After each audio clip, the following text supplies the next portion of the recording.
And, in fact, it is not John Granado. He is very, very busy, ironically, playing golf today in a member guest. I know, Raheel, you have a member guest coming up next week. And then Dell's isn't not for another month or so where he plays his member guest.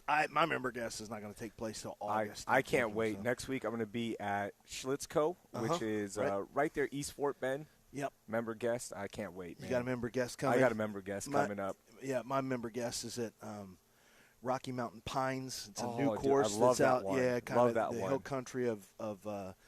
country of out past the Woodlands. Yeah. So it's going to be a it's going to be a nice. Malta Stevens is the one who designed that one. That's right? correct. Yeah. Yeah. He's there was a lot of excitement. A lot of buzz, a lot of excitement for Malta Stevens coming over. A lot of heat. He's kind of like the Drake listening parties yesterday. There's a lot of people who are going to be showing up for the big reveal of what the course layout is going to be.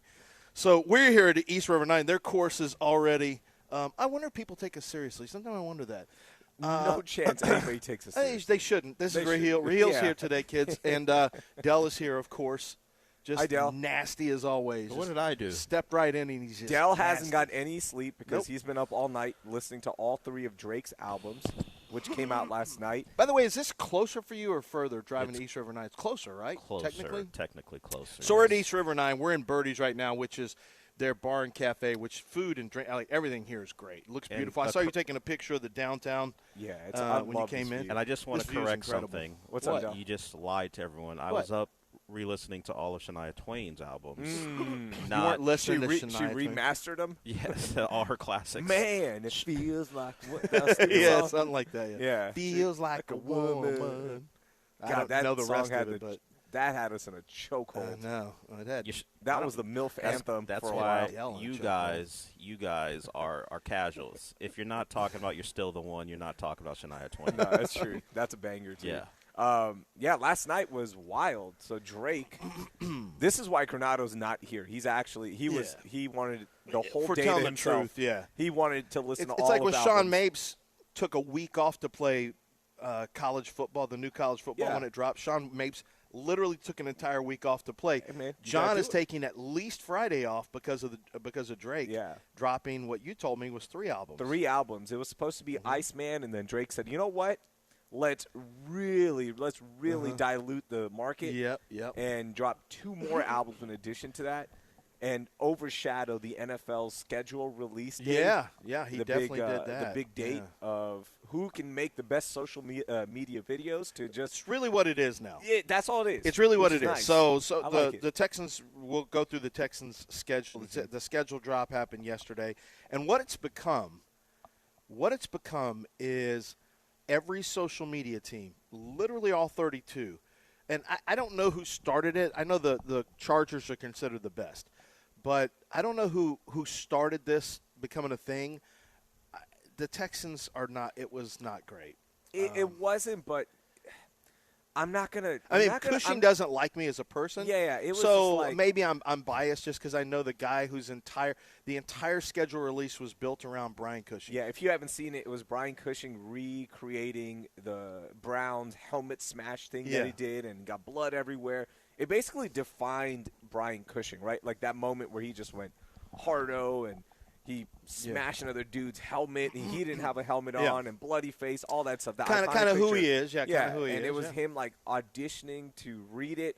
I'm not going to take a big dump on it because the social media team, I don't know what their constraints were. You come from that world. I come from that world. I come from like a digital marketing, social media background. So I don't know what got approved, what didn't. There's a lot of politics at play. So with that being said, the Titans are the best ones.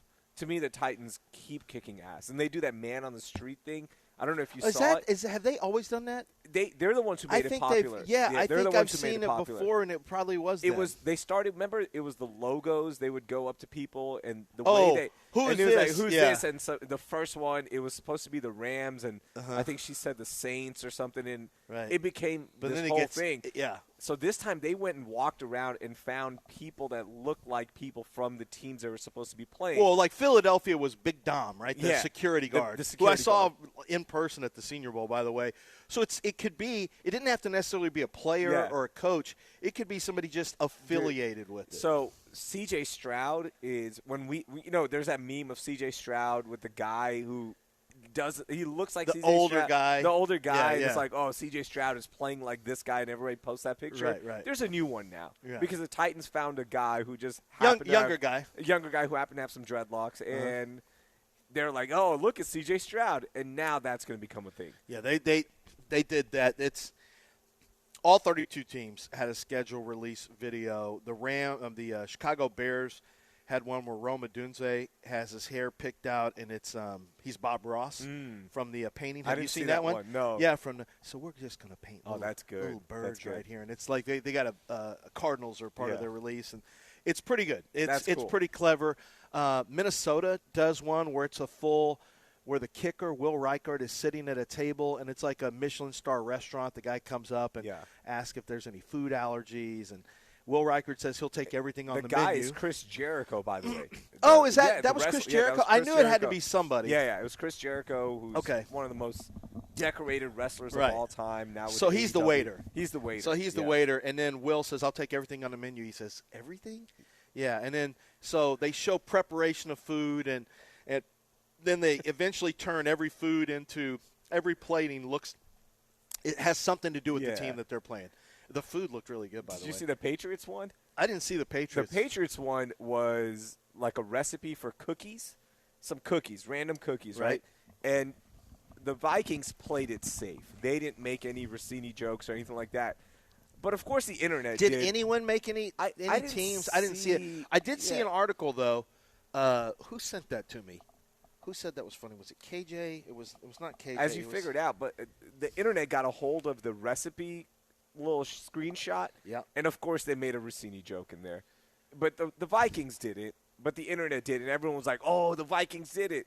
That's the problem with AI and editing, that people just believe everything. I did. I was like, damn, the Vikings took that shot.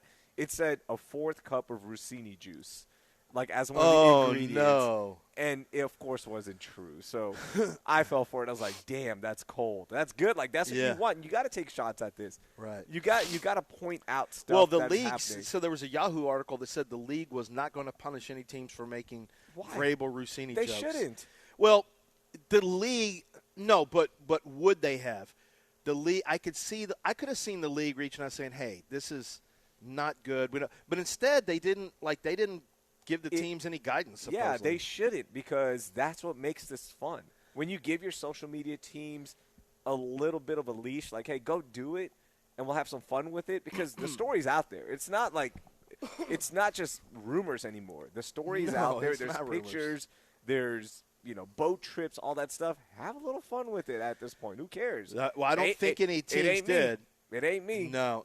And some of the teams may be saying, let's not do it in case we have some come back on one of our guys. Hey, but they didn't do anything, I guess. Yeah, I haven't seen anything. I haven't seen all of them. The Jacksonville Jaguars had their entire schedule release was Trevor Lawrence getting a haircut. Where his hair got cut into a cut of a Karen. I didn't recognize it. I just thought it was a terrible haircut, and then somebody pointed out. No, that was a Karen. It was a Karen cut. I'm like, okay, but is that real? Did he really get his haircut? I don't think he really did it. I don't think so. It seemed real that he got a haircut. If he did, they're going to have to, obviously, a barber's going to have to do something different. No, I don't think it was real. I think with just like the wigs you can buy and stuff, I'm pretty sure it wasn't. I'm gonna check. I'm gonna check and see. I mean, I would love to see and Trevor Lawrence walking They just said around. week 1 we're playing this, and they just show a guy cutting his hair. It just wasn't funny. It wasn't funny. Yeah. I didn't think that the Buffalo Bills is okay with Josh Allen saying a giant chrysalis. It's they're kicking around ideas, and so that's kind of funny the way they kick around ideas, because it's real corny. It's a take on bad pitched ideas and things like that inside a corporate world. And Josh Allen's just sitting in a corner saying, what about a giant chrysalis? And the chrysalis represents change and all this. And then in a barbershop quartet, and it wasn't great. Like I said, the Texans, I wasn't. Texans, it was all Cushing. The best one I saw, like I really loved because I loved the movie. The Rams did a Napoleon Dynamite intro. See, I missed the Rams. That was so good. Did you see the Raiders? So I'm not a big, huge Step Brothers. I didn't realize that's what it was. They have Fernando because I just felt like these are just two kind of dorky guys being dorks. It was Fernando Mendoza and Kirk Cousins looking at each other, and apparently they just recreated Step Brothers. Oh, I didn't see that. But I just thought, yeah, this is on par for Fernando Mendoza's personality. I just thought it was just him being awkward, and I didn't realize the whole thing was them being stepbrothers. So actually, it's probably a pretty good one. So they recreated the picture that we recreated, Dell, back when we had the Granada. Oh, that was Dell a Step Brothers picture. Yeah, it was like where we were just looking out into the abyss, and then now Clanton and Wexler used that pose as well. So shout out to them. Thank you for crediting us. They did it. Yeah, it's a real thing. I've seen it. But, yeah, that was us. That was me being stupid. I was like, hey, Granado, let's do this. Dell, you have to do it as well because you're part of the show. I can't believe you got Dell to do it. Yeah, we got Dell to do it. It was awesome. Yeah. It was weird. So there's a few others. So what we're doing, obviously, we're going to eat up this segment with other talk, and then we're going to get to the schedule release. If you haven't seen it, the Houston Texans have 5 nationally televised games. When we come back here in a second, we are going to go through each and every game. What? It doesn't get hot and heavy. It doesn't get hot Dude, and heavy creative. on the night. That's awesome. We're going to go, but we're going to do something different. It's going to be our own schedule release audio. So we're going to have a schedule release audio. You've been working on this. I just thought about it, like a schedule release audio. Like people are doing videos. Why can't we do a schedule release audio? And we're going to do it to Drake's new album, Iceman. That's how we're going to tie this all together. Can we? There's a clean one out there. There is? Yeah, he released a clean version. Iceman? Of course he did. Aubrey. Okay. Of course Aubrey did, course right, Aubrey.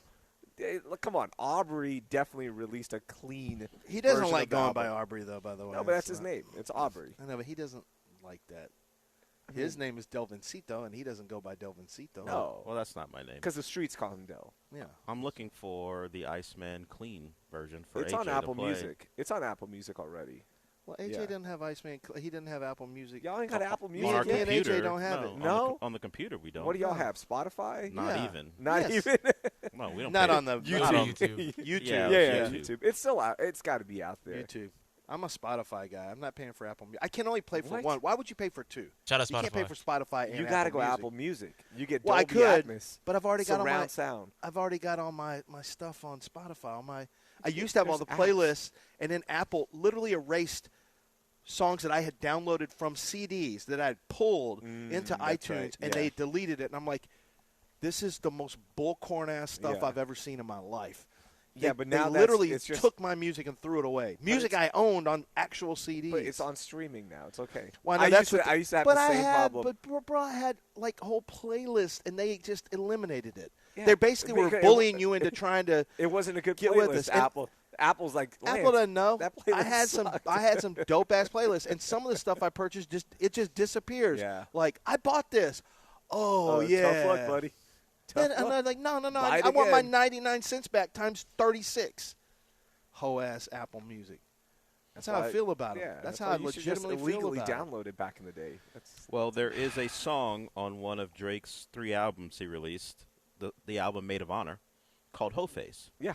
So Can we play that? Let's play Ho well, Face. there's a When we clean come back. version of There's it a on clean Apple. version of Ho Face? Yeah. Yeah. All right, We'll come AJ, back with Ho Face. See if we can find Ho Face, and we'll go through the schedule release so you can find out which games you are most excited about. I will tell you where they rank in terms of strength of schedule, what the over/under on win totals are Ooh, for yes. the Houston That's what I'm talking Texans, and we'll and I'll read you some of what DJ Bieneme, who covers the team for ESPN, our friend DJ Bieneme, will read some of the things that he believes are hot spots in the schedule, and we'll give our own as well when we come back. 713-780-3776. As always, the phone number. We are live at East River 9. You can come out here and hit some golf balls. You can play the par 3 course. They got pickleball out here.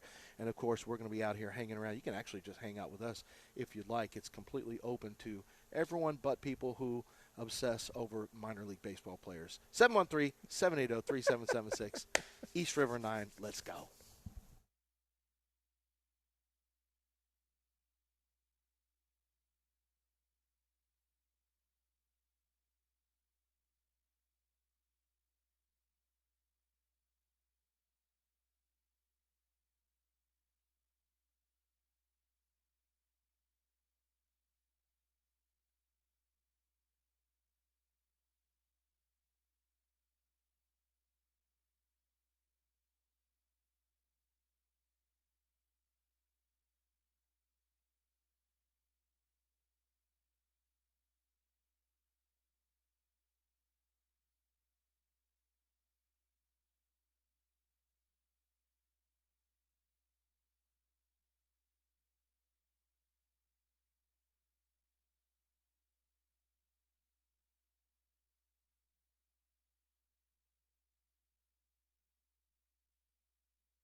This is John and Lance, on ESPN 97.5 and 97.9 HD2. broadcasting live from the mobile Huntington Bank Studios located at East River 9. Here's John Granado and Lance Zierlein. We really have to get some new ones so we can say Lance and Raheel, Lance and Dell, whatever the case may be. It's Lance, it's Raheel, it's Dell. And when last we left you, we were going to get to the actual Texans schedule. I will give the NFL credit. I never thought this would turn into this. The NFL started doing their schedule release. They tried to make it a big day. They would have 3-hour shows on on NFL Network back in the day, and I was always like, dude, I mean, for what? We know who they're going to play. Who cares when it is? But because there's so many international games, and some fans like to create travel plans and vacations or opportunities to go to travel abroad, that's turned into a bigger day. Finding out when your team has, I guess, for the fans who like to not only tailgate at games but maybe travel, it's a really big deal. What I like about schedule release is finding out where are the spots that are danger and where can a team make up some ground and things like that. And so I'm going to read the Texans' schedule for you right now. Who they play, when they play, where they're playing. And then we're going to go over some of the spots after that. They start off in Week 1 against the Buffalo Bills at home. It has been a house of horrors for Josh Allen taking on the Texans in Houston. Buffalo comes to Houston, Game 1. Joe Burrow and the Bengals come to Houston in Week 2, September 20th. September 13th is the first game. September 20th is the second game. So 2 home games to start. 2 home games right off the bat against pretty good competition, potentially. Bills should be good competition. We got to see if the Bengals defense is actually any better this year. Is Burrow going to be healthy? I would think in Week 2 he is. I don't think so. I would think in Week 2, but you never know. There's always a Week 1. Yeah, There's always a Week 1 for him, so you never know.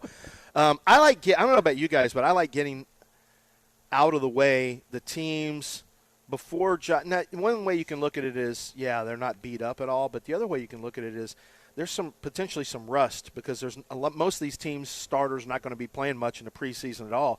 So you got the Texans' defense maybe taking on rusty quarterbacks and Josh Allen and Joe Burrow in the first 2 weeks, and you're at home. So I like that. Even if it was prime Josh Allen, I'm not worried no, about he the doesn't. Bills. He doesn't. Like that, he doesn't that really well. is one of those things where he cannot figure out the Texans, which is really bad. Nice. And maybe this is the game, but I doubt it. So I like this 2-0 to start the season. So you're at Indianapolis the next week. Who's their quarterback? Daniel Jones will be back and ready to go. So Daniel Jones is their quarterback in Week 3, and I gotta see if Sauce Gardner is back from his Achilles injury. I'm not sure if Sauce is all the way back. I got to find out. So we'll find out. That's Week 3 on the road. But then you're back at home against the Dallas Cowboys in the glory hole. Woo. October 4th. That's Jerry calls them. The glory I hole. know. The glory hole. hole. When you find oil, it's called a glory hole. Yeah. And then bad people stole that concept, and yeah. they tried to take it as their own. They made it better. They tried to take it for their own in rest stops. So, and listen, kids, don't talk about what we talk about on this show. I had a guy who. It's October 4th, by the way. Yeah, that's 4 games in 4-0. 3. So you're 3 at home, 1 on the road. AJ is a big Dallas Cowboys fan. Loves glory holes. That's 4-0. Wow. That's 4-0. Yeah, 4-0. Yeah. I have a friend. You're not winning on the road. First of all, you're not winning on the road, AJ. Okay. Yeah, this is the house of horrors. You don't believe you're winning on the road at all. Yeah, this is the house of horrors. This could be one of those games where on Monday morning you guys are going to come on and be like, man, Cowboys fans really took over the building. I miss Mike McCarthy. I hate what they're those. going to say is, I miss Mike McCarthy. It's it could potentially be one of those games where those nerds, go Cowboys, go Bull, all that stuff. Like AJ? You saying AJ's a nerd? The whole thing is going to be a You're mess. nerdy, If they lose that game, you guys are going to come on Monday morning and go, gosh, good job, Texans fans. That way you sell your tickets to Dallas fans, and the place was Jerry World 2.0. All Wait, that you stuff. think we'll be saying No, that? I'm saying potentially it could be that because the Dallas Cowboys. Well, yeah, but fans are it gonna won't show involve up. them winning the game, though. I don't think it will, but it could potentially. AJ, There's always a chance. I know you're not really speaking with a lot of confidence. Okay. Anyways, I want to go back I'll to be this humble. tangent. You notice he's not really he's not on board with they're going to playing the win. same defense as last year. What do you What? What do you mean you're not playing the same defense? Who's gone? He's talking about the Cowboys defense. Oh, what? We got a rookie, Caleb Downs, has to Quinnen play near the line. Williams. Quinnen was there. Not for the full season. Not for the full season, but they had him. Don't they got a new defensive coordinator? Yes. Too? Yeah, he's 34 years old. He doesn't No. know anything yet. Christian Parker. Okay. He's 34 years old. He hadn't even seen any. What the? The Rockets have players older than him. Well, Yeah, sure. Jeff Green. Jeff Green. KD. That's true. KD feels like Steven Adams in dog years, in Australian years. He's 38. Isn't Steven Adams 35? No, No, He's How actually old way is he? younger than you He's think. way He's like younger? 31. Yeah, Oh, wow. It's crazy. So talking about glory holes, I have a friend who owns a bunch of gas stations. He's like, dude, I need help branding. So I said, why don't you make T-shirts? What time is it? And billboards 7:25. Okay. that say the best glory holes in Texas. Yeah, That got shut down. Did he? Got Yeah, he shut didn't down. like that as No. much. I didn't think he would. Yeah. So week Week 4, 5. week 4, you got Cowboys at home. Week 5, you're back on the road at Tennessee Titans in the Owner Bowl as Hannah McNair takes on Amy Adams Strunk. Oh. The two sides hate each other. They don't make a secret of it. They absolutely despise each other. Amy's Mostly up on it's this. Amy Adams Strunk hates them more, I Yeah. think, than the Texans hate No, the but Titans. but Hannah doing that whole Columbia blue trim on the jerseys, the Oh, Color yeah. Rush jerseys last year or Yeah, 2 yeah, years yeah. ago. No. They. She took the first shot. She's like, well, look, actually, this is Houston's colors, the tiles. Well, they all actually did that after a move that Amy Adams with the Strunk retros, did. right? No, in like a wine bottle that they left in the owner's suite, the visiting owner's suite, that had a bunch of Oilers stuff on. Oh, she I didn't know did. that. Yeah, Okay. no one would know it. I But- got a picture of it. Okay, gotcha. Yeah. But now Hannah was like, yeah, but we're reclaiming that Oilers color. Right, That's part right. of our history. And Amy just said, okay, well, we're just going to go ahead and just Make our whole uniform. The whole uniform is just We're gonna just be the that whole now. uniform now. Yeah, so okay, congratulations. Yeah, They so win that's that a one. loss. That's Yeah. a loss. You've made the list, Tennessee. Then you go to Jacksonville. So now you've got two straight. Well, no, you don't. You go to to London. Wembley. You And go so to Wembley. Jacksonville loses one of their home games to Wembley Stadium, to London. But so October they still 18th. make money. Yeah. Yeah. And they've got plenty of fans there. But the Texans are getting pretty good. So what you find out with international fans is, like most fans, they just are Johnny-come-latelys on. Like they will move from team to team. They will just all of a sudden glom on They a have team. no- So yeah, they I'm have interested no to see how many. allegiance. They No, don't care. not really. No. So it's just like Dell. I respect Dell. He stays with a horse turd soccer team in Fulham, and he doesn't just bounce. And I do the same. I can say that because Everton is the Texans of the Premier League, and everyone says, why do you English, especially English people who find out, well, really that and Americans who find out that I Everton, follow, yeah. and they said, why did you choose Everton? And at the time, I didn't realize it was such a weird, and I just said, well, I didn't want it easy. I didn't want to follow the, But the you and your Man dad, U at the you and time. your dad grew up watching. We grew up Everton watching in yeah. Merseyside derbies when I was Yeah, a kid. that's why. My dad would say, "Come over here, Lancey," and he'd turn the color TV. We have to, you actually have to turn find the it, channel, and it would show up right after, right before Wide World of Sports. Obviously, the Merseyside derby would come on, and me and my dad would post Yeah, up. so And there's a sometime reason. I'd go, and we'd go to my grandparents in Kansas on the farm and watch, Everton soccer. So, It's one of that's the right. beautiful things about sports is It how is. you become a fan and those Yeah. little memories, right? That's how I became a PSG fan. That's how I became Yeah. a Chicago Yeah. Cubs fan with Parasite Ryan so many- Sandberg. Yeah. Was it that, or is that Jordan starting to brand them? Well, it was my dad loves Jordan Got it. collections, and he was I like, seem "Hey, to remember in 2018, as it soon was as the Jordan logo got thrown on suddenly those he was a jerseys, PSG someone guy? became a PSG fan. yeah." Then my dad was like, "Man, we're lifelong fans." So you got Jacksonville In Wembley, in yeah. London, in Wembley. Which later on in the show, I have a whole thing about that. But Okay. I want to I have a little monologue I want to talk about. Okay, I'll let you monologue. You know, I I'll- love a good monologue. Yeah, so. I'll let you monologue it. Then you're at home against the Giants, against Jackson Dart, the Swag Factory, Malik Neighbors, and we will see if you have Cam Scatterbo. I have to check on the severity of the injury if he's back then. Bye week in week 8. So hold on, Wait a minute. Are you saying wins or losses? I am. I'm so far You're we're just 7-0. Oh, you 7-0. Okay. I'll let you know when we lose. Oh, okay. Yeah. You think we're If it's losing at England? That's our England? home. At England. We're not losing at England. Is Jude Bellingham playing? We're not losing there. Why not? We're going to keep a clean sheet against the Jaguars. Okay, a shutout. Okay. Actually, that is Is going to it- be a really good Is it aggregate scoring when you play the Jags and?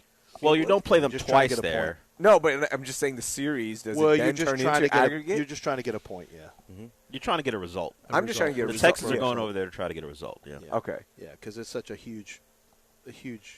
So Jacksonville. 7-0, hottest I team in would the say- I would NFL say- going into the bye Yeah, I week. don't say that. Then you're at the Chargers. You know what? That could be a trap game. Could be a trap game. Coming out of the bye week, And we everyone's know one of the talking about guys, you. and one of the guys who is so good in the playoffs is Justin Herbert. And when he plays the Texans, he usually really shines against the Texans. Justin Herbert. He and Josh Allen. Are we allowed to make fun of a quarterback being bad in the playoffs? Yeah, that's what I'm Are we very. allowed to do that? I'm focusing more. Yeah, on the because defense. we are. Yeah, Yeah. because you know what? How you can say certain words that we're not allowed what, to say. what can I say? Just certain What words. What words would you like to say Whole that I can face, say? You can say it. We can't. You just said it. Skeet. No, I'm saying it for. I don't even say that. Why would you Okay. say it? It is 7:30. You can't say that word. At Okay, any that's what time. I'm saying. And I can call What other people like, look at that cracker over there, Niall. Wow. I'm a cracker. I can say it, Dell. I can say that, Dell. What if I say can the say word? that. If I say the word that I'm not allowed to say, but Dell is, but then I say that it was a white writer for Netflix that actually wrote it for me, is that okay? No, God, that's because it's so a white hard. writer. What if Tarantino wrote it for him in the 90s? Or Because that's what happened on the Kevin Hart actually, roast. you can only allow it if feet are exposed. Then you can do the Tarantino thing. Yeah, we can't. We Yeah. can't do. You all want the to take out Tarant- your feet? We then- can't do all yeah. the Tarantino stuff. Okay, back to So the schedule wait, release. how did we get in that thing? I asked you. Oh yeah, I'm allowed to talk about make other fun teams' of quarterbacks. I can make fun of other teams' bad playoff Because quarterbacks you have a because I bad have play- a bad. okay, Yeah, got it. Well, That's why. Lance, let's do this. I mean, the people want to know what happens the rest of the year, so do we're it on the halfway other right side. now. Yeah. Why don't we tease it for the other side because we're already over? Other side. And the schedule is not available anywhere Nope, else. you don't Only- know. No, you're gonna have to stay here yeah, if you you want have to find stay out. Here if An you want- exclusive. What happens on the back end? This is the our second half. This of is the our schedule release audio. You do not want to miss this. If you're wondering if there's a Christmas Day game, Christmas Eve game, you got to stay tuned. Keep it right here. Thanksgiving There game. might be. Possibly. We You haven't. By you the way, never we know. haven't gotten to one single nationally televised evening game. I guess we'll count Well, Jacksonville. we said prime time Because games. that's a- no prime time games yet. Yeah, but that is a standalone time. Obviously, those games start at what 8:30. 8:30, I believe. Something like that, Roughly, so- yeah. So we'll have to get up for what they're calling the Wembley Derby between Jacksonville and the Texans. We'll break it here. When we come back, we will get to the rest of the schedule. So keep it right here on ESPN 97.5. We are live from East River 9.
This is John and Lance. On ESPN 97.5 and 97.9 HD2. Broadcasting live from the mobile Huntington Bank Studios located at East River 9. Here's John Granado and Lance Zierlein. It's funny. We got a friend of ours in the house who used to work for the Houston Texans who understands the schedule release thing has become a much bigger deal. Del, Coop, can you get on for a second? Yeah. Kevin Cooper's with us, former media relations director of the Houston Texans. Just came by to you got your own thing going on. You want to shout out your company? Yeah, Fan Ease. We're here to Fan Ease. Fan Ease. Yeah, that's what we're doing. It's something for the future, and everybody under the age of 38 is who we're targeting. So. Yeah. So you worked for the Texans from start? Yeah, 2002 to 2015. Until 15. Yeah. So can you believe how big the schedule release thing? Now, everything the NFL does turns into a really big deal. They haven't run into they haven't hit the wall yet. Yeah, the schedule release used to be we would get it. I would give it to Mr. McNair, Jamie Roots, Coach Kubiak. Drew Doherty would come up and interview Coach, and I would literally go downstairs because all the coaches who never come by my office come in my office, and it's just like, hey, how you doing? And it's just it's lock and key, and you don't want to give that thing up at all. So, the coaches couldn't know what the schedule was? No, you don't tell anybody. Right until it was officially It released. was, yeah. Oh, how early do you get the schedule? Yeah. I'd get the schedule probably about noon. You get it about noon. The same day? Yeah. Okay. Yeah, you get it about noon, and then we would get it from the PR department with the NFL. I would vacate the premises just because, again, these coaches are like hawks. Oh, like they're trying to get to you what the schedule is. Because they want to call their buddies and sit and figure all of that out. Really, what we would always release it about 6. And how would you release it back then? Send an email. I remember getting the press release. So we just that's how we got it. Just a press release. We got it. Yeah. Yeah, McLean would call us at probably about 10 minutes before, so he could start on his, start on his article, and that was it. Like it was none of this. And that was a little more than 10 years ago. Yes, yeah. And it's funny. I think I heard you guys talking about what was the first team. I actually think it was Seattle.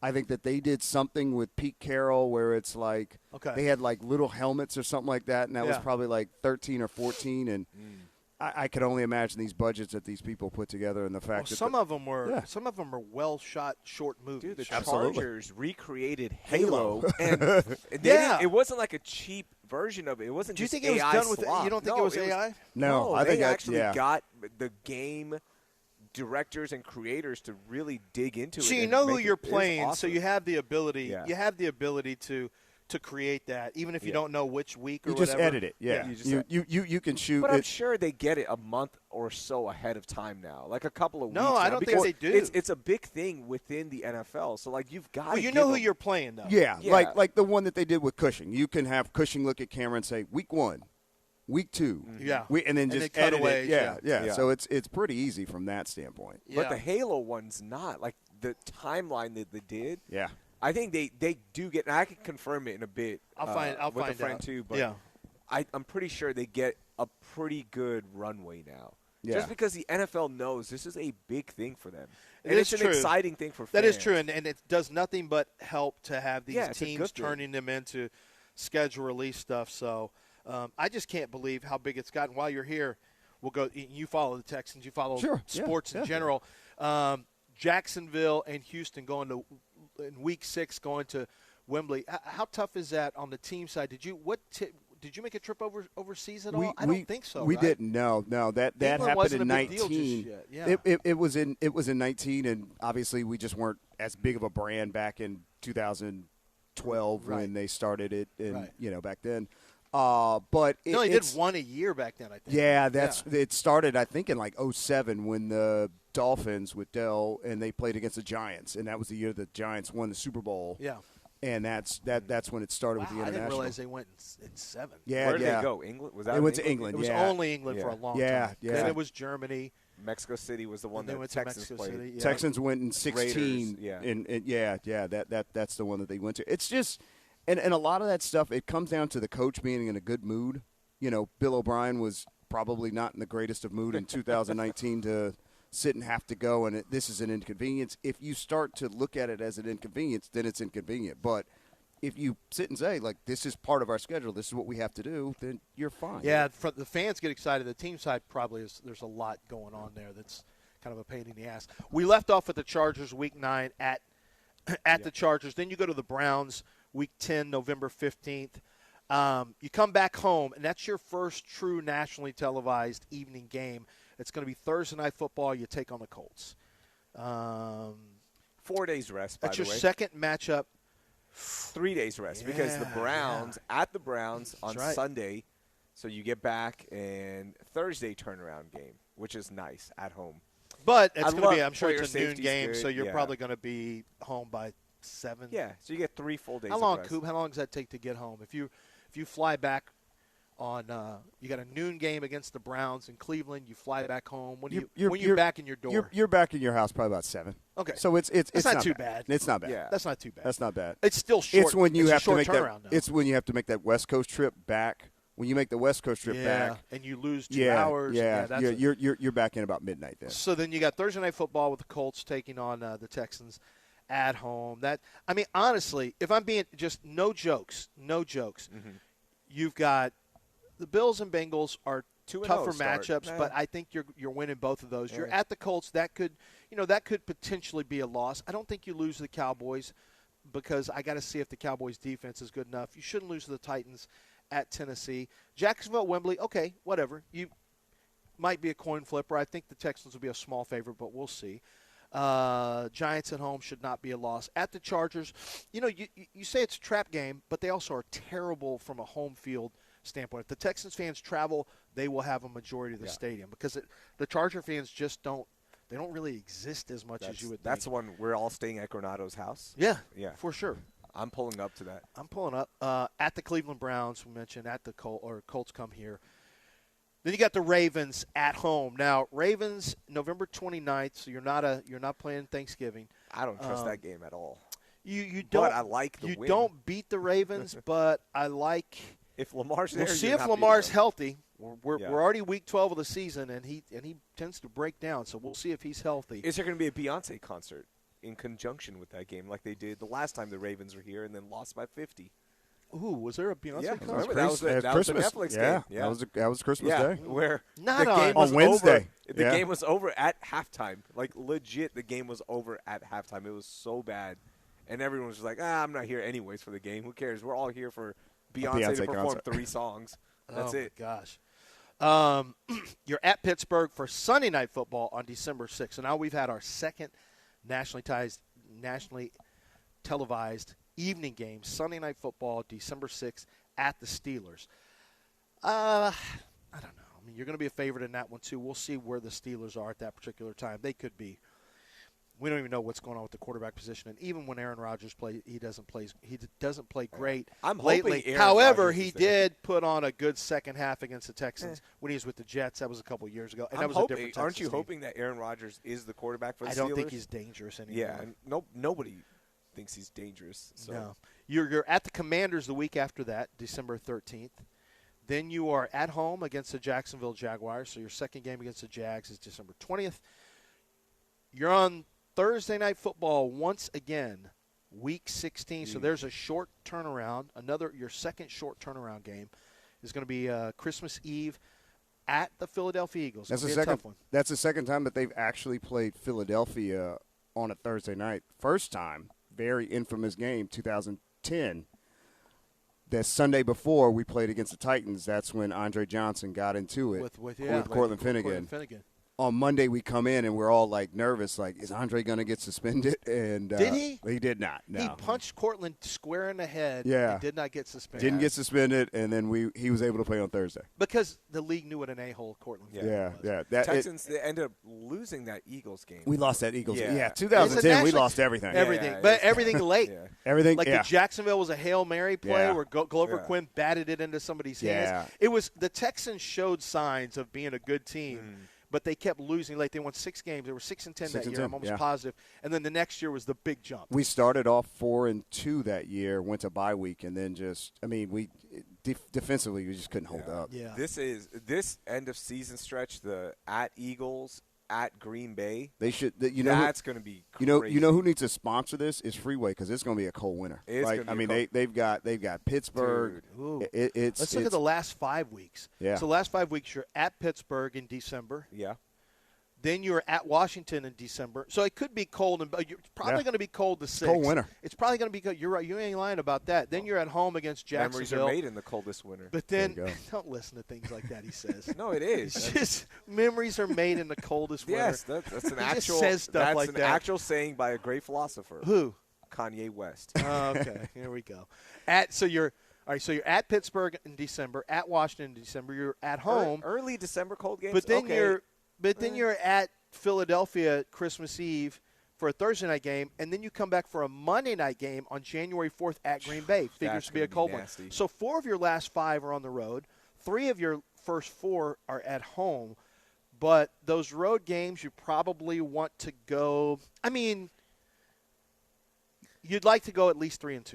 You'd like to go 3-2, which means beating the Steelers at Pittsburgh, beating Washington at Washington, beating the Jaguars at home, and then, you got kind of coin flippers on nationally televised game at Philadelphia and at the Green Bay Packers. I say coin flippers. Yeah. I'm just saying I think the point spread's going to be inside of 3 points either way.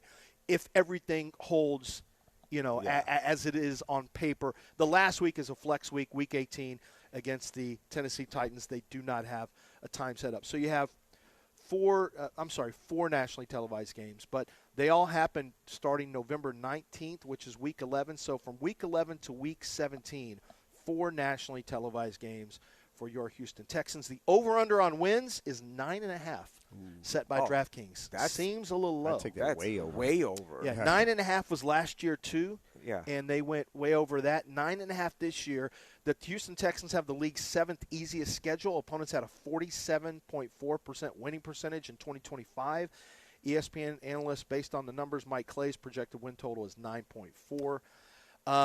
DJ Bieneme says the Texans have a great opportunity to start the season off hot as they open up at home for 3 of the first 4.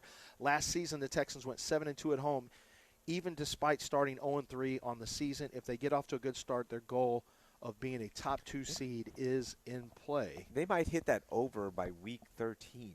And his bold prediction is the Texans will win at least 13 games. Yeah, so this is going to be a good season and a good schedule. Let's talk about that end of the season stretch, and then also something that no one's ever done on radio. Which game would you like to go to as a fan? All right. This has never been done before. Never been done. Yeah, never been done Coop, before. we appreciate you. How can people find Fan-Ease? It's a Fan-Ease. Yeah, fan-ease.com. Tell people what it is. Yeah, so what it is, I tell people all the time, my elevator pitch is very simple. It's like I'm a magician, but I guarantee I can get everyone to say yes 3 times. Everyone owns a smartphone. Everyone's watched a video on their smartphone. Everyone's gotten curious about something that they've seen on a video, so what they do, they stop, go to Google. What we do is we put an interactive icon, click on it, you get all the information right there. It's almost like if the Texans dropped their schedule and they said, week whatever to the Chargers. Click there. We're partnering with United. Click, buy your ticket, buy your hotel right here. So. So if it's an impulse purchase opportunity. That's it. You're on there. So that's fan-ease.com. That's it. It's not .org. It's not an organization. It's a .com. Yeah. Let's break it. Before we do, I want to tell you about M&J Electrical Supply. When we come back, we'll hit a little bit more. And I got to see, if you guys want to call in at any point, AJ will just tell us when you're on the line, 713-780-3776. So M&J Electrical Supply, one of the things that Jeremy Coker, the owner, does, he's got 3 decades in this business. He's been around here for close to that. I mean, the business they've been doing it for over 30 years, and Jeremy has decades of experience in that field. So maybe not 3, but he's coming up on it, and this guy's great. I really love the owner because I like the way he treats people. I like the way he handles his employees because it's a business that is very customer-focused. And those customers a lot of times are going to be electrical contractors, general contractors, maintenance engineers, project managers, construction and demolition guys. When you have a project that you're working on and you need your new electrical equipment, they've got you covered. Circuit breakers, transformers, disconnects, panels, switch gear, and much, much more. They can sell it to you brand new, or they can sell it to you refurbished at a deep discount, and that still comes with a 1-year warranty. How do they do the refurbished? Well, they're the ones taking the old equipment out of these projects, and they refurbish them. They also take them out and they offer people who are selling them top dollar instead of scrap prices. So it's kind of, you can benefit either way if you're listening right now. So if you want to cut down on that lead time, my friends over at MJ Electrical Supply have all of the supplies that you need, and don't forget they can come out and take out the supplies professionally and purchase them from you for good rates. They're located at Stubner Airline, near I-45 North and West Little York. Call 713-699-5055. That's 713-699-5055.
This is John and Lance, On ESPN 97.5 and 97.9 HD2. broadcasting live from the mobile Huntington Bank Studios located at East River 9. Here's John Granado and Lance Zerline. Lance Zerline, Dell, and Raheel, actually, and we're at East River 9. That part was true. And you can catch us if you come out here. Niall's already here. Our guy Kevin Cooper came by. And we are available for you to call in. Do we have any calls right now or no? No. Milo hung up. From his grave?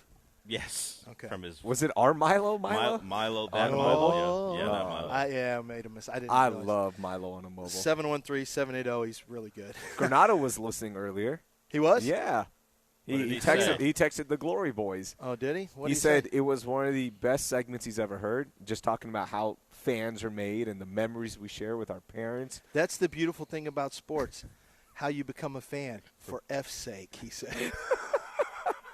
John got trolled by me. That's the saddest thing. You say You said about me and my dad watching Everton together. Yeah, on the prairies of Kansas. Your grandparents used to watch them. Yeah, that's what we Bonded do here. over watching Phil Neville. Yeah, I didn't know Everton before 2014. I got there and Tim Howard was on the way out. I think he had 1 year. So we've got David Fletcher's going to join us at 9 o'clock. He's in charge of Lone Star Entertainment, which handles, when events come into NRG, not NRG Stadium anymore, Reliant Stadium.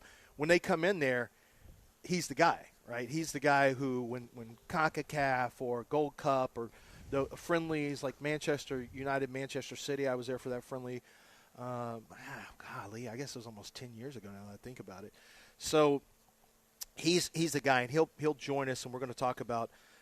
He's got tickets for us. I'm going to be giving away tickets for not the World Cup, but for Argentina is playing in. They're playing in College Station, so I'm going to have natural. I'm going to have a 2-pack. I mean, I asked these questions yesterday about. Well, it can take on a lot of. It can take on a lot of people. Honduras in Argentina. I'll bet you. Argentina. How much do you want to bet that stadium? It's going to be packed. Has 80,000. It's 80? not Yeah. If no, Messi, 100. if Messi's You think going he'll to go play, full 100? Yeah. Will Messi play though? I don't know. Why wouldn't he play? He might just not want to play in that friendly. I don't know. Oh, there's a reason. He might make an appearance, but you don't think he might the be college- there, but he But might the not play. potential of him playing is still going to draw people. You just never know how he's coming. And off I'm the giving MLS away. season. I'm giving away 2 different 2-packs today. So listen up. We'll give nice. some away in the 8 o'clock and some away in the 9 o'clock. But he's going to join us. The World Cup. I'm excited about the World Cup in general. I love watching World Cup soccer. Going to the games. I sent you an article. I sent both of you an article. And the World Cup is expected to make FIFA is expected to make $13 billion. FIFA is going to make $13 billion. But what this article says is that they've basically just gouged from a standpoint of all of the logistics. That's all on you, City. When you get that, you have to figure out your security staff. You have to do that. You have to pay for all of that. And they don't share the revenue. FIFA, it's the biggest con ripoff that is going today. They've taken a huge event and they've just turned it into literally just a chance for them to grift as much money as possible, which is a shame because this is a great event. And the tickets, they have now gouged on tickets, and their reasoning was, well, they're just going to double them up on the secondary market anyway, so we're just going to charge that and kind of take the secondary market. No, you're not. You're doing that because you're trying to make as much as you possibly can, and you've priced everyone out now. It sucks. It's the worst. I mean, I can only talk about what's happening in Houston. I haven't read up on the other host cities, but from all sorts of reports by the Houston Chronicle, from other outlets, the city of Houston itself, which is already constrained by the budget, and it's not good. You guys are going to start paying a garbage fee, by the way, in Houston now because because the city, the budget is not balanced at all. You've got the World Cup now, and as you mentioned, FIFA's not sharing any profit. FIFA's going to make a ton of money. The city of Houston itself will be lucky to break even.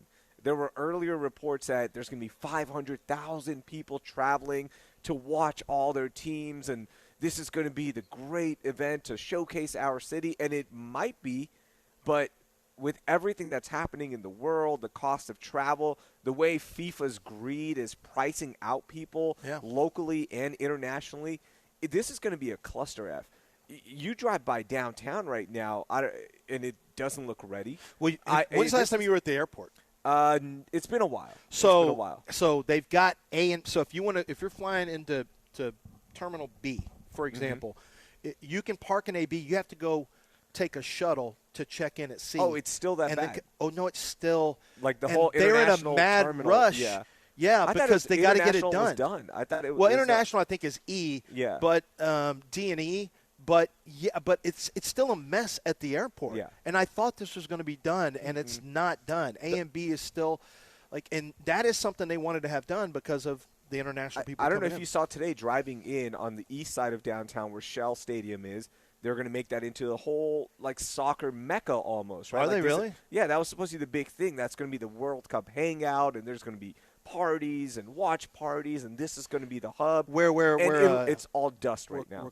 We're like 30 days away, right? Less than 30 days. June 13th is the first match Here's Where June. June Kobo's 11th. used to be on that side? Yeah, like is on that what that they were going to do? Is that why they were Yeah, knocking the whole everything thing is down? cleared out. All those buildings And are gone. nothing's been done. It doesn't look ready right now unless that's the plan. It's just a dirt Yeah. field, and they're going to put up a big screen, and you just hang out on parking lot surface. Is that what you're doing?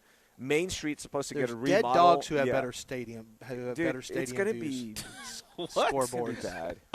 Oh, you're talking It's a about callback. the It's comedy. It's a oh. callback. What was that The, callback? I missed the that. Aggies, they built John a and scoreboard. John, Oh, and, yeah, John yeah. and Dell didn't believe No, that we the believe Aggies that. had, I didn't believe they wrote down the scores but and they walked did. them to the dogs. before 1999, You- and there you- was a very specific game. They were writing scores on a dry erase, and it's just See, just, you let's don't just believe leave it it. either. You don't believe it I know either. it's hard to believe, but it's true. But in a way, I mean, the currently longer you they're- think about yeah. it, you'll think I can see them. They're doing it. currently their dog right now has an eye patch. It's a pirate because they had eye surgery. Did you see that? No. Yeah, revelry. Yeah. the Yeah. first lady of Aggieland, Yeah, That's right. she has a which she is has an eye something patch, I right? question. That moniker for a dog. Like of all the women That's a who beautiful. the, thing. That's what makes the SEC special. of all the women who have matriculated at college in Bryn College Station, whatever they call that place. Brian College, whatever It's they just call College that. Station. It's just Yeah, College it's just Station. College- Oh, a dog is the first lady of Aggieland. Yeah. They don't have like a pageant for an actual woman No. to get that award. That would be a good idea. There's Yeah. good-looking girls. Yeah. No, there. because they don't look at women like you guys do. All right, I What- can't do this anymore. What do they look at? I like? can't. I don't know if we can. Women's This is a aren't- longhorn. Women I aren't don't know if based we on can- looks over there. Oh, okay? okay. So yeah. the dog is though. Yeah, that's why that's the way to even the playing field. Is you're based on the dog. I now. can't let a longhorn have Yeah, free look, reign here look. to take his Revel, shots. Revel, I can Revel- never, Reveille. Reveille had eye surgery. Oh, Yeah. yes, you're right. Yes, Yeah, you're right. I'm not What making happened? this What up. happened to that dog? What happened to I its don't know. eye? What happened to that Some- boy? We don't know. Something just happened. What happened to that dog?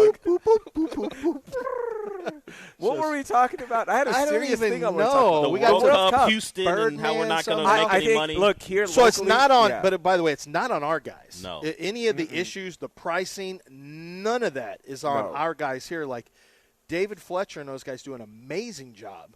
FIFA just likes to.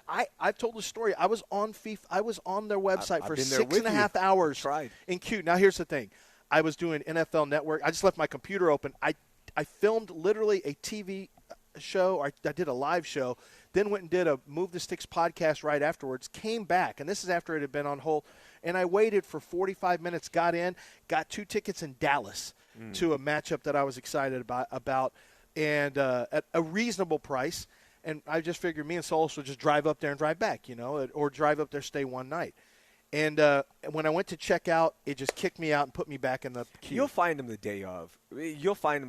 I think there's going to be a reality check for all the resellers that a lot of people aren't willing to pay that much to watch Saudi Arabia taking on. Yeah. Who are they taking on? Cape Cape Verde. Cape Verde. Yeah. No. It's Like already those already matches- cheap. Those Yeah, are yeah, you can those get to are- that game. If you just want to watch a match and just say I went to a World Cup match, then Yeah. I think that's gonna Yeah. the price is gonna come down. Now, Okay, that's the to match get to for you a to go to in knockout Houston. game, the knockout round is going to be it's gonna be still hard. going to be expensive, but I don't know how expensive because all the travel numbers are now showing that Well, it's not as I've been tracking high. them, and the prices Yeah. are going. They were going down. They came down, but now they started to go back up on certain Okay. matches. So I've been tracking it because I want to get the best price, and I may have acted a little slow on one of them. So we'll see. But Germany Carousel is one that you can get to at reasonable prices. Cape Verde, you can definitely get to I'm Cape de- Verde, I'm going to Saudi that Arabia. one. I'm If you going want to to that go one. to and be part of a World Picking Cup, me up a Saudi that's the Arabia one. baddie. That's the one where you can How you gonna- do it. How are Give you me going to a be able to Habibi. tell? Huh? You going to be able to tell? I'm pretty sure I'll know which one the Saudi Arabia fans No, I are. said baddie. I thought you said a baddie. Oh, I see Yeah. what you did there. Yeah. Nice, You're the nicely worst. done. All right, Nicely let's done, break it. It's sir. 8:05. We're going to break it right here. You guys can jump in at any time. AJ will just tell us 713-780-3776. When I come back, we will hit on Texan schedule just a little bit more. And Which also, game you want to travel to? Well, yeah, we have we'll to play get that to yours. game. Which game you want to travel I've to? got mine already. We will do that as well. Exciting. We will do that as well. And a golfer has apologized. A golfer had to, since we're here at East River 9. I've got something golf-related because there was an apology issued yesterday that we'll get to. It's 8:06 right here, ESPN 97.5.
right. Hour number 2, Lance, Dell, Raheel. It's going to be tight. So a tight first hour. So we'll recap Texans schedule. Texans schedule was released yesterday. And I'm going to run down the games very, very quickly. And then, Raheel, you're going to tell us. You got a little game that you want to play called Which Game Would You Want to Go To? Yeah, road game. It's one of the games that's sweeping the nation. The Houston Texans schedule. I actually closed. I'll start it off. First two are at home. Chargers, Raiders. Or excuse me, those are the preseason games. Yeah. It starts with the Bills and Bengals. Mm-hmm. So you get Josh Allen and then blowout back Burrow, which is, if you don't know what that is, his suit. He's got his back blown out, and there's a big hole there. Yep. Like that's a legit thing he wore. So he's now at a fashion show. At a fashion show. So he's. I don't want my quarterbacks at fashion shows. I don't want people saying that, C.J. Stroud got his back blown out. Yeah, I don't want that either. I don't want that either. But that's what Burrow decided to go with. Yep. So you're 2-0. Then your first road game, the Colts. Yep. At Indianapolis. Noon game. Which I guess if you want to go to Indianapolis, you can pick that one. Your first 5 games are at noon, too, by the way. Dallas here, week 4. Week 4, Dallas Cowboys here. So 4-0 to start the season. Then you go to Tennessee. So you got us winning at the Colts. At the Colts. Easy win. Easy dub. You're at the Titans. I would hope you don't slip up there. It sometimes can get a little tricky with the Texans. But if your offense is average this year, that should still be a dub. Yeah. They're not ready yet. Then you're in Wembley, October 18th, and you are taking on the Jaguars at 8:30 in the morning. Here, but over there, I believe it's 7-hour difference. 7-hour difference. So it's a normal game time, right? Yeah, sure. So that's your first true. Do you want to go to that game? Mm-hmm. All right. So I looked at the prices.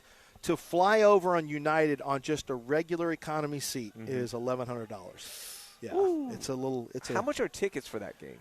I really don't know. I don't know is how it much it comparable to what we would pay here? You're going to probably pay over $200. $200 to get in. Yeah. Good seat. Yep. It's very similar. Let me see. I'm going to find tickets for that one real quick as we find tickets. See what they look like. Then you've got then the Giants come to town on the. When is the bye week? The Giants come to town on there it is. It's after the Giants come to town. They have a bye week. Then they go to the Chargers, to the Browns. They come home against the Colts November 19th. Then the Ravens come to town on the 29th, the weekend after Thanksgiving. Then the Texans, to finish it up, they go to the Steelers, to the Commanders, at home against the Jags, to the Eagles, to the Packers, and then at home against the Titans. So 4 of your last 6 are going to be on the road in December in potential cold weather spots. So something to keep your eye on. You think this team wins. The over-under in DraftKings is 9.5, which seems too low. My guess is the juice is going to say over. They're going to make you lay like minus 140 on the over. Yeah. I bet. They might hit that over by week. I really believe 10.5 should be the over-under. Yeah. This is an not easy being their schedule is considered the 7th easiest.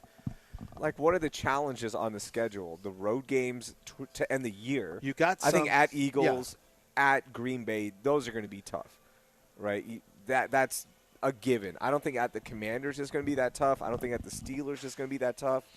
Well, those games I think test this whole build that they're trying to sell. We're tougher on offense. Mm-hmm. This is how we want to do things. And how do you win games late in the year? You run the ball. You play defense. So you're on the road in the cold. What are you going to do? You're going to try to run the ball and play defense. We'll see health-wise where they are. But if we're talking about a real test of who they think they want to be, Pittsburgh, not great, but they're not going to be a bad football team. Their ceiling's probably not very high, but their floor is probably 8 wins, just like the Steelers. We always know them to be. The Commanders, we'll see if Jane Daniels can stay healthy, what type of bounce back they have. But you go on the road in January and December, and it's just a preview of what it might be in the postseason. If you want to know what the league is thinking of, or what Vegas is thinking of C.J. Stroud right now, I'll give you an example. Are they thinking of him? Nobody's thinking of C.J. Stroud. Well, no, not really. That's about to be the point. Yeah. In 2024, headed into the 2024 season, C.J. Stroud was number 5 on the MVP list. The MVP list, I believe he was number 5, and I think that number was something like 11-1. Right now, he's number 19. He's in the others. And these are all quarterbacks. So there are 18 quarterbacks ahead of C.J. Stroud, including Kyler Murray is ahead of him. Sam Darnold, Bo Nix, Jared Goff, the usual suspects. Yeah. Caleb Williams, we'll get to that in a second. And then it goes, Jackson Dart is ahead of C.J. Stroud. Shut up. The Giants' Jackson Dart. C.J.'s expected to be on a team that makes the playoffs. Jackson Dart is with the Giants, and Jackson Dart is 46-1. C.J. is tied with Baker Mayfield at 48-1. That is crazy, but I think it's going to be better for him. But he's tied with Baker Mayfield. If I'm Baker Mayfield today, I'm like, what? 19-20. Those two guys are tied, and it's all quarterbacks. So that's the fall off has been substantial in terms of the perception of a C.J. Stroud. The Houston Texans in the division are the favorite. They're plus 150, meaning 100 to win, 150. Jacksonville is plus 170. Then come the Colts at plus 330, and then the Titans at 850. And then very closely by the Broncos. Mahomes is going to be back by week 4, is the rumor, or is that? That's the rumor, thinking? But I'm thinking maybe week 1. Week 1. Yeah, because they could pup him. I have to look and see what the schedule looks like. But when he had his injury and the typical time frame and the way he and Bob Stroop, his trainer, go at it, I could see him being back earlier than people are expecting. But he's going to be on safe. He's going to be on pup to return. Yeah. So it might be week 3. It might be week 4. But I need to look at their schedule. You don't. Yeah. You just need to make the playoffs if you're the Chiefs. You don't need. No, right. You don't need to be like number 1 seed or. No, you just need to make the playoffs. You just get in there. So we talk about the rosters, and like you went through the odds of the Texans making the Super Bowl or winning the AFC. Normally, when you go on a run, your coordinators are hot names and they get hired because of whatever excellence they put out there. Yeah. We have not really talked about, like, in one of those matchups, would Nick Caley be someone you believe in a matchup where you're going against one of the better coordinators in football? So, obviously, Matt Burke has taken over for the defense. We still know that's D'Amico's DNA, and they were great last year, so we got no questions there. Is Nick Caley enough of a proven commodity that you're not bothered by the thought that he would have to be someone who coordinates an offense that gets you into a deep playoff run? What do you mean by that? Is he good enough, or what are you saying? Well, you start to look at all those guys who do that. Either they are wonderkins or they become those types and they go on to go get jobs someplace else. You don't know it before it happens, but do you feel like Nick Caley has that in him? Okay, hot take here. Controversial hot take. Ooh. We all think Nick Caley, blah, blah, blah. You think whatever you think negative about him. He came over from under McVay. It was not an ideal situation last year. You know, if CJ didn't have it good because of Caley and his offensive line and his wide receiver, then the same thing's true for Nick Caley because he had CJ and the offensive line and this, that, and the other. I'm going to say that Nick Caley's still an unknown. And you can look at it as negative, but I'm also going to look at it on the flip side and say Nick Caley might actually be really good at this over the years. Like, he may have taken a big step from year 1 to year 2. We don't know. We'll see. Nick still has to try to figure out what he likes to do relative to what CJ likes to do. CJ is a little finicky. He likes the the corners of the bread. He likes the crust of the bread cut off his sandwiches. He's a little bit of a finicky. I don't want crunchy peanut butter. I want creamy peanut butter, Mom. He likes certain types of coordinators. And this goes back to Ohio State, where he didn't even deal with his coordinator there. He only dealt with Ryan Day. And I was told that by somebody at Ohio State who works there. He only deals with Ohio State with Ryan Day because he thinks Ryan Day knows ball the way he needs to know ball. And so CJ's a little bit like that. He thinks he knows ball to a level, and he wants you to be on his level. I don't want to make it – I know it comes off as sounding a certain type of way, but I think CJ has high standards for his coordinators. I'm not sure that's the fairest thing because he hasn't done anything yet to be like that, but that's how he is. And so he has certain ways he likes to do things. I'm not sure that he is as malleable in terms of, hey, CJ, we want you to do this. I believe that coordinators are going to have to work around what CJ likes to do. And he's not the only quarterback like that. I think a lot of quarterbacks are like that. But there's a chance that Nick Caley, who had some heat coming out of the McVay camp. I mean, there's McVay guys have all done pretty well. Most of the McVay guys, Liam, Kevin O'Connor, Liam Cohen, a lot of these guys actually have done really well whenever they go other places. The what's his name with the Titans, the other LaFleur. So there's some heat coming out of the McVay tree, and Caley comes off that tree. So I think there's still a chance. He could end up being a good coordinator. Yeah, absolutely. And this is year 2 for him. Yeah, you learn from what happened in year 1. Yeah. He made some good calls in the playoffs. I thought there were some good times that he had. Yeah, not across the board, but there were times where I thought that's a really good drive. It's going to be rough with everything that you laid out with CJ. There was going to be some kind of butting of heads. Or I think CJ has to buy into Caley, and Caley has to trust CJ. It's a combination of things that have to happen. And hopefully with the way that this team is being built, as Dell mentioned already, for this season, it's going to be more run-oriented. It's going to be more tough-nosed football, all that stuff. Maybe that takes a little bit of pressure off of CJ, and Nick Caley can now say, hey, look, you don't have to do everything. We just want you to do this. Do what you're good at, and you'll be fine. Hold on to the ball. That'd be great. Right. That would be nice as well. Don't throw in double coverage. Don't make those bad reads. But just do this, and I promise you'll get back to your level. And I think that's going to happen this year. I do too, and it's weirdly. I know people think basically this show's he's going to be a game manager. but Is what I said. And that's okay. And that's okay. And Nick Caley's going to have to figure out how he wants to call a game now with having Woody Marks and Montgomery, because I think that's I'm saying that as a positive. Having a run-blocking offensive line, that's a positive. I'm very curious to see what happens, but I think Nick Caley does have a chance to be. To your question, does CJ's stock go up if the Texans get to the Super Bowl? No matter how. CJ's? Yes. Even if he's a game manager, he's going to get a huge contract. He'll get 55. If he's a game manager, he'll get somewhere between 54. So CJ, buckle up. Let's go. 58 million. Yeah. If that means you're handing off the ball a lot more, CJ's set for the rest of his life, no matter what happens. Yeah. Somebody will pay him.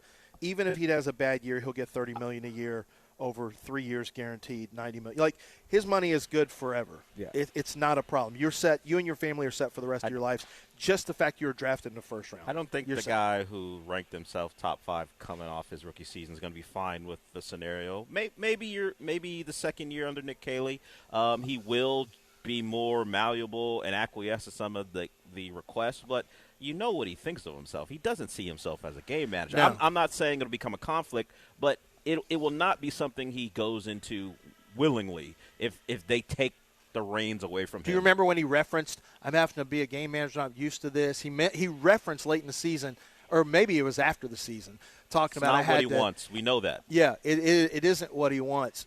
But we'll see how mature he is to understand that I got a chance to win a Super Bowl with a certain way of playing because my defense is that good.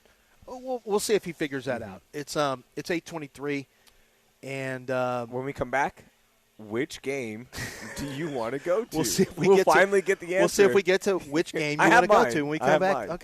Okay. I know which Dell's going to pick. He's going to Indianapolis at Tennessee, so he can go to Nashville, some of the hot chicken. So I can hang out with Chud the Builder? Yeah. I want to go to Nashville? Yeah. You and Chud the Builder can hang out. It's a bunch of bachelorette parties. Hey, man, look at this guy right here. Yeah, that's how that would go. Considering what time he's on. Well, he's also, I think, got charged for attempted murder. That's true. Ooh. Well, that was a matter of time. He was either going to build his coffin or get ready to go to a jail cell. I mean, it's going to be one or the other. I also want to do the London game monologue. It's been bugging me, and this is a serious one. It sucks what the NFL is doing. And your the NBA, league, Lance. And the well, NBA, I'm going to get off the mic, so I'm able to. I'll take the headphones off. You say what you want to say, but I want to have plausible deniability. Yeah. Like if Roger says, "Why didn't you step in?" I'm like, I didn't hear. I wasn't on. Yeah. I wasn't on the mic. And then when you talk about Ronda Rousey, Gina Carano, I'll take mine off. So I need somebody to talk about that with. Because then Dana's going to be like, you can't be talking about a competing organization. Forgot about that. Yeah, because we have a card on Sunday. But Ronda used to be his girl. Yeah, not so much now. Well, because. Not so much now. What, is he mad at her? I think they are all mad. No, Ronda. It's just she wasn't any good anymore. Everyone figured her out. I think there's a lot of beef between everybody. Yeah. Everybody. Dana has beef with somebody? Yeah. You It's don't usually see that. Yeah. Yeah, you've got Dana. I've got Roger. We got to be very careful. We got to be very careful about what we say. It's 8:25. We do all that stuff when we come back. Right here, 713-780-3776, live at East River 9 in Birdies. We are in Birdies Cafe and Bar. It's pretty sweet, and you guys can stop in with Niall. He's here, and you can say hello.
This is John and Lance. On ESPN 97.5 and 97.9 HD2. Broadcasting live from the mobile Huntington Bank Studios located at East River 9. Here's John Granado and Lance Zierlein. All right, it's Raheel, Dell, and Lance today. And since we are at East River 9, here's a little golf news.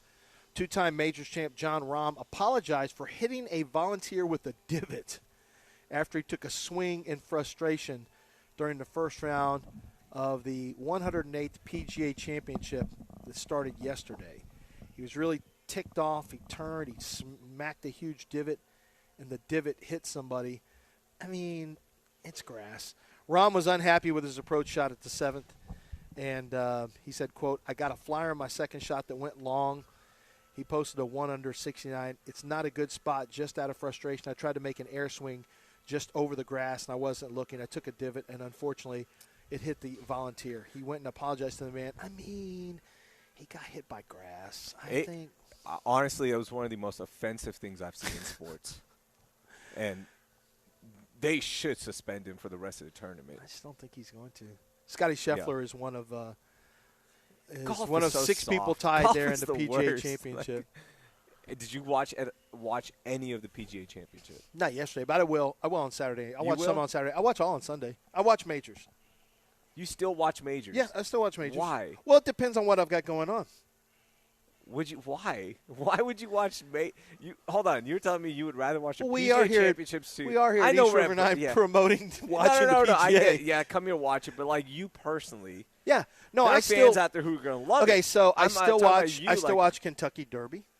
Okay. I still watch that horse maybe freaking out was maybe wild. Preakness, usually not Preakness because it's not like I don't know why. I just missed the Preakness. I know in Kentucky Preakness. Oh, wow, When is the Preakness, I Preakness? missed it. It's 2 weeks after Kentucky Derby. So it should be this weekend, right? It's been 2 weeks. Oh yeah, it would be this weekend. Yeah. Yeah. And then you've got the Belmont, and sometimes I watch That's the the Belmont. one. I'll watch if there is one PGA. I will say I don't always watch PGA. If Scotty Scheffler is in the middle of it, he's not Tiger, but I do think Scotty Scheffler's special, and I don't mind watching him. It's one of those things where I kind of like when I lock in on some golf. If there's nothing else, I will. I mean, it's always nice if you back in the day when I could. You know, if you had action on golf, it makes everything more. Yeah, you can watch that's everything when you have action. Raheel, where would you like to go for this Texan schedule? Oh yeah, we have to do this. So where would you like? What trip would you like to take, Raheel? I'm going to be really honest and earnest on this one. Okay. If there's one game that Texans fans, if you're like, man, I really want to travel, you've got the option of London, going to Wembley, right? That's a cool one. I know where you're going to say. Where? Chargers. No. Nope. LA, you can go anytime. You can, yeah. LA is like an easy well, trip. Then you should say Wembley, then, but you're not saying Wembley. Green Bay. Dude, that is your freezing cold. I'm telling you, that's what I thought when I went in 2015 with Granado and Nick of Nick's place. Like, he took us out there. I was like, what are we doing? Why? And it was snowing that weekend. It was freezing. But we went into Chicago. That's what you do. You go into Chicago, enjoy Chicago for a couple of days. Oh, so y'all went to Chicago. We went to Chicago and then drove up to Green Bay or drove across to Green Bay. Dude, that was so much fun. That was legit one of the best football trips I've ever been on. Really? And you know me, dude. Yeah. Everything's snarky. I'm like, what are we doing? This is so dumb. Like, why are we doing this? It was so much fun. The fans are as nice as they say.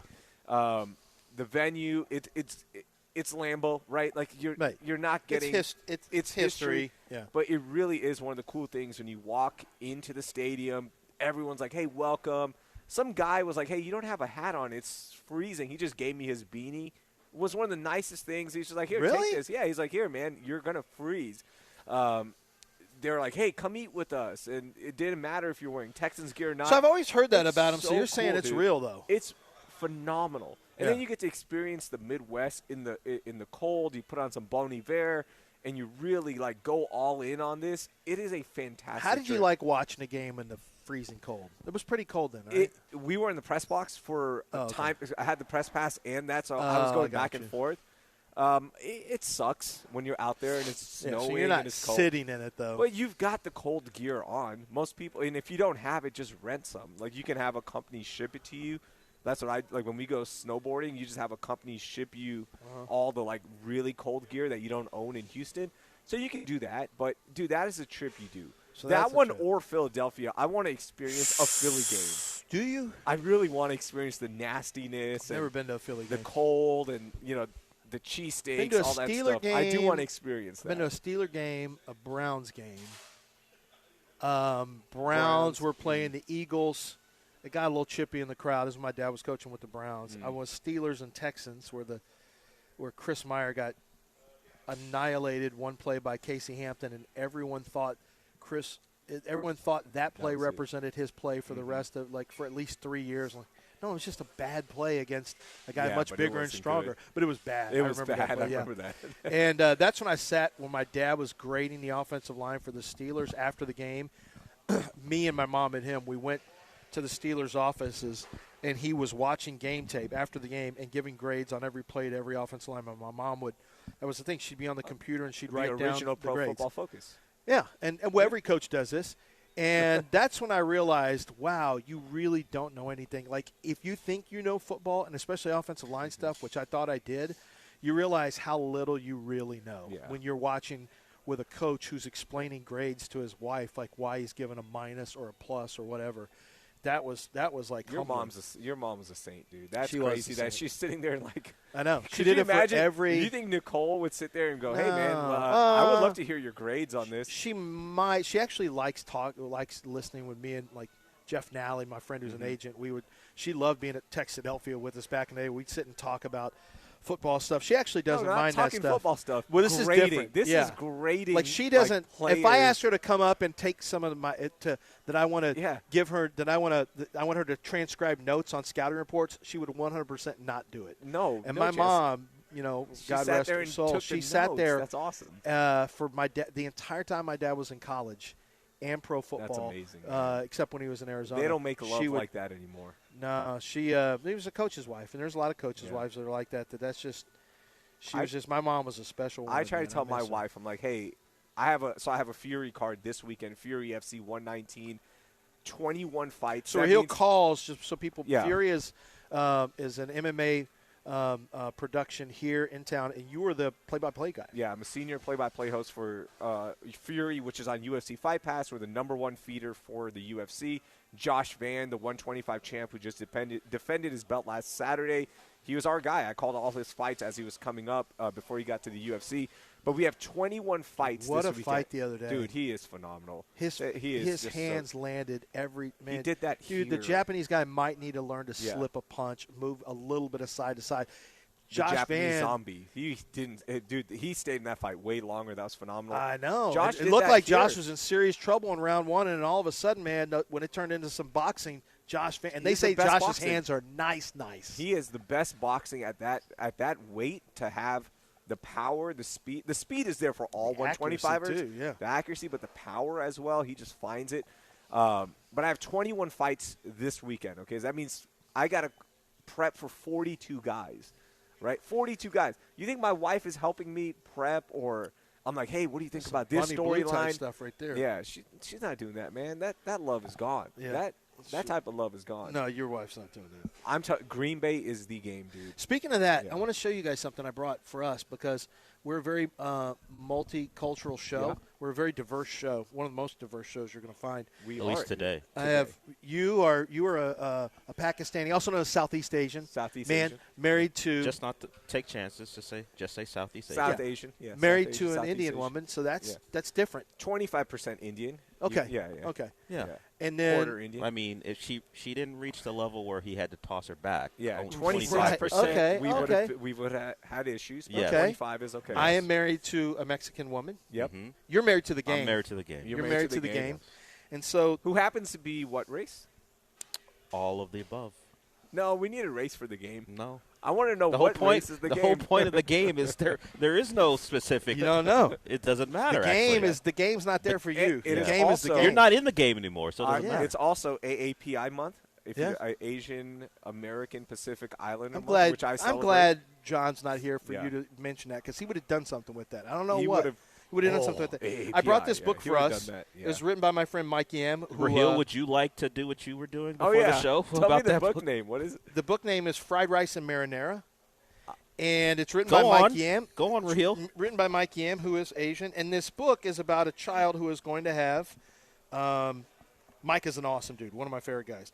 And we work together at NFL doing draft stuff, and I'm going to miss him. He's on the ESPN side now. But this child is going to have a birthday party, and I'm worried about, well, the Chinese food, I don't know how the other kids are going to like it.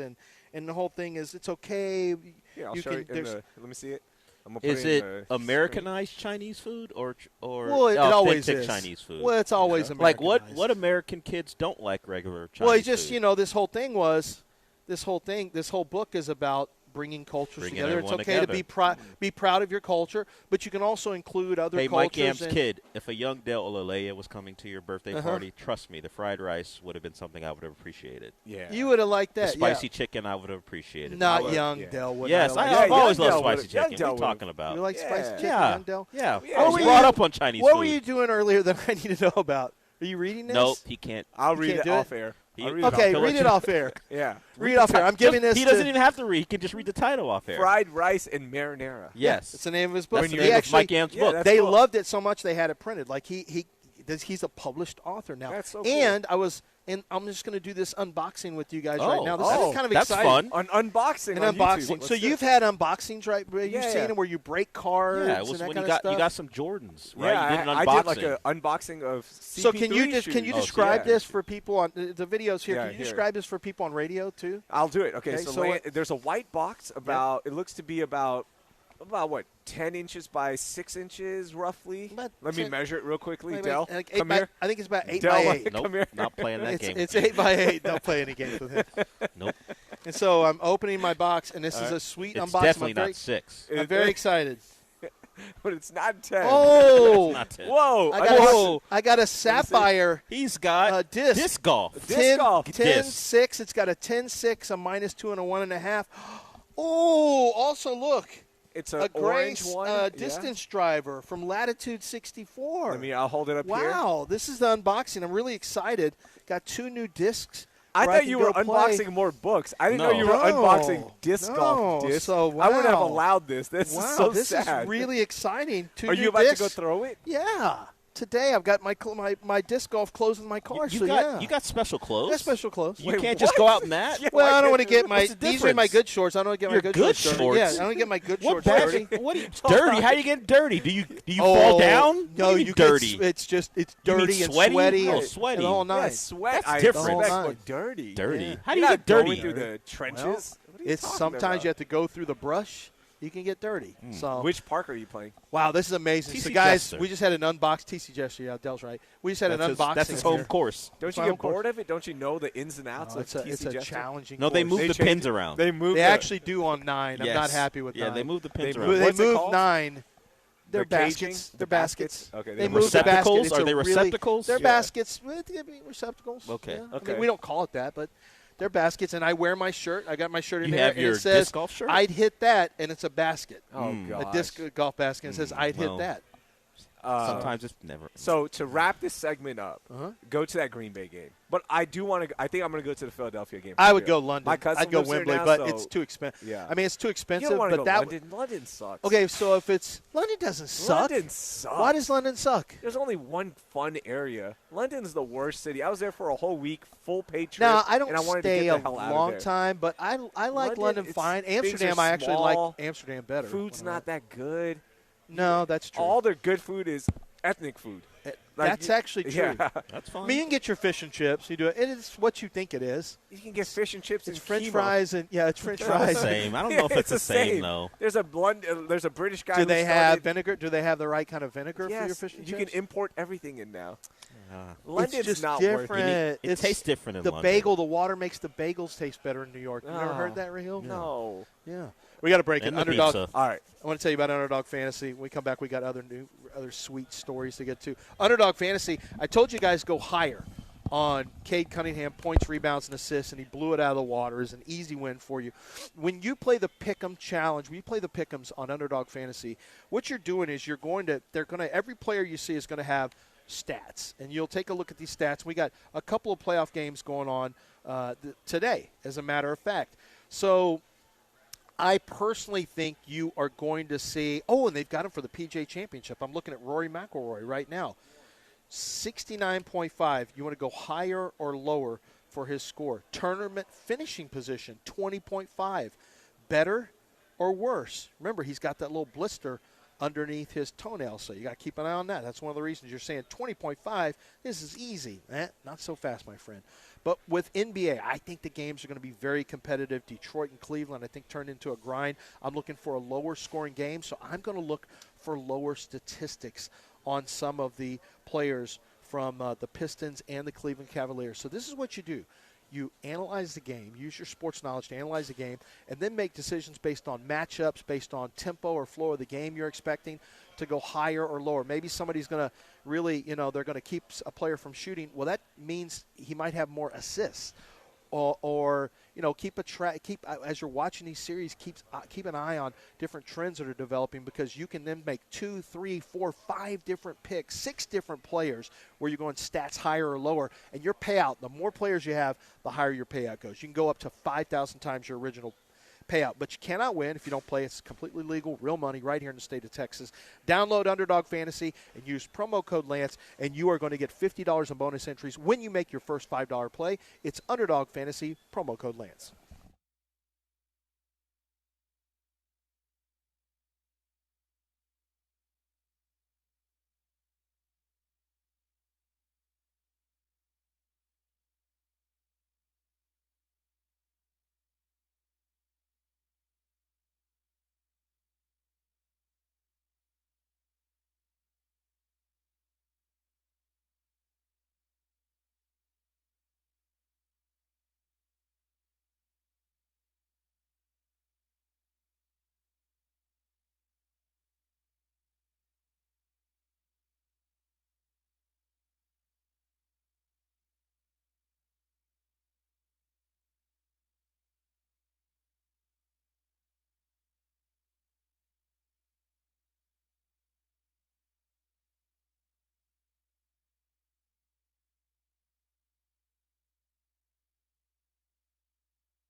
This is John and Lance, On ESPN 97.5 and 97.9 HD2. broadcasting live from the mobile Huntington Bank Studios located at East River 9. Here's John Granado and Lance Zierlein. Oh, we got to make it quick. David Fletcher is going to join us. So this will be about 3 minutes. Fletcher is going to join us. A couple of stories we haven't gotten to. First time I mentioned it all day. Astros lose to the Mariners. Oh. Literally first time. 8-3.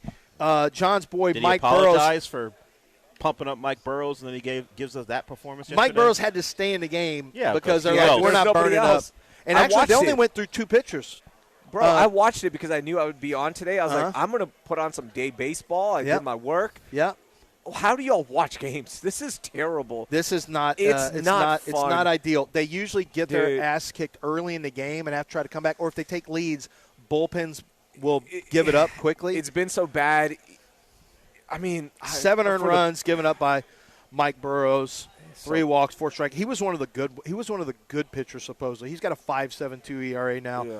This is an absolute joke. How bad I feel this pitching so bad staff for the is. broadcast team. This is an absolute joke. And to be fair, there is no Hader. There is no Hunter Brown, who'd be really good. But Christian Javier is not, we didn't know what to expect from it. This is just bad pitching. It's bad. It's bad all It's around. The just vibes are off. terrible. It's terrible pitching. And It's hard just, to watch. There's and- random guys. You're like, what is this guy doing? Did they just find him in the crowd and throw him out there? Did he win some investment banking contest and bought a chance to play for the Astros? You don't know who these guys are. It sucks. Yeah, it's Rough not- season. It's not great. Yeah, I feel bad for y'all. You have to talk about this team. It's not great. Thank God the schedules came out. Yeah, Schedule Talk Radio is so much better. Yeah. Oh, give It me that. actually is better. I would 100%. I saw Matt tweet that like, oh, you're like sarcastically 2 hours of schedule talk.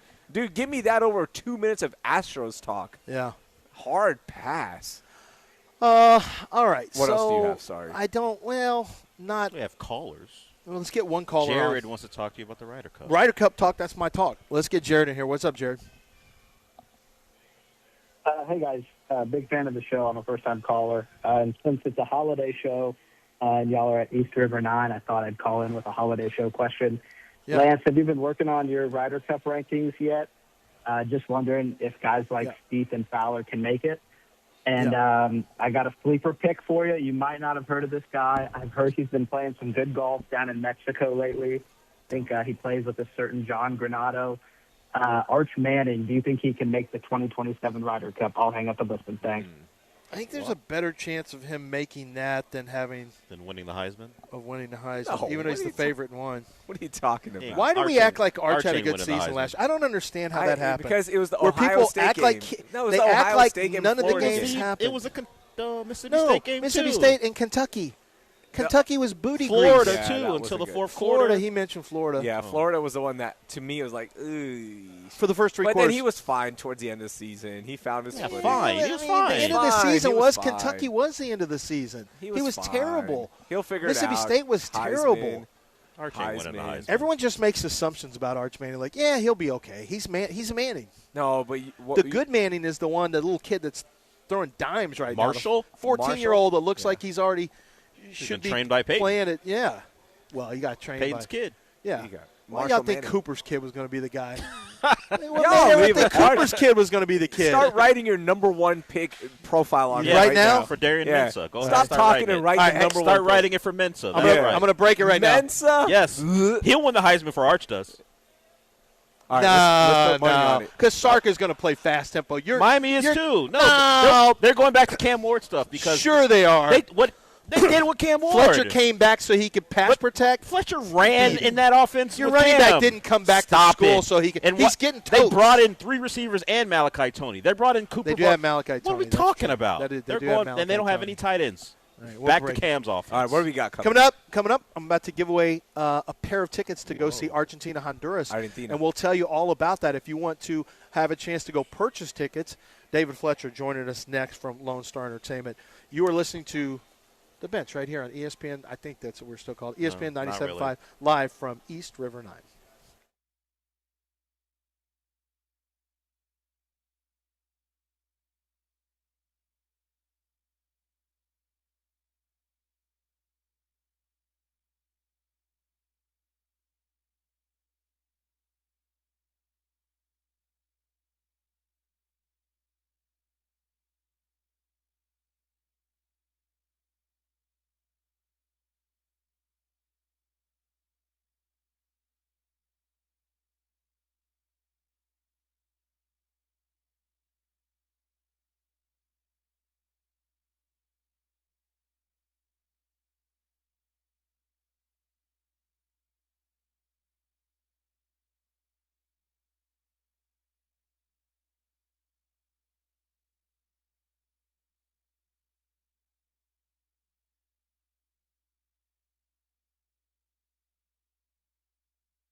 All right, Lance Zerline, Raheel Ramzanali, and Del Olaleya is what they're calling him now.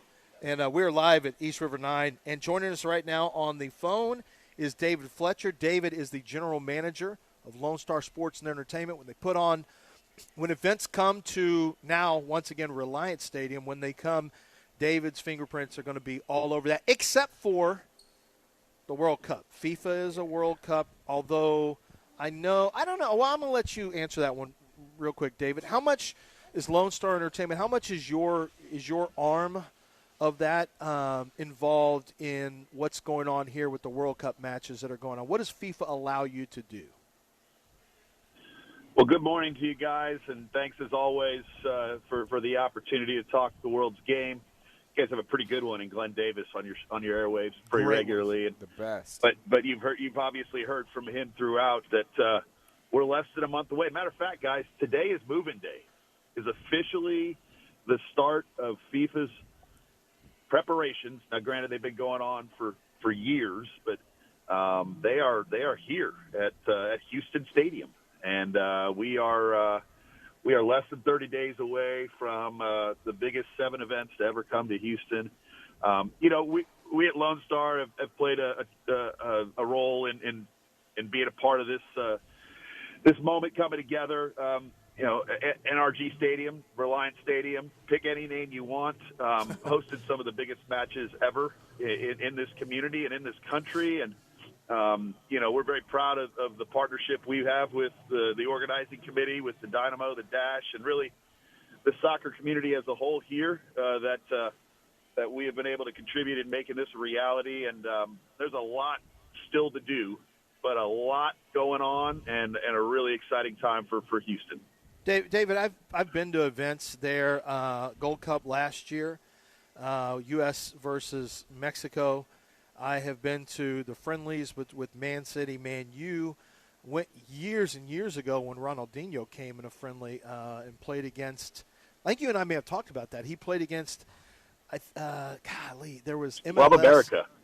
Yeah, he played against Club America, and the game before was an MLS game match right before then. Dynamo and Galaxy was a doubleheader. That's right. Back in Landon Donovan was there. So Messi was in that game too. Young Messi for Barca. Oh, he was in that game. So I was shocked. That was the first time, and I remember I had just gone. I'd watched when Vince Young and Texas beat the brakes off of Joel Klatt and Colorado, and the place was absolutely packed. And I was used to seeing Texans games and Texans the tailgates out there, and then I saw when Club America played Barca, I could not believe. I'd seen full stadiums before. That was a friendly, and that was a completely different thing that I had ever experienced. I had no idea at the time. That was way back in about 2006 when I watched it. Yep. I was blown away, and every match I've been to since then, I've been to Argentina, for Copa, I've been to a match there. It is so much fun watching those with the fans and how passionate it is. Last year saw Colombia in a match, or maybe it's 2 years ago. Really excited about the World Cup coming here. What's going to be different about these events? Is there anything different to people going to the game that they need to know in terms of getting there or security or anything like that? Well, I think first thing first, you got to get there, right? So Right. LSSC.net, we are a sales partner of the FIFA World Cup and the local organizing committee. So if you haven't got your tickets, all 7 matches in Houston still have some great options, although I'm going to be honest, we have an incredible draw here, and most of those are dwindling down very quickly. So LSSC.net, get your tickets first, all right? Second thing I would say, Lance, and your listeners know this because you have some great Houstonians, all right? You're going to want to get out there early. It's the security level on these events is unlike anything else, maybe Super Bowls or Final Fours. So, but there's also a tremendous amount of activity from merchandising to the fan fests that are out there. The things that I think you'll notice is 2 things that really stand out about the World Cup. It's the passion level of your country playing, and Houston being the most diverse community in the country, being a gateway to the world, particularly to Latin America. There will be a tremendous amount of travelers into Houston for these matches. They are here to experience a once-in-a-lifetime moment, and that passion that you talked about, that you've seen in those matches at our stadium over the years, ratchets up to another level when your country is playing for something that truly matters. And for everybody involved, it does. I think the last thing that just really stands out about this, and all credit to Chris Canetti and the local organizing committee and our civic leaders, the duration of hosting this many events for this long a time, it takes tremendous coordination, a lot of work, a lot of people. Houston's in as good a spot as any. Right down the road from where you guys are now, Houston is one of only 2 markets that's going to have a free Fan Fest open so that the community can come out and experience the events that are going on, all 104 matches with their fellow Houstonians and their fellow soccer fans. The stadium itself is going to be in great shape. I know just last week they showed the field going in, but the amount of resource and work that goes into hosting 7 matches over roughly 25 days and all of the work around the 39-plus days of the tournament, all credit to those guys. They've done a great job, and Houston is ready. David Fletcher joining us here on ESPN, live at Birdies, General Manager, Lone Star Sports and Entertainment. With all that being said, as you mentioned, like, it is moving day. We are less than 30 days away. Is the city ready? Like, I'm driving around, and I know there are some ambitious plans, and I can't wait to see it all unfold. Just talking to businesses, talking to people with the city side, are we on track? Is everything going to be ready for this first match and this unveiling here in 30 days? I think you're seeing a lot that's been a work in progress for years being announced, and that's intentional, right? I mean, the legacy of the tournament is not just the 7 matches. It's the impact that it has on Houston going forward to make us a better and bigger city, particularly in the sport. A lot of announcements this week about major renovations and improvements in downtown. The Fan Fest, as I mentioned, is on track and going to be one of only 2 markets that is going to be open for free for every single match day of the tournament, all 104 matches. The city itself, has endured months of planning, years of planning and coordination. And I do think that when you think about what we've been able to do over at Reliant, we've hosted over 50 matches, some of the biggest that have ever happened in this country, and we've done it better than anybody else. So when you look at the factors that matter, the effort here is well funded. It's been well planned, well coordinated. There's a lot that still goes into this. Don't get me wrong. But I think when you look at the story that Houston will have as a market coming out of World Cup, from a legacy perspective, from an execution perspective, I don't anticipate anybody will do it any better than what we do here. And David, that's not by accident. Tell us about the matchup coming. People can purchase, and we're about to give. As a matter of fact, you guys hit the lines right now, 713-780-3776. AJ, caller number 3, we're going to give a pair of tickets to Argentina versus Honduras. That is going to be taking place in College Station. Tell us about that matchup, how that came about, and you can, once again, purchase tickets for that at lsse.net. Those are available for you to purchase online if you don't win them right here. Yeah, look, I mean, the road to 26 has been an incredible part of the sports fabric so far this spring. A lot of anticipation around the World Cup itself, but these teams leading up to it, many of them have come to the U.S. to preview what they're going to see over the next 60 days on the field, get themselves prepared. No bigger matchup in no bigger stadium, and that's coming from a Longhorn, mind you, than Kyle Field, June 6th, the reigning world champions, Argentina. superstar lineup led by, of course, Lionel Messi. Will take the field against a Honduran team that is as passionate a fan base as any out there. Kyle Field, biggest stadium in the state, and really just an incredible experience. I got a chance to go up there a couple of weeks ago for the Savannah Bananas, and I mean that's going to be an atmosphere unlike any other when you think about the passion that those fan bases will bring. We're really excited to see this come. Great partner at United Events that have made this possible, and just another example of why this region of the country is the premier hotbed for soccer in the world. You get that kind of matchup, one of the last tune-ups for the Argentinians, and playing against a group like the Hondurans. Going to be exciting, going to be crazy, going to be a lot of fun. Tickets at road to26.com or at lssc.net.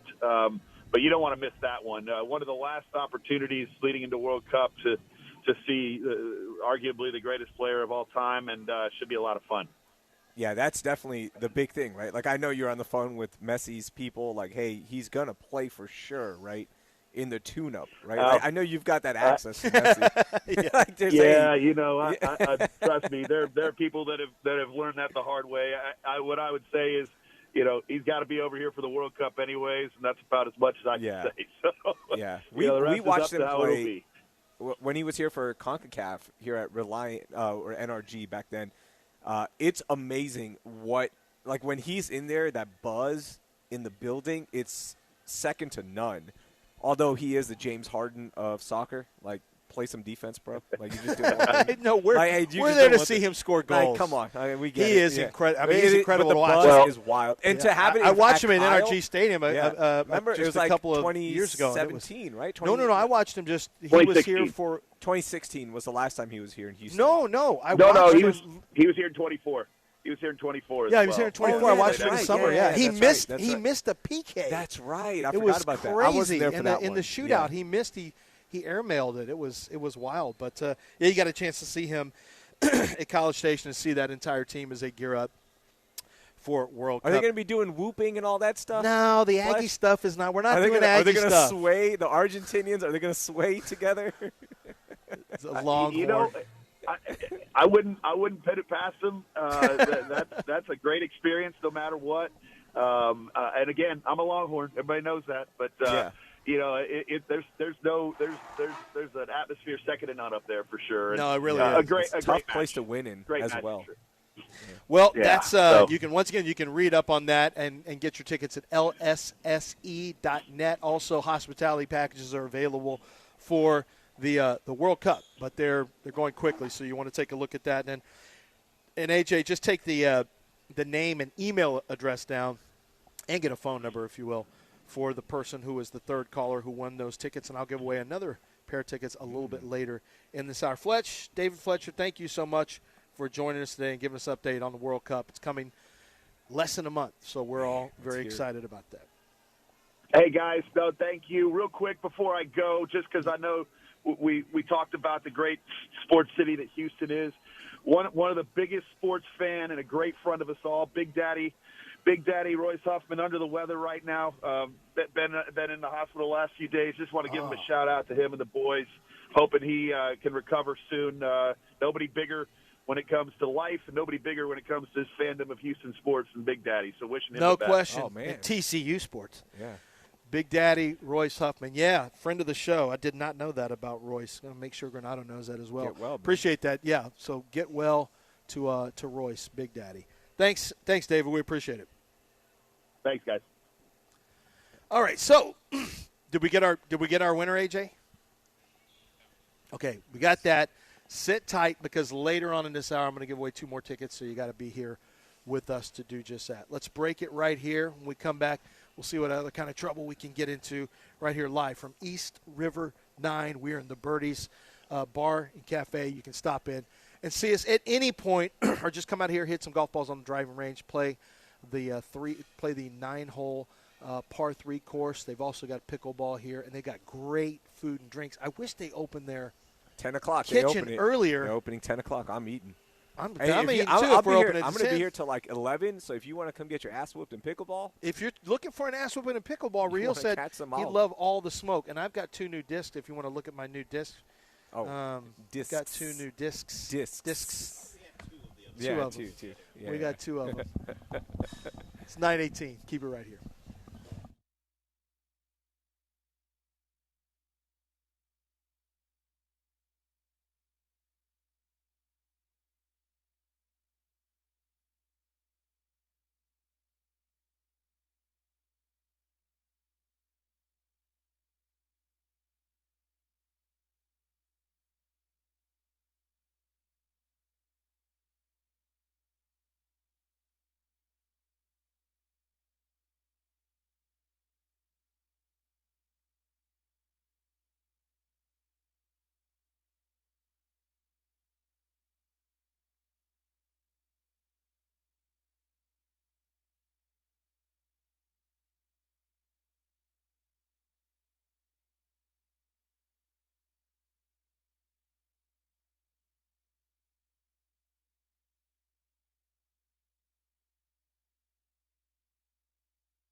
This is John and Lance. On ESPN 97.5 and 97.9 HD2. Broadcasting live from the mobile Huntington Bank Studios located at East River 9. Here's John Granado and Lance Zierlein. All right, we are live. We've got a little more than a half hour to go here live at East River 9 and enjoying the view. We'll be enjoying the food after 10 o'clock, I can promise you that, because that's when my lunch is. Oh, yeah. What you going to get? I don't know, big dog. I got to see. Nah, give me a menu, bro. Let me see what's happening here. Let's see what's popping at Birdie's Ice House. Let's see what's happening.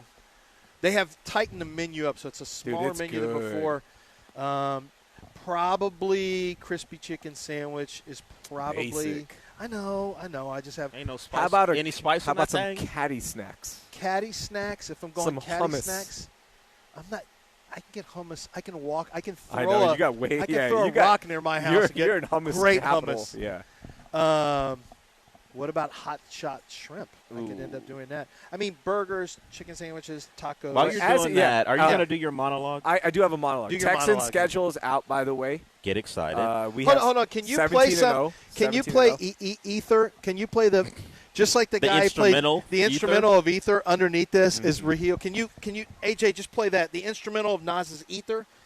Play Astros that underneath. Lose yesterday, 8-2. You just kind of kill time. I'm just I'm helping out AJ. I know how to help him out. Right, go ahead. Other things happening in sports tonight. Doubleheader in the NBA, right? Cavs, Pistons. Big game 5. You got the Spurs, Wolves. Game 6. I think Cleveland closes out and the Spurs. Is it game 6 in the Pistons or is game 5? Game 6 in both. Yeah. Game 6. My bad. Game 6. Tomorrow you got Ronda Rousey returning to action against Gina Carano. Mm-hmm. If you want to watch subpar MMA, you watch that on Netflix. If you want to watch real MMA, I'm actually not looking Sunday, I'm actually not looking forward to that fight. It's not going to be good. It's not. I'm actually not. And Nate Diaz is on the card, and Nate's fight down the beat. Here we go.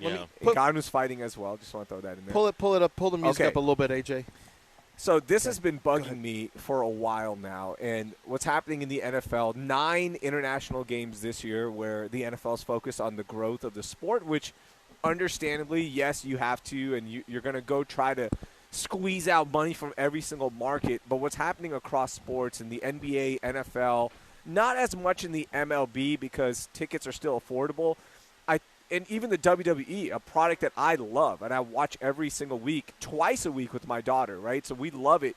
But what's happening across all these sports is that they're so worried about this international market growth that they're forgetting about the people who will actually be here in the long term.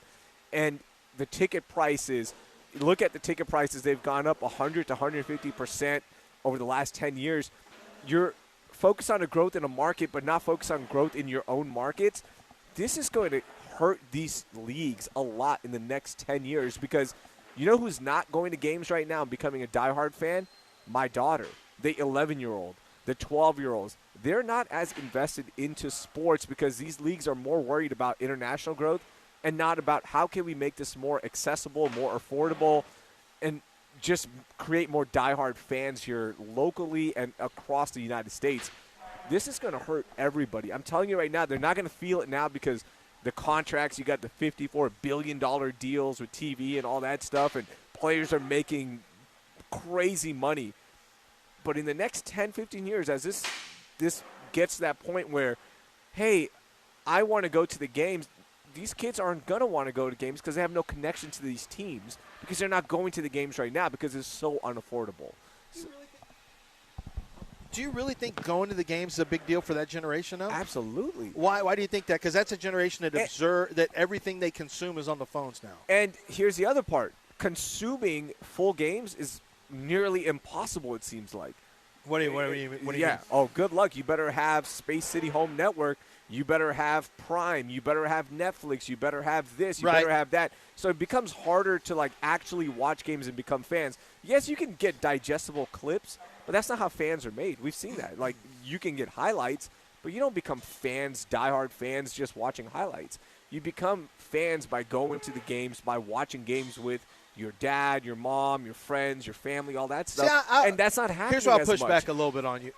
I am a big fan also of people who I do also believe that the ticket pricing has gotten so outrageous. There's nothing that's been done about secondary markets. There's nothing been done, although there was a lawsuit against Ticketmaster about the fees, the excessive fees they charge. So maybe that'll dial that back. But I never went to a game. Like, my dad didn't take us to games. So I didn't go to I went to one Oilers game my entire life. Went to maybe 5 Astros games. Okay. My dad never took me to the Rockets. And I grew up a huge fan because I watched on TV. But to that point, we also had a limited amount of channels. So now it is harder to find. You're right on that. It's harder to find baseball. It's going to be harder to find basketball. Football, you know, when Apple has an Astros game, but it's all about money. It's all about broadcast deals. And as standard forms of consumption with network television fade off, the more choices you have, the less likely you are to make a choice. Yeah. And that's what it becomes with music. Do you remember when you used to just get a CD or a tape or whatever it is, and you listen to the whole thing, and you would just play it. I'd be playing video games, and I would listen to the whole thing, and I became fans of songs. And the ability to pick and choose here and there, I think, has hurt, you know, the ability to really lock in with individual bands. I've got more songs downloaded from a variety of them, but I don't know. Like, I might know only 2 of your songs. Yeah. If it's a band. And that's a personal thing, by the way, because I still listen to full albums. Sorry, like consume albums. Well, see, and that's what I'm saying. That's a personal thing. Also, I don't. But my kids don't. I don't take them to a lot of games, and they'll still watch. Are they still fans of the teams? They're actually not as big of fans as they used to be. Like my kid, my daughter, 11-year-old. When I was 11, and again, we're playing a lot of when I was 11. Right. I get that it was a different time. Right. We don't put Astros games on anymore because. One, I have to go upstairs to watch it because I have to have it on that TV. I don't have it on this one. YouTube TV doesn't have it. Yeah. I don't have it, right? So, like, it's hard to just put on Astros games. Rockets games, same thing, right? Before, it was just UPN, and it was easy to find, and boom, there you go. It's on, and I can watch the games. I think these leagues now worried about just squeezing as much money out from TV deals, from international games, from tickets, absolutely. From getting when you're in the stadium, squeezing every little dollar out of you. But it's everywhere. Price out people. I mean, yeah, that's what I'm saying. You that's work for UFC. I love UFC, but they put literally it's impossible. It's a billion shows. Yes. They have a ton of shows. At least it's on one spot now. Mm-hmm. At least I like the fact it's on Paramount, and I didn't have to rent that card with Strickland and Khabib the other day. I was able to watch it on. I'm happy with that. Yeah, it's actually better for me now than it had been before. Hamzat, not Hamzat, not Khabib. Yeah. Hamzat. Khabib would have beat the piss out of him. But I'm with you on. I don't think there's anything you can do about prices of tickets and making it more affordable. That's like saying making housing more affordable in different places. No, there's things you can actually do. There's things you can do maybe for housing. There's some things you can do. That mayor of San Jose actually did it and had some success with it. No, but even with ticket pricing, how can you do it with tickets, though? You don't have to charge $200, $300 you have to. for every ticket, and then you how can are you going to make enough money? And guess what, Raj? Yeah, no, this is you Raj. can definitely do it. This is Raj's message. No, you can definitely do it. The free market economy. And you really want to cut out. You would never speak truth to power. And guess what? All these teams, all these leagues are in with the resale market as well, right? Like you can go buy resale tickets, official provider, and all that. I think you want to really cut it out. Then guess what? You buy this ticket, and you can't show up. Then you put it back into the pot. Most of these if they leagues, wanted to really solve it, they could, but they're also getting a little pay cut. Even baseball. In baseball, the only advantage baseball has is they've got 81 games, and it's so that's how they can lower the prices there. But yeah, it's it's not really for the common fan, or the common fan has to save up some money. I mean, there's no question. Dude, and have you looked at the prices on Longhorn football? I haven't gone to a game in 2 years. Dude, you can't. No, because it's impossible. Well, there's a whole article about there. We're lucky. We're blessed. My family, we're doing okay. We're fine. But we are that middle class family where, hey, I want to go to this game, and then you look at the tickets. Wait, $300 to take one person, and so it's going to be $1,000 for the whole family? Yeah. I can't do that. Well, this conversation has sparked a call. Larry wants to talk about this conversation involving your kids and being sports fans and ticket prices. What's up, Larry? Yeah, you're talking about ticket prices. There's another reason why these leagues are losing the next generation of fans. when you have games starting at 9 and 10 o'clock in the Central and Eastern time zones, and like the NBA playoff games aren't over until close to midnight. So especially during the school year, kids can't stay up till midnight to watch a game. So, yeah, good point. I mean, they may watch the highlights the next day, but they're not going to be able to stay up. I mean, the networks are so myopic, they're short-sighted. They don't see the future generations not being able to become fans because they can't watch these games at 11 o'clock at night. That's a good point. That's a good point. And that's always been the case, right? Like late games, if you had a Lakers series back when I was growing up, it's always been the case. That's always been the case. That's always been the case. But when you're starting marquee events late as well, it's hard for people to watch. I love that the Super Bowl starts at 5 p.m. because guess what? The kids are going to watch. You're in bed by 8:30, 9 o'clock, and you're done with it, right? See, so you got to start thinking about it. And I love this. I love what he says. Like, you're just worried about the short gain right now. So right now, what you're future. saying cannot be proved right now because the games still Sure. grow and all that stuff. But they're I've not always growing, believed though. in the long term. Well, what do you mean by that? So in terms what do you of consider growth? Yeah, so attendance is one. TV ratings. Attendance will be is up another one. in In basketball stadiums, is up in stadiums. No, certain stadiums are not up. In what, They're not basketball? up. I'll get you the data here. Yeah. I have it. But yeah. Well, they're looking at basketball, it in NFL, general. Yeah. Yeah, I'm talking about just in general. But football, it's not I up. don't see. I haven't seen the NFL stub their toe yet, and even when they price people out, people still the stands. I'm waiting for the Armageddon in football. It's going to eventually come because what's happening is, and I'm a big believer in this because I finally realized all of the money. You know, people cheer for this player to get the bag and this player to get the bag and the bag and yeah. Well, the bag, what happens is when the bag gets that high and you're all excited for them, you are going to pay for that. The owners are going to say, okay, we need more revenue sources. Where do we get it? It used to be, well, I don't go to the game, so I don't have to pay for the tickets or the concessions or the parking, so I'll still get to watch my games. It's now it's now in basketball, in football, and to a lesser extent in baseball. It actually does hit you now because it's Netflix. It's Paramount. It is, well, Paramount's for UFC, but it's Netflix. It's Paramount. If you're not a UFC fan, I'm sorry. Your rate's going up, and I don't care if you're a UFC fan. Netflix, you don't like football? Too bad, so sad. These rates are going up. Hulu and ESPN, your rates are going up. Amazon, your rates are going up. Everything that has broadcast rights now, they are passing it on to consumers. So whether you like sports or not, you guys are having to pay. So now you used to be able to say, what's not hitting me, it's not hitting me. I'm not paying tickets, so the tickets can go up, but it eventually does get to you. They pass on everything to the fans, and our salaries aren't going up compared to the prices of everything right now, but you have to pay for it so that the player can get the bag, the owner can get the bag. You are the ones who have to, if you're the fans, you got to pay, and that's just the way it is. And these leagues, and again, I love the WWE. They're more focused on international growth. They're thinking about doing a WrestleMania in Saudi Arabia, which is unbelievable. Like, dude, that's the marquee event. The NFL focusing so much on international games. The NBA has always focused on international growth, but they're not moving teams over just yet. They might do it, like, because they're like, hey, if Saudi Arabia is going or Riyadh's going to pay me money, then they're going to pay me $1 billion to come over. Why wouldn't we take that bag? I wish they would just focus a little bit more on the domestic side of things and what's happening, because the dividends will pay off more than the international growth, in my opinion. Right.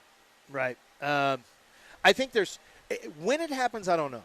But there's going to be a reckoning at some point in sports. And I don't know what it's going to look like, if it's going to be where you price yourself out, where people stop coming to games. I don't know if it's going to be where young people, because right now there's no concern about young people, but young people are starting to follow different types of sports in different They're not as like you said, some aren't as passionate.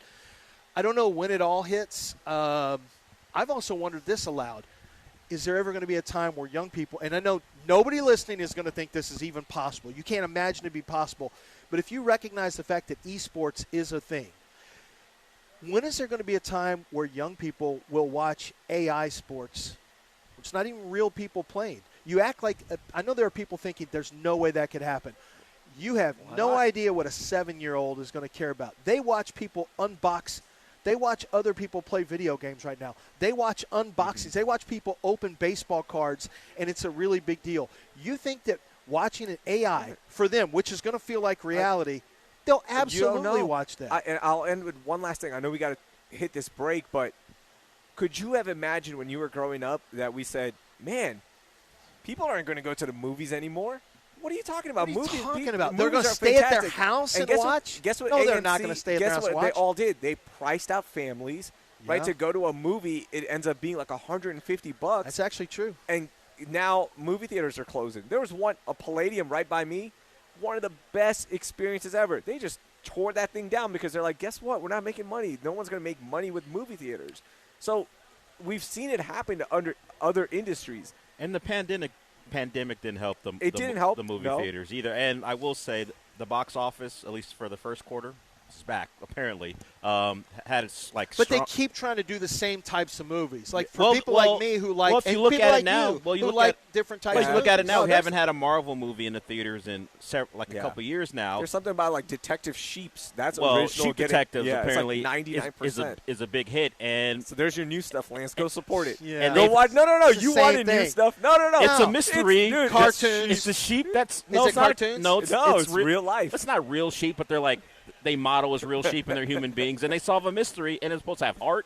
It makes people cry, makes people laugh. I'll be honest, I changed my viewing habits. I don't go to movies at all. And I used to go 4 days a week. It's a 23% increase over 2025 first quarter for movies. So I the want box them office to do well. appears to be coming back a little bit. I want them to do well. But we got to go to break. All right, we'll go to break. Let's break it right now. 9:39. We still have a giveaway to do as well. Yeah, well, we will once I have my tickets. Oh. Whoa. Once my tickets show up in my account. Oh, once you get yours, then you can give out. No. I mean, like once the tickets are here. Hey, although Fletcher, I could still, send some to us. We'll give them away on Monday. Okay. I'm gonna give them away. It's not like the game is this Saturday. No, it is so not. we'll wait up. So I'll probably give the rest away. But I've got the winner. You'll eventually get your tickets when they hit my account, and I can forward them to you. But it's 9:40 right here. We've got. I don't know. We maybe should combine these breaks.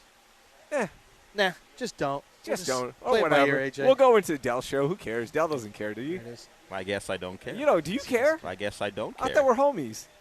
That's what you think. Well, I'm eating a chicken It's sandwich. business. Y'all know. We don't mix business and pleasure. Well, friendship. I wasn't going to say pleasure. Nope. Don't like You that know word it's a with pleasure. you. Nope. AJ, you can take us out right now.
This is John and Lance. On ESPN 97.5 and 97.9 HD2. Broadcasting live from the mobile Huntington Bank Studios located at East River 9. Here's John Granado and Lance Zierlein.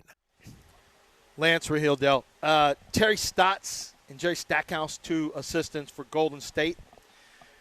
Their contracts are up, and Golden State said, beat it. Get out of here. We don't need you here. Their run is over. Let me ask you guys a question concerning that.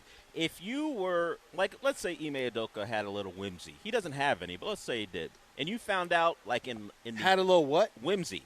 Like a little whimsy. Like, he's a bit like of a little whimsical? Right. Yeah, but he does. We know he's not that guy. No. But if you found out after this season and the way it went that he was sneaking in lyrics from his favorite artist in pressers, how would you feel? Because that's what Steve Kerr was doing. Yeah. He was sneaking in Taylor Swift lyrics into press conference answers.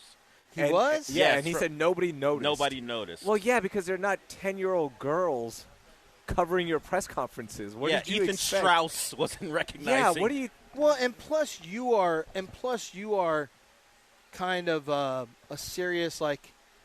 He speaks, like you wouldn't see speaks on big issues sometimes. Yeah, he does. Outside of basketball. Like, you could tell if John was trying to do something. Although, who would know what Jethro Tull lyrics sound Well, like? it would be weird if you're sneaking in. Yeah. I didn't know what that doing would the sound like. flutes and all that stuff. Yeah, it's Steve Kerr did that.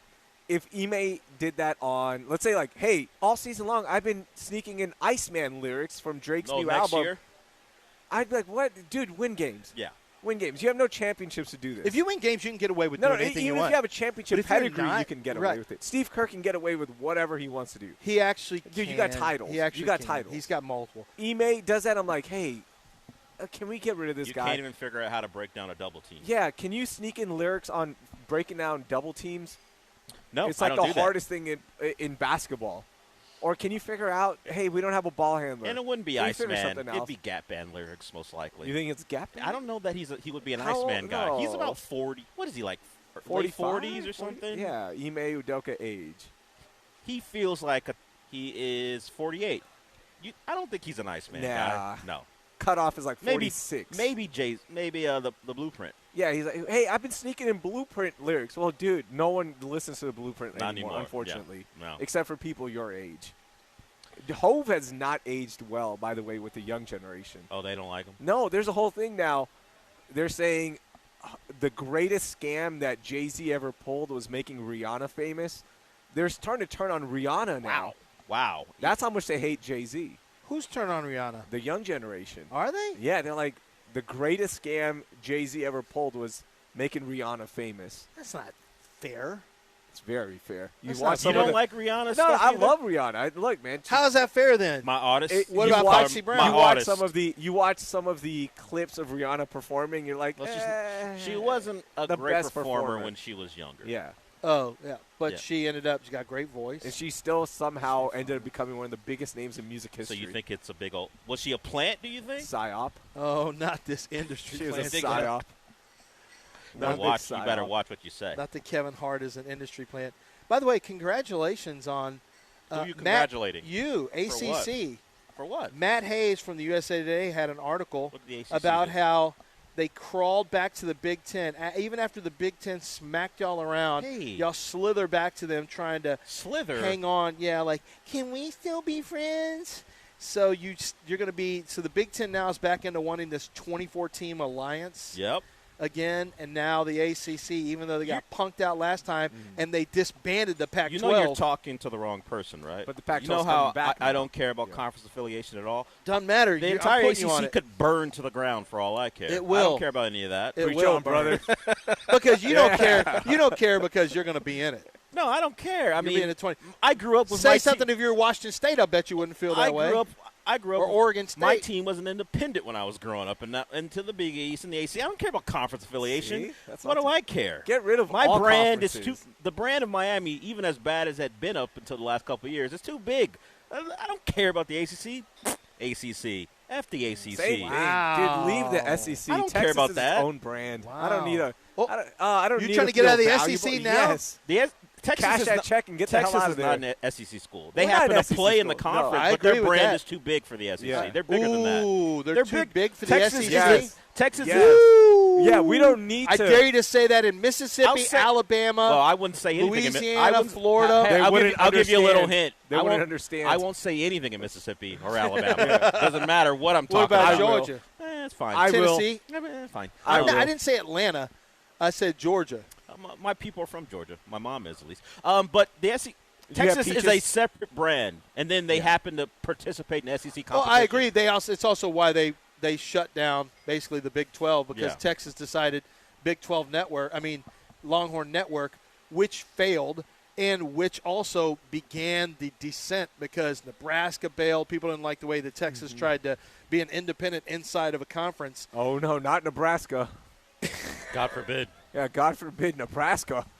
And then your team literally ruined the whole conference. Ruined the whole conference. I'm guess what? Aggies. And you made the Aggies leave. No, I'm glad. And then you tried to follow the Aggies into the SEC. No. The SEC. And the Aggies didn't want you. No. The SEC went behind the Aggies' back. Yeah, and didn't tell them. Yeah. The Aggies did not like it. The SEC was sneaking around saying, "Hey, Texas and Oklahoma, come on." No, Oklahoma. They latched on. Nobody went to Oklahoma and said, "Hey, Oklahoma, let me." Texas isn't stupid. They're not going to try the Notre Dame model. They know there's more money in a model outside because they've already done Longhorn Network. Cash the check and now burn all the conferences down. I don't give a damn about the SEC. Well, you don't. You're never going to catch me chanting SEC. My wife doesn't care about SEC I want to either. see every single SEC team lose. My wife's the same want way. it to be the worst All conference. you Longhorn fans, you're out for yourselves. You're selfish we don't people. care. You're egotistical, A selfish conference people. doesn't define Why don't you be us. part of We're not something that bigger? sad. Why don't you be part of a collective like the SEC? I'm good. Be part of something bigger. You know what means more in the SEC? Did you know that? Yeah, it means more because that's all they have is the conference. Everyone just, Alabama, Georgia, please get us more money. What does Arkansas have to latch on to except being in the SEC? Arkansas, they've only had, I think, 4 winning seasons in SEC play. Stop. Get out of here. The Darren McFadden years. Yeah, it's sad. It's Both the saddest thing we do in sports. Both of you. You know what? This is the history of college football that you guys are burning to the ground. No, I'm a fan of burning to the ground. I'm a fan of conferences when they actually meant something, but now they don't mean anything. They're just scheduling agreements. I don't care about the ACC. It wasn't the conference I grew up watching. If you're going to say anything, I remember my team being in the Big East. That's no longer existing as far as football is concerned. What affiliation do I have with the ACC that I should care? Can I tell you about a huge deal? A huge ahead. Financial deal that's going to reshape how we know college football and college sports? It's happening in the Midwest. What? Yeah, something's happening in the Midwest that's going to change everything. Are you talking Nebraska just landed Matt Rule, their head coach, on a $5 million NIL deal that secures the rights to his podcast and branding. Wow. So let me get this straight. Oh, yeah, you're reading this right. The Huskers have a $5 million NIL and an intellectual property agreement with their head coach, Matt Rule, which allows the university's athletic department to profit from his House Rules podcast. You know the House Rules. It's him and Steven Jackson and Gil Arenas. And you've got Matt Barnes and Sneeko, and they've all got a big thing going. And the House Rules podcast and any apparel-related merchandise featuring Matt Rule. Now, I don't know if you know this or not. Matt Rule, incredibly popular in Nebraska right now. Is he a little fellow? He's not little. They say he's – how tall is he? Wiki says he's 5'6". He's 5'6". No. Matt Rule's a good 6 foot. Google. I mean, you've met him. I've met Matt Rule. Google's telling me he's 5'6". No, Matt Rule's not 5'6". Yeah, I'm just looking at it right now. Has him at 5'6". Matt Rule's 6 foot plus. Matt Rule's a good-sized dude. No, dude, that is the Huskers subreddit trolling. They don't like him. They don't like him. First of all, Nebraska fans don't like him they anymore. Shouldn't. Yeah, he hasn't done. So, but wait. But did you hear what just happened? Did you just hear what happened? The Nebraska's paid him $5 million now to their own head coach, who they're already paying millions to, so that they own his podcast and any merchandise. Because the Matt Rule merchandise. Who's buying Matt Rule merchandise? I don't know what this is. He's not popular enough for Nebraska people even buy his stuff. He's going to earn $13.5 million this year. He's not winning enough games. Part of a one-time payment. The upcoming season marks year 4. Now, this should be one thing if they were doing this for players somehow to funnel them and launder money to players. How are you doing this with a head coach who's not even popular 19 there? and 19 in 3 seasons? I'm probably the most versed on podcast numbers here. Go ahead. Matt Rule, here's a good measuring stick. You always go to Apple Podcasts to see if a podcast is popular. You're not going to find out what their listening habits are. You're not going to find out total downloads. But you want to find out how many people reviewed that podcast, okay? Because usually most podcasts will say, hey, like, subscribe, review. How many people are taking action? Matt Rule's podcast has 209 reviews. Okay. Okay, for comparison. Ooh, it's probably not going to be great. Call Her Daddy podcast, 163,000 reviews. Yeah. Okay, so that gives you kind of a She sense talks of how about popular. sex. Yeah, but just Matt Rule talks it doesn't about matter. I'm talking about how popular coverages. that. Yeah, how popular that is. Right. $5 million. That sounds like they're funneling money for something. I don't understand it. So makes listen no to this. sense. The document indicates Rule will earn $13.5 million in 26 as part of the one-time payment. The upcoming season marks year 4 of a deal that was extended through 2032 during Penn State's coaching search. So the Penn State coaching search came up, and Nebraska said, "Quick, give him more money." Up to 75% of his salary at Nebraska will be paid directly to him, with the rest being paid to his LLC because you can write off on LLCs. You can't write off W-2s, but Trump changed the tax code so you can write off LLCs. Oh yeah, I know you can. If you can, like if you have expenses, I can't expense Create suits LLC, that what are you doing? I did, but suits that I can't, money that I have to pay my agent, I still have to pay taxes on money that doesn't go to me. Trump changed the code, and I actually make less money now. Are you? I can't write our off. Great leader. I'm just telling you. Watch yourself. My taxes are way crappier. I can't write off. If I buy suits for NFL Network, can't write it off anymore unless it's done through the LLC. Sponsor. You and I need to have a. I know you're good. You My got a suit sponsor. Although I can't wear your suits on my NFL yes, you broadcast. Can. You can't wear a $20,000 jacket. I can, for free? but I don't know. They would think I'm showing off. Yeah. That's a showy jacket. That's a peak. That's Bucky called would peacocking. go, oh, like Bucky would make a big I'm sorry, deal you don't about want it. to peacock anymore? I mean, I kind of do, actually. Yeah. Why are you letting Bucky rule Yeah, what you you're do letting and don't do? Hey, I don't want Bucky, to get a thinking I'm trying to sponsorship. be like what? or think I'm appropriating Rahil's culture. Come see my guy at Waleed Pirzada in Sugar Land.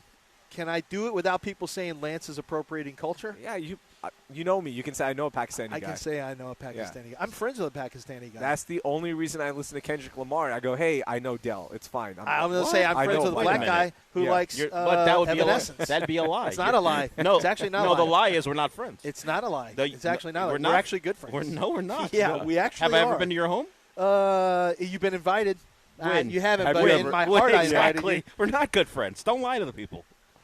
You know what? We're just going to – we're not doing That was news of of the the weird. Yeah, that was news of the weird. I got a couple more I stories. just want everyone to know that Nebraska's paying a coach who has his team, at least according to preseason predictions, scheduled to finish 10th in the conference. What is this $13 million. What is this obsession with Matt Rule? I don't Preseason get that. rankings, I don't know. 10th in the Big Ten. This is part of their deal. Probably part of their deal was to funnel money through a side thing. I mean, I don't understand dude, this $1 $5 million million NIL deal to a $5 coach million? whose podcast is not going to get. That's just the way it is. No head coach's podcast going to do all I'm that gonna well. buy you a House Rules shirt now. Oh, that Will you wear it? Will you wear a House Rule shirt? If I buy you one, that's the I won't wear podcast it. name. I'm not going to wear it. Why not? I'm not trying to put money in Nebraska's pocket. No, but I want you Matt to Rule's support pocket. Matt Rule's If Matt podcast. Rule will hire my son to work Then over there you in will. Nebraska, then I will wear House Rules. Alex trying to get a job. He's back at Alabama this year. House Rules. That's terrible. It sounds like an 80s sitcom. It does. Yeah. Bob Saget's in it. Yeah. It R.I.P. turns out right? You today. Yes, he is passed. James R.I.P. Franklin said he got fired from Penn State in the middle of the year. Mm-hmm. He even said, I have a hard time watching college football, specifically Penn State. I couldn't sit back and watch. I watch college football. I couldn't watch Penn State. I wouldn't do it. Just too many emotions. So he won't watch Penn State. I don't blame him. Some people will say that's being salty or petty. If a team fired me, I won't watch that I'm not team watching anymore. it. I'm Dude, like, F that team. I didn't listen to y'all after I got fired from ESPN for like I know. a year. And you love us. Yeah. You're my friends, like legit. I would love to. For a year, I was like, I'm just going to. I get it. I work here and try not to listen to them as much as That's true. possible. Yeah, That's I understand. I get it. But But you're then- stuck here listening I to know. us. But then you guys brought on Mapes, and that's when I was That's there. what changed it? Yeah. Here's Changed one it other for one. me.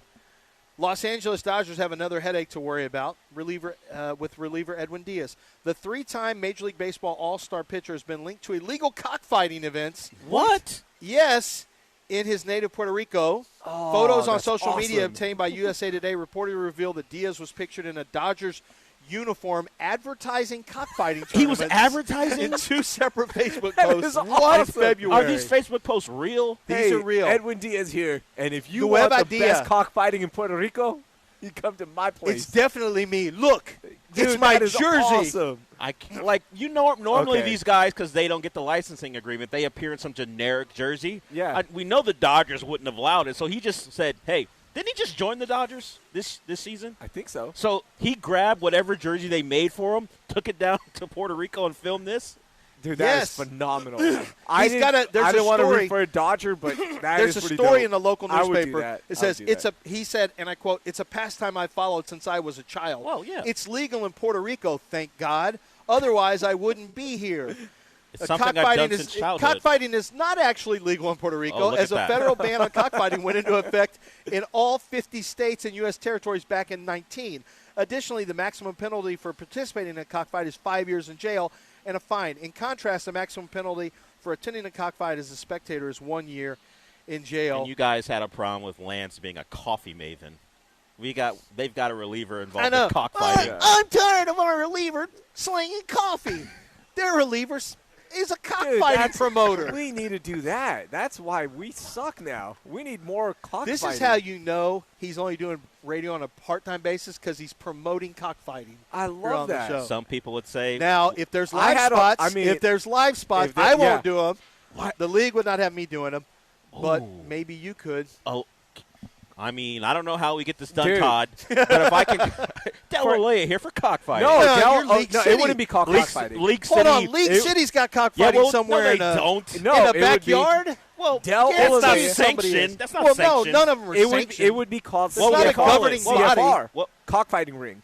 CFR. You have to go initials. I wouldn't call it – yeah, we wouldn't use the full term. You're disgusting. The people would know it as CFR. You two are But we disgusting. wouldn't call it a ring. That sounds illegal. No, ring is. I mean, but it's done in a ring. Yeah, but you can't call it cockfighting ring. My Everyone son knows that's a crime. and daughter-in-law have I- chickens in their backyard that Do they they- raise for eggs and And just cockfighting. eggs. What are their No. measurables? Hold on. What are their measurables?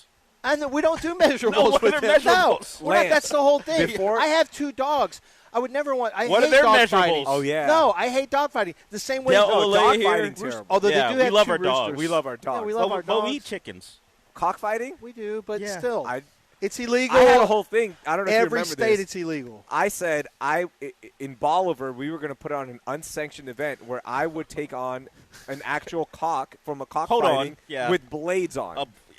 A rooster. A rooster. Yeah, it wasn't an actual, as you said. It was a rooster. I mean, they're called. It's Don't, called a but cock. that wasn't how we were Okay. going to sell it. So who would win? John has said you took on some of those like 15 years ago. Hey, what happened 15 years ago stays 15 years Yeah. ago, right? Hey, we don't But judge here. If there was a rooster, Lance, with blades on Don't its you talons, remember we I would created watch. we we created had a poster, everything. Yeah, you ever don't see remember that? Oh, I'll share it with What you. did in a we call the second. chicken again? With It was actual- man versus beast man two. versus it was fair or foul or whatever Fair we called or it. foul. Fair or foul too. Yeah, I'll show And you. it's not just you won with blades. Yeah. No. The rooster would have blades. No, I know. And I would be just raw. What You just would the kick chicken at it. had a name, like it was like chicken Gallo mar- Negro? No, Chicken parmesan. chicken marinara or something like that. Hey, I'll show you yeah. the poster. I'll show you the poster. Oh It's my gosh! awesome. Well, that's the end of our show. Yeah. We end on a cockfighting Beat that, mate. story. Sweet dreams, sweet real. Thank you for coming in. And you know what? I'm going to get a chicken sandwich now, just in honor of the chicken. That's what I'm getting, a chicken sandwich to pay homage, To pay and to homage. honor the chicken. Because chickens should be treated well. Thank you for your service, chicken. That's going to do it. Thanks for listening. I apologize for much of the show, but some people loved it. Others may not have, but I thought it was really good. That's going to do it. I do want to make sure that you guys watch Astros Watch it. baseball. Don't just yank the power cable. This please. could be Yeah, see? Here.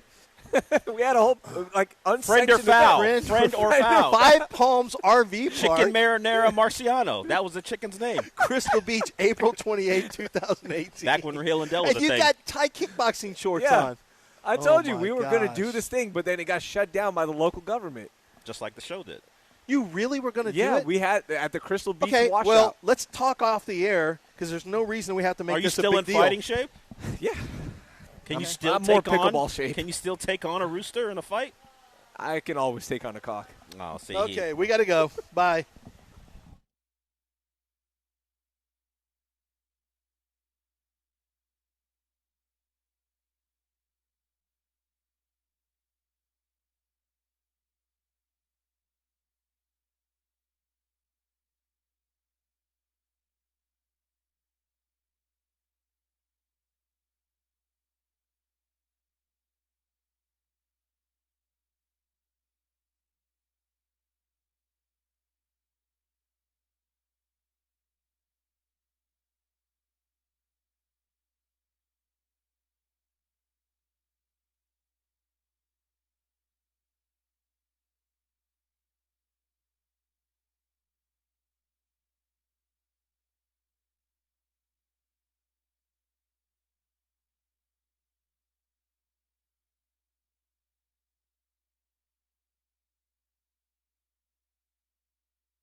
Raheel and Lance are done, but we are still out here at East River 9, and you should come out here as well. Birdie's Ice House is open. The kitchen's open. Raheel and Lance are going to take advantage of that. You should too. Or maybe just want to play around the golf at a place where if you look from the first hole, you get a great view of downtown Houston. So we're out here the rest of the day. The entire lineup will be, and then we'll also have a special show because you guys know normally it's Rich Eisen from 12 to 3, but we're going to have a local show featuring the likes of Sean Mapes, who's sitting to my left, and also Will Kunkel, who is a contributor to the station as well. So all day out here at East River 9, come out here, take advantage of the golf, the pickleball, and the food in the new Birdie's Ice House. So this show at times can take a cynical approach to things that people love, like things we don't have the same type of joy for. We may, in some cases, poop on it. That's a word I use because the real word I use I can't say. But you get the point. But the NFL schedule came out. People were excited. We know the NFL is taking it very seriously, so much so that you've got now pretty much every team doing something cinematic with their schedule release. The Dolphins had Rick Ross in a bit where they say, hey, players, Mr. Ross wants to see you. And these players thought they were talking about Steven, the owner, and it turns out Rick Ross was sitting in an office. So they did that. We know the Chargers are famous for what they do. It's spread across the entire league. But, at the core of it, you get to see how your season can possibly play out. You hear the predictions. You see tough part of the schedule, weak part of the schedule. We knew the Texans, going by projections, would have the 7th easiest schedule. Turns out that they also are on the plus side when it comes to rest. One intrepid gentleman decided to look at all the schedules, and I say intrepid because it's something I wouldn't do, so I'm going to applaud you for it. He decided to look at all the schedules and say who would have a rest advantage, whether you're coming off a bye, whether your opponent's coming off a bye. And the Texans wound up a +8. So all it means is over the course of the year, they will have 8 more days of rest compared to their opponents. Obviously, over a 17-game schedule, it comes out to half a day or so, or less than that. But overall, the Texans won't be at a rest advantage. They don't play a team coming off a bye, something people are concerned with sometimes. Their entire schedule, they don't play a team coming off a bye. So some advantageous portions of the Texans schedule, particularly the first part of it, where we are still on the impression that we own Josh Allen and the Bills until proven otherwise. Yeah. It's interesting that we approach that game that way because of the history, but it is legitimately a Super Bowl contender walking into your building. But, hey, you don't do anything against us, so of course we're going to win. Not a Super Bowl contender against us. No, you don't look like it. 1-0. Yeah. That's what I'm doing. Already checking it off at 1-0, and it's like a team who was a call or two away from making the AFC title game last year. But we just assume because of what we know. Light touch. I guess the Ravens up until last year, I will warn people, the Ravens up until last year thought they owned the Texans. So it could always flip. Mm-hmm. The difference would be the Ravens were extremely beat up. They weren't playing well defensively, and the Texans walked in there and beat their ass. The Texans are going to be, unless there's a spate of injuries in the preseason, the healthiest they're ever going to be in that game. So we won't have to worry about that. But we just assume that Josh Allen won't ever figure it out. No, especially at NRG. Yeah. Well, that's the only time we've ever – have they played in Buffalo since Josh Allen's been there?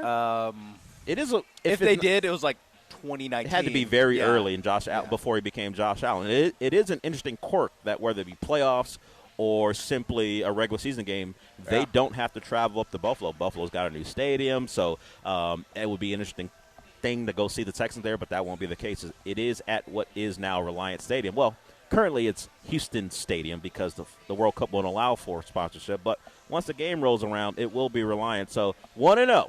And then you got 2 superstar quarterbacks coming to town, and we just expect 2-0 because of what that defense has laid out, particularly last year as far as their level of dominance. So if we didn't have such confidence in this Texans defense, you'd be like, oh, the NFL's screwing us. We got Josh Allen and Joe Burrow coming to town our first 2 weeks of the season. I mean, and then the 3 of the first 4 games, Josh Allen, Joe Burrow, Daniel Jones, not count. He's the other one that I'm setting aside. Yeah. And then Dak Prescott. Yeah, you go, hey, it's nice to start off the year 3 of your first 4 games at home, but they have, like, legit superstar quarterbacks. Yeah. But then you go, wait a minute, what about our boys? As we like to say, bad's not going to work, BHAD, but we like to say big hits all day defense, thanks to Kamari Lassiter and his mom. She used to say that to him when he was a kid. Big hits all day. Big hits all day. You can find that on, I think, Sean's page, AJ, Big Hits All Day. But Big Hits All Day faces three of the best quarterbacks in the league, and we're thinking, hey, 4-0, possible start to the year. With the one non-home game, a game against the Colts, we'll see where Daniel Jones is as far as his recovery. Big Hits All Day.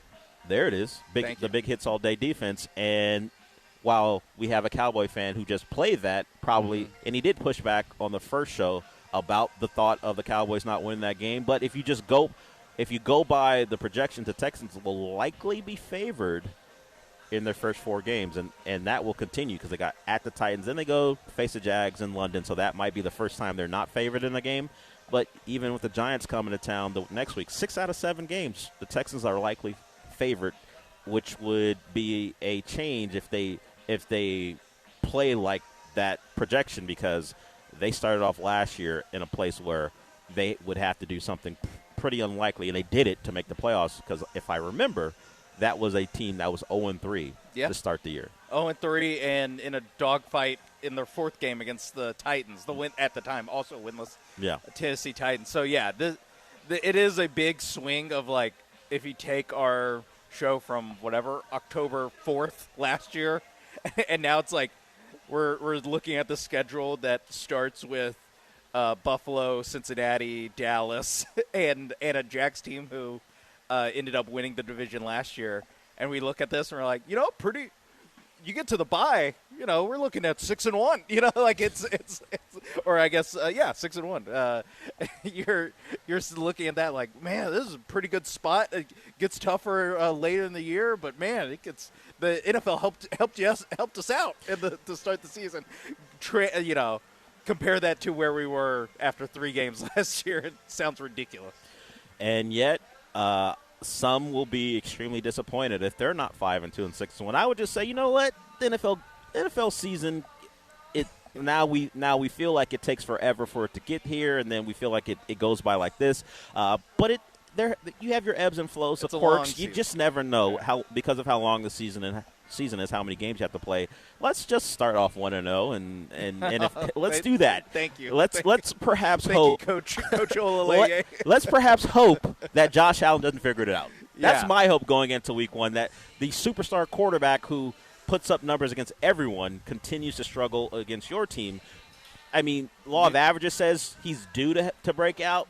Yeah, but we're a long way from that occurring, so let's hope that continues. So that's just a quick look at the Texans schedule. We'll get more into it because, as you mentioned, there is a portion of the season, particularly late, where you play some cold weather games against some teams that maybe aren't as good as you, but you're on the road in cold weather, which we'll talk about in regards to how this Texans team appears to want to play offense, because they are certainly trying to build an offense that would acclimate better to the cold weather games that they're going to play late, and maybe the cold weather games they're going to have to play during the postseason.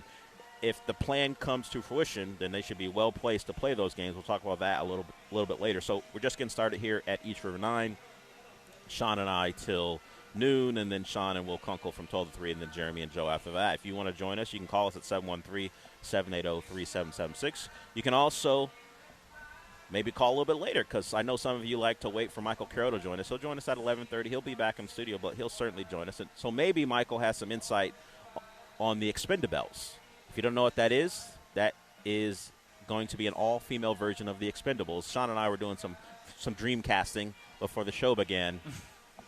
I mean, we got some names. Maybe Michael will have some, too. He'll also have some recs on some other things you might want to watch, or maybe some things you don't want to watch. We'll do that right around 11:30. So we'll go to break here. We'll come back with more. Also, one of the prime targets in a potential trade this offseason got dimed out by one of his teammates. We'll talk about that a little bit later. We're just getting started. We will be back.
This is the Del Olalea Show on ESPN 97.5 and 97.9 HD2. Broadcasting live from the Mobile Huntington Bank Studios located at East River 9. Here's Del Olalea and Sean Meatball Mapes.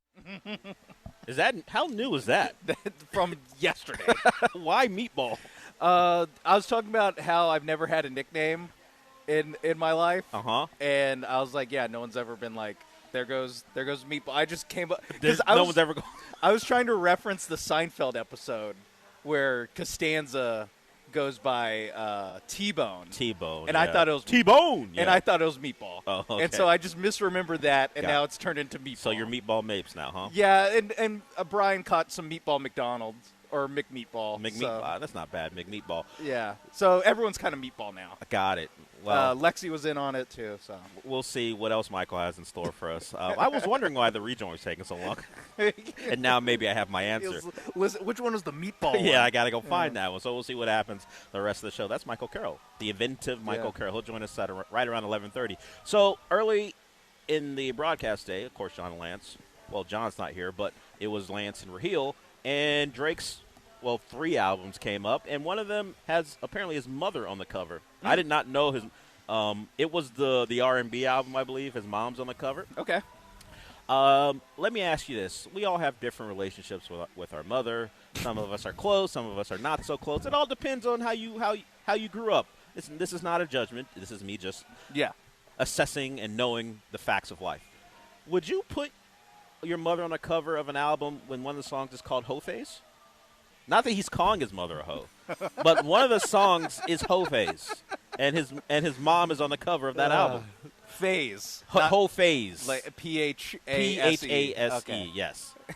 I wouldn't, to answer your question. It's not something I think. If I'm wouldn't. like, Probably hey, Mom, I want to put you on the cover of this album, I would be a little cognizant of titles of the song. Look, I can't speak to the content. Hey, whatever you're gonna rap about, you're gonna rap about. Yeah. But if I know that my mother is going to be very interested in this particular album because she's on the cover, maybe when she goes to Apple Music or sees the track list, Hoe Phase is not one I want her to see. But hey, I'm not the near billionaire artist. Hoe Phase is the first one. She is the lead track on. I know it's the first thing you would see.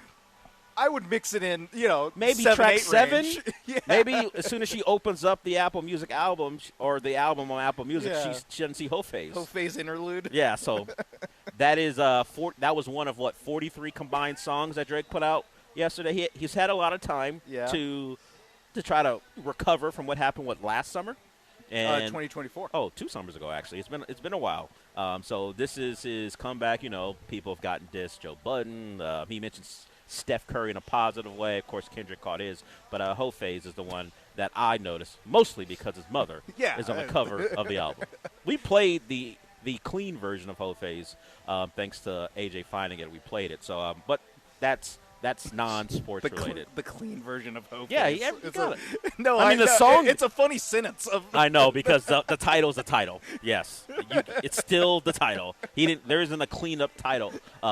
Despite the lyrics being cleaned up. So there that is in pop culture. Okay, so normally the day after Texans release, John Granado would go through the schedule and pick the Texan schedule week by week, and normally he winds up, no matter the real projection of the team, they're usually 14-3, 15-2, 16-1. Hard to find a loss. Yeah, it is hard. Yeah, it's hard for him to find. And this schedule, according to DJ Bienema, he thinks the Texans could win 13 to 14 games. So people are high on this team. They love the defense, and people think they've done enough offensively to supplement that defense. And if the attitude is they're going to play to their defense, maybe they beat everyone 24-13, 21-17, and win games like that. That's a tough place to land, winning a lot of one-score games, but we'll see.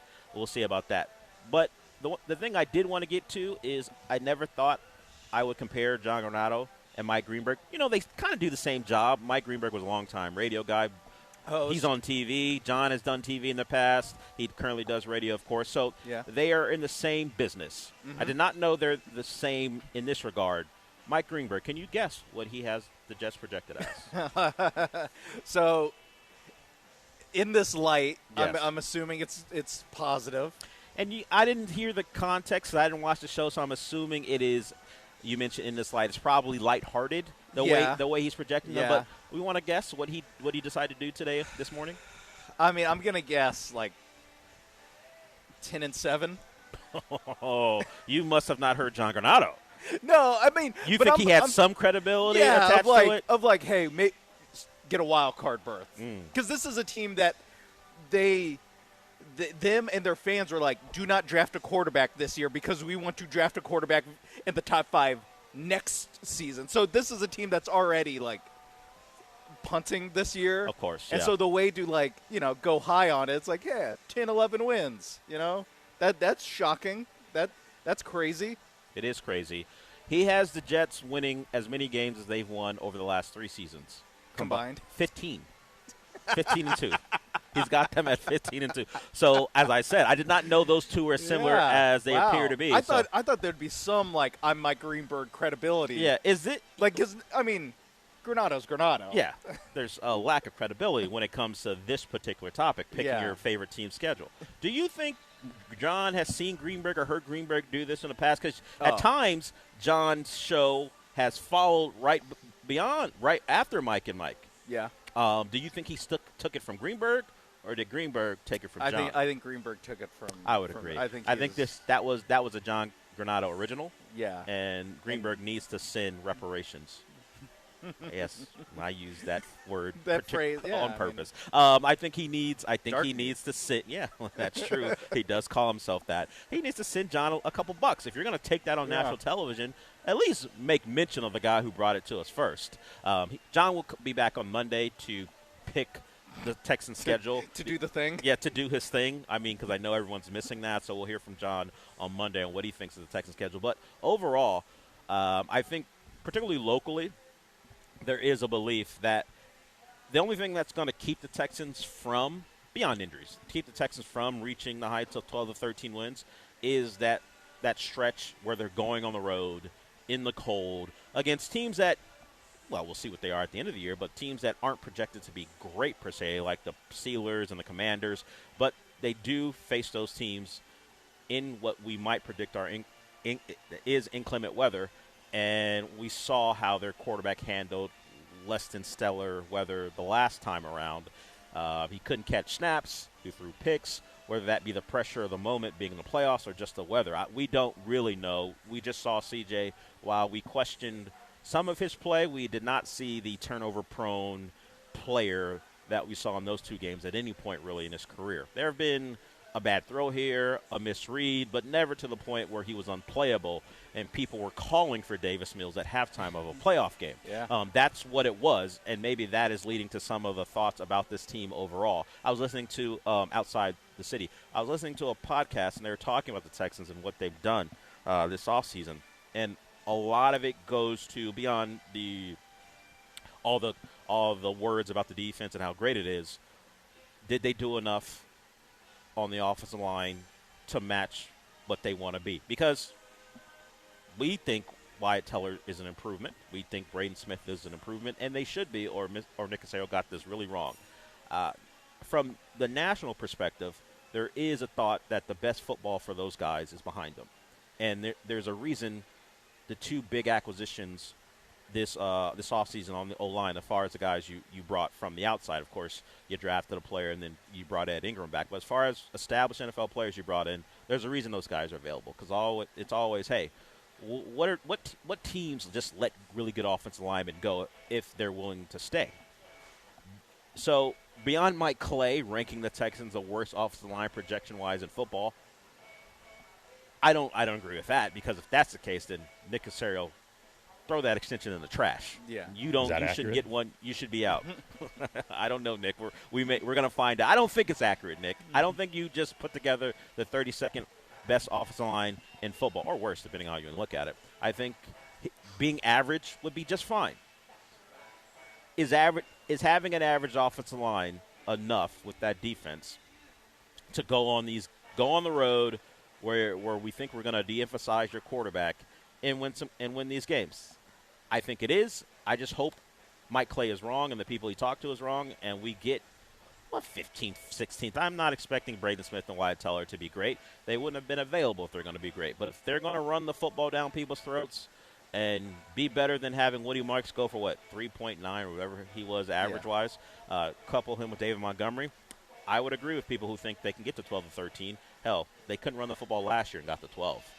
So I think it's very possible this year.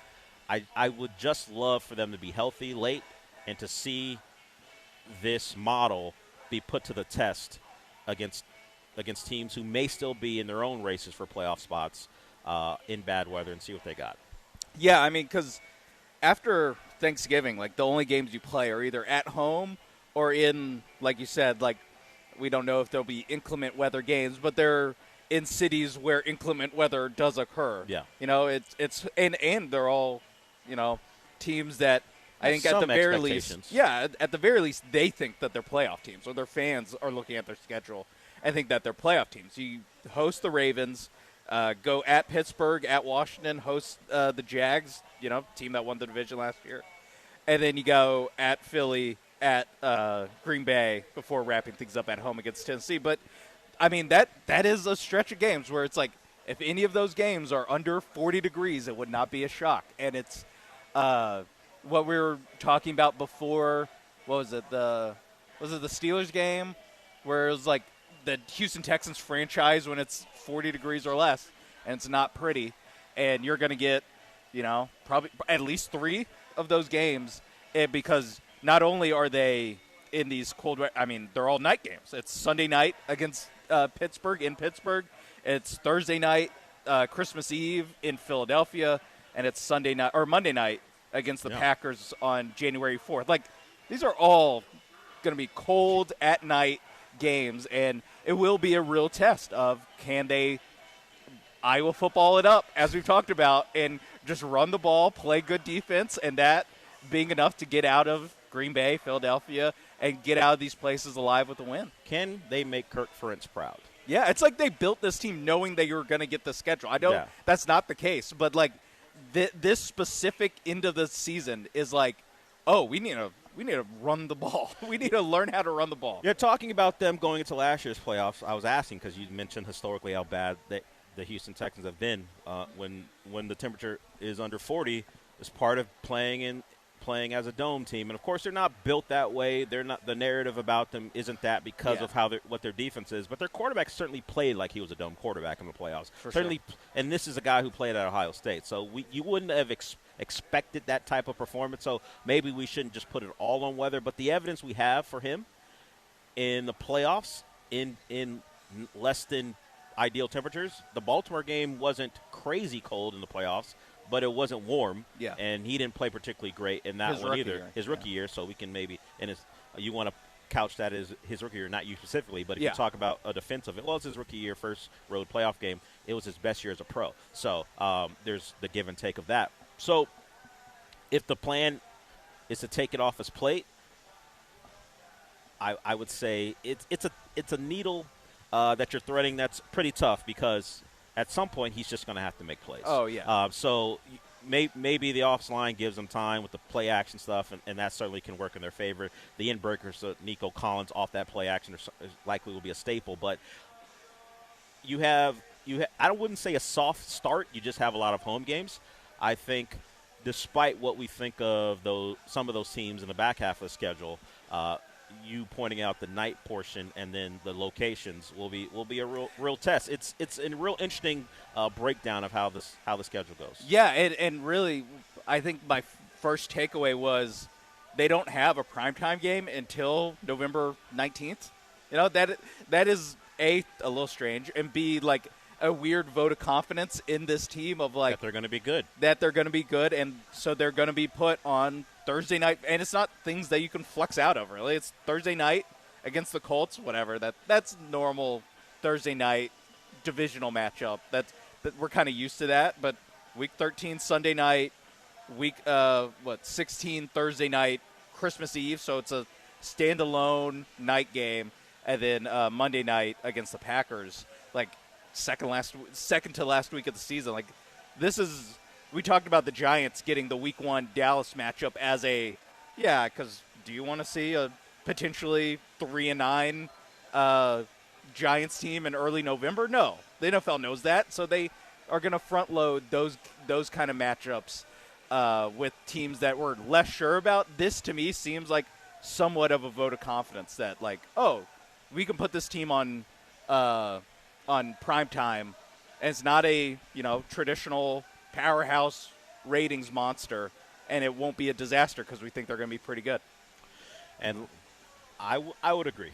Pretty good. Certainly we can judge what that means. Just like competitive in the be playoff 7-5. Yeah, like going into the Pittsburgh game, like be good enough. Yeah, I think while 7-5 would be good, but you'd be right in that level of are we making the playoffs or not? I think that would be a disappointment to some people. I think from what I've heard and from what I can tell from just the general vibes is that this team, most people think they're taking this division back, and certainly the Jags will have something to say about that, at least locally. I think certainly if you I think poll, Jacksonville you poll different places, you might get a different conclusion. But here, at least, I don't think many people took what happened with Jacksonville very seriously last year. It doesn't help the Jags when they get knocked out of the playoffs, and there's some questions, and rightfully so. I certainly have them about Trevor Lawrence.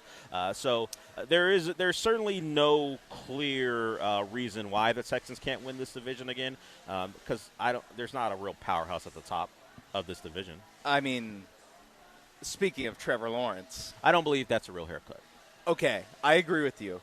And the reason why is because it was a terrible haircut. Yeah, I mean, Trevor's got a lot of money, and I don't know that anyone who's going to be in a video where they're cutting Trevor Lawrence's hair, if you're actually a stylist or a barber, wants that on their resume. Because we know if you just go on Instagram, you cut a famous person's hair, the barbers post those haircuts. Yeah. Because it's a way to advertise. I don't think anyone involved in a real haircut wants that as the projection of what you're capable of. Like literally the most eyeballs this barber will ever get. Yeah. And it's I don't know schedule release, and it's a terrible. I don't know if I would have signed up Peter for Pan ass haircut. Some people said it was a Karen type haircut. It's also a Karen. Yeah. It is a. I don't know that I'm signing up to be the barber of that. If that's the projection for me going forward. I don't know if the barber got a mention. I didn't watch the video. I just saw the side by sides. So if the barber got a mention, we got big time Duval County barber, whoever. Nah, not me. You're going to have to pick someone else.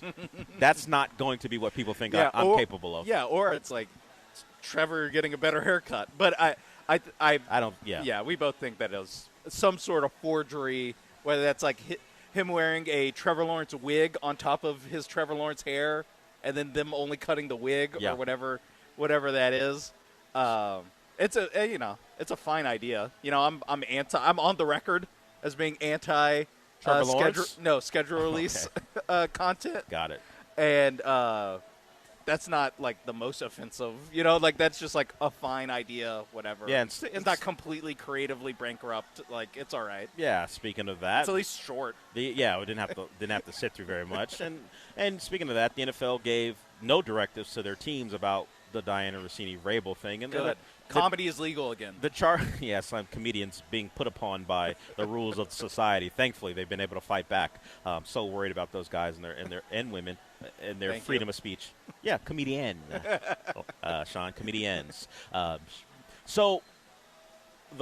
think the Chargers made mention of it. Certainly, what they did was they didn't really mention Vrabel or Rossini by name, but they had of course, for people who don't know, I guess Halo was their theme.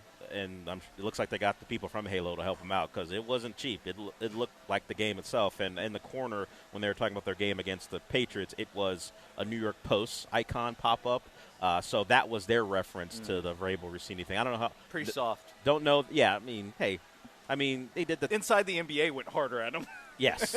Yes, the producers at Inside the NBA had a little more to them when they're going after Vrabel and Rossini. I think the Chargers also, because they happen to be playing the Dolphins, had a tank in there and all the cutting of Tua and Tyreek Hill. So depending on the level of violence people the social media team wanted to be involved in, you got different levels of going after other franchises. So that's out there. The Texans I guess they used Brian Cushing. I didn't really see it, but it was a Brian Cushing level thing.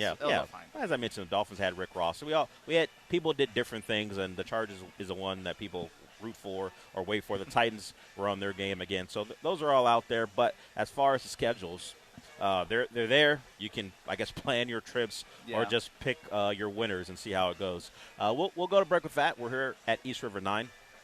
We're going to be out here, at least this show, till noon, and then the rest of the lineup will be joining us afterwards. So if you guys should come, guys should come out here, whether it be for the golf, the pickleball, or you just want to get something from Birdie's Ice House. They rebranded a little bit ago now, and the menu's out, and Raheel and Lance are taking advantage of it right now.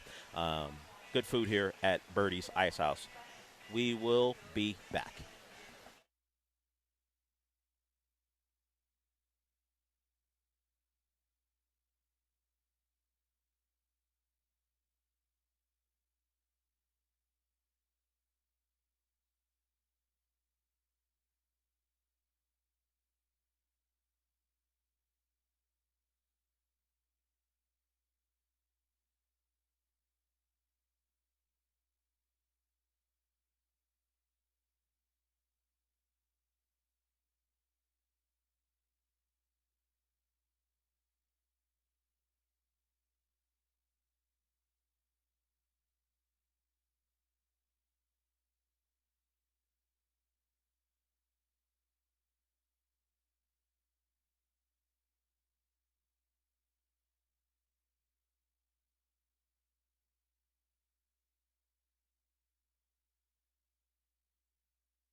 You're listening to the Del Olalea Show on ESPN 97.5 and the ESPN Houston app. Broadcasting live from the Mobile Huntington Bank Studios located at East River 9. Here's Del Olalea. I want to ask you two this before we got a short segment here, and then we'll get into hour two. Michael Carroll joins us at 11:30. What's your relationship with live music in this town? Do you guys go to live shows? My first live show was when I moved here, now like 20 years ago. It was at Walters on Washington. It was this band called Bayside from the Montauk, New York area. They were in town. I watched them. Little small place. People who may know Walters on Washington moved and now it's closed down, but it wasn't a big place. I mean, it probably held 250, whatever, 300 people, maybe. And I was telling you about the time it was Wade versus. It was the 2006 Eastern Conference Finals. We were talking about this maybe off the air, where it was the Heat made their first finals, and Wade had that shot where he flips over and it's backwards. He flips it up and in, and it goes in. And I remember I was at that show, and that game was on. That's why I will always remember being at that show. And, of course, it was my first show. You guys go to live shows still? Did you ever go to live shows? Not really. Not like maybe – once a year or once every couple years. Like it was not like a huge thing for me of like going to like House of Blues or I think I've been to Warehouse Live like once. You know, like I'm not a huge live music person. AJ, what about you? No, I still haven't been yet, but I'm still 23, so probably eventually. He'll get there. So that's how I found my music. The one, yeah. Of course, I'm the oldest of the three, so I was still of the era where MySpace told you what music you should listen to, and of course you find out the band on the page is coming to Houston, and then you go watch the show. That is now changing. Apparently, Houston was voted the worst city in America for live music. Huh. Worst city, and it has to do for multiple reasons. This post by Jack Freeman Jr. lays it out, and it's a lot to do with the venues and the fact that we don't have many mid-sized venues. You mentioned Warehouse Live. Yeah. It used to be in one location, and then Justin, a friend of the station, bought it, and it's now at a different place. I remember the Meridian, a club from years ago that no longer exists. It's very near to where the Dynamo play. It's no longer a music club. I don't even know what it is. Last time I saw it, if I remember seeing it, had graffiti all over it, so I'm not sure what they're doing with it now. It's the death of the mid-sized clubs in Houston, so you have to be either a giant band, like of course if you're going to be at Toyota Center or at NRG, or you have to have a cult following. Like for example, the lead singer of Paramore, her name's Haley Williams. She's doing her solo stuff, and she's doing one tour that she didn't come to Houston, but now she has a tour coming, or at least she's going to do another tour because of the demand from her solo album, how popular it was. She's going to do a second tour, and she's going to be at Cynthia Woods Mitchell Pavilion. Now that place, depending on who they have, if you take in the grass but also the seated place, that can get up to like 16,000 if you take in the grass, people just standing milling about. So that's what you would likely consider a big venue. And then you have like what's in Sugarland, was it Financial? Oh yeah, Smart Financial. Yeah, Smart. I think I saw a Dave Chappelle stand up there. With I think John and maybe Lance were there with me, courtesy of Justin, who I just mentioned. So if you are looking or wondering why live music isn't as big anymore, it's because Houston was voted worst in America, which is surprising considering how big it is. You'd think we just have a lot of places where people can go listen to live music, but it is becoming fewer and far between for this place. Yeah, because they have, Reliant, Toyota Center, Cynthia Woods. Yeah. And then, like, you're set. You're right that, like, under that level, they have, obviously the huge one, the stadium. Then they have a couple, or one or definitely arena. One, like, pseudo arena-ish size, but outdoors. But, yeah, there isn't really that, like, theater kind of act. You mentioned House of Blues during the break. That place is there. You have, like, White Oak Music Hall. There are a couple places. Yeah. But as far as the right size for some of the, I won't call them mid-tier artists, but just they want to be able to fill up a place but not be not provide and not have it be very empty. The sub-arena kind of just to find a spot, and that is not apparently readily available here. So that's I blame you, AJ, for not going to live shows. I've been to concert. Your generation killed it. Yeah, the Zoomers killed live music in Houston. And yes, I say your generation.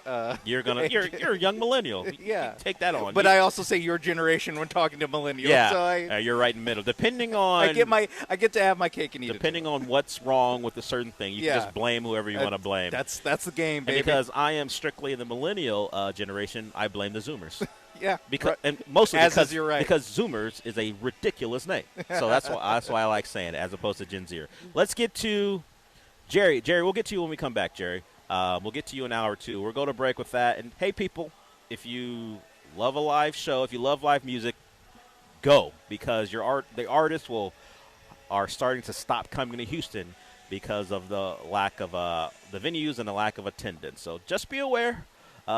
You always assume this place will be a place where people will want to show up. And if you love an artist and they're not a big one, make sure if they're coming to town, go because it might be the last time you get to see them, at least here. All right, we'll go to break with that. We'll be back with hour 2.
We're here for hour 2 at East River 9. We're in Birdie's Ice House.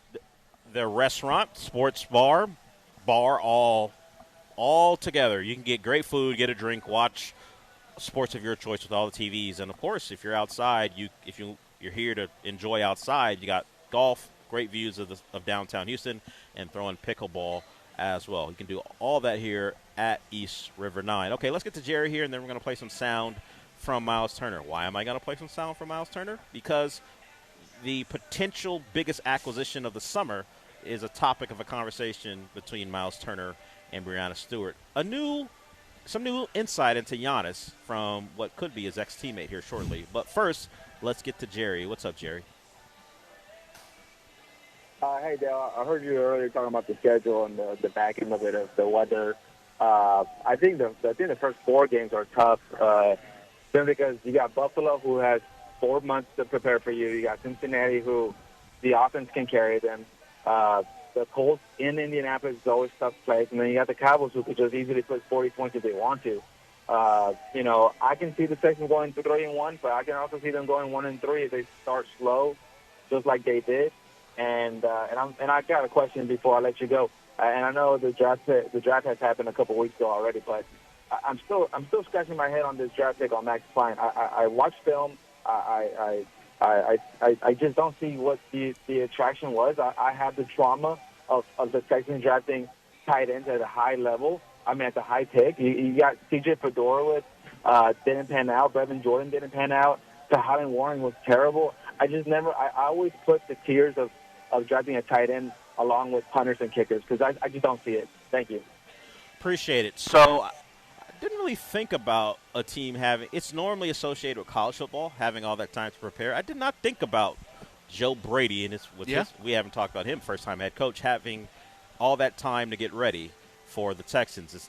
It's just not something that crosses my mind when it comes to the NFL. But it's not a bad thought that for all the struggles the Texans have given Josh Allen, it will be his best opportunity. The Bills will be the healthiest they've been. Certainly the Texans will be too. But also you have the entire offseason to get ready for an opponent that has haunted you. You imagine that, and you want Joe Brady to get off to a great start, that new regime, although he was their OC previously. So, it's not something I thought about, but it is something to take into account what that means for the Bills to have all that time to prepare. Of course, the Texans have that same advantage against the Bills. Yeah, I think the best thing for maybe this time will be different for the Bills would be that they didn't promote their OC to head coach, because then it's a different offense. Like it was the Joe Brady offense that D'Amico was able to stuff in a locker, not whatever.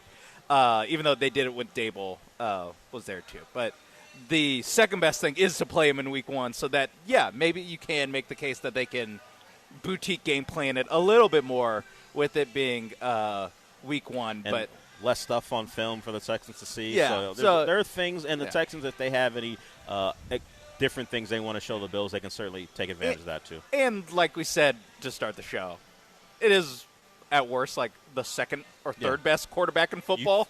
You think at some point he's going to figure it out, but that has not been the case over the course of his career. So there's a lot of things happening to where it's like maybe that is, that's not the light touch that we've come so accustomed to in this city. Like the games haven't been 5 years. like blowouts. It's just that the Bills' offense has been a nothing. Yeah, it's just 18-13 every time. It's been that. So we'll see if that changes. A long time away for that. As far as Marlon Klein, it's been what the NFL has become. You see all the tight ends that went right around where he went. It's just there's just a run this year. Multiple tight ends on the field has been a thing. The Rams certainly, with what they've done, they sometimes will feature 3, but the Rams will put 2 tight ends on the field. And that particular archetype of tight end, Marlon Klein, now he's more athletic than just simply a blocking tight end, but the Texans don't have an established one. He mentioned all the guys. He didn't even mention Kate Stover, another guy that hasn't really worked out for him as well. Brian Griffin. Yeah, so I get if you've got a little PTSD regarding the tight end position and thinking,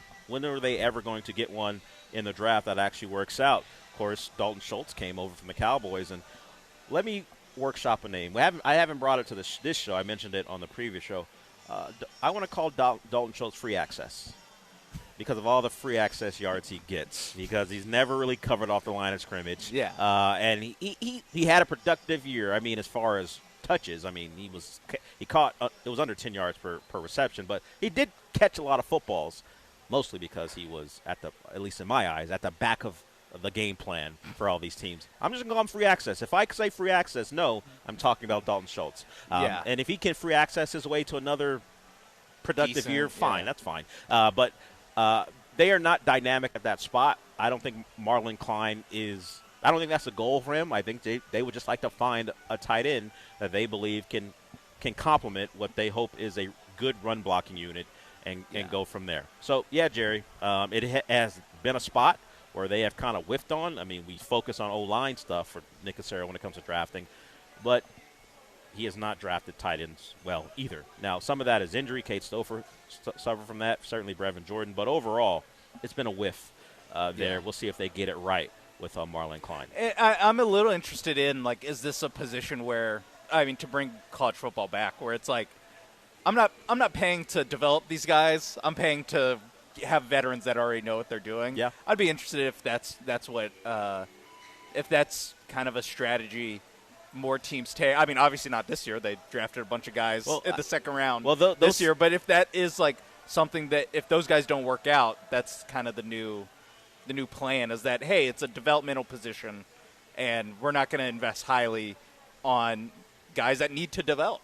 You think about some of the tight ends that fit the profile of the guys who got drafted. They're not like pass catching first. They may certainly have some of that. Not like Nick Kelsey's. They might have some of that in their bag, but they're there to be tight ends who you can put on in line and get the job done. Like those guys are like making $7 million, $8 million a year now. Yeah. They're not just strictly pass catchers you're making. If you're talking about the best pass catching tight ends, depending on whether you're like Kyle Pitts, who's a high draft pick, so he's making 15+ a year as part of his rookie deal, right? Kyle Pitts is still, has he got a new deal? I think he's on fifth-year option. Okay, so you got guys like, of course, you got George Kittles of the world, who are these premium tight ends who do both.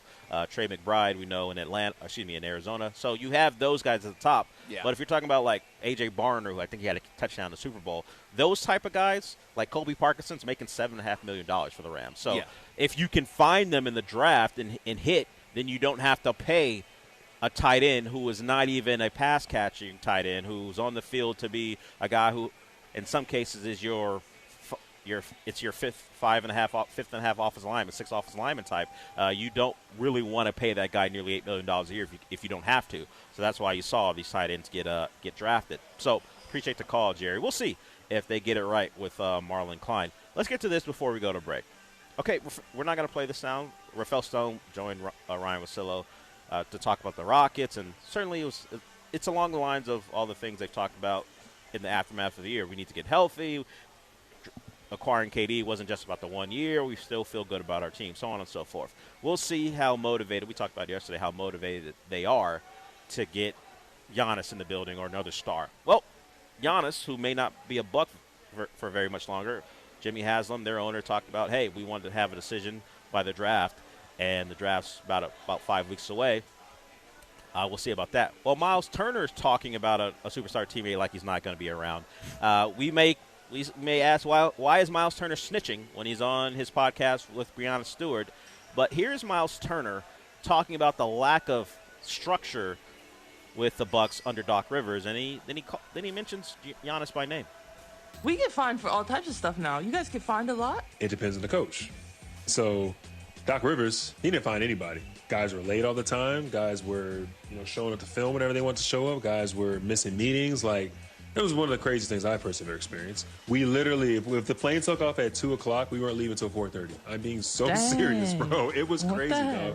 Guys were an hour late to the plane. It got to the point where I knew not to show up until like an hour after they said the plane was taking off. It was crazy. So who's the teammate that's most likely to be late? Well, all of yours, obviously, because nobody gets fined. Giannis is going to show up whenever he wants, really. I think that it's kind of just came with the territory at that. And once I kind of saw what was going down, I was like, hey, man, more power to you. They ain't going to find you. Just do what you do. Right. Except when we're going to Dallas. That's when I was like, all right, come on.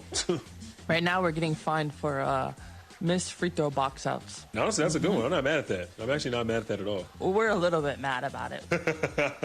Because it's like, all right, well, what if the ball goes out of bounds? There's no possession. What if, there's always caveats to it. Yeah, bad bounce.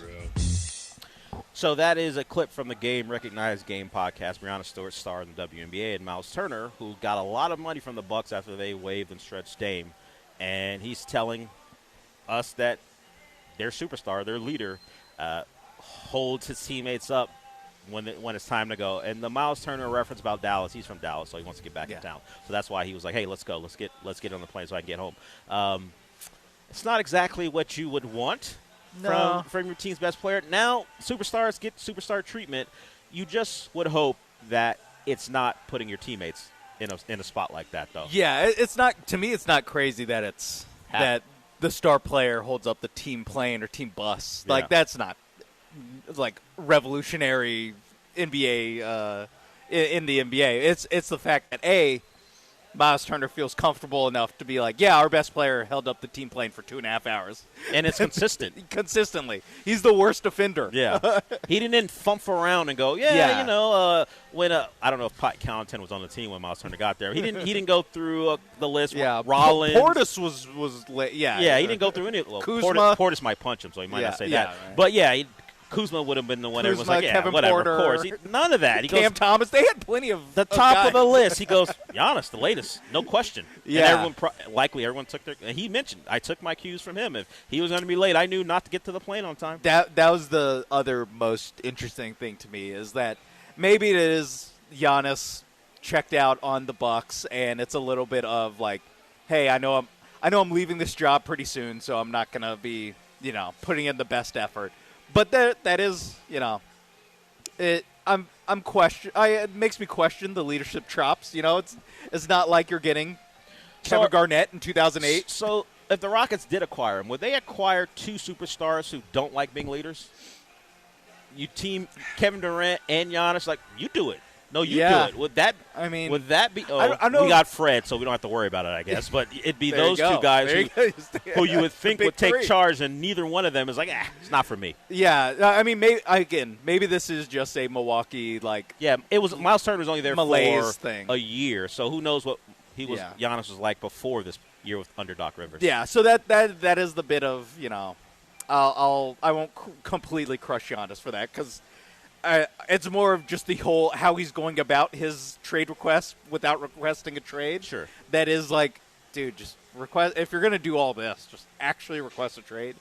But, I think it's interesting that he at least has that in his bag. It's not the, again, like psycho competitor, like, no, I am actually all in on this team. It is like, well, I'm not actually all in on this team. Despite his want to get back on the court because it turns out he just wanted to play with his brothers. He is doing a textbook I want to be traded thing without actually demanding a trade. Did he text Jimmy Butler and figure out the best way? Hey, be a nuisance. Yeah. Have it behind the scenes where everyone feels like you're a nuisance, but do it the Miami way.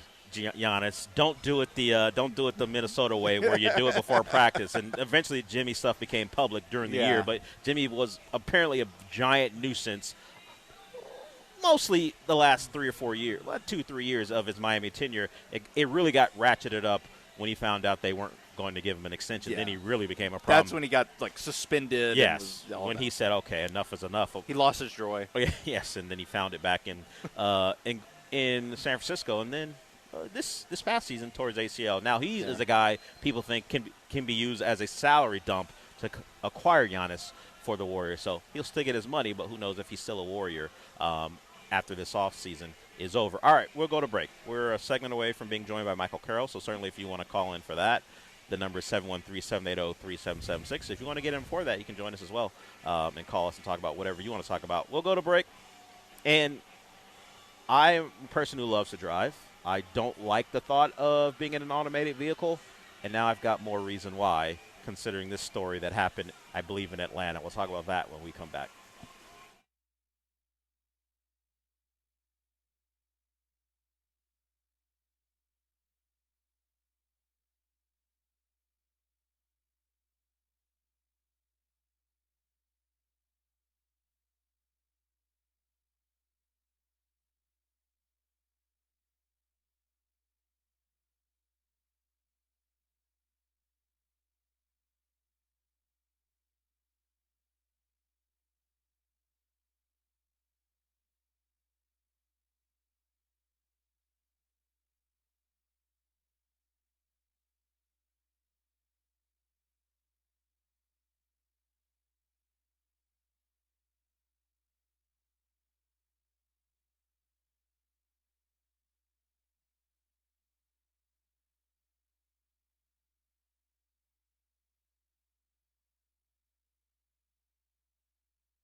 You're listening to the Del Olalea Show on ESPN 97.5 and the ESPN Houston app. Broadcasting live from the Mobile Huntington Bank Studios located at East River 9. Here's Del Olalea. Have you ever been, I'm asking both of you, either one of you ever been in an automated car? No, I haven't. Driverless car? Like a Waymo kind of thing? No, I haven't. They're big in Austin, but I haven't been in one. AJ, what about you? No, I haven't. Well, if you were in Atlanta, in this Atlanta neighborhood, you would have seen like 30 of them as rogue vehicles just circling a neighborhood, circling a cul-de-sac for hours. It was like 30 of them. Yeah, too, it was. right? Yeah, they all somehow, some way. Sure, there's some software glitch or whatever. Yeah, some bug. Yeah, wound up in this neighborhood, and all they did was go in a circle around the cul-de-sac. This is why. Look, I've seen iRobot, and look exactly. I was thinking the same. I'm out. I'm not. You're not gonna look. At some point, I imagine I was listening to a conversation about this that maybe insurance premiums get so high for people who just want to drive that people have to do it because it'll. I'm saying the Illuminati or some organization. They get involved to make us not drive because they just make it too expensive. Yeah. But until that moment comes, I'm never getting in one. Yeah. If I could choose between like a manned Uber or Lyft, I'd rather ignore the Uber driver and get a bad review than deal with the Waymo. Yeah, 100% agree. When a bunch of birds all are acting weird in a neighborhood and are like people take it as kind of a sign or just like, whoa, what's going on here? I cannot imagine there's this many Waymos just circling my cul-de-sac. I would be thinking this is iRobot. This is the start of iRobot. Too many post-apocalyptic / sci-fi movies I've just seen Terminator 2. Yeah, I just assume the software, the AI is going to turn on us at any point. They're scouting us or something. Yeah, why are these Waymos circling an neighborhood? Just to see our reactions, to know that these human beings won't react to something this rogue, and we can kind of do whatever we want. And then one day they'll drive one of the Waymos through my living room like that Bear episode. Yes. and that's when the revolution starts. Yeah, and then it's over for us because we've been put into the state where we're so damn docile. Look, I sound like a conspiracy theorist, and maybe a prepper. I'm not sure. But I don't do any of those things. But never will I get in one of those cars. I'm out. I procrastinate too much to be a doomsday prepper. Yeah, no chance. It's just not in my I'm game. Out. Look, if you want to take me in, I swear, I'll stay. I'll follow the rules. I want to be saved, but I won't be taking it. I won't be getting out ahead of anything. No, I'll be one of those guys where they go, "Hey, are you a wolf or a sheep?" I'm kind of a sheep. How big's the flock? Yeah, I mean, do we have a shepherd? We have a Australian sheepdog around to keep me safe? I'm not sure. I'm going to need one of those dogs who has that collar with the spikes on it that keep the wolves away. I'm going to need one of those guys to protect me. Yeah, the Waymo. I can't imagine. I understand it is programmed to be safe, and I'm sure I'm definitely sure Waymo can trot out some stat where it's way safer than a human driver. Sure. At the same time, things like this still happen. Yeah, I still see the driverless cars, or even the Teslas that are on autopilot or whatever. I don't know. I feel like once a month I see a story about how they crash. So I'm not, and I'm sure I know that since the segment started, someone has crashed in the city of Houston. Oh, definitely.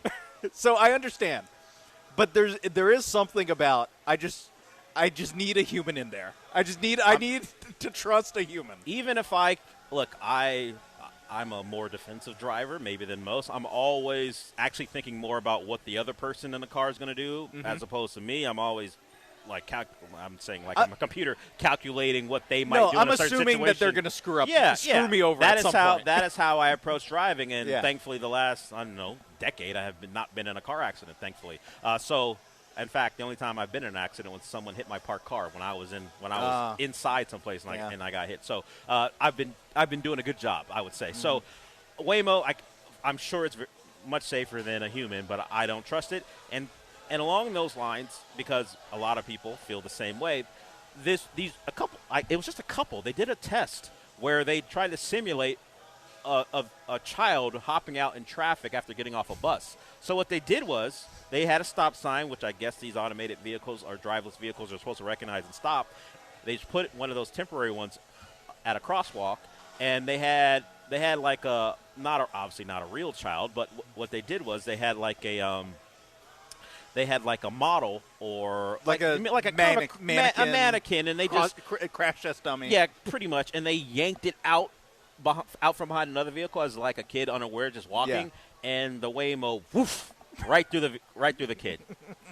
So I'm just saying. I'm also imagining they set this up like Jackass. It's kind of like that, except this wasn't a real person. It was a mannequin, thankfully. So they just pulled the kid out from behind the vehicle to simulate what it'd be like if a kid was getting off a bus and decided not to look, and that car went right. Maybe it was a Tesla. Probably was. It wasn't a Waymo because you can't really do that with the Waymo. Yeah. It was a Tesla where they just took their hands off the wheel and let the cruise Tesla control go it, and smack. So look.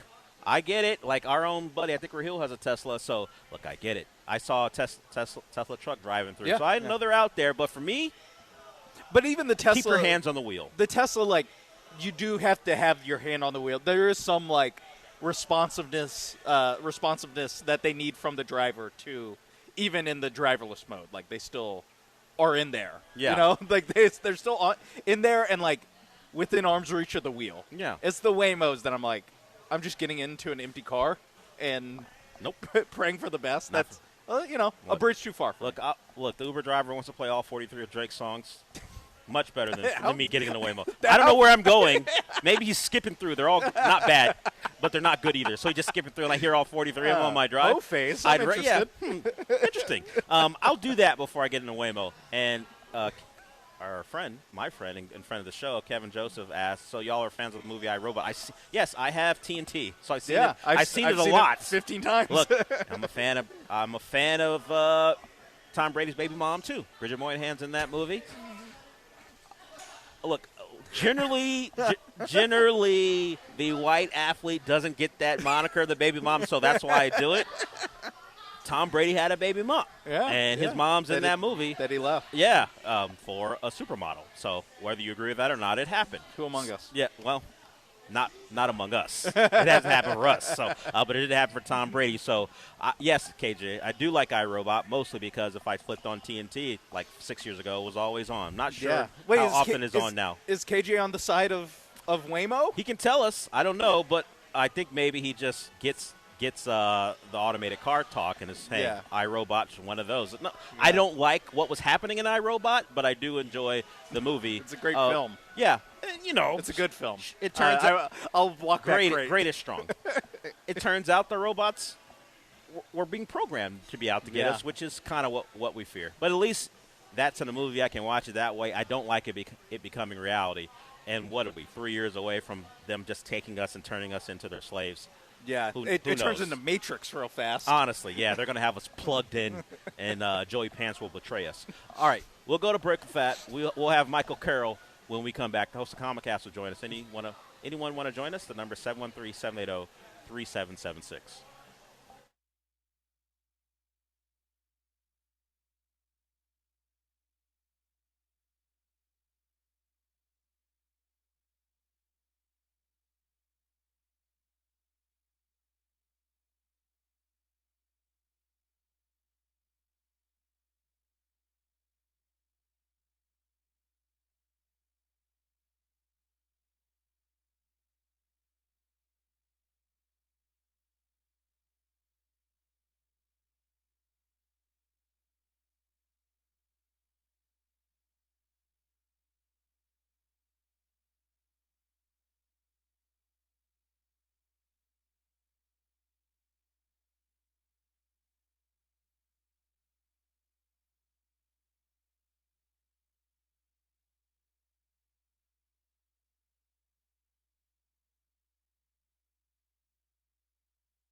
that guy, the author of Meatball Mapes, Rejoin, is back in studio. That's Michael Carroll. Welcome, Michael. The host of Comicast is here with us. He does that with John Lee. Eric, I know you're on hold. We'll get to you.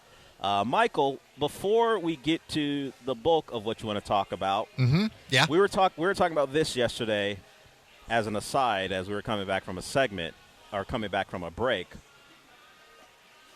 The show on Netflix that it is a literary classic, and it's been adapted a couple times now. Lord of the Flies, the series. I don't know that if you've mentioned it. It's getting good reviews, but Sean and I are firmly on the side of, I'm not looking for a bummer, man. I don't want to see Piggy treated that way.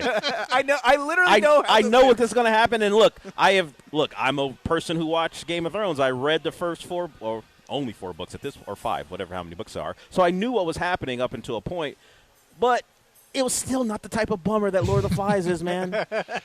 It is. It is a bit of a bumper. I haven't watched it yet. I did mention it briefly just because it was one of those that came out like on a Monday. But yeah, like you said, it's getting very good reviews critically. Audiences are a little mixed on it, but that's probably because it's a bummer. Yeah, exactly. The first episode is called Piggy, and you know what's going to happen to that kid. Yeah, who's looking for that? Yeah, looking for. All right, so you did mention it, but yeah, I'm going to pass. I don't know. Maybe I'll get to it at some point. It's just I don't know. I don't just have it in me right now to watch. It's only 4 episodes, so I don't want to. So it's a limited series. Yeah. I just don't want to watch kids torture other kids. That's what middle school was. I don't want to relive it. And they do it in like private school clothes, and when they're doing it, right? Yeah. All right, so Michael Carroll's still here with us. Let's get to Eric. I'm sure he'll mention a couple of things that I'll have to ignore. But Eric, welcome to the show. Hey, Michael. Hey, Bill. Yeah, the new horror movie, Obsession, I heard it's pretty good. Have you heard anything about it, Michael? And I heard rumblings that the new villain in the Batman 2 movie is going to be Victor Freeze because it's set in winter. And I know Maggot's upset because Lupita Nyong'o is the new Helen of Troy, but I don't agree with Elliot Page being Achilles. I'll hang up the lesson. So Eric took us around just his world of nonsense, which makes sense because we are a haven of nonsense. So let's start with the news, or at least the rumblings that he heard of the potential villain in Batman. The Batman 2. Have you heard anything about Victor Freeze being the villain? I don't know that he's going to be the villain, because that when you talk about like Victor Freeze, that's more fantastical, and that's not what Matt Reeves is trying to do right now. It is set in winter, as we saw last week, and the cast has expanded. We did learn Brian Tyree Henry's a part of the cast. We learned some of the other ones. I'm trying to pull up the list. I don't have the list in front of me, but Sebastian Stan. Yeah, Sebastian Stan, Scarlett Johansson, and Charles Dance. Charles Dance. You may know him Tywin as Lannister. Tywin Lannister. So, and a lot of those, like, I think Scarlett is one of the Dents. I mean, I think there's a lot of the Dent family in this one. And again, I think it's more about the corruption of Gotham that we're seeing, that he kind of teased in the first film. So I would doubt we're going to see Mr. Freeze like blasting people. Like maybe a regular Victor Freeze is in it, but not necessarily in full like supervillain form. Charles Dance, you would not remember, and why would you? He was in Last Action Hero, one of the biggest flops in movie history, but he was in it. I thought you were going to say Godzilla. Well, that as well. He was in that. You would remember that. You would know that. That's why I would never brought it up. I know you. You would remember that. But Charles Dance's long career, and of course best known as Tywin Lannister. Yeah, the Godzilla movies. I forgot he was in those, but he's in that one. He is in one. It's insane that he's in that. He just pops up because hey, you're one of the best. I don't know if you want to call him a villain. Best characters in TV history, and then I would call him a villain. I will just say I'm on record from a different point of view. Family man, but yeah, but a he loved his family. He loved the legacy. Not as much as his kids loved their family. Well, yeah, I don't know if he loved it that much. Well, he loved it enough to ignore it. Michael Carroll is here. You hear him, and he's host of Comicast. You can hear that podcast wherever you listen to podcasts, and also here on ESPN 97.5 on Wednesday nights. Michael, what was the latest issue of Comicast about?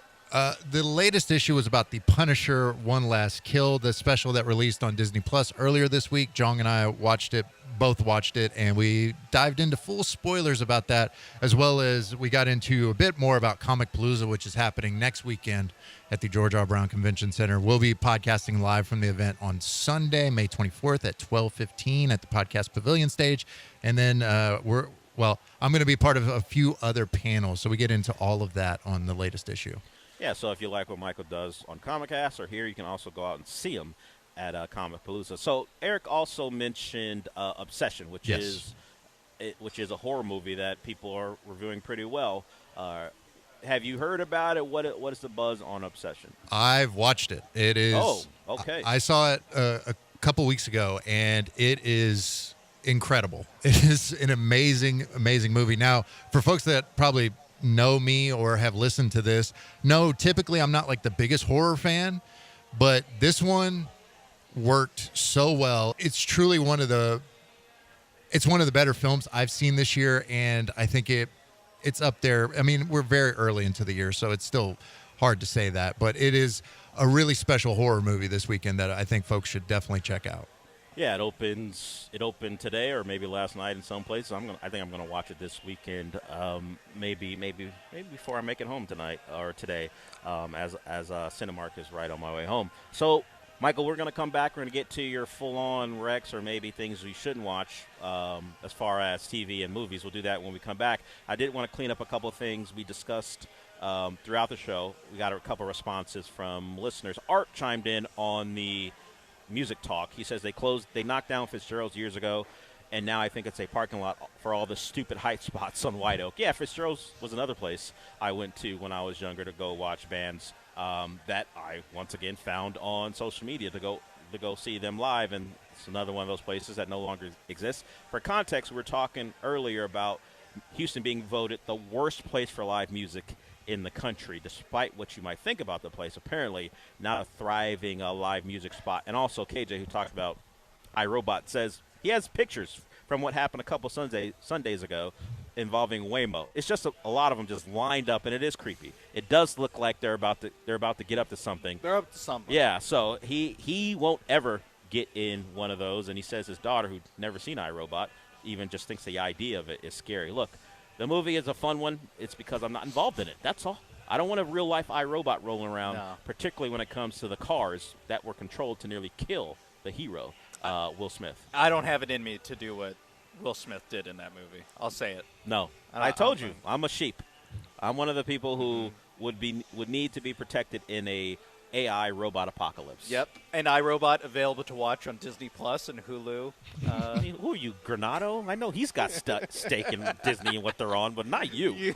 Maybe. I don't know what your investments are. Sign up. I didn't know. I didn't know that had gone down without my knowledge. Hey, Todd, you might want to talk to Sean. If you want something to watch this weekend. Yeah. Why isn't that part? Look, 2004's iRobot. I'm not going to speak on it, but hey, we've been doing this for a while. It's not a bad idea. Just saying. All right, we'll hear more from Michael on what you should or shouldn't watch when we come back.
You're listening to the Del Olalea Show on ESPN 97.5 and the ESPN Houston app. Broadcasting live from the mobile Huntington Bank Studios located at East River 9. Here's Del Olalea.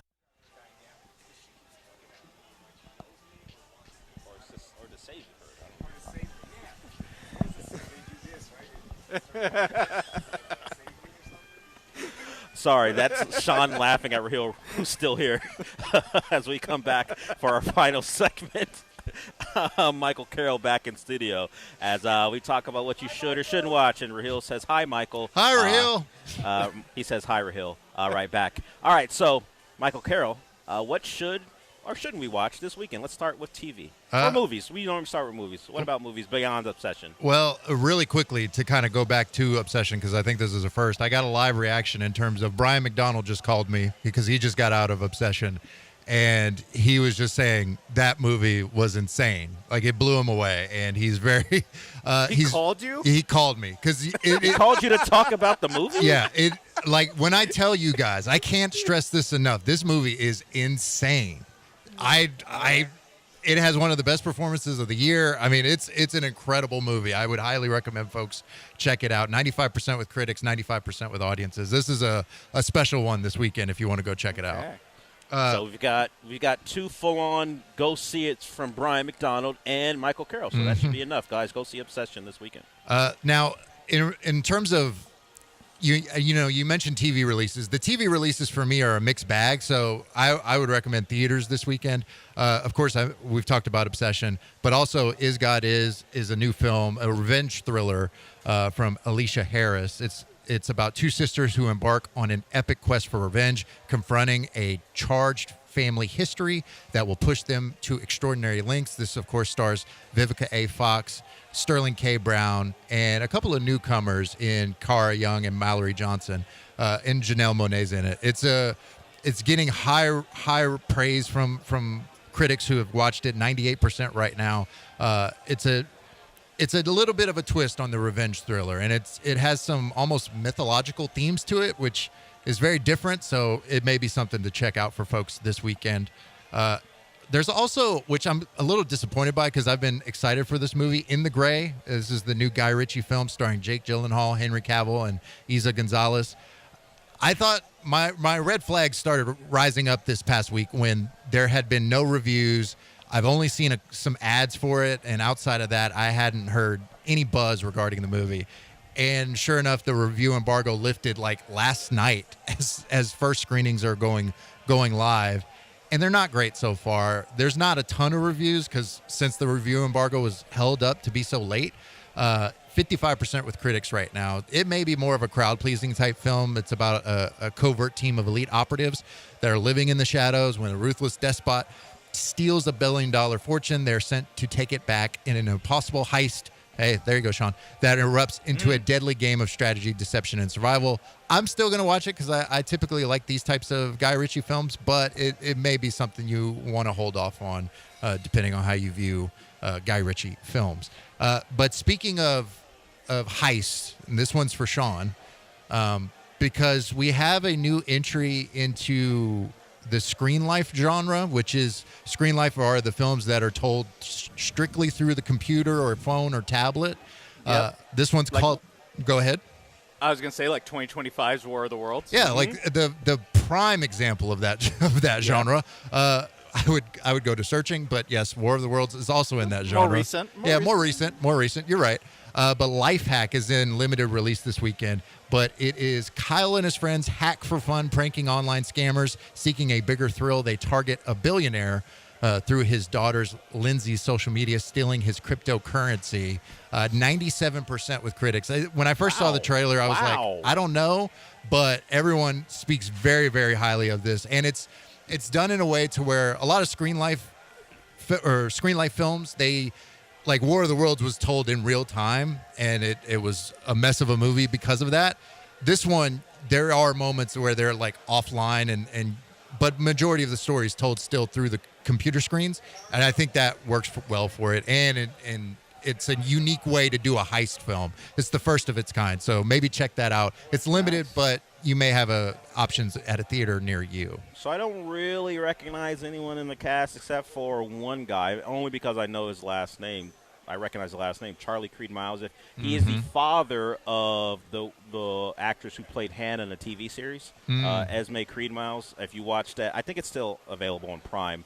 Maybe it's not, considering how long it's been gone. It might be on another streamer. But I would say if you want to watch something good on TV, watch Hannah, the series. But yeah, I was surprised as far as the reviews for one of these type of movies. They generally, particularly with the unknown cast for the most part, don't play well, but apparently this one will. Yeah, this one, it's doing enough things differently that makes it a standout. So I'm surprised by it as well, but it caught my eye, as well as there's a limited release, an indie feature called Forge, with both this one, Lifehack, and Forge are debut films for these different directors.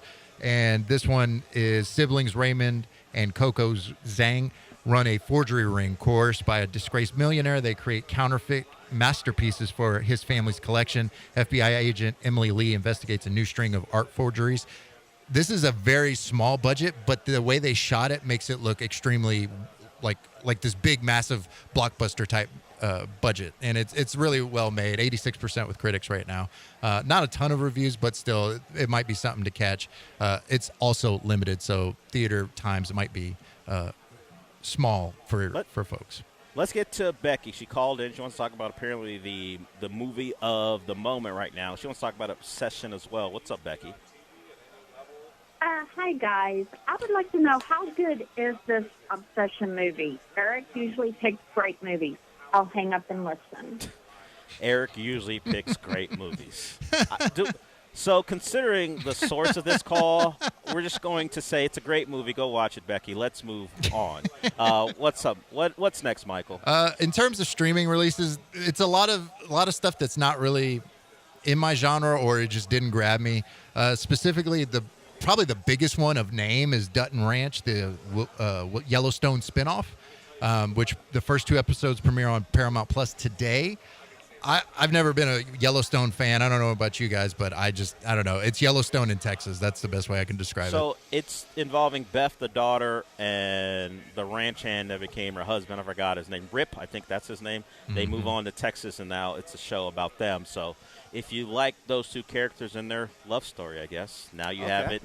Now you have a more centralized view of it through the eyes of Taylor Sheridan in Texas. Yeah, I guess. The Yellowstone verse is it's expansive. Yeah, is Landman in the Yellowstone universe? I think it's not in the same.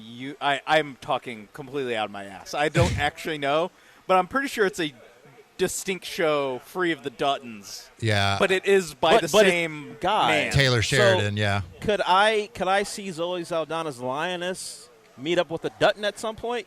I think this is what we're all. That's the end game. The crossover, right? that is for some operation on Dutton soil, and they need access. And Rip and Beth go, well, what's it going to cost? What's it going to take for this to happen? I need them all to combine. Does this mean Sylvester Stallone will pop up as well for Tulsa King? Yeah. And then speaking of that, Michael, have you heard about the Expendables? Expendables? It is an all-female version of the Expendables. Oh, I know they've talked about this for a while, but I haven't seen. They are starting the casting for that. So you mentioned Sylvester Stallone, so it reminded me of that. Okay, we're short on time. Anything else, Michael? I know you said not a lot caught you this week as far as TV is concerned. Well, Welcome to Wrexham Season 5 is out there for folks if you want to check out that one. And then I don't know if you guys are fans of Money Heist, but the prequel series Berlin has a Season 2 out, and it looks good. Money Heist is a show that I've always wanted to watch, but I haven't.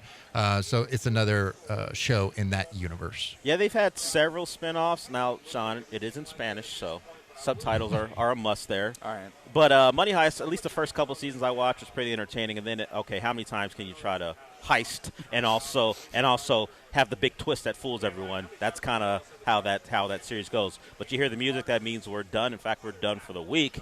At least I am. Sean will continue with Will Kunkel here at East River 9. I want to thank Michael, the host of Comic Cast, for joining us. He does that podcast with Jong Lee. You can hear it wherever you listen to podcasts, and also Wednesday nights here on ESPN 97.5. Thanks to AJ for filling in for, 5 hours or so. Will Kunkel just I thought he opened my laptop because we have identical ones, and I forgot. Mine is sitting right in front of me.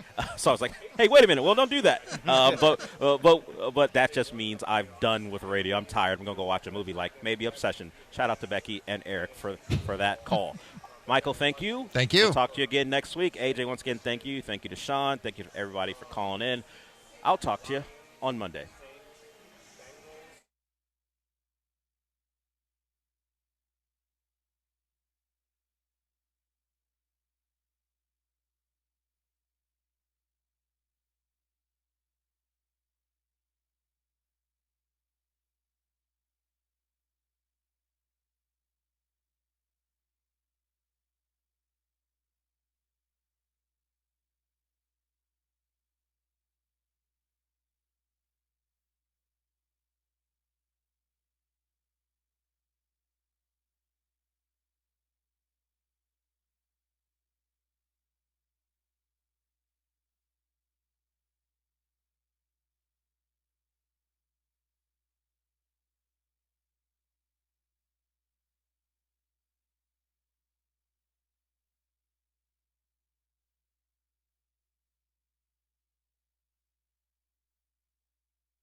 What up, Mapes?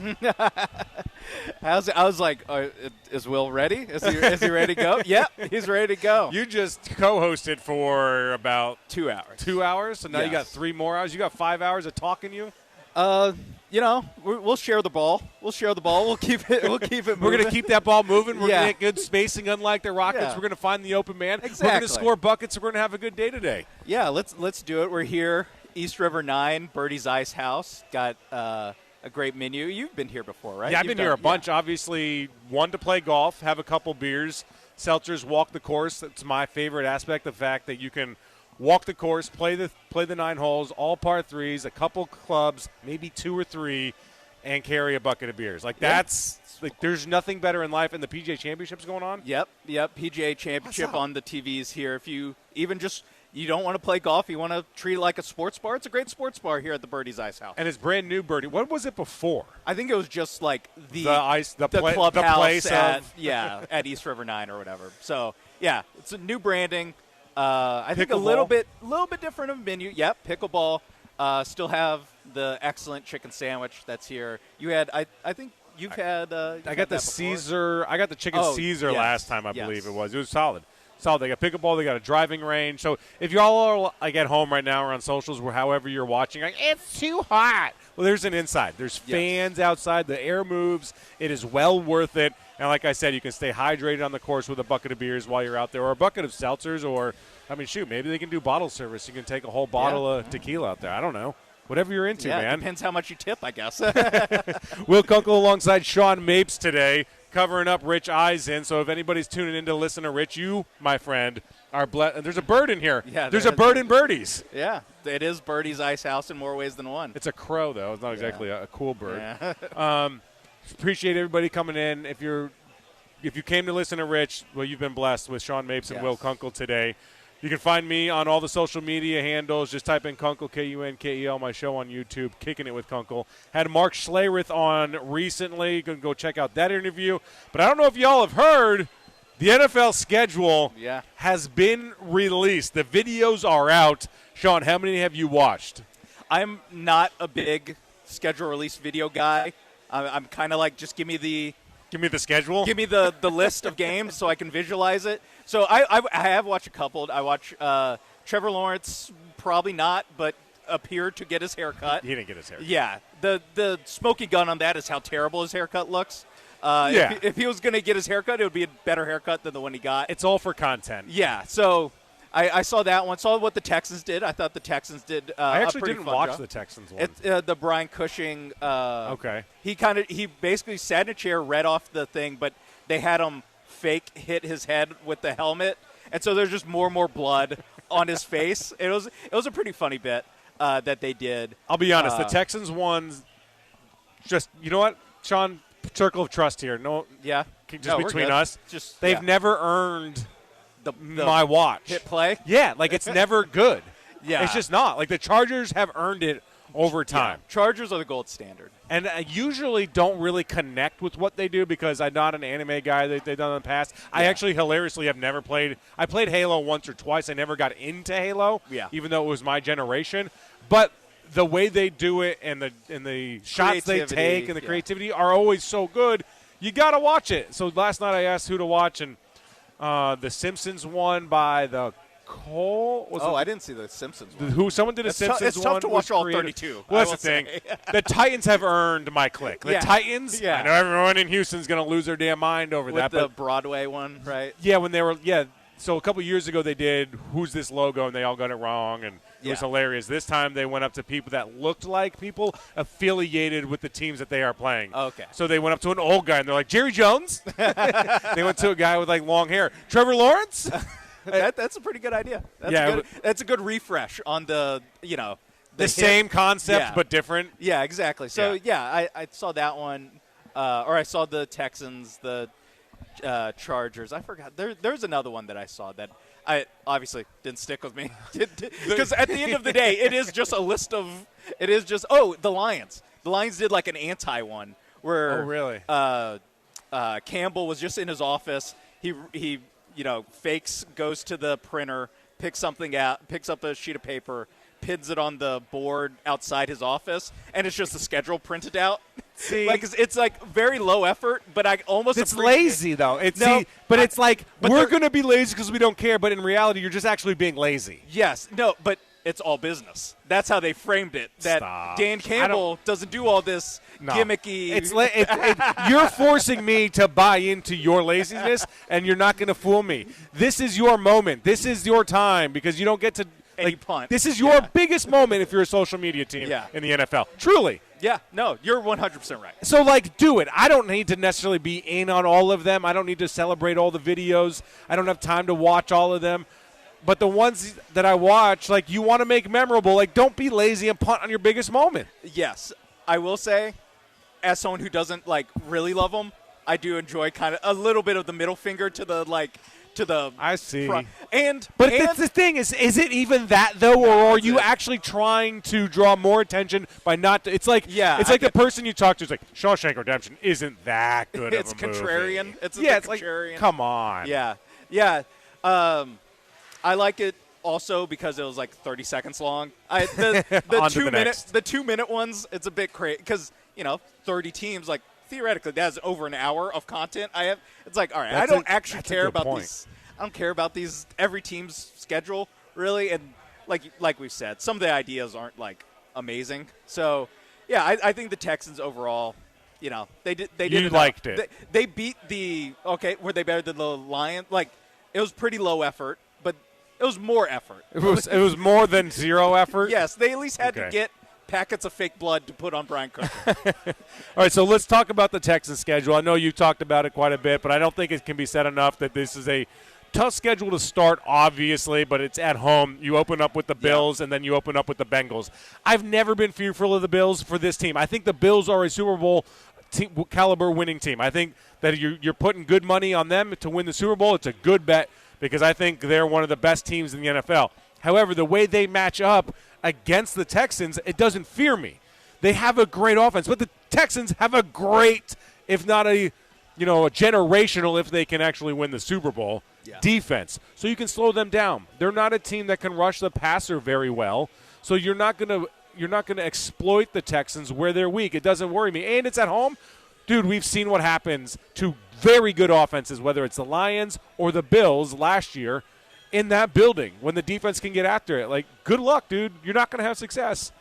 The Bengals game, you want to chime in on that one? Yeah, just the Bills. The formula has worked every time in NRG, now Reliant. With like it being at home, they get a new head coach who was the offensive coordinator the last few years. Yeah. So there is an element of like this should be another matchup that we've seen before with the Bills. And we had a caller actually on Dell's show bring up that maybe the fact that it's week one, the Bills can have something different. And it is Josh Allen, like, again, at worst, a top 3 quarterback in the league. Like, how long are you really going to be able to keep him down if you play him every single year? Like, he's going to get one on you at some point, right? So that's why it's a little bit hesitant. But as far as facing a Super Bowl caliber team in week one, that is the best matchup you could have asked for. On the other side of things, Houston Texans fans have notoriously been really, really bad fans for noon games. Yeah. It just is what it is. You don't show up and stop giving me the excuses. I'm just tired of them because there are other cities and other towns that have traffic, that have great tailgating, that show up on time. They get their butts in seats, and they're loud during pregame to get the game started. So the fact that this is noon is bad, but it's week one, so you kind of like skirt that. Get a little juice. Exactly, so you get a little extra boost that it's week one. It's not week 8, and it's like, ho-hum, here we go again, show up midway through the first quarter. Yeah. But last time the Bills were here, that was a Thursday night game. That was a game where I knew the crowd was going to be here. Houston has no problem showing up for the primetime event. Houston shows up aggressively for those Thursday night, Sunday night, Monday night games. No problems there. It's the noon kickoff where they don't show up well. And again, spare me the excuses. There are other teams in the NFL and other cities that have great tailgating and have traffic, okay, and have parking problems. You're not the only ones. The Bengals game worries me because, yes, they have Joe Burrow, but now they did solidify that defensive front just a little bit. And in week 2, has the Texans' offensive line figured it out? I think they got better this offseason up front on the offensive line. But have they figured it out and gotten better enough to where they can stop the additions of what the Cincinnati Bengals have gotten to make that defense less porous? Because the Texans didn't take advantage of bad defenses last year. Yeah. And the Bengals are good enough where the Texans are bad enough in getting Dexter Lawrence. And did they bring back Trey Hendrickson? No, Hendrickson is he's in gone. Baltimore now. But they did draft another. They drafted Cassius Howell from Texas A&M. So they did get another edge piece to go with, funny enough, Shamar Stewart, their first-rounder last year from Texas A&M. So they have reoriented the defense a little bit. They still have that kind of like A piece in up front. It's just not on the edge. It's up the middle now. So that just kind of worries me because they can rush the passer. Not that they're a better team than the Bills. They're not, nor I don't think they're a better team than the Texans. But when it comes to the Texans, as we've seen in years past, and hopefully that's not the situation this year, the Texans are vulnerable against lesser teams where they can be attacked and be proven vulnerable, like the Titans. We saw them play two very close games against a bad Titans team. And I know there's that familiarity for the division games. I get that. But they're a bad team. Yeah. And you should beat their ass every single year handily. But you don't, because they're very good on the defensive front. Yeah, and that's something that is going to put the Texans' blueprint to the test very early, that they do want – I mean, how many times have they said they want to be a physical run-first kind of outfit. You see that with every offensive lineman that they've brought in. It's a Wyatt Teller. It's a Keelan Rutledge. It's Braden Smith. It's guys that are like, nope, if there's going to be one thing that this line can do, it's run block, it's run up the middle, get Montgomery from Detroit, and to be, kind of what Joe Mixon was supposed to be a version of that, and run, impose your will in the run game on offense, and part of that, take a little pressure off your quarterback. And Dexter Lawrence in the middle, that's one of the best D tackles in the league. So that is going to be a huge – who's your center? That's going to be the biggest test. Keelan Rutledge, who wasn't a center at Georgia Tech, might be the best answer, or we're talking David Andrews. And is that good? Week 2, rookie center against one of the most formidable pass rushers up the middle. Yeah, so that is, just something that obviously you're like, it's a matchup that it's a very easy matchup to point out and go, that might be a problem. Here's my biggest takeaway with what this team is now, with what the schedule is now. I no longer look at the Texans and say, all right, here's where we can pinpoint the wins. Here's where we can find out and pull the wins. We know that this is now a good football team. Yeah. Whereas a couple of years ago, we'd look at the schedule and be like, all right, you have to win this game, this game, this game, and this game, because you don't know what's going to happen against the good teams. You are now one of the good teams. You now know that you can beat any single team on a given weekend in the NFL. So I give this team over 9.5 wins locked, barring injury, of course. That's always the caveat you got to throw out there. But we're no longer playing that game of how can we get into the playoffs. We think that the Texans are a lock for the playoffs the way it sits right now. Yeah, I think lock is tough, but yes, right. I do agree with you that they should be, like, if they are not a playoff team, that is a disappointing year. That is a bad year. So I agree with you that, I mean, we sit here and we talk about the first 2 games of the season, tough matchups, against 2 of the better quarterbacks in the league. It still also would not shock me if they're 2-0 after that. So that is. You mean 0-2? You're saying? No, 2-0. Like they're a good enough team to where a Super Bowl contender comes to your house. Do you think it's more likely they're 2-0 or 0-2? 2-0. I agree. Yeah. I agree entirely, especially at home with that defense against those teams and the way they match up. 100%. And something that stuck out to me, and this is skipping to towards the end of the schedule, but it seems like the NFL kind of has that faith of them. Given that their first primetime game, I'm not counting London as a primetime game. That's standalone. That is the opposite of primetime. It's the opposite. It's 8:30 a.m. Their first night game is Week 11, November 19th. And that is a vote of confidence, I think, from the NFL that, like, hey, towards the end of the season, you're going to be on Sunday night in December. You're going to be on Thursday night on Christmas Eve against the Eagles. You're going to be on Monday night against the Packers in early Those 2 January. games in particular. Yes, key stretch. But it's also we know that this has very low disaster potential for us and our, league partners that are broadcasting this game, that it's not going to be some, 3-9 outfit that, we're looking at, how is this a primetime game? I do think that it is a 100%. vote of confidence in the quality of this Texans team. Yes, we all now know, like, for years, and it's even to this day to a degree, we know every year what we're getting from the Chiefs. We know what we're getting from the Ravens. We know what we're getting from the Eagles. We know what we're getting from the top-tier teams in the NFL. Every single year, all right, we can book this team, and this team into the playoffs again, barring injury. The Texans were horrible for years. We knew they were never going to be anywhere. We knew they were going to be picking top 3, top 5 in the NFL draft. And then they slowly started to build it, and then all of a sudden – here comes C.J. Stroud. Here comes D'Amico Ryans. Here comes Will Anderson Jr. And that culture shifts overnight. They now go into the playoffs as what were they, an 11 win team? Their rookie season. And they haven't looked back since then. Yeah. They've been in the playoffs every single year. We can now definitively say the Texans are one of those teams where we know what we're getting. We know what we're going to see from them and their product and their DNA on the field every single week. Now, sadly, part of that is maybe offense, maybe. Offense optional. You know you're going to get one of the best defenses. Exactly, and that's where they hang their hat. Yes. Now, does the offense do enough? My motto all year last year, you might remember, for the offense was suck less. Yes. Like, just suck less. Don't be great. Don't score 35 a game. I mean, cool if you did, but we knew that wasn't going to happen. Yeah. Don't worry about that.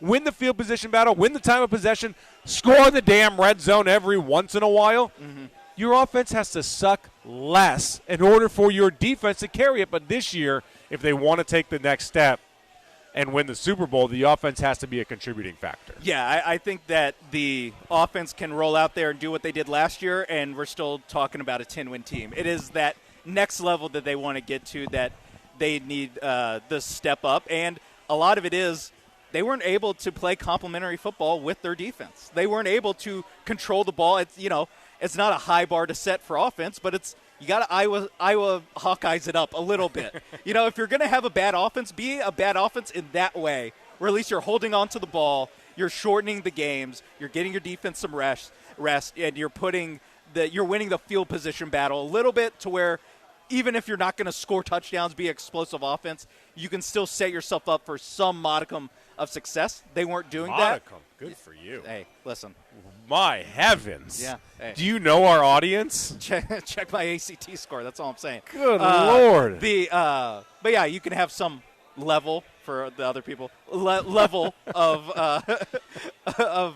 belief in this offense that they can grind it out, and that's what they've been selling this offseason is, hey, at the very least, we'll be an offense that can grind out on the ground.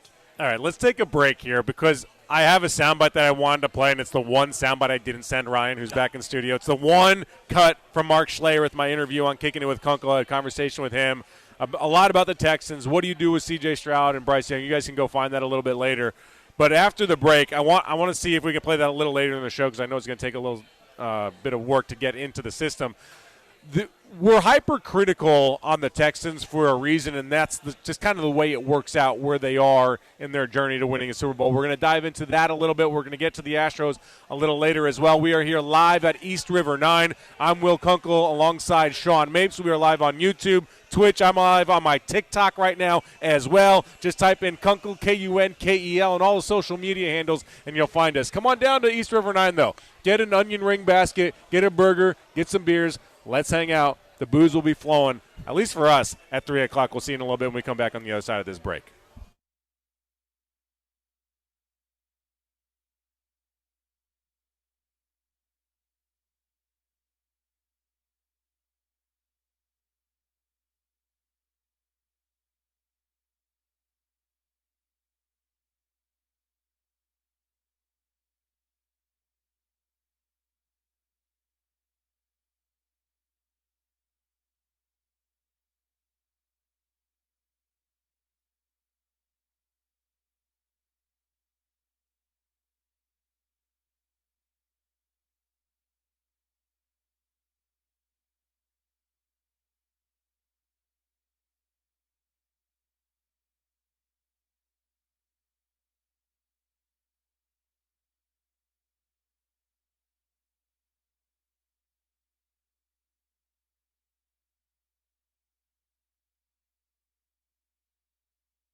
Broadcasting live from the Mobile Huntington Bank Studios located at East River 9. Here's Will Kunkel and Sean Mapes. What up, gang? Will Kunkel and Sean Mapes here live at East River 9, as the voice just said. Will Kunkel, you can find me on all the social media platforms, my show on YouTube, Kicking It with Kunkel. And Ryan, I'm trying to get you this audio of Mark Schleyer talking about the Texans and D'Amico Ryans as their head coach. But we talk about the Texans right now, and I think fans get so frustrated because we criticize the smallest things. Like, who's the center against Dexter Lawrence? But here's why. When you're really bad, you look at it as a huge picture, and you're like, all right, here's some good, here's some bad. Like, I don't really give a damn about the center individually. I care about who's the quarterback, how's the pass rush, who's their head coach, what's the general manager, what's the direction of the team. Huge, big picture things. For instance, anybody that's an NBA fan that watched the Charlotte Hornets this year, the excitement for that team was through the roof. It was all glowing conversation. They weren't even a friggin' playoff team, dude. They didn't even get into the playoffs because they weren't any good to seriously criticize minutely. Yeah. It's the old adage of good from far, far from good. You see a pretty girl walking down the street, damn, she looks good. And the closer you get, you're like, ooh, far from good. Yeah. Because you start looking at the smaller things that are imperfections. They come into focus. And you're like, oh, not exactly what I thought. So with the Texans, they're really, really, really good. They're not quite Super Bowl caliber yet. They have to fine-tune very small things that when you get them underneath a microscope, you see. But with a telescope, you're not worried about all the small stuff. But with a microscope, this is where the criticisms become very hyper-focused. And, by the way, the coaching staff and the GM are the same exact way. Yeah. That's exactly how they're approaching this team right now because they went in with a fine-tooth comb. And, by the way, for a team that doesn't draft on need, really got a lot of needs. Well, kind of crazy how that overlap. Weird. So, anyway, that's why we're so hypercritical because they're that close and they're under a microscope right now. Yeah, and it's the idea that, going from 3 wins to 6 wins, like that's a 3-win improvement. That's huge. That's huge. It's also way easier than the 3-win improvement that the Texans need to do, which is divisional round, conference championship, Super Bowl. Like that, not all 3-win improvement. Even going from a 9-win team to a 12-win team is different than 3 to 6. What the level of scrutiny and how, frankly, how serious you have to take like every detail of the operation. So yeah, that is why. I mean, it's the curse of expectations is that now, with D'Amico Ryans and especially C.J. Stroud after his performance in the playoffs last year, is that like 10 wins and winning the division. It was a great story, one of the best stories in the NFL in year 1. Year 2, all right, that's fine. A little bit of disappointment. Year 3, it's like, 10 wins and making the playoffs just isn't going to cut it anymore. You're always looking to take that next step, and Caserio knows that, D'Amico knows that. Like they are holding themselves to the standard, and it's only right that the media and the fans do as well, especially when they do have the defense they have. They are on the level of like what Seattle did last year is not out of the realm of possibility that this team can accomplish. No, not at all. And when you're playing those games late into January, early January, it's the small details that help you lose games. Yeah. And if you're not able to convert on third downs, if you're not able to score in the red zone, those are big things. But if you're not able to gain yards on first and second down, to have short third down, like all that stuff, one drop pass. It's the small things. Holding penalty. Yeah, all these let alone a handful of interceptions, a whole bunch of stuff. That's when you get your ass kicked. 4 first-half interceptions. Small thing you need to clean up. Like, and you wonder why CJ is catching so many strays. Did you see, was it Cesar Salazar, the catcher for the Astros, that let a ball kind of fly out of his hands all weird? Oh, yeah. And Barstool was like, I didn't know CJ Stroud was the It's like, bro, this dude is catching so many unnecessary strays right now. It's crazy because it was that bad the way it ended. It wasn't about the details, unfortunately, for the Texans in their last game. It was about the inability to do anything well offensively at the most fundamental level. Yeah, and that's something where, on one hand you can look at it and be like, well, that is the worst game of C.J. Stroud's career, but it's also the last game that we've seen him play, and it was after a season full of, or actually 2 seasons really, of a little bit of, disappointment because you're expecting that next step after what he did as a rookie. You're expecting that, like, okay, here's where he goes into being a real deal top 10 level quarterback, and he just didn't do that. He failed to take that step forward all season, the last 2 seasons, and then in his last game, and honestly in the Pittsburgh game as well, took 2 steps back from what you expect. So that is the, like, that's the biggest question for this team is just, like, C.J. Stroud. Like, are you getting rookie year C.J. Stroud? Are you getting a step up from rookie year C.J. Stroud? Or are you getting who we saw the last 2 times he took the field? And I am an extreme realist when it comes to talking about anything in sports, especially when you're being critical of a player. Is it on that player and solely on that player? Or are there a lot of mitigating factors as to why that player is having success or is failing? CJ's failure against the Patriots was on CJ. That was on CJ. CJ's struggles when he was struggling throughout the regular season at times was not entirely on him. Yeah. Nick Caley's offense was dog doo-doo. The offensive line was dog doo-doo, doo-doo-doo-doo. I mean, it was horrible. Like, you can't – the biggest pieces of the offense were failures before we got to CJ's issues, if there were issues. And the reason they won that Chiefs game was because of CJ, the way he played. But to your point, now the Texans have a franchise-changing decision to make between now and the end of the season, or I guess really next offseason. Yeah. And what they do with C.J. Stroud. So do the Carolina Panthers and Bryce Young, and those two are always going to be compared to each other because they were the top 2 quarterbacks taken in that year's draft. What was it, 1-3? 1-2. Was it 1-2? Will Anderson was 3. That's right. So I had Mark Schlereth on my show, Stink. He won 3 Super Bowls when he played in the NFL, multiple-time Pro Bowler. He's an analyst on Fox. So he was on Kicking It with Kunkel, my YouTube show. I want you guys to listen to what he says about C.J. Stroud and Bryce Young, who he would sign and who he would move on from. So do you think they extend him? Do you think he should be extended? Like, what do you – because it's so hard to find a quarterback these days. You're almost kind of bent over to a degree. Yeah, without question. I still think that what we've seen with CJ, especially early, and kind of where they are, I think he's a guy that you would look at extending. And I've done enough Carolina games to where I would sit here and tell you at the same moment I would extend Bryce. It doesn't feel the same to me. CJ feels like an NFL, big time, potentially big time NFL quarterback, a guy that can lead your franchise. I didn't feel that way about Bryce doing his games, but they have to get better as an offense. And if they're better as an offense, then I think you'll see CJ continue to grow as a football player. All right, so that takeaway there is that he likes CJ, doesn't like Bryce in order to be a franchise quarterback. What do you think? Do you agree?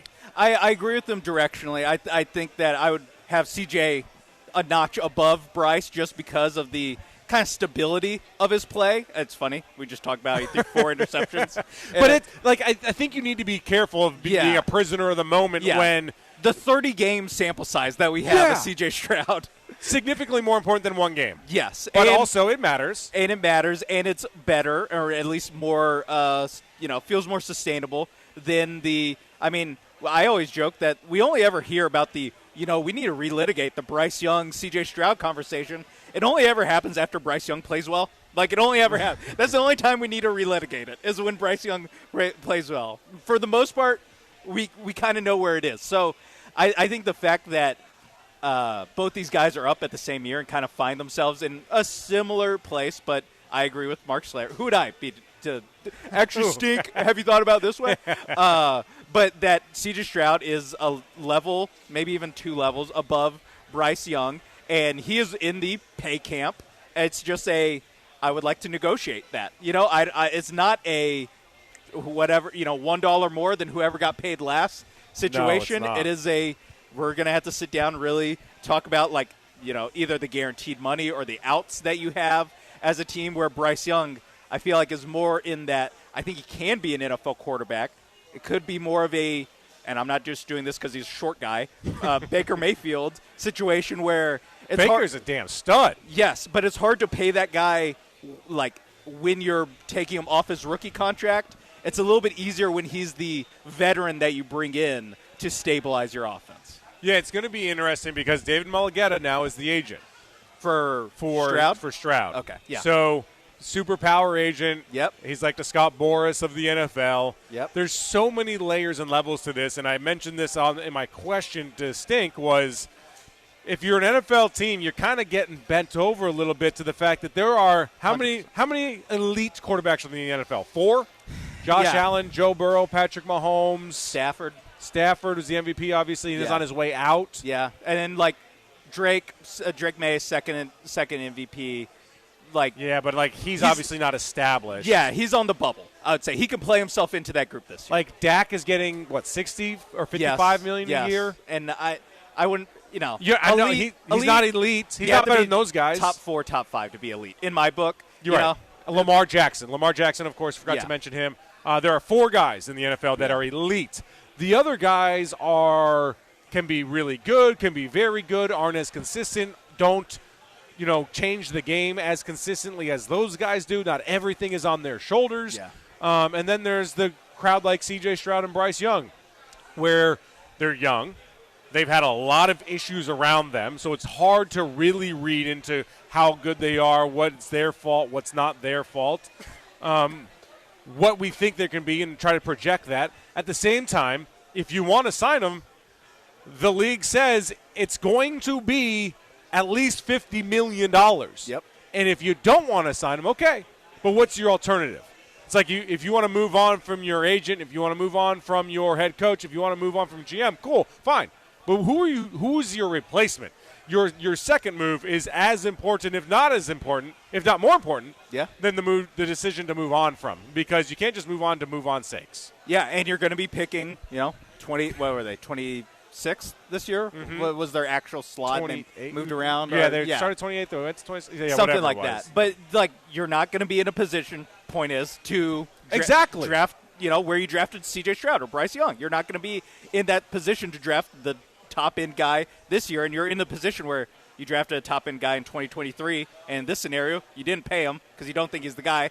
What makes you think that this year's, Dante Moore, Arch Manning, or whoever, like Julian Sayet, that guy could just be another Bryce Young, another C.J. Stroud. So there is an element of, uncertainty, but you have to pay certainty prices. You have to pay Trevor Lawrence. I mean, just as guys that are at that level in the $55-ish million, it's like Trevor Lawrence, Brock Purdy. It's like Jared Goff. I mean, it's not great quarterbacks, but it's guys that can play the position competently. Yeah, Tua Tagovailoa, another guy who got that money and has to get cut this offseason. And Kyler Murray. So there's a chance that this is just a giant albatross over your head. 3 years after you sign it, there's also a chance that you don't sign it and you never get close to where you were with these guys. So it is, like you said, a terrible position. You're bent over in this negotiation, but that's why you see these guys sign. Like Trevor Lawrence should not be where he. I don't know. I'm not as much of a hater on Trevor. I'll just say, as people think, a lot of people are. Where he is salary wise. Yeah, right. Where he is salary-wise, wherever he's ranked, is higher than where he's ranked if we're listing good quarterbacks. That's what I'm saying. So you're right, but it's actually kind of – did a bunch of guys get paid over him a little bit? Yeah, so, well, Patrick Mahomes and Matthew Stafford haven't had a new deal in a minute, so they're at 42 and 45. Patrick Mahomes, when his deal came out, it was like, oh, my gosh, and now it looks like a horrible deal for him. It was just so long-term. Yeah. Right. It was such a long deal. But so – where am I looking? Trevor Lawrence is $55 million, and so Jordan Love is $55 million as well. Tua $53 million, Jared Goff $53 million, Brock Purdy $53 million, Justin Herbert $52.5, Lamar Jackson $52. So it's like, yes, Lawrence is getting paid more than Lamar Jackson. That is kind of crazy, but it's only $3 million. Yeah, it's not. It's not break a break. As far as it's concerned, NFL salaries, it's the same exact salary. In a $200 million salary cap sport, it's over. It's way over $2 million. Yeah, it's $200 million now. But it's I mean, like Bryce Young is $9 million because he's still on his rookie deal. Aaron Rodgers, $13.5 million. Justin Fields, $20 million. Baker Mayfield, $33 million. You want to talk about getting underpaid? Holy smokes! And to me, if I'm one of these teams, it's like I'd rather be paying. I'll just use Bryce Young. I'd rather be paying Bryce Young $30 million than $50, which his agent's going to be asking for $50, because when you come off that rookie deal, the expectation is you get put in that paid. Jordan Love, you get put in that Tua, Kyler Murray, you get put in that level, and it's your second deal, or your, I guess, third deal after your second deal after your rookie one, where that's where the market kind of regulates, and you get that Sam Darnold contract, you get the Baker Mayfield contract. Yeah, but you got to go through some ish exactly to get there. Exactly. You don't get that deal from the team that drafted you number one overall. Oh, hell no. And therein lies the problem. Exactly. You're not signing CJ. Like, for everybody that wants CJ Stroud, yes, so do I. Do you want him at 55? I don't know. Do you want him at 60? Now, if he has a great year, you have no problem paying the dude $70 million if he has a great season. And I guarantee you that's where the Texans stand as well. I don't care what we pay him, as long as if he's good, I'll pay him every dollar that he's worth. Best case scenario for the Texans, they pay C.J. Stroud the highest quarterback salary at next offseason, because that means he went out and balled out. And above all else, you want that. It's just that doesn't seem very likely that he's of that level where it's like, no doubt about it, $60 million, $1 over Dak, let's do it. It's like, okay, but more realistically, you're going to have to negotiate with them. And it's a tough negotiation to have, because the true market value might be in the 40s, but it's going to be in the 50s when he gets it signed. Oh, he's going to get all of that. All right, you want to take a break here? Yeah, let's do it. All right, we're going to take a break here. Sean Mapes, Will Kunkel here. We are live on YouTube. This is ESPN Radio. I'm live on TikTok as well. Swing on through. Type in Kunkel anywhere. You on all the socials or what? On Twitter, best place, Sean A. Mapes. All right. SEANAMAPES. SEAN, not SHAWN. Yep, my parents spelled it right. All right, we're going to come back and we're going to talk about the Astros, continue talking about the Texans as well. What do you think is going to happen with C.J. Stroud? You guys chime in. What's the hotline? 713-780-3776. Text in, call in, chime in. Hit up my TikTok. I'll read your comments live on the air as well. This is ESPN Radio 97.5. We are live at East River 9. Come on down, have a bucket of beers, and let's hang out. Let's go. We'll be right back after this.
You're back inside the mobile Huntington Bank Studios located at East River 9. Here's Will Kunkel and Sean Mapes. Name the artist of that beat. This is Snoop Dogg and Dr. Dre. Yeah, it was a Nate Dogg beat, I believe, right? Or Timberland, Nate Dogg? Nate Dogg was on it. It must be a Timberland yeah, those guys were all involved. That's my guess. All right, Will Kunkel alongside Sean Mapes. We know what's up. We know what time it is. We're here live at East River 9. I got the menu out, baby. I got the Birdie's Ice House menu. I'm looking through some things. I'm excited to order here because I'm hungry. Yeah? A lot of great options. A lot of great options. Obviously, you do the chicken sandwich? Yeah, chicken sandwich is my staple. Although I might be adventurous and go crispy chicken sandwich.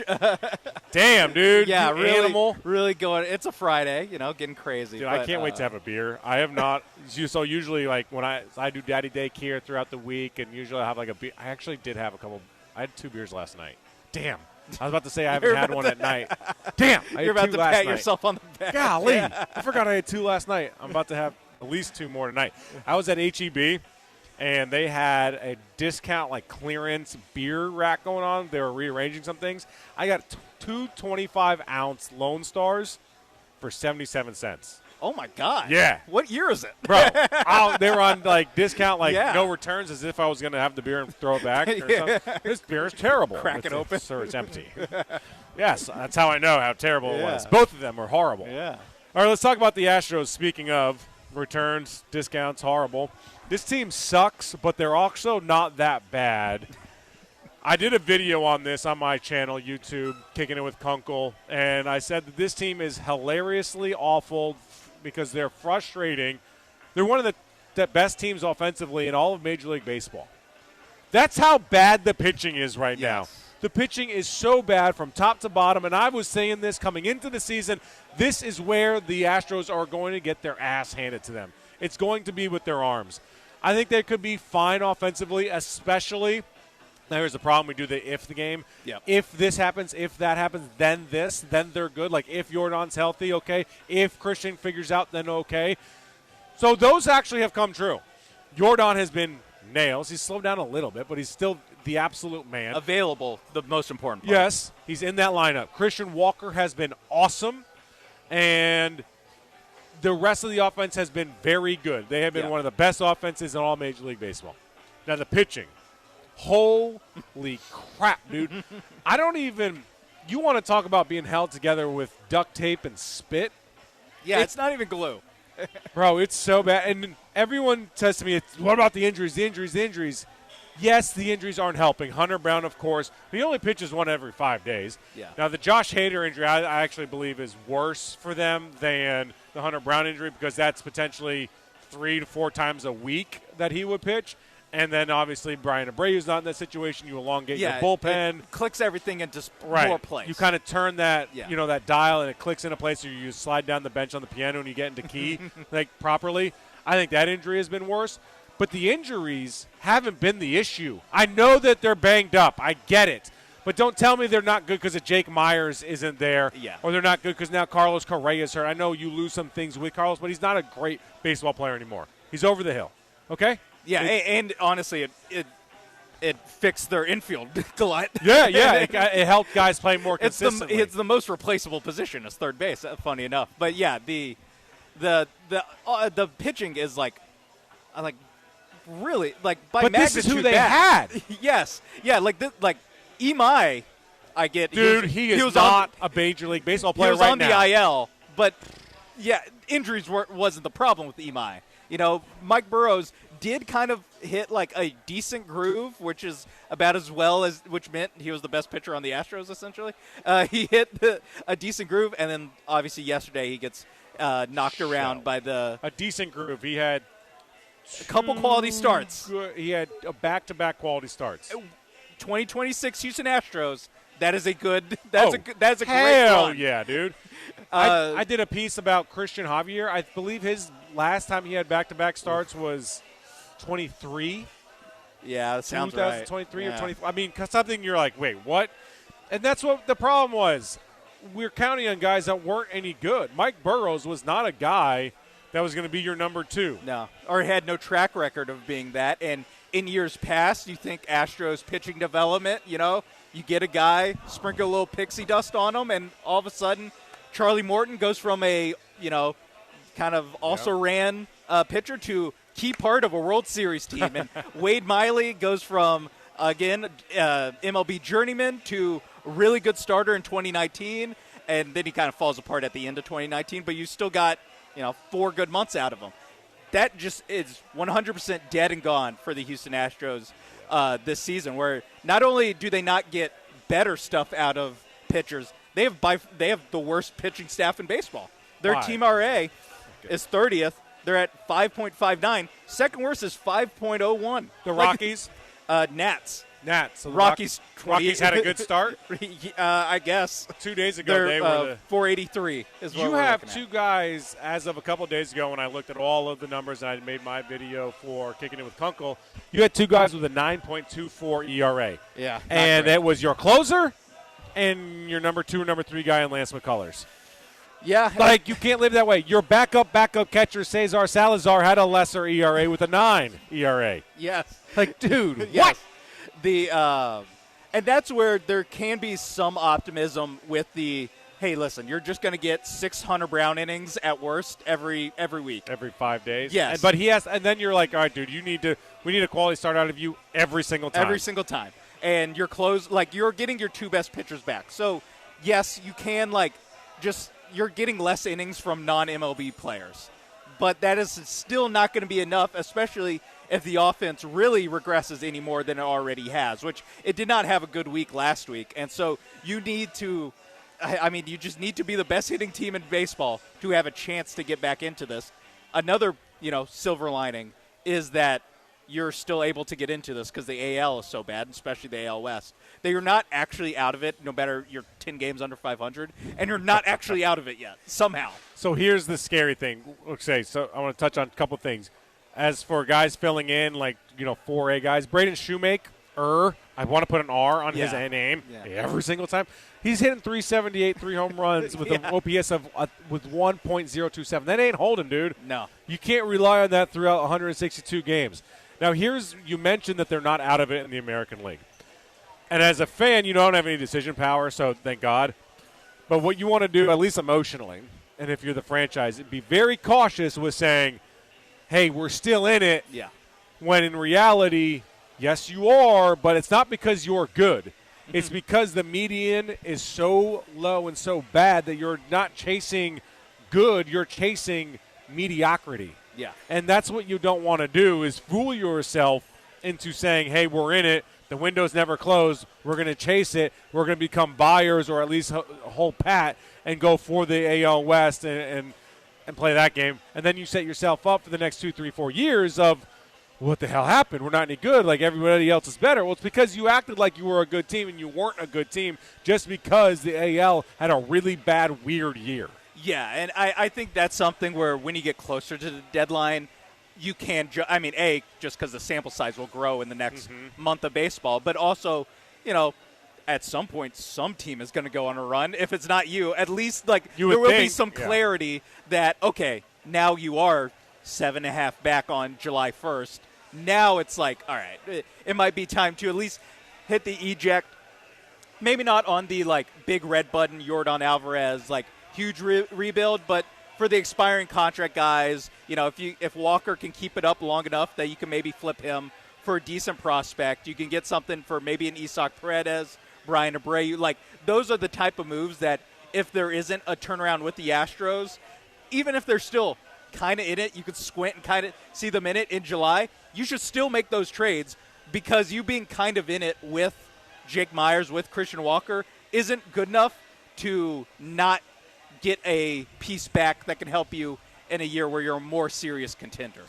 The unfortunate part is the metrics say, dude, you got to be sellers. Yeah. They have the worst run differential in all of baseball at -48. They're 3-7 in their last 10. The Mariners are 6-4. Athletics and Rangers are 5-5. So what's today? Friday? I believe it was. When did I have that report? I talked to somebody in the organization about Yordan Alvarez being traded or not. Maybe it was earlier this week. But they were 4.5 games out of first place at that point. They're now 6. Yeah. So if every week you lose a game and a half between now and the trade deadline, it's going to become real obvious what needs to happen. Yes, right now is still like kind of the last couple weeks. You better start playing good baseball. But at the same time, do you want to play good baseball? That's the thing. Do you want to play a month of good baseball, become 3, 4, 5 games out of first place, and act like that's where you are as a team, as an organization? And then who knows what happens. And then it falls off. Yes, in August and September you fall off, and you just had a run at really kind of the worst time. Yeah, exactly. You have like, oh, shoot, we just had to play good baseball. You're buying at the height of the market. It's that kind of thing. So, yeah, it is something where if this holds, it could be the best thing. It kind of reminds me of the Rockets, where it's like if you're going to fail, like fail loudly so it leaves no doubt. It leaves you have complete clarity of what you are. 100%, dude. So the Yankees for years did this half-ass rebuild, reload, retool. Yeah, they haven't missed the play or haven't been under 500 in forever. Yeah. Try to win, but also like, who are we fooling here? It's not a very good baseball team. Now they're not in that realm right now. Now there was one year where they sold a whole bunch of pieces, got a bunch of pieces back, retooled, and kind of went on a run after that and kind of improved their team. If you're the Astros, you need to pick a direction. Yeah. You either become sellers, and Christian Walker is the first name I'm selling because he's older, he's getting paid a lot, and he's playing really, really good baseball. Yep. He's not part of the franchise in the future. Jeremy Pena, what do you do with him? What do you do with Hunter Brown? Those guys aren't under contract. I know there's arbitration, and they're under team control. What do you do with Yordan Alvarez? I understand it's a conversation. Isaac Paredes, one of the first names I'm mentioning in trade talks as well. 2 guys are untouchable, Cam Smith and Jose Altuve. They're untouchable. Josh Hader, you need him to come back and prove that he can pitch so that he can possibly be a piece for somebody, because teams will go after closers and bullpen guys like that. But no one's untouchable outside of Jose Altuve because he's not going anywhere. We all know, we understand that. And Cam Smith because he's young. Yordan has to be part of the discussion. Yes, he does have to be part of the discussion. I'm not saying deal him. I'm just saying talk. Yes, especially if they do not, if things maintain order. Yes, it gets more and more likely. I do want to say, Dana Brown, in the last year of his deal, do you want a guy who, let's be honest, if you're in the position where you're trading Yordan at the deadline, Dana Brown will not have this job at the end of the season. I wonder, or does that solidify his job? That he can go long game, this is what we're doing? This is the direction. I am the man for the job for this direction. And again, and I'm not a Dana Brown apologist, but let's also be honest. As we were talking about this earlier, whose fault is it? Is it 100% their fault, or is there a whole bunch of things around them? Yes. So for everybody that wants Dana and Joe fired, what do you think? What do you think? And then I'll rebut off of that. I think it's very hard for Dana Brown to walk into Jim Crane's office and say, let me oversee the rebuild. I know that you said the window's always open when you're here, but what if I, the one who's oversaw the window closing, what if I am the one that oversees the rebuild as well? That is a hard sell to me if I'm Jim Crane. Unless Jim Crane has some come-to-Jesus moment, or, that was a comment he made years ago and his thinking is now flipped, or what have you. I think it's hard to pick, especially Joe Espada, but that's more of my view on MLB managers of just like, I think they're the most replaceable of any coach in professional sports of like, yeah, if it's not working, you can just try another one. Yeah, just try another one. It's so like, it's about the clubhouse and having the clubhouses back. It's less about building a lineup because that's what the front office dictates a lot of times to the manager. So I think Espada's on a more wobbly chair. I think Dana Brown's on a pretty hot chair as well. All right, I'm going to fire back hard after this break. There we go. I have takes that clash with Sean Mapes. Oh, no. I sat here. I bit my lip. I didn't bite my tongue, thank God. But it's going to singe my eyebrows off. I am going to go scorched earth on your ass after this. We are live here at East River 9. Will Kunkel and Sean Mapes live on ESPN Radio. I'm live on TikTok. You can watch us on YouTube, Twitch as well. Come join us. Come on down here and hang out at Birdie's Ice House at East River 9.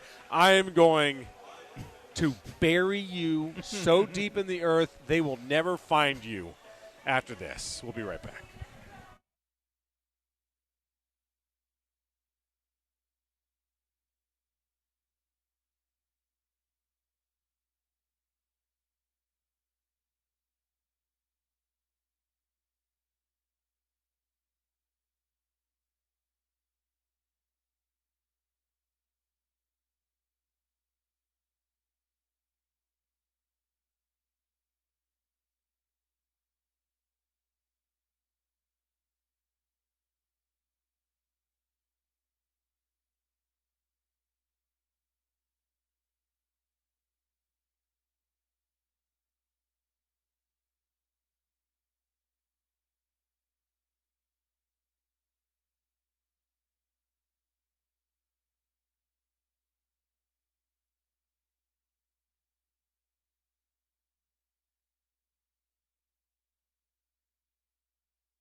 The artist formerly known as Sean Mapes. He's going to have to change his name after what I'm about to do to his ass. When I'm deceased at the end of the segment. Why? All right, we're having some fun on TikTok. We were talking about, someone on TikTok asked me to talk about the Diana Rossini, Mike Vrabel controversy, drama, and story. And I said this to Sean as we're live here at East River 9 on ESPN Radio 97.5. I said, do you think Diana and Mike still talk? And It's Of hard course to believe they wouldn't. Of course they're still talking. They were in love. They were, and I don't mean love like in a good, like endearing way. They have families. They have children. It's horrible. It's gross. It's all bad. But like they were in a relationship, a serious relationship behind their significant others, or the significant others knew. We don't know. For more than half a decade, 6-7 years. Yeah. That we know about. Yeah. Like what are they going to do? Just stop talking? There's no way. Yeah, that would be tough for me to believe. Now, the frequency, and they probably haven't seen each other in person. Well, right. Now Yeah, but the I can't believe that they would go cold turkey. It is a fascinating. Do you think they've seen each other since? Probably not. Probably not since Sedona. Golly, Sedona will never be the same. Yeah, March or April, whenever they were. Yeah, no. I mean, we can talk about it more. I think it deserves, especially with the Vrabel aspect of it, because that's how it came up during the break. One of your commenters was asking about, does Vrabel face any consequences? I think that's an interesting conversation to have. But Ryan, did I give you this? Did I pass in the soundbite of I think you sent that one. All right, right? so Mark Schlereth was on my show, Kicking It with Kunkel, on YouTube, and I asked him about the Vrabel-Rossini situation. Not so much about Rossini. Like, I don't care about the Rossini stuff because it's not really what I cover. I cover the NFL, so I care about the Mike Vrabel and the fallout there. Here's the back and forth, the conversation I had with Mark Schlereth, who, by the way, is a Fox analyst. He won 3 Super Bowls in the NFL, was one of the best guards of his time, a Pro Bowler. Here's what he had to say.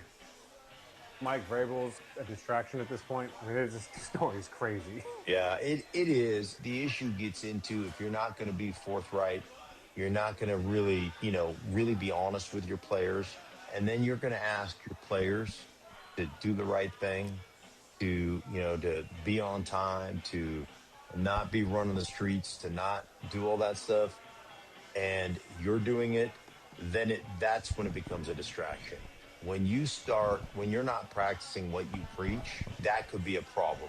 But if he's incredibly vulnerable and incredibly honest with this team behind closed doors, he doesn't have to tell us anything. But I think you do it to your team when you're asking them to do the right thing. You're asking them, not to act like a bunch of knuckleheads. Then you obviously have to clean up your act and not do the same stuff. All right, so I think that's really well said by Mark Schlereth, affectionately known as Stink. And if you guys don't know why, it's because he used to soil himself when he played in the NFL while playing. Part of his deal. Intimidation, I guess. Like he's a NASCAR driver. Like, dude, he got bathrooms. Yeah. Gee whiz. I think that's really, really well said. Yeah. I think that Vrabel will overcome this if he can be vulnerable with his team. He can't be talking out of both sides of his mouth because he'll just flat out lose respect in that building. And that's his biggest strength in that building, his ability to coach, his respect level, and who he is and what he accomplished in his career, of course. And you and I talked about this off air. The better you are at your job, the more BS you can get away with.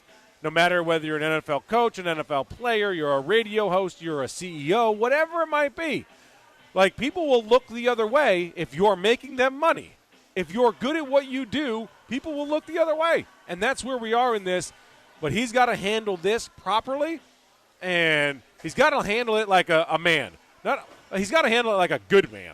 Not like he handled his marriage and his relationship like a bad, not good man. So that's what's up next for him. Yeah, I think that it is about the, I guess, contrition part of this, at least when it pertains to the Patriots. It's funny, the guy who has to ultimately decide his fate, it's Robert Kraft, who caught himself in a little bit of a jam a few years ago as well. So it is, a lot of glass houses. The Patriot way has taken some hits over the years. But, I mean, to me, it's more about, the locker room, and can he, earnestly still be a culture guy, a leader guy, because that is the archetype of coach that he is. He's not a Sean McVay. He's not a Shanahan, like, drawing up plays tactician. He is a culture builder. He's a guy who, it was a big deal last season where he's hugging everyone when they come off the field. It's a family aspect. Well, in this family scenario that he's built, he hasn't been a great dad. He hasn't been a great leader of that family. There is some question. So it is about how he addresses it. I think, honesty is the best policy. You got to show legitimate contrition, again, to your team. To us, do whatever you want. Doesn't really matter. It's all PR to us. Mm-hmm. But as far as you're keeping your job and being effective at it, he just has to, really take some lumps. What sucks, though, are for his kids and her kids. They got to go to school every day. Obviously the worst part. Like, I can't. Yeah. Can you imagine in this culture? Yeah. All the memes about your dad, all the memes, and you got NBA on or now NBA on ESPN, whatever it's called. Yeah, the Inside the NBA crew. Yeah. They're taking shots. You had the schedule release taking shots, and it's all fair game. Listen, it is what it is. You're a public figure, and you're responsible for your actions. But the kids, they now have to be responsible for your actions as well. That's where it's like, there's a little bit of a limit on like how funny and like the jokes you can do, because there is like not between the two people we know, but there are some real human consequences that are happening off screen, so to speak. Yeah, and they're all like innocent people too, which is sad. Yeah, they're catching strays, man, and it's really unfortunate. Okay, you. Now I'm going to – not a stray. I'm going to catch You're one just going to catch one straight in the eyeballs. eyes. Look at me in the eyeball. Recap very quickly for the listeners that are just tuning in here on either YouTube, Twitch, or ESPN 97.5. What your take is of who needs to be held accountable and what needs to happen, particularly with Dana Brown and Joe Espada. I think Joe Espada first is on the, hottest seat just because managers to me in the baseball team that I'm running – more replaceable. There is, especially on the Astros, you have Omar Lopez, who would be the no-brainer interim coach who coached or managed Venezuela to WBC championship. So you do have an interim that has who would be a managerial candidate, even if on the open market, not just being an interim. And so Espada, it's tough to see him, surviving, especially if they don't start winning games. Like, I think he could lose his job pretty fast. And Dana Brown is another one where I'm not sure if a rebuild is necessary. I am not sure if I want the guy who presided over a rebuild being necessary to preside over the rebuild that is inevitably coming. Okay, so here's what I say to people on X and all social media, because I have this conversation all the time. It's the story of the season. What do you think Joe Espada has done that has lost them games? Is he not playing the good players? That is a great point. I don't have an answer. I don't it is just it's more of a results-based thing of I understand that his process is perfectly fine. He's having to write in Braden Shoemake's name into the lineup every day of the week. Without the R. Yes, it is a tricky name to spell. And he gets credit for getting it right, and that Shoemake's actually been good. He's kind of a poor example in this. But the idea that he's doing something wrong, it's less so that. It's more of just the you have to change something, and you can't. But are you cutting off your nose to spite your face? Are you overreacting because you're emotional? Because I think that Joe is good for this clubhouse. I think his demeanor and the way, that he stays calm and steadies the ship in years past to get to the playoffs 2 years ago, despite that crazy slow start and the injuries that he's had to face are not his problem. They remade the training staff this offseason. They did make some adjustments there, so give the organization some credit. Yep. But I don't think he's doing anything. He's not mismanaging his bullpen for the people that are stop putting Brian Abreu out there in higher leverage situations. Okay, so what do you want, Stephen O'Kurt, AJ Blueball to close out games? Exactly. Dude, shut up. Brian Abreu is the guy. There's no way around it. Maybe you give him a day off here, a day off there, and you have Brian King come in, or De Los Santos. I don't whatever. But the point is, at that point, you're throwing darts to see what catches. And the guys, the buttons that he is given, a couple of years ago, remember when Alex Bregman got off to that horrendous start? Yeah. What did you want him to do? Not play Alex Bregman? Mm-hmm. The goal for Joe Espada for that season and right now is to be even keel. I talked to him about this on my shows. You can only flip so many tables. Yeah. There's only so many curse outs you can have. Now, you can have some conversations with guys that are not performing as to why they're not performing or whatever. But overall, he's being given a handful of buttons, and the buttons are what he has to press. It's Yainer Diaz at catcher. That's his guy, but now he's hurt. So now it's Christian Vasquez and Cesar Salazar. Josh Hader's your closer. He's hurt. Okay, well, now it's Brian Abreu. What do you want him to do? There's nothing else for him to do. It is that is perfectly reasonable. It is more of the fact that he is also on the last year of his contract. And so you are having to make the decision of, would I hire this person? Because there will be an opening. If nothing happens, there will just be an opening at the end of the season. And it's based on his resume of the last 3 years he's been the manager. But I think his resume as the manager, because you made the point of it's more about the clubhouse. It's more about – Yes. And I think he's done a really good job at that. Yes, and is the part that we as the public get to see the least stuff. 100%. We get the lineup every day. We get to see the bullpen decisions on TV every day or in the ballpark. It is the clubhouse stuff that I don't know. I don't know anything about. And I'll tell you this right now, for anybody that's got a problem with the lineups, dude, I hate to break this to you. Joe Espada doesn't make the lineups. Yeah. Managers in Major League Baseball, for the most part, no longer make lineups. You know who does? Grok. You know who does? It's ChatGPT. The system. Perplexity. Yeah. Like, it's computer-driven now. And that's been the way for longer than we care to admit, because we kind of learned about it a little bit later than teams doing it. But, like, that's what happens. Yeah. The New York Yankees are the same way, for better or worse. Yeah. That's the way it's done. That's something that that I know that Aaron Boone has caught with their local media, is just like, what does this guy do? It's like that element of that. I remember, 2017 watching the Astros. AJ Hinch sitting in the dugout has a binder in front of him. Exactly. What do you think's in that binder? Years ago, Joe Girardi was known as Binder Joe. Yeah.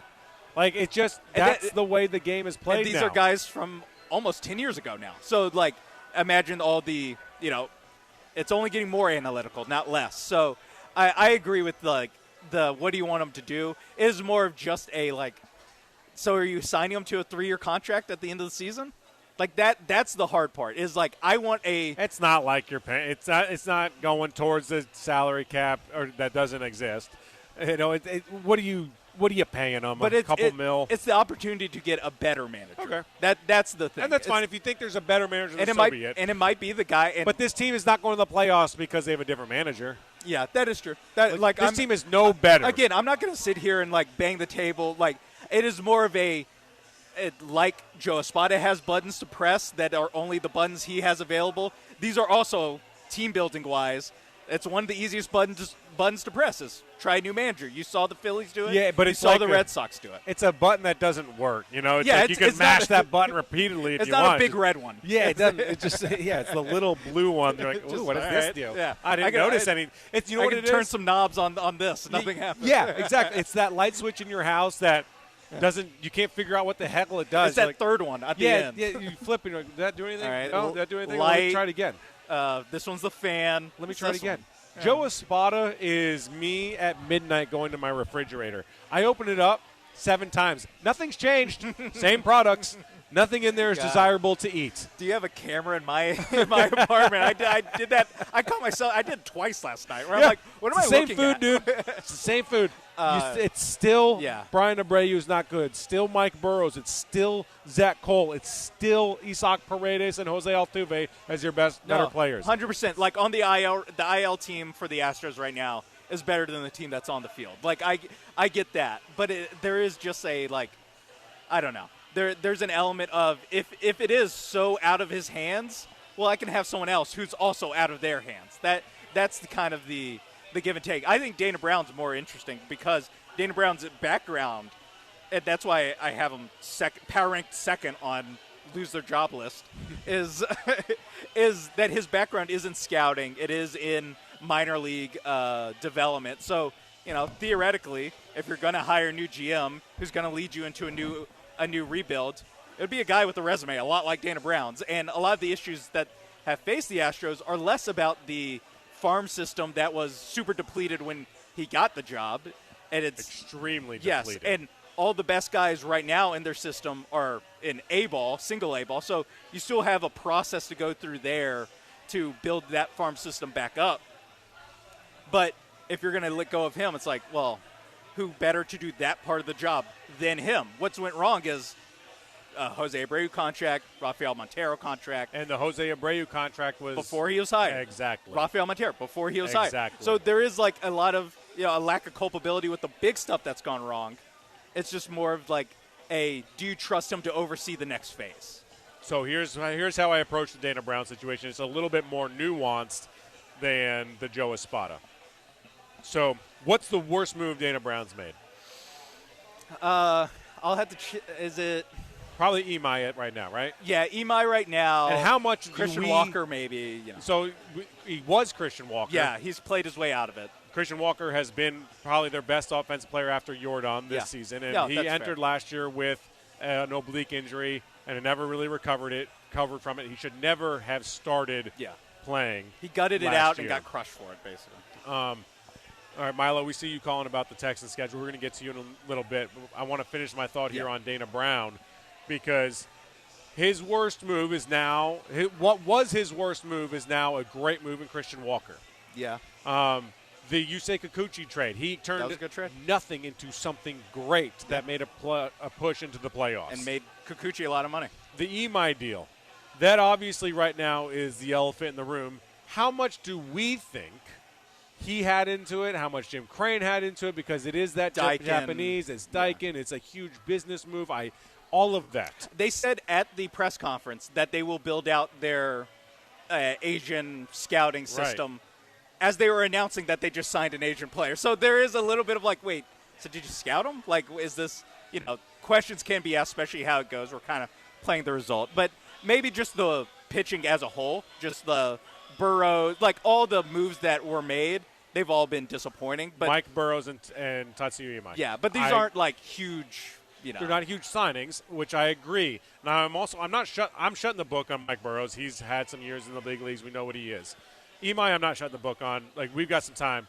He's only done it for what, 8 starts? Less than that. I think it's like 4. I mean, if you want to count the minor league ones, because the minor league starts are just as bad as the major league ones. And I'm not defending him. He's been horrendous. But it is like 4 major league starts, I think 2. 4, you're right. Yeah, one He's good one. Never One got really good into the 6th inning. Yeah. He had one good start against the Athletics, who ironically are the first place team in your division right now.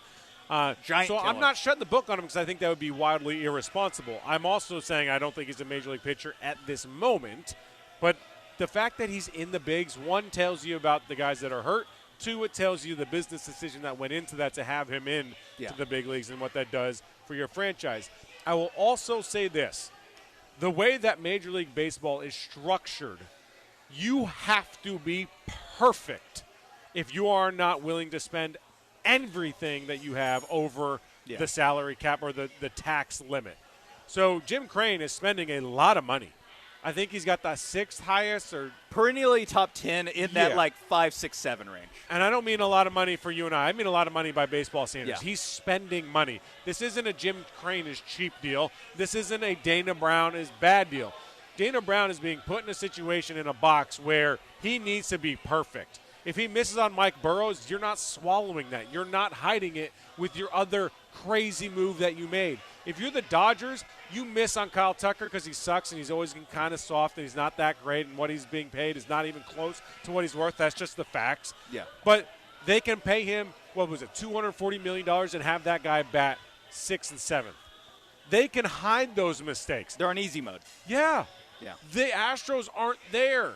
And they're still spending a crazy amount of money. Even the Yankees aren't in that tier.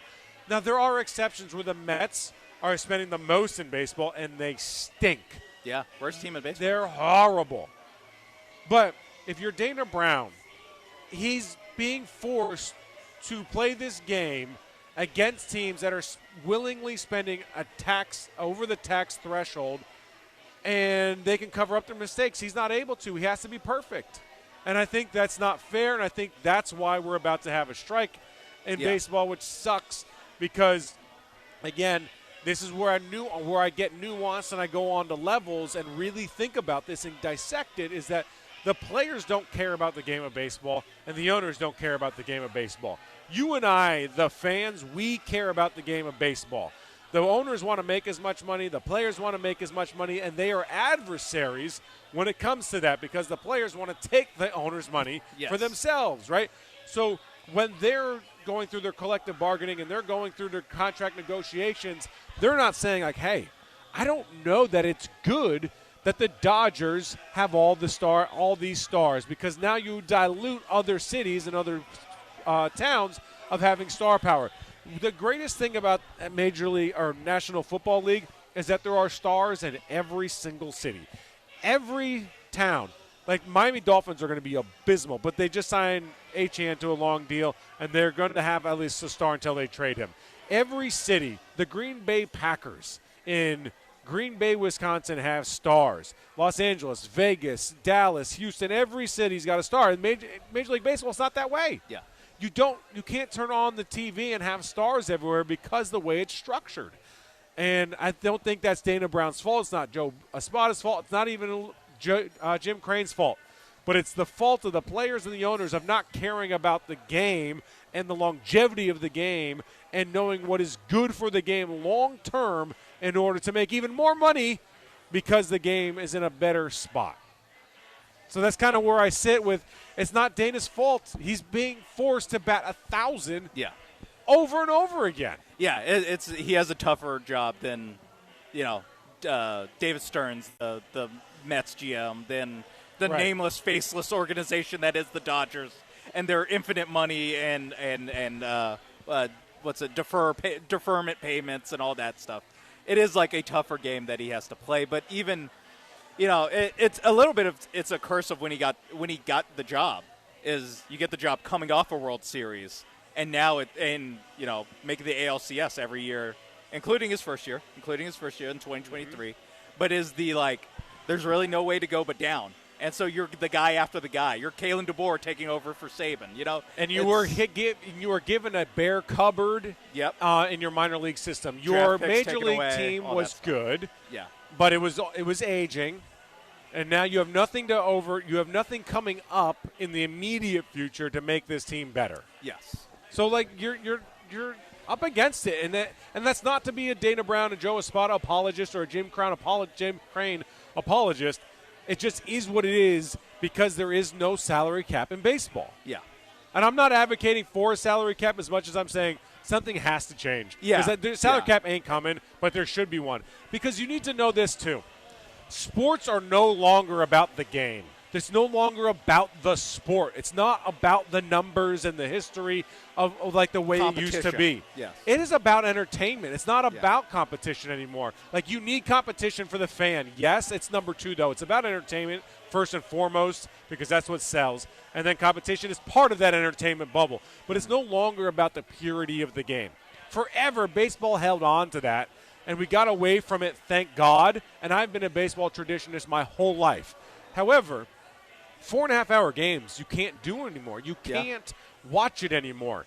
You can't have these games be slow, laborious, and slow-moving. You needed the pitch clock. You needed the little bit bigger bases to entice the base stealing. You needed the ABS, which I think has been great. All this stuff has been great for the game of the game day experience. But the sport and the game in and of itself has to improve dramatically because – not enough teams are good with star power, and you're up against it with you have to be perfect as a general manager. If you're a Marlins fan the last 10 years, what have you had to even believe? That's just bad ownership. This isn't going to excuse – the Pirates are going to be bad because of bad ownership. Marlins are going to be bad because of bad ownership. It's bad ownership, and they don't spend any money. It's that part. Exactly. It's the who are you buying a jersey of? You're going to have outliers. You're not going to be able to overcome – the Bengals are crappy owners. But – they still can make the. They fell into Joe Burrow. The Pirates fell into Paul Skeens. They're not going to maintain. But you need to make a system to where those teams can at least believe that maybe one day we can NBA draft lottery our way into the next superstar. And doesn't that come with a salary cap and a salary floor? You have to spend some X. structure like that. You can't spend more, so you can't take all the stars to this town. We want the stars spread out across the country for the good of the game, that when Sunday Night Baseball pops on, we know somebody's going to be good. All right, let's get away from baseball for a little bit. Milo, are you still on the phone? You want to talk about the Texans' schedule and the release from yesterday? No, Milo. hello. Hey, Milo, what's up, my boy?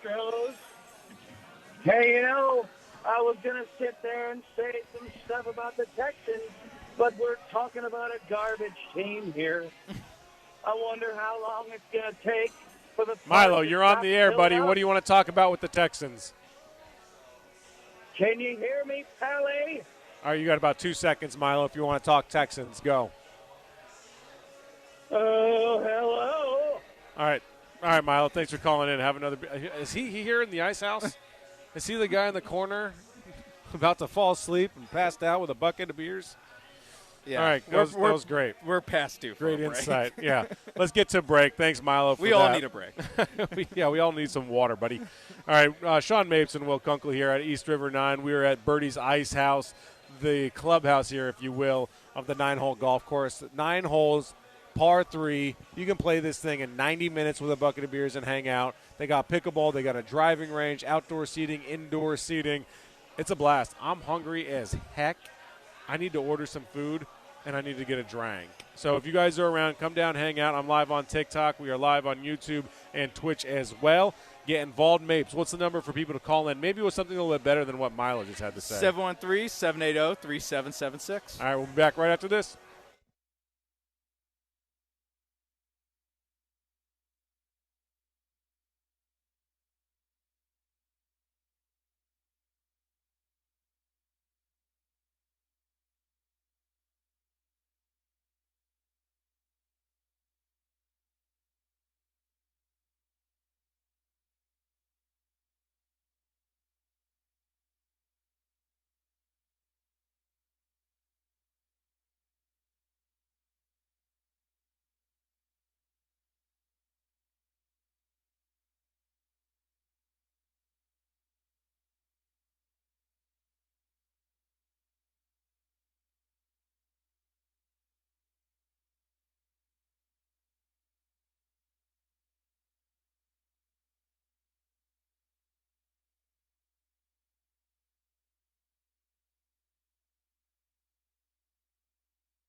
Now back to Will Kunkel and Sean Mapes as they broadcast live from the mobile Huntington Bank Studios located at East River 9.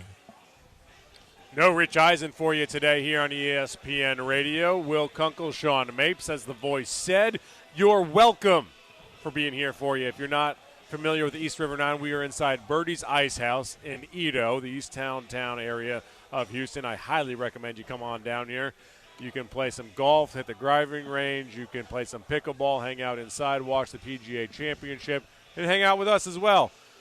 All right, we talked a lot about the Texans schedule early. We talked about the Astros the last two segments. And when we did talk about the NFL schedule, Mapes hilariously pointed out in the break, we talked about the first two games and then kind of branched off into like big picture. A whole bunch of things. Yeah, paying C.J. Stroud stuff. So okay, so with that, we talked about the Bills game. We taled about the we don't have to Bengals go game by game. No.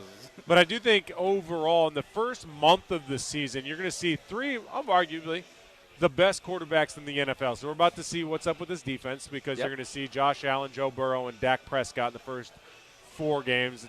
Daniel Jones mixed in there. And then you know, Cam Ward, Trevor Lawrence, and Jackson Dart. So the schedule gets very easy going into I may say very easy. I get it. Every game's hard in the NFL. Yeah, those guys get paid too, Will. Titans, Jaguars. Do you think the Jaguars are going to be good this year? I think they could. I think they'll fight for the division. I think Texans I'd have as the favorite in the South. I think Jags would be the second team in the South. I think it's kind of two teams break and then Titans, Colts fighting for 3-4. One of the narratives right now is I'm also taking up. Have you seen what the odds are, by the way, in the NFL? No, I haven't. Winners? I actually haven't looked at them at all, really. Or maybe I saw them when they first get posted. You know, they always the day after the Super Bowl post the odds. I just got them. So the favorite to win the AFC South are the Houston Texans at plus 125. So hardly a shoo-in. Jaguars plus 200, Colts plus 350, and Titans plus 800. Plus 125. I'm trying to see where that ranks. If that's the best value you're going to find from a team to win the division, because every other team, the Chiefs are plus 155 in the AFC West. Oh, and the Bills, I'm looking at Bills are minus. No. Yeah, is that minus. Right? Yeah, the Bills are minus, Ravens minus. So. But I'm saying, how many teams are plus money as the favorite to win the division? There's actually a couple of them. The Rams are plus 135. And they all have shorter odds. Yeah. Or no, they all have longer odds. I'm sorry. They all have longer odds than the Texans. I like the Texans to win the division this year, but I do agree with you that what's going to get the Jaguars this year is they're going to have to play a first-place schedule. Yep. The Texans had to play the first-place schedule last year. This year they get a second-place schedule. One of the narratives, and I've heard y'all talk about this quite a bit on the show in the last few days, is the cold weather games that the Texans are going to need to play down the stretch in particular. At Philadelphia on Christmas Eve. Oh, wow. That's a bummer for those travelers. At Green Bay, January 4th, and then in December as well. In Pittsburgh, Washington, D.C. in December as well.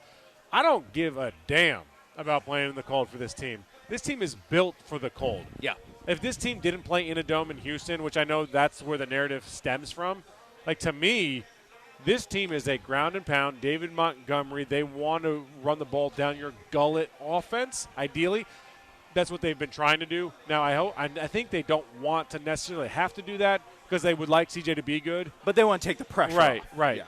And then defensively, they're going to get after you. They are mean. They are physical. Yeah. And, by the way, dude, Nico Collins played at Michigan.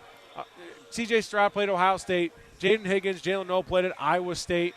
The defense is what the defense is, and they are going to play everywhere. And they don't care if it's inside, outside, nighttime, morning time, international, American. This team is built for the winter. If this team was a Pittsburgh team, they're oh, my God, good luck facing this team. It is funny how it is so dependent on where the team is that it dictates that moniker where it's if they played for the city. Yeah, if they play, and it's also all the best players on this defense for the most part.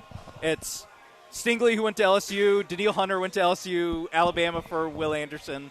Kamari Lassiter went to Georgia. Like, and if you look at all the great defenses, or a lot of the great defenses, it's going to be a lot of Florida guys. It's going to be a lot of Texas guys. Going to be a lot of SEC guys. So it is this weird, like, what, just because they live there, like he's pointed out, like their offensive players actually are more Big Ten oriented. Yeah. They're more, or at least Big Ten country with Iowa State in Ames there. That there shouldn't be any reason that this team can't win in the cold. They've proven that they can win in the cold. Yeah, it is just like C.J. Stroud had 2 terrible games that, in the Pittsburgh game, I don't know if it was because it was cold that he couldn't catch a snap. I don't think that was weird. I don't think that's what went wrong there with Stroud. So I think that the cold factor, like, it shouldn't matter really. What matters most to me is that those games are going to be against Philadelphia in Philadelphia and Green Bay. Yeah, your opponent's much more. Yes, exactly. Like if they're playing the Browns in late December, we're not talking about it. I did my video last year on Kicking It with Kunkel about, good look, they're going to Pittsburgh to face TJ. Bro, that team sucks. The Texans are a better football team who was built to play in the cold.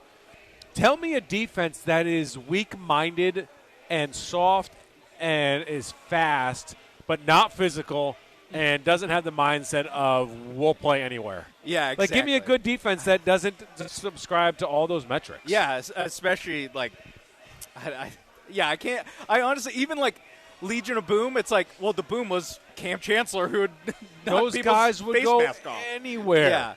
Like, every defense, the reason a defense is good is because they are fast, they are physical, they are mean, they are gruff, and they will hit you hard in the mouth consistently, and that travels. Kamari Lassiter sat down. I want to say it was with James Palmer. I forgot who it was, but he sat down with them, I think, during either Combine or Super Bowl week, and Palmer ran it a little bit later. And he had a mantra that he said it was from his mom growing up, and the mantra that his mom would always tell him is big hits all day. And I think that more so than swarm is like the motto for the big hits all day. When I think of Petrie, when I think of Lassiter bringing the boom as a corner, when I think of Azeez Al-Shaair, the guys up front, like, it is a big hits all day kind of defense. Not only that, it is from back end to front end. Everybody, you think big hits all day. You think, all right, maybe a safety, certainly the linebackers. No, dude. These corners bring it. Yeah. Kamari Lassiter will stick. Derek Stingley will make tackles. All the safeties, all the linebackers, everybody up front, they play that game with that mentality. I'm so tired of hearing about, like, oh, they're going to have to go to the cold. Like, oh, no, they get to go to the cold. Some other team has to welcome that defense into their building and has to overcome that defense. Yeah, you're going to – it's the classic thing of, like, the ground's tougher when it's cold, and when you get harder, you're hitting the ground. You're getting hitting a hard ground, like, very fast. Jordan Love, the bigger task is for Jordan Love to play well in the cold against the Texans defense. Yes. That's by far the bigger storyline than the Texans defense going to Green Bay being like, can they slow down Jordan Love in the cold weather? Yeah. And even yes, they can. And even the offense that they, want to, try to be is going to be more catered to that style. So, yeah, it is interesting. It's almost like they got the schedule.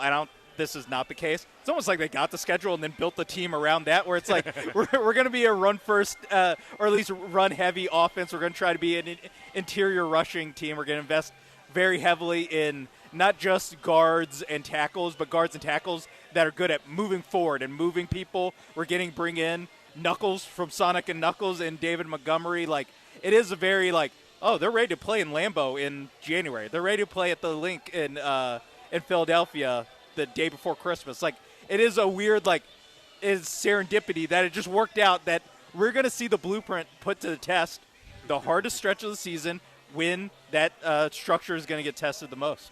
How do you grade this schedule? Like, do you think it's difficult? Do you think it's hard? How do you think it falls for them when you look at it? I think it's a little bit on the easier side. I don't think it's – I'm not looking at – like, there's no real gauntlet besides 16 and 17. I guess 15, 16, 17 week going home Jags, at Eagles, at Packers. is the toughest part to me. The start is also you're playing 3 defenses or 3 quarterbacks in the first 4 weeks that are all top 6, top 8. It's really where you think Dak and Burrow are is where you can draw that line. But I think the middle part of the schedule, there's no stretch where I'm like, oh my God, they're coming off this tough stretch and then they got another one or a ton of travel.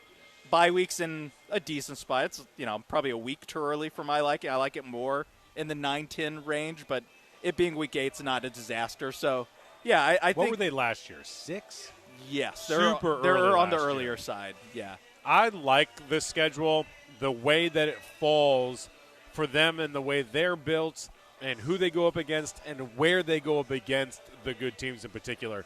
Because if you look at Sharp Football Analytics, is that Warren Sharp? Warren Sharp runs that. Does a really good job. Oh, with the rest days? Or rest I'm advantage? just looking at right here. I'm just looking at the NFL strength of schedule. So the easiest schedule is the Lions at 1. The Cardinals are the hardest at 32. Because they don't get to play the Cardinals, yeah. And then the Texans have the 26th ranked schedule, so like a relatively harder schedule in the NFL. But I think a lot of that comes down to just simply who you're playing. It's just simply the wins and losses of what they've achieved in years prior. But when you look at this Texans schedule and you dive into it with a microscope, okay, you got the Bills at home week 1. Like having them at home, makes that game so much easier. That's where I want the game. the Bengals at home as well. And the way that the Bills are a good team, yes, and they could win the Super Bowl, yes. But the way they're built, as we talked about earlier in the show, against this team, it is not as hard as it would be for, the Chiefs. Yeah. It's interesting. Matchup is a friendlier matchup for the Texans, the way that both rosters are built. Bengals at home, Cowboys at home. Of course, you split with the Jaguars. And then the way you mentioned, the way it falls, there's no crazy stretch. So you have Bills and Bengals to start. That's a bad stretch. But then you go on the road to the Colts, who, maybe not be very good this year. We'll find out. Back home for Dallas. On the road to Titans, not a good team. And then you have Jaguars and Giants. Jaguars could be good. Giants, not a very good team. Then you have your bye week. And then you have a tough game on the road against the Chargers, but it's coming out of a bye week. Now, having said that, we did this last year. They had one of their worst games of all season coming out of a bye week last year in Seattle. Yeah, forgot about that. And then you got Cleveland, and then you have the Colts, and then you have a tough game against the Ravens, but it's not against a bad team. It's against a bad team after that in Pittsburgh. And then against a team that hasn't been very good the last couple years in Washington. And so you don't have a crazy stretch. Remember last year, the Christmas stretch, it was Chiefs, Dolphins, Ravens, somebody else. And the Ravens was like the creme de la creme, that game they played on Christmas Day where they got their 2 tails years ago, whipped. Yeah. Like that stretch, ruined Christmas. They had 3 games in 11 days or something. 11 days, something silly. Yeah. There's nothing like that this year. No, they really don't. I mean, they play on Thursday twice, but it's not like it's not, and both. Oh no, I guess just the first Thursday game. They play the Browns on Sunday and then come home and play a home Thursday game. Where the home Thursday games, I grade that a little bit easier as a road Thursday game. Just the travel aspect of it makes it a little bit more difficult. Yeah, it really is. You look at the schedule too. And this I just noticed as you went through it. Yes, you play Josh Allen, you play Joe Burrow, you play Dak Prescott, you play Lamar Jackson. I'll throw Trevor Lawrence in there too. I think so. I think Trevor Lawrence is certainly an upper. Yeah. He's a top third quarterback in the NFL. Like I won't mention Dart or Cam Ward or Jones in this.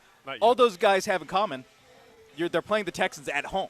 You're playing all these good quarterbacks. You're getting them at home, and like you said, they can. I think that the crowd can bring it, especially early in the season, especially against the Cowboys. That's honestly the biggest thing I'm thinking of. We know who's going to fill that building. Dynamics of the crowd be there. A Cowboys crowd. Especially, and Bills Mafia also too. Yes, they overtook the building that Thursday Night Football. They didn't overtake it, but I was 50-50? there. 50-50? It was at best 50-50. Oh, okay. I mean maybe that's not fair to say. Maybe it was 60. I think it was probably 60-40 Texans fans. Okay. But I'm saying that 40% is a large chunk. No, it's noticeable. It's a bowl game. Oh, gosh, it's like a college football bowl game. But they, all the quarterbacks, if you line up the toughest quarterbacks they play them all at home. Give or take like a Herbert in SoFi, but it's also it's the Chargers in SoFi. It's not exactly a Hornet. We're it's talking not about a Hornet's nest. We're Right, talking about taking over NRG or Reliant. SoFi gets taken over every couple in weeks. In a prime time game, I could make an argument that Reliant is as good of a home field advantage as there is in the NFL. As good as there is. In a prime time game, a night game, they don't lose in those. Now, I say that I quickly remember the Lions game. Yes, but golly. But there's a lot of extenuating circumstances. That was one of those games. Yes. That's a That's a even Reed Shepard and Jabari Smith are like, that's a bad loss. How'd you lose that game? How did you blow that? even they are like taken aback from that one. That's insane. But yeah, because that atmosphere, they are good. They are good in prime time because they're built to play in a loud stadium. Yeah, because the defense and they get off. They're built even more so on the defense because they get off the ball faster. Yeah, because it's louder. You can't hear the snap count. You got to go to the clap Pass count rush. or the silent count. Like everything says. That's why Houston. I'll go on this rant again and I'll say the truth to y'all. Y'all suck when it comes to getting to games on a Sunday at noon. Yeah. And you let the team down because the team is actually better because of you and what you do. You can actually say we if you want to be a Texans fan and you're in the building because we, as the fans, are helping them win in those moments. I'm telling y'all, it is significantly different. Remember that Browns game? The Browns playoff game, how nutty that was? Yeah, playoff games, they're great. Insane. Yeah, they're great for playoff games and they're great for primetime. Horrible fan base in the first quarter of a Sunday noon kickoff. Yes, which is the first 3 home games that you have are all. And that is a choice. First 4, Houston. That is a choice that you are making. Yeah, to have an extra beer, an extra White Claw in the parking lot. And it's not just a Texas. I mean, it's a Houston thing. It's not just a Texas thing. Also true. See Rockets. See Astros. See Astros. I was shocked at how poor the crowd was. Boy, I'm just going in on the city right now. The Mariners? No, the wild card Tigers game. Oh, yeah. Like, bro, that's playoffs. There's a little bit of wine and cheese. Not like wine and cheese, but more like. We're spoiled. Spoiled, yes. Where it's Absolutely. like you make 7 straight ALCSs. It's like, am I getting amped up? Am I do taking I want off to work? take a day off? Do I want to use? Do I want to spend 200? And I get it. To be fair, like I understand it. We're also pulling from a city of 8 million in the greater Houston area. Fourth we biggest can't city in get America. 30,000. Yeah, I mean, there's a degree of spoiledness for the Astro fans. Yeah. We're not there yet with the Texans fans, and I think the Texans got to start building traditions. They got to start building things that you have FOMO of if you're not there pregame. Yeah. And to the Texans' credit, I think the Texans do a very good job pregame with their stuff. The mariachi band, the what's that? A trumpet that they play, and Toro comes running out. Yeah. I actually think that they lose. This is inside baseball. I think they lose the momentum of the hype when they go to the crowd and they open it up and then Toro runs out. It's like, oh, it's the mascot. Yeah. Versus what I think they should do is play that band, turn down the lights, and then the team pounds through the doors of the locker room and you follow them throughout the tunnel march, and you're all part of it. Yeah. The NDSU Bison, when I covered them in Fargo, in the Fargo Dome, did that, and it was one of the most electric, intense pre-games I've ever been a part of. It is more of a college move, but it's Who a college, gives a damn? No, it's a college move for a reason. Yes. They have better crowds on average than an NFL crowd. Yes. So, there you go. Free game ops. Free advice. Yes. Advice. That's what they. Yeah, you don't because consultants. It's awesome. They do game such a ops great job. No, they do. Overall. All right, we need to take a break at 2 o'clock here. Yep. You want to pitch us to break? Yes, we'll go to break. Coming up, we'll talk sports. We got something. We got some sports coming up. Or you can dictate the conversation, 713-780-3776. Give us a call. What do you want to talk about? We're here at Birdie's Ice House at East River 9. We'll be back after this.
Hey, what up, gang? Will Kunkel and Sean Mapes here live at East River 9 inside Birdie's Ice House. And I just ordered food. I got the chicken Caesar wrap, and I got us a hummus plate to split and share. Nice. We'll go Lady in the Tramp style on a pita bread. That's a classy move from Will Kunkel. Everyone take notes. I'm not going to go up there order. I asked you if you wanted anything. You said no. Yeah. But I'm not going to get food brought over and just have you look at me eat. So I got us something to share. All you fill-in hosts that are listening, take notes. This is how you do it. This is how Will Kunkel gets down. We're live here on ESPN Radio 97.5. I'm live on TikTok. You can just type in Will Kunkel, and you will find me. My show, Kicking It with Kunkel, on YouTube as well, also on Instagram and X. So this week I had, actually last night it aired, I had Mark Schlereth on my show, Stink, 3-time Super Bowl champion, Pro Bowler, and NFL analyst on Fox. One of the best guys to know the game. He was a lineman, just one of the best guys to know the game and how it works and how it's built, how you want to structure. And he actually made a really interesting point that's in the show. We're not going to play it here, but talking about how being an offensive lineman is probably the hardest position in all of sports. Oh, yeah. And people don't ever talk about it because it's always the quarterback position, the skills position as he mocks. And he makes a great point, and I don't know why I'm going on this tangent, but it's just interesting for conversation, is that you're asked to have a 100% success rate against somebody that is always a better athlete than you are. Yeah. You think about, if you're a left tackle and you have 2 reps where the other guy wins, you gave up 2 sacks, and you do that every game, you're not going to be a starting left tackle. And they're going to be a Pro Bowler. Yeah, and they're going to the Hall of Fame. It is a good thing, that's why I like Schlereth, is that you don't have that many offensive line voices in football media. Like, a lot of times it's ex-quarterbacks, wide receivers, maybe a defensive player here or there. Like him, Damian Woody, Jeff Saturday. That's most of them, at least on ESPN. And that's not surprisingly, they're all pretty good because you got to know what everybody does. Yeah. You got to be rarely in sync with everything, and you know the game so freaking well. And he just makes a really good point of, in boxing, you don't have a heavyweight welterweight. You don't have a 6'3" guard blown by a 7-footer, and everyone says, oh, my God, that 7-footer is a terrible defender. Yeah. Well, no one expects him to be a good defender. It's not his job. Yet you, as an offensive lineman, are expected, as every single time, to be the lesser athlete, to have a 100% success rate stopping a better athlete. Best athletes in the world. And, especially with how disguised the coverage or the blitzing and coverages get, and especially if you're the center, you're calling it out. So, yeah, it is an unheralded thing, and also not surprising that Mark Schlereth is the one to voice that, because that is his role in the NFL media, and I do appreciate the role that he plays of, like, hey, don't forget about us. Like, like he's keeping the recipes alive. Well, what's interesting is that nothing happens without the offensive line. Exactly. Nothing goes without the offensive line. Something else we talked about, and I bring this up quite a bit with, and it just happens to be with the Texans, is do you think that you can have sustained success with a defensive-minded head coach?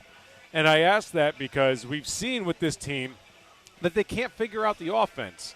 They went from Bobby Sloak now to Nick Caley, and you're trying to figure this out. Whereas if you have an offensive head coach, that's your guy. It's built and structured around that. And the best hope, and actually I might say that in the question. So Ryan, you play the sound, and I don't want to repeat myself if the question's involved in the soundbite. So play the soundbite of this part of the conversation with Schlereth, and then we'll react to it afterwards.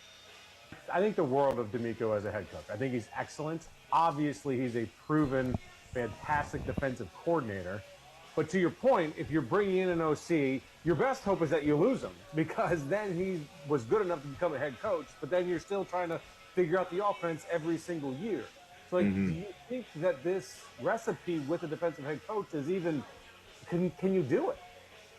Yeah, can you do it? Yes, you can do it. I think the issue that you get into is that defensive head coaches will always – I had this conversation back in our ESPN days, back in the day with Steve Young a bunch. And, and it always resonated with me. The thing about defensive coaches is they're always managing the game to protect their defense. You know what I'm saying? Yeah, So for in sure. a critical situation, let's punt, let's pin them down deep so my defense can thrive. So it becomes almost like it almost becomes a de facto default mechanism that, hey man, in these critical situations, we want to protect our defense. And I understand why that is, but it almost limits the development of the offense. And so, the complete antithesis of that is look at how Detroit has managed their offense and managed the game. Dan Campbell, like, I've never seen a fourth down I wouldn't go for it on. So there's more to that. You can find that interview, that full episode of Kicking It with Kunkel on YouTube right now. But it brings up an interesting point because teams that have a defensive head coach have a tough time maintaining success on the offensive side of the ball. You even saw the lines. I know Dan Campbell's not a defensive head coach, but Ben Johnson was the mind of that offense. They lose him. That offense struggled mightily. And you see what happened to the Bears instantaneously, the success that Caleb Williams had in comparison, because Ben Johnson is that good. And it's nothing against DeMeco Ryans, because like I said in the question, I think DeMeco Ryans is awesome. The issue is just fundamentally how the NFL is structured is that you have success when you develop a quarterback and you get paid the big bucks as a coach when you develop a quarterback because you want to put up points, you want to entertain, you want to be high-flying, and you have success that way. There are a handful of guys across the NFL that have success defensively, but their failure is never because of their defense. They're fired because they can't figure out the offense, but they're not trying to figure it out. It's up to the GM and them hiring. So DeMeco and Nick failed on the Bobby Slowick hire. So far, Nick Caley has not been a success. He gets another crack at it this year. Robert Saleh, another guy, ironically, from a defensive coordinator from the 49ers, was a good coach with the Jets. And they've seen that Aaron Glenn was certainly no improvement over Robert Saleh. Yeah. Now, he couldn't figure out the offense, but he didn't have a quarterback. So, like, the NFL is so layered that it's so hard to pin anything on one guy. But Saleh was fired, not because the defense wasn't good, because the offense wasn't good. Now he's the head coach again with the Titans. Mike Vrabel was a defense. He was fired because his defense was good, but his offense couldn't figure it out. But he also he was tasked with taking who's the kid out of Kentucky, the Mayo boy? Will Levis. Will Levis. Yeah. Like, he couldn't figure out the offense. All these defensive-minded head coaches are good at what they do. Yeah. However, what they don't do is the offense, which is why when you're good at offense, it's like, oh my God, let's make him a head coach. Which is why Bobby Slowick got interviews after one season being successful as a play caller. Which is why Nick Caley got all of a sudden had never called a play before. Now eventually, like at some point, is going to be your first time calling a play. Mm-hmm. So Nick Caley gets a shot, but I was always against the Nick Caley hiring because I just thought this position wasn't ready for a first-time play caller. This position was ready to win a Super Bowl where you needed somebody who had done it before, not learn on the job. Like, go somewhere else and do that. So the question stands is, can you have sustained success as a defensive-minded head coach in the NFL because your best hope is hiring a good OC and then losing them? Yeah, and that it's a little bit of and you said in the questions, but it's a good problem to have. You know, ask Mike McDonald if he's like bummed that he had to hire a new offensive coordinator this year after Clint Kubiak gets the Raiders job. No, he'll take that trade because that to me is the key. Is that sustained success will be hard, especially on offense. Will be hard. The idea is that you're such a good defensive coach that the defense can carry you. But that's so hard, right? Yeah, it is. It is on hard mode, but to me, it's more the first time element to it. And we talked about this when we did shows last year about like that. That's the sticking point. That's where it went wrong. We think with especially early season, the offense is like you really would like what Saleh did. Is his offense coordinator is Dable. He got Brian Dable, so a guy who's done it before, a guy who's been a head coach before. I think that might be more of the model because also what comes with that is Brian Dable has some baggage from his head coaching time where maybe he's not Bobby Slowick wonderkin after 1 year getting interviews where it's Brian Dable failed coach. It's like how Steve Spagnuolo can have one of the best defenses and win Super Bowls. How many Super Bowl defensive coordinators have the resume that Spagnuolo does and just hasn't had a job in a decade? A head job in a decade. Why do you think Joe Brady got the head job in Buffalo? Now, he's paid his dues. He's had success, but it's because you want to keep that momentum on the offensive side of the ball. Like Sean McDermott, they had a defensive coach. Yeah, and he was good, but they couldn't get over the hump. But you didn't want to start over and now have a new offense. Now, here's the problem again. Every time you try to figure it out on the offensive side of the ball, you're also installing a brand-new offense. Yeah. So now your quarterback has to learn a new offense. Everybody on offense has to learn an entirely new system, which sets you back. It's a hard way to have success in the NFL in general, let alone have sustained success in the NFL. So, like, your best hope, if you have a head coach that is defensive-minded, is that not only you lose your OC, but what that means is that you now have to start over. And then hopefully your next guy is good. Because that is the thing. If you're a defensive head coach, you have to be a good hiring coach as well. Mm-hmm. You have to be a CEO. Yes, you have to be very. I mean, Mike Vrabel is a defensive coach, and he's had sustained success, not at one place, but if you want to combine his Titans and Patriots tenure, like he's had, basically almost a decade of success as coach himself. So there is it is possible.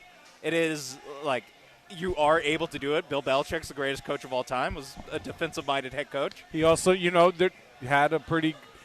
went in and out of OCs, and he also had the greatest quarterback to ever walk the face of the earth.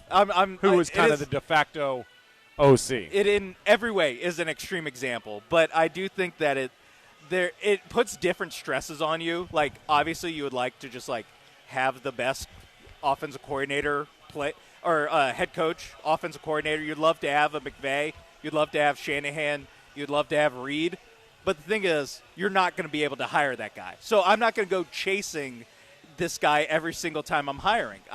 At certain points, I want the best candidate will be a defensive head coach. So do you want the best head coach option, or do you want the best play caller option and just hope that he's a head coach? Brian Callahan got hired after Mike Vrabel. It's kind of like the Mike McDaniel deal. Yeah, it's at a certain point, if there are, let's just say, 6 openings every year, if you're only limiting yourself to offensive minds, you're going to be hiring the 6th best offensive mind in that hiring cycle. Do you want to hire instead the number 1 defensive mind? I would go with that, because I think there's more to success in the NFL than just can we have a good offense? Can we have There is, and that's why I think the most important, my opinion, the most important attribute as a head coach is being a leader of men. Yep. I know it's an overused phrase. I understand that, but it's true, because you need to build that culture, especially when you're becoming a head coach and you're a new head coach in a building. There's obviously a need for a culture change or a culture shift at the very least. And that's what D'Amico did here, and that's why he was and is, I still believe he is the right man for the job. This is nothing against D'Amico Ryans. This is all theoretical. Yeah, this is all just about the structure of the NFL and the way that the NFL is built and how you get promoted and how you have success and what owners are looking for and how hard it is to replace offensive coordinators. Look at the Eagles. Jalen Hurts now, there's a lot of criticism around him. He's won a Super Bowl. But he has now had 7 different offensive coordinators. Y'all have any idea how hard it is? Alex Smith, I think, had 2 or 3 or 4 in his first 4 years with the 49ers. Yeah, he was the guy 20 years ago as the guy, he got put through the ringer. You don't understand how hard that is. And that's why I did not think Nick Caley was the right hire. I wouldn't have thought it was a wrong move to move on from him if you brought in somebody that was a veteran. You can't, restart again. Yeah. But I also fell in the camp of, if you keep him, I can buy in to the fact that you got to have some sustainability. You got to have some consistency from year to year, especially with CJ needing some consistency and buy into this offense. And I don't know if it's the right move, and I don't know if we're forcing, you buy a bad piece of furniture and you're forcing it and you want to build around it, and you now all of a sudden it's just what are we doing here? But that's where I can at least buy in on keeping Caley, because how many times are you going to restart? It's really interesting, too, with DeMeco Ryans specifically, where he was the defensive coordinator. He was the defensive coordinator for Kyle Shanahan, and an offense that's always in vogue. It's an offense that's constantly having coordinators and position coaches getting poached from them. And, Kyle Shanahan kind of runs the show, so the train keep leaving on time. But I wonder if, as a defensive coach, the way to kind of hack the system of, if we hire a really good one, he's going to get a head coaching job, is to keep going back to the same tree. To where at least as the quarterback, you're not having to learn a completely new system every time, where if you can try to build out a little bit of like, hey, we're going to run. It doesn't have to be Shanahan. I'm just using him as the example. But if you're replacing and you're needing to go back to that tree, you're going to get a couple bad apples. Right. Yeah. So then do you stay in the tree? Like, is this tree gone bad? Yes. Because they tried the Bobby Slowick. Yeah, you're going to get a dud every once in a while. But I just in the sense of worried about the verbiage, worrying about Alex Smithing someone, like can you go about it that way? I think is an interesting way to think about it. But ultimately, I also think like sustained success is a little bit overrated, and I say that just in the like we're here to win the Super Bowl. And like if I'm a Seahawks fan and I have a defensive head coach, I'm not like super worried about sustainability because I got my Super Bowl. There's an element of it is hard. It's hard to win a Super Bowl. So it's hard for right, Kyle Shanahan to win a Super Bowl. It's hard for everyone to win a Super Bowl. So it's more of a I'm not going to ever say that there's only one way to do things in the NFL. I think it's a sport that is hard enough to win that there's multiple ways to skin that cat. So I think if you have an awesome defensive coordinator, I mean, the Super Bowl was between two defensive coordinators, defensive head coaches, and Vrabel and McDonald. Right. So Right. I think that there is like a lot of ways to attack this, and I don't want to get bogged down into like the way that makes like this is the easiest way. Doesn't mean it's the only way. Not only are you 100% correct, I think the conversation is obviously what I phrased it as is the sustained success and maintaining that, and that's the most difficult thing to do in all of sports is to stay at the peak because you always lose your best people. Yeah, and people are gunning for you. You gotta learn, you gotta change, you gotta adapt, and that's hard in and of itself. Let alone having to do that while losing your best people because your best people typically aren't your head coach. It's like it's all the people around you that make you good. Yeah, you look at 5 years later, you look at the staff, you're like, that was a loaded you're staff. Like, damn. Yeah, exactly. But that's an interesting point that you bring up that the Super Bowl last year were two defensive-minded head coaches, but they were also quarterbacks that were on great deals that allowed you to build a roster, to have success from top to bottom, to have a great team versus I got to deal with a monstrosity of a salary at a quarterback position, therefore I can't build a real roster. So your quarterback was Drake May on a rookie deal and Sam Darnold, who's on not a rookie deal, but on a 30-ish million. Yeah, which is essentially it's not a rookie deal, but 20 less than top of the market. It's half of what the top of the market is at 60 mil. 60, yeah. So that's what you're going to also now have to contend with if you're the Texans is, all right, 50 mil for CJ, defensive head coach. Do we lose Nick Caley if he has success? If he doesn't have success, that means we don't have a good offense. We got to find a new offensive coordinator. But you're right, though. The goal isn't to have sustained success. The goal is to just win the Super Bowl. Ideally, you have that sustained success. Yeah, both helps. But, if the Seahawks botch the hire after Clint Kubiak, all right, like, that sucks, but we got the Super Bowl out of it. Like, you only have to get it right once. But you got to hit it. You got to knock it out of the park. You got to knock it out of the park. Otherwise, you're the Cowboys, or you're the Bills in the 90s who never got over the hump and don't get any credit for being arguably one of the best teams we'll ever see. And you can even argue that going to 4 straight Super Bowls is way harder than winning one Super Bowl. Or, like, what's more important, back-to-back, like the Chiefs going back-to-back, or just going to 4 straight? Like, it is – I mean, obviously, no, especially in America where we're like, nope, gold medal or nothing. Like, which is crazy. It's a tough thing, but there is, like, you can make the case that's like, that is a very impressive achievement that they did. They just never won the last one. It's the Kelvin Sampson looking at his resume and what he's accomplished is insane, let alone he's done it at a school constantly at Houston that is not a Big 12 school. It's not a Big 12 athletic program. It's a Big 12 program that he's built. But he hasn't won the big one. And does he need that to justify his career, which is an insane question for all the things that he's accomplished? The answer is no, it doesn't. However, it doesn't hurt to get the whole thing that really you're trying to sweet chase to get it. every single year. Yeah. It's a fascinating question because at some point it is going – because if you're not winning the Super Bowl like the Texans haven't, do you make a change at head coach eventually to go the offensive coaching route? But then now you have to hire a good offensive coach. Right. Like it's like no matter what, you're going to have to hire a good offensive coach. But it is easier to hire an offensive coordinator to become your head coach. He has a because you longer see, resume. Oh my gosh, Ben Johnson. Plays. Yes, I understand. That's why I thought, man, I really thought that the hiring of Mike McDaniel made so much sense in the offseason because you don't need this guy to be your head coach. You don't want him to be your head coach. What you do want him to be, or at least bring him in. What's he doing now? OC for the Chargers. Oh, that's right. Like, what a spot for him. Yeah, that's oh one my that gosh, I eyebrow forgot raising. about that. What a great spot for him. I don't know if he's familiar with Harbaugh. Was he around Harbaugh when he was with the 49ers, or was he? I don't think so. I don't think they overlapped. Because he's more of a Shanahan tree guy. Right. He was in right. Houston underneath right. Kyle when Kyle was the offense coordinator. I want to say in 2014. He was on Jay Gruden's staff in Washington. So I don't think he has a direct Harbaugh, A to B connection. No, he doesn't. But that's going to be a fascinating offense to watch because I know we say it every year with the Chargers, but man, if they have their tackles, if they have Joe Alt and they have Rashawn Slater healthy, I mean, they had such a banged-up offensive line last year.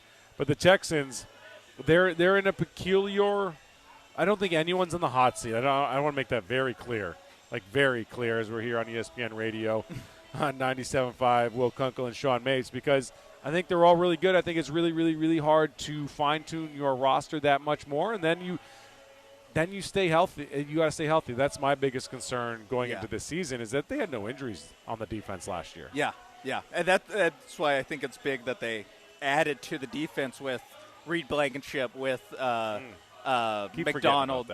With McDonald, the McDonald pick could be an unbelievable draft pick. What was he taking overall? In late 30s, 38-ish. I want to say. Yeah, it was 39. early second round, right? Yeah, early second. It was their early first. second. Yeah, it was early second round. That could be the pick of the draft because, especially on this team, because he can come in and what he's being asked to do is to be really good at one thing, that stuff that run, and then develop your pass rush over time. Like Dexter Lawrence, we talked about him earlier. He was not a great pass rusher coming out of Clemson. He's now developed into one of the better pass rushers up the middle. And if the Texans, dude, forget about stopping the run. If they can garner pressure from the edges and the middle, holy Cancel crap. Christmas. I mean, they're, dare I say unbeatable because their second level is very good in Aziz, and I like Henry To'o. I know he's not perfect, but he's a really good second linebacker. And then their secondary is unbelievable. Yep. You know, we can talk more about this defense after the break. All right, let's do that, baby. Sean Mapes, Will Kunkel here live at East River 9 inside Birdie's Ice House, a newly revamped menu. I'm about to try it in this break. I got the Caesar wrap. It looks really good. I snuck a piece of hummus in during the. How was it? You stuck a piece of pita bread. Oh yeah, bread with some hummus. Come on down, hang out. Joe George and Jeremy Branham are going to be live after us. Joe looks over here and stares, side eye. Great time to be out here. People on the golf course, people on the golf range as well. Pickleball, beers, drinks, food. Come down, hang out. Will Kunkel, Sean Mapes. We'll be right back a couple minutes after this.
Broadcasting live from the Mobile Huntington Bank Studios located at East River 9. Here's Will Kunkel and Sean Mapes. Welcome back. Welcome back. Welcome back. Will Kunkel, Sean Mapes here at East River 9 inside Birdie's Ice House. You know it's the back half of the show when we're opening up like that here on ESPN Radio 97.5. The chicken wrap has been delivered. Delicious. I didn't add croutons to it, which is a rookie move. Frankly, I think it should come with it, but I'm not going to say that on air. That's just what I think. All right. So what do you want to get into now? We talked all about this Texans schedule, and I think we both agree that it falls pretty favorably for this team, and Vegas has them at 9.5 over under win total. Yeah. And I like over on that. Yeah, I also like over, and I feel pretty good about over there. I mean, so far with DeMeco Ryans, they haven't not won 10 games. So I think this has a chance to be the best team of this DeMeco Ryans era. I guess maybe preseason-wise, the 2024 team probably had more hype because of the addition of Stephon Diggs, and it was also new. But I think with what this defense has shown, that this is like a pretty dependable asset or dependable bet stock, if you want to look at it that way, that this seems very low floor, I'll say. It seems or high floor, I should say. Like the downside risk on this year's Texans team, I really can't see like a disaster season without like major defensive injuries, Yeah, it would have to be all over the place because they have, every single position they're very, very good at every single position defensively. Their one weak spot last year was defensive tackle, if you want to, I'm just comparatively. Yeah. And then they all of a sudden were like, oh, Henry Togia, you want to be an absolute stud for a handful of games? Cool, gotcha. And now they go out and they got better at the defensive tackle, at least on paper. So they're good everywhere. So they're going to have to lose. I hate even talking about it, but they're going to have to lose 3-4 guys in order to feel it. Now, they are a little light at backup corner, but this is what we're talking about with. We're talking about depth. Under a microscope. Yeah. That's just the nature of the beast when it comes to the NFL, the salary cap, and trying to get good players at the second. Yeah, I'd rather have the top two and have to figure it out than have the best third corner in the league. I just would rather figure it out later, especially with what Petrie brings. I'm about to say, with Jalen Petrie and the way he's been able to play, down in the box, playing the run, but also he's played pretty well at playing the pass in the box in man coverage, better than I think a lot of us thought. Yeah, it really is only the Garrett Wilson's, JSNs of the world that really victimize them in pass coverage. It is on most Sundays you look out there, and he's perfectly fine defending that. It's just when the best teams put the best receiver in the slot. Sure. Yeah. It's like, what are we talking about at this point? You look at their second string, though, in their defense. We're talking like Jalen Smith and Jalen Reed. Jalen Reed at corner might be a starter one day. MJ Stewart, certainly a serviceable player. Tremont Smith, not great, but not like horrible. A couple of years ago, for instance, they were rolling out their C.J. Henderson, and then they cut him, but then they kept Jeff Okudah. Yeah. He was horrible. Now they have at least serviceable guys, and those guys will come and go because they'll find jobs elsewhere and just find a better fit or a better contract. But this defense is so good at every – let's just hell with it. Let's just run through the starters at every position. Will Anderson Jr., Tommy Togiai, Sheldon Rankins, Danielle Hunter along the defensive line. Linebackers are Henry To'oTo'o, Azeez Al-Shaair, and E.J. Speed. Your secondary is Derek Stingley Jr., Reed Blankenship, Kalen Bullock, Kamari Lassiter, and Jalen Petrie. And then your backups there are M.J. Stewart, Jalen Reed, Jalen Smith, and Huzzy. So, come on. Yeah. What are we talking about? Yeah, it's such a spoil because it is like the front that the Texans have could make any secondary look good. Mm-hmm. That it's just they can generate pressure so fast that they're putting the corners and the safeties in good positions where they're not out there having to defend pass plays for super long. There are the not. thing is, they also have one of the best secondaries. So it is like they're just helping each other out so much. There's not a lot of defenses, if any, that can get sacks via pressure and sacks via coverage. Coverage sacks and pressure sacks. Like that, they're getting sacks because of every level, which will lead to turnovers, which will lead to points, which will lead to field position, which brings us to the offense. That's where this team is going to have to improve, and we've talked about it endlessly, the last few seasons, and certainly a whole bunch today. But the way the schedule breaks down for them, I like that they don't have a long stretch that is crazy. And they have the good teams they play, they match up well against. And even if they don't, I think they're a better matchup against the Bills than they are the Bengals, only because the Bengals can get a little bit of a pass rush. Yeah. They get them at home. Yeah. And it's week 2. Yeah, you get them. You get both those teams at home. You get the Cowboys at home. The home schedule, if you're a season ticket holder, you're very happy with what you got. And the only thing, this is very in the weeds, and I don't know how much it affects the team itself. It might just be more of, if you're a season ticket holder issue, is that they have a home game on October 4th, they have a home game on October 25th, and then on November 19th. So, one home game in the month of October and going that, or I guess 2, but it's one at the very beginning of the month, one at the very end of the month, and then 3 more weeks before you have another one. That's a little tough, but it's mostly as a fan, less so for these guys as players, because you do get a bye week mixed in there, which I rather have a bye week than a home game. Well, this year they have 9 home games. Yes. So every year you rotate 8 and 9. 9, yeah, because it's now the 17-game schedule, soon to be 18-game schedule, whenever the hell that changes. What are your thoughts on going to London? I think it's interesting. I don't love it. I think for the most part, NFL teams have figured it out a little bit, where it's not you don't see teams that are just absolutely wrecked by London.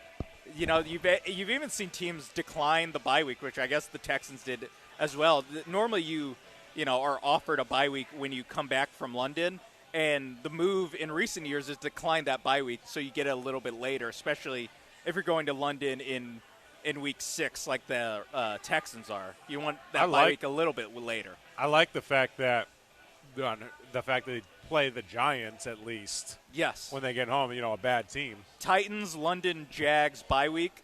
That's about as good as you can ask for. And then bye week, Chargers, Browns.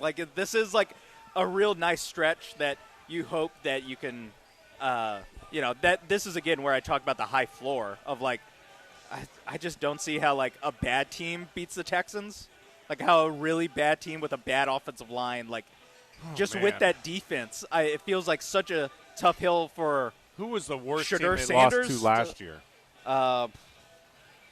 Did they? I mean, they lost to Jacksonville, and we thought that was a bad loss. Yeah, they lost to. But Jacksonville ended up being a good Rams. team. They didn't lose. They didn't lose to a bad. So here was the thing. The thing with the Texans last year. Bucks missed the playoffs. Yeah, so they lost to the Rams, Bucks, Jaguars, Seahawks, Broncos. They lost to really good teams last year. Yeah, and the Bucks didn't make the playoffs. You have to remember, in week 2, they're fully healthy. They were wrecked by injuries. They were playing really good. Yeah. This was the thing with the Texans last year, and I think they've overcome this a little bit, kind of. Maybe not, actually, now that I talk myself out of it.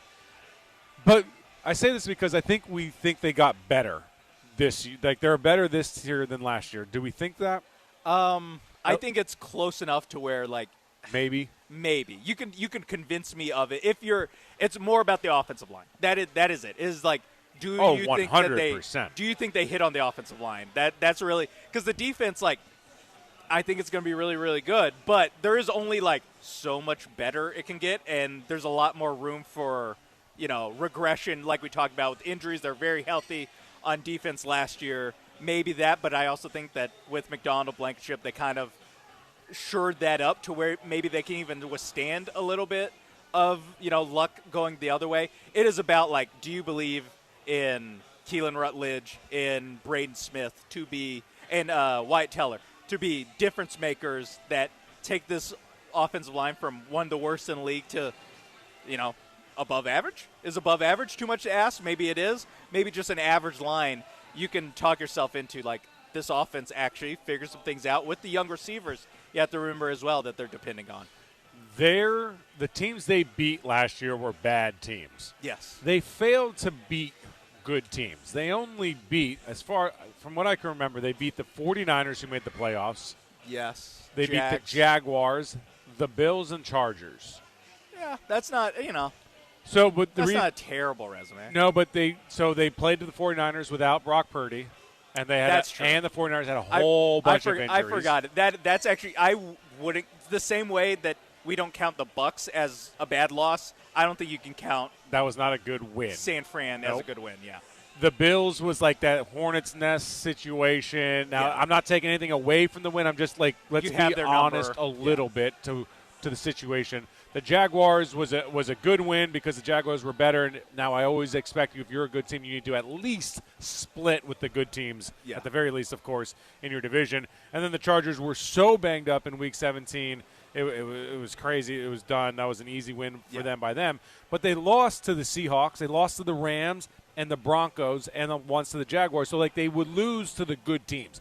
They were unable to beat the good teams last year. Mm-hmm. And the Seahawks game was the biggest red flag to me. Yeah. Because we saw no changes, no ability to adapt in a game plan offensively coming out of a bye week. DOA. In what your biggest game was, because this is what we did last year. It was all right, Rams lost, okay, really tight game, and then we play the Buccaneers, and you're like, what the hell happened in that game? And then the Jaguars, you're like, oh my gosh, this is really, really, really bad, over. Yeah. right? And then you beat the Titans, like, okay, you better have. The Ravens team you beat, you demolished, but, let's be honest, dude, they were missing 7 starters. Injured. They had no Lamar Jackson, so that wasn't a good win. Then bye week, okay, this was now your chance again to see a measuring stick game. And for everyone that thinks that measuring stick games don't exist, they do. Coaches talk about them, whether they do it publicly or not. They use them as measuring stick games to say, where do we stand? If we're a good team, this is where we need to play well against this team because they are a team we know is going to be there at the end. Yeah, and little did we know Seattle would be the one holding the trophy at the end. It was the ultimate measuring stick. And that was a beating. Yeah. That was never competitive. Never. At no point was it ever. It might have been close. It was not competitive. Bro, C.J. Stroud was the leading rusher in that game with 25 yards. Yeah, exactly. That was all bad. And then you had a chance against the 49ers, but it was they were not a good team at that point. They win, but okay. Then we realized how flawed the offense was in the inability to gain a single yard against the Broncos and take that loss.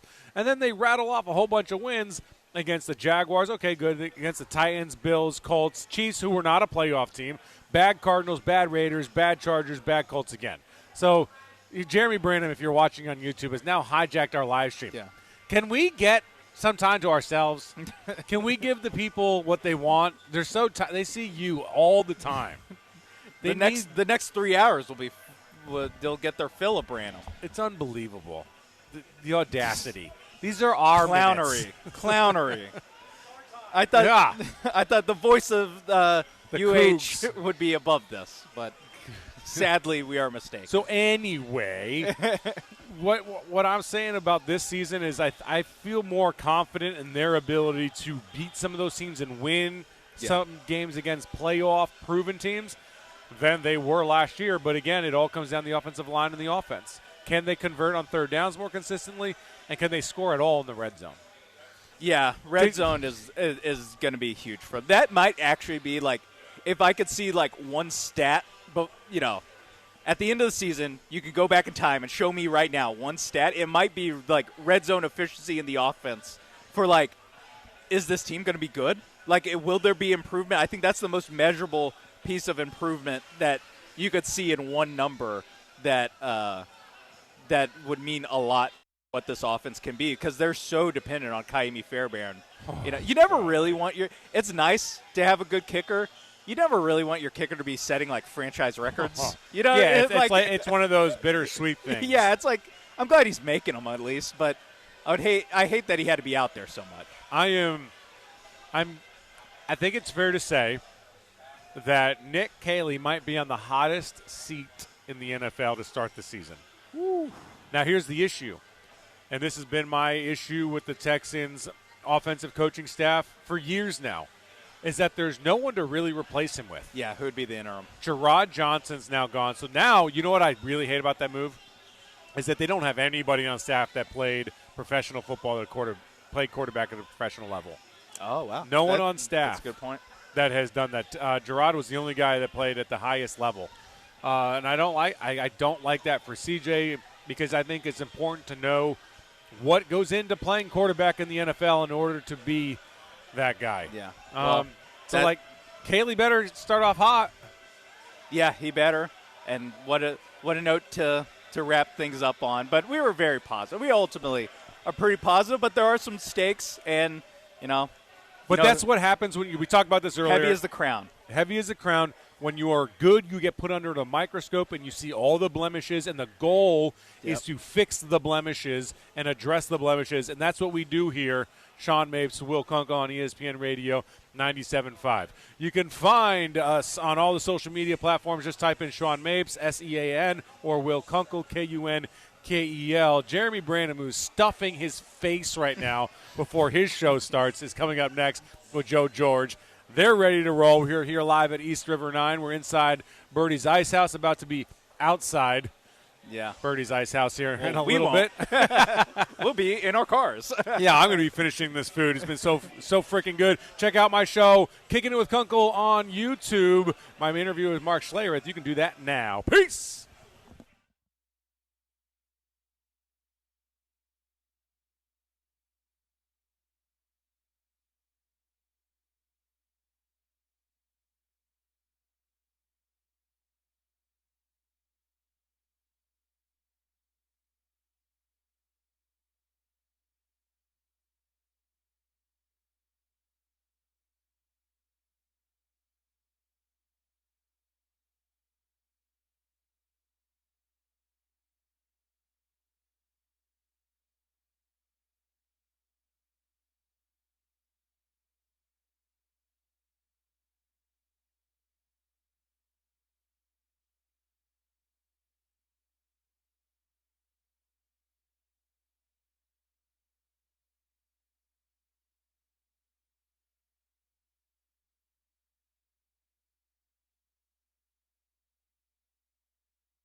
Hello, Houston. He's Joe. I'm Jeremy. We're Jeremy and Joe.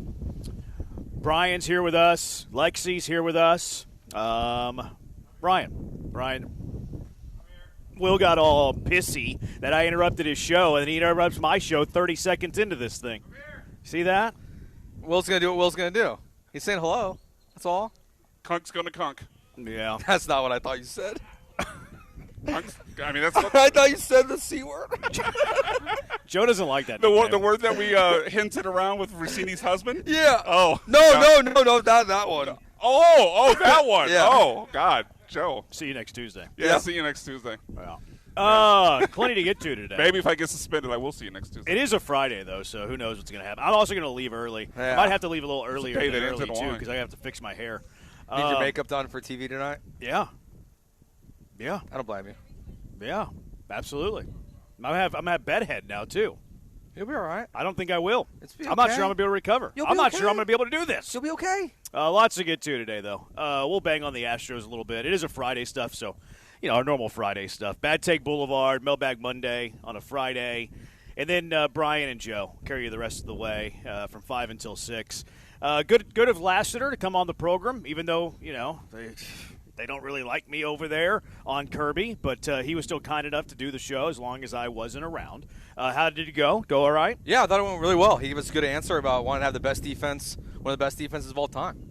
Okay. That's what he said. All So right. that's their goal this year. He wants to be remembered like the Ravens, is what he said. Yeah. He also claimed he would win the home run derby. Yep. He claimed himself as the biggest hitter on the team, which Yep. I knew the answer to that, but I want him to say it. I don't think he would win the home run derby. You don't think so? No. Who's your money on? I think Stroud would have a better chance than him. So Stroud's not playing in it, but Aziz is out there. Tank's out there. I heard Lassiter on with Vandermeer and the other guy, John Harris, and they said that Lassiter hasn't played since high school, and he said when he played in high school, he wasn't even a hitter. He's like a pinch runner, defensive specialist. Oh, really? Yeah, I don't think he's going to win the He's home not run gonna, derby. I would be surprised. Well, they're going to have the walls brought in. Oh, I'm for sure. The fences. They'll have hold on, let me catch my breath. The temporary fences. Got lake effect going on and today. He's not going to hit the ball out of the park. He's not going to hit the ball out of the park. But anyways, lots to get to today. But it was good to have that he joined y'all. That was really neat. It's crazy you couldn't do 4:30. Anyways, lots to get to today. It's really weird. Earlier in the week, ESPN and not so much ESPN, but we heard the college football playoff. They're recommending 24, and then we read a day later, ESPN doesn't really like the idea of 24. They don't want 24. And then all of their personalities are banging on the college football playoff potential expansion today. I've noticed that. Yeah. That's like big business there. Hey guys, we need y'all to bang on the 24 for good optics. So we'll get to that a little bit later because it I see right through this. I like to expose things. I'm exposing Big Boy ESPN on us, ESPN 97.5. But Bad Take Boulevard a little bit later. Some schedule reactions from around the NFL. But Joe, I haven't. I've looked at the schedule, obviously, but I haven't went through the schedule to see what the Houston Texans record's going to be. Okay. I've yet to do that. I got the graphic here ready to go. I'm gonna say here's my record. This is what the Texans are going to do this year. #Swarm. The release was very similar to the one that we saw yesterday. The Texans Jacob was out there just collecting information and pointing it out to everybody. There is one more standalone game, which is good for my selfish reasons because I like to watch Red Zone Channel, and I can't when the Texans are on at noon. So the more standalone games, the better. But that whole 4 or 5 weeks on the road, all in cold weather, all starting in December, by the way, at Pittsburgh, at Washington. Both those games, early December, mid-December, and then in late December, you're at Philly the day before Christmas, and then January 4th, you're in Green Bay. So, I think they got a raw deal there. I think they got a raw deal with the bye, where, hey, we don't want our bye immediately after Jacksonville in London because we don't want a Week 7 bye. Gotcha, Nick. How about Week 8? I think they got a raw deal a little bit there. So I don't – and everybody was talking about this yesterday. I think it's a soft schedule. I like who they're playing. You already knew who they were playing. Yeah. We've known their opponents forever. This isn't about who they're playing. We already knew who they were playing. This is about the configuration of the schedule. And I think the Texans got a terrible configuration of the schedule. Yeah, I do too, honestly. You look at this thing and, the end of the season stretch it's awful. To be on the road potentially in 4 games where it's going to be very, very cold. I mean, you open the season against two of the top quarterbacks in the NFL. Then you get Indy, then you get Dallas. You get only a couple of primetime games. Like, yes, you get that one later in the season versus Green Bay, but you don't get the love that a lot of other teams, got. The bye week is weird because I don't get why they wouldn't want it the week after going to London. Well, I think they wanted it later in the year. I wonder how much say they have in that, because obviously we found out. Yes or no, I think. Right, that's what I'm saying. Like, because yesterday we were unsure, because I think we all kind of thought, well, wasn't that a rule? And then we figured out it wasn't. But I guess that all they can say is we don't want it after London, and then the rest is up to the NFL, I assume. That's my understanding. Yeah, because I'm guessing they said no because maybe we'd rather have it like week 10. A little. I don't think. Yeah, that's where I don't think they're. But like you said, they got a raw deal with a week later. Because I hope that somebody asks Nick and D'Amico about it, and they'll give you the standard answer. But I would love to hear their real answer about it, because I don't think they're happy about the bye. They can't be. Because if you're saying no to a bye immediately after London, why are you saying no? Well, we don't want it that early in the year. Yeah. 17 weeks. We want it a little bit later. Maybe week 9, week 10. And they're like, boom, the very next week then. So they can't be pleased about it. They can't do anything about it now. They're not going to sit there and make excuses, and they'll say all the right things. Yeah. But I don't think they look at that and they're like, yeah, that's cool. That's awesome. And then the four games that they have in that 5-week stretch, that's brutal. That's like, that doesn't happen often. Yes, it happens. Doesn't happen often. And when it does happen, rarely, I imagine that the 4 cities that you're traveling to aren't potential weather games in all 4 of them. You would think like one of those, like in a perfect world, maybe would be on the road in Jacksonville.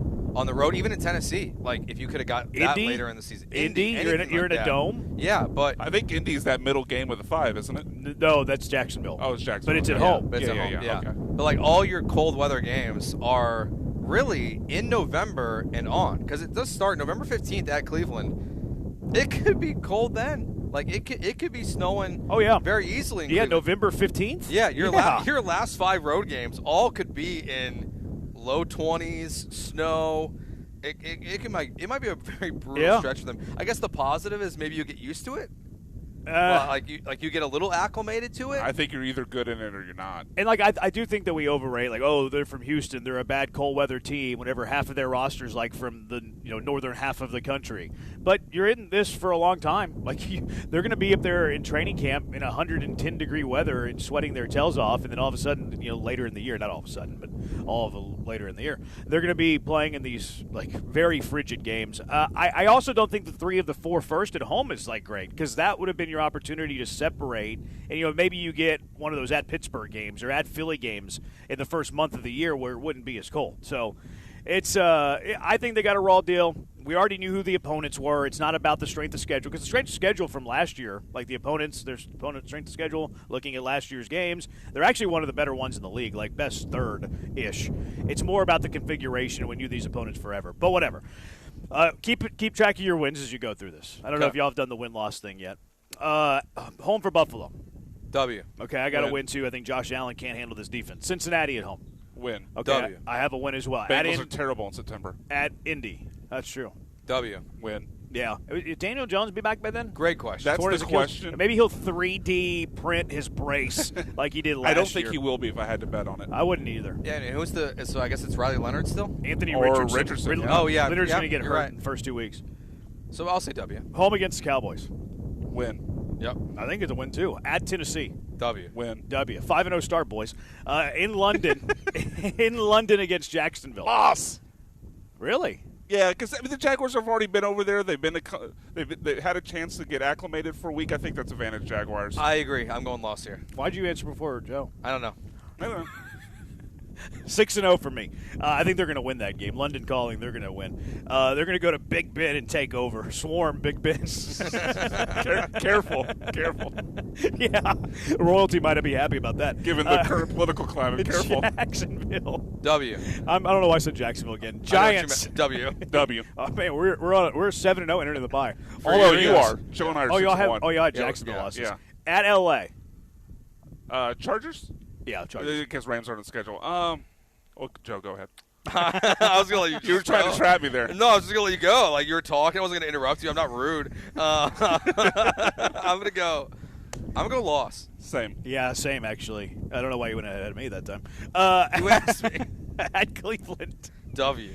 Yeah, I'm going to go W on that one as well. Win. Somebody just texted me saying Cowboys will beat that booty against the Texans. We shall see. I'm going to go win against Cleveland as well. So what did I have? 6-0, 7-0? I have one loss through 9 games. Just the Chargers, right? Yeah, it's only lost that. Maybe I'll go losses here. Home for Indy. W. I'm going W. Same. Home for Baltimore. L. I'm going to go L as well. They struggle with Lamar. L for Lamar. Now, if he's not playing in that game, they have a chance. At Pittsburgh.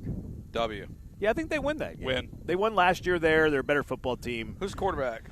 Rodgers. Rodgers does have more weapons, though. I don't think it matters. Rodgers has way more weapons this year.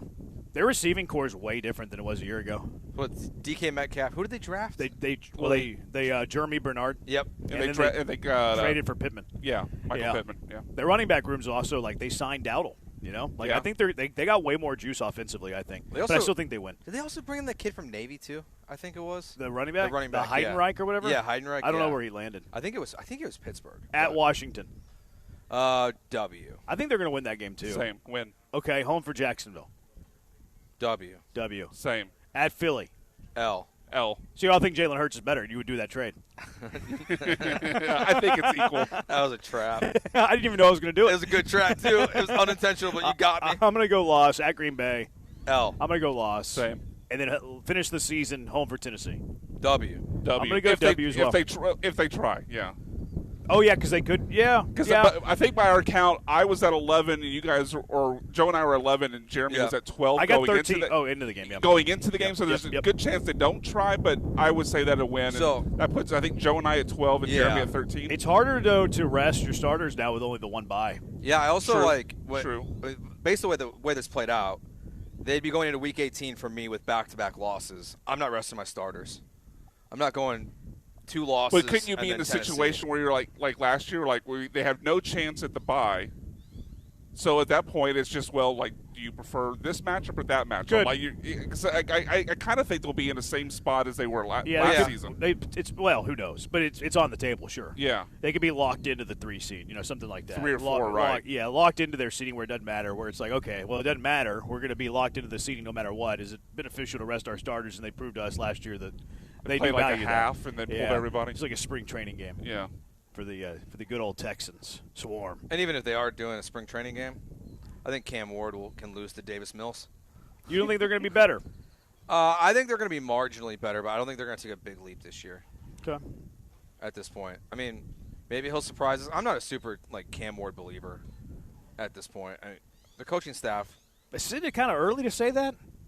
I didn't really like him coming out of college. His second half of the season was not because we're remembering how bad he was in that first matchup against the Texans. And he was terrible. But second half of the season, once they fired their coach, the offense started to look better. I think he's going to be all right. I think their coaching staff was a bit incompetent, and he had nothing. Calvin Ridley got hurt in the year. His best receiver was Dyke. And Dable's a good addition for him as the OC. Oh yeah, that's a good point. They didn't really add anything offensively. Well, they added that's not true. The fourth pick of the draft. Yeah, Carnell Tate. Oh, so a guy who's never been a number 1 wide receiver in his life. Well, because he's behind Jeremiah Smith and Marvin Harrison Jr. That's why he's not been a number 1. I think you're diminishing the number 1 receiver taken in the draft. That's usually a pretty big deal. I am. I'll be honest. I am. But, he's never been the top guy to Ohio State. Are you just anti-Tate? Or are you – this isn't an anti-rookie receiver No, it's take. more just I'm not a full – I think he went way too early. Tate. Honest. Yeah, Tate. Okay. Yeah. I mean, that's fair. But you're just anti. It'd be I don't think weird. He's never been a number 1. I think Tyson's going to be good this year for Same. New Orleans. I'm not a huge Tate guy. So you like Tyson more than Tate? Yeah. Huh. Yeah, I do. Tate should be the number 1 in Tennessee. Olave will be the number 1 Yeah, in New Tyson Orleans. won't Tyson be will in be the New number Orleans. 1. Yeah. But that offense is kind of good. Yeah. Shuck actually had a pretty good second half. Kellen Moore's an offensive genius. He's led multiple offenses to top offenses in the league. He led the Cowboys to the number 1 offense in the league a few years ago, or when he was there. So, yeah, I think he's a really good offensive mind. That offense does have a little bit more juice. All right, NFL overreactions. Some schedules overreaction to schedule release. Apparently, these nerds watch every single NFL release video. No, not all of them. Not these nerds. That nerd. Okay. And not all of them. I've watched 2 of them. 2? I've watched 1. No, 3. Sorry, 3. I've watched one whole one. You didn't watch the Chargers? No. I never got around to it. Okay. I thought you would have watched at least the Chargers. Maybe. I saw some of the commentary about it where it's kind of – and I saw that they actually put a Vrabel roast there too. Yeah. So maybe I will watch that one. I didn't get around to it today, though. But I did watch the Texans one, which I thought was pretty good. I did too. I liked it. I enjoyed Cushing. Yeah. He did a good job. He did. Yeah, that was pretty good. I liked what they did. I was not expecting that level of blood, especially by the amount that he had at the very end. Well, I mean, it was fake, Brian. And I know, but it was to a point where they actually put like the sensitive, like the warning on X. I forget what it's called, sensitive material or caution. Sensitive, the caution. Yeah. I think it was their doing, though. I think it was their edit, right? Yeah, I think they put it on there. Oh, okay. You can put it on there? Okay. Yeah, it's a video. I know, but I don't know if Twitter controls that or if the account. No, if they control, if Twitter control, it'd be at the beginning, not in the middle. It was at the beginning. Oh, was it at the beginning too? Okay. Did you call that yesterday? I kind of did. Did you call? It was you? Kinda. Okay. I was like, I thought someone mentioned Cushing yesterday. No, I brought up Cushing Jeremy. because we talked about like their helmets and their shoulder pads and stuff, and I was like, I think this might be like paying homage to Cushing and Watt. Oh, that's right. Because they released the still of the helmet with the blood all over. So I got that part of it right, but I also thought it was going to be some like hint toward the uniform that they were going to wear, which I was wrong about that. This was just him being the schedule release guy, and Watt had nothing to do with it. All right, 713-780-ESPN. We'll get into these schedule overreactions. Also, 5 teams in the NFL have no primetime games. Did they get jobbed? Did they get robbed? 713-780-ESPN, the HRP listener line, 713-780-3776. On Twitch, twitch.tv/ESPN975. You can watch our hair getting messed up as we're right on the we're waterside out here at East River 9. Great time always here at ER9, and also enjoying some very good food from Birdie's. Always delicious food. But you can text in, call in 713-780-3776. YouTube, ESPN Houston. Also TikTok, ESPN975. Twitter, ESPN975. Joe's at Joe George Radio. Brian's at Sack by BMAC. I'm at Jeremy Branham. It is Jeremy and Joe, ESPN 97.5 and 97.9 HD2. You know what else is delicious? Federal American Grill is so good. We had Federal American Grill a couple weeks ago, a little party that we attended, and it was delicious. Spinach artichoke dip was unbelievable. Janice's meatloaf, how about that? Janice, the meatloaf, it was so good. But how about you stop by for social hour? Every day social hour. Every day. Every day. From 3 until 7, Federal American Grill Social Hour. They got cheeseburger egg rolls for you. $10 bites, man. Burger sliders, the Cajun chicken sliders, sticky ribs, bang, bang, shrimp. They got some signature drinks, great variety of them. You're going to love it. What a great way to spend a Friday, right? Ditch work a little bit earlier, ditch work now, and go over to Federal American Grill, enjoy that social hour. Maybe not today, maybe tomorrow, maybe next week, but it's always very, very good. Everything on the menu's delicious. You can order straight from the website, federalgrill.com, order online, reserve, all that. You can also book your events. It's event season. Book your events with Federal American Grill. Multiple private event spaces at each of their locations, which there's 6 of them in the Houston area: Shepherd, Hedwig Village, Katy, the Woodlands, downtown, and now in River Oaks as well. You can book those at thefederalgrill.com. Reservations there as well. Federal American Grill. Exceptional food meets Southern hospitality.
This is Jeremy and Joe on ESPN 97.5 and 97.9 HD2. Broadcasting live from the Mobile Huntington Bank Studios, located at East River 9. Here's Jeremy Branham and Joe George. Brian, why are you yelling at us, dude? Brian, I don't even know what he said. You know what he said? No idea. What'd you say, Ryan? Just saying hot. Gosh. Sassy. Say, I don't even know what he said. It sounded like Did not sound like hot.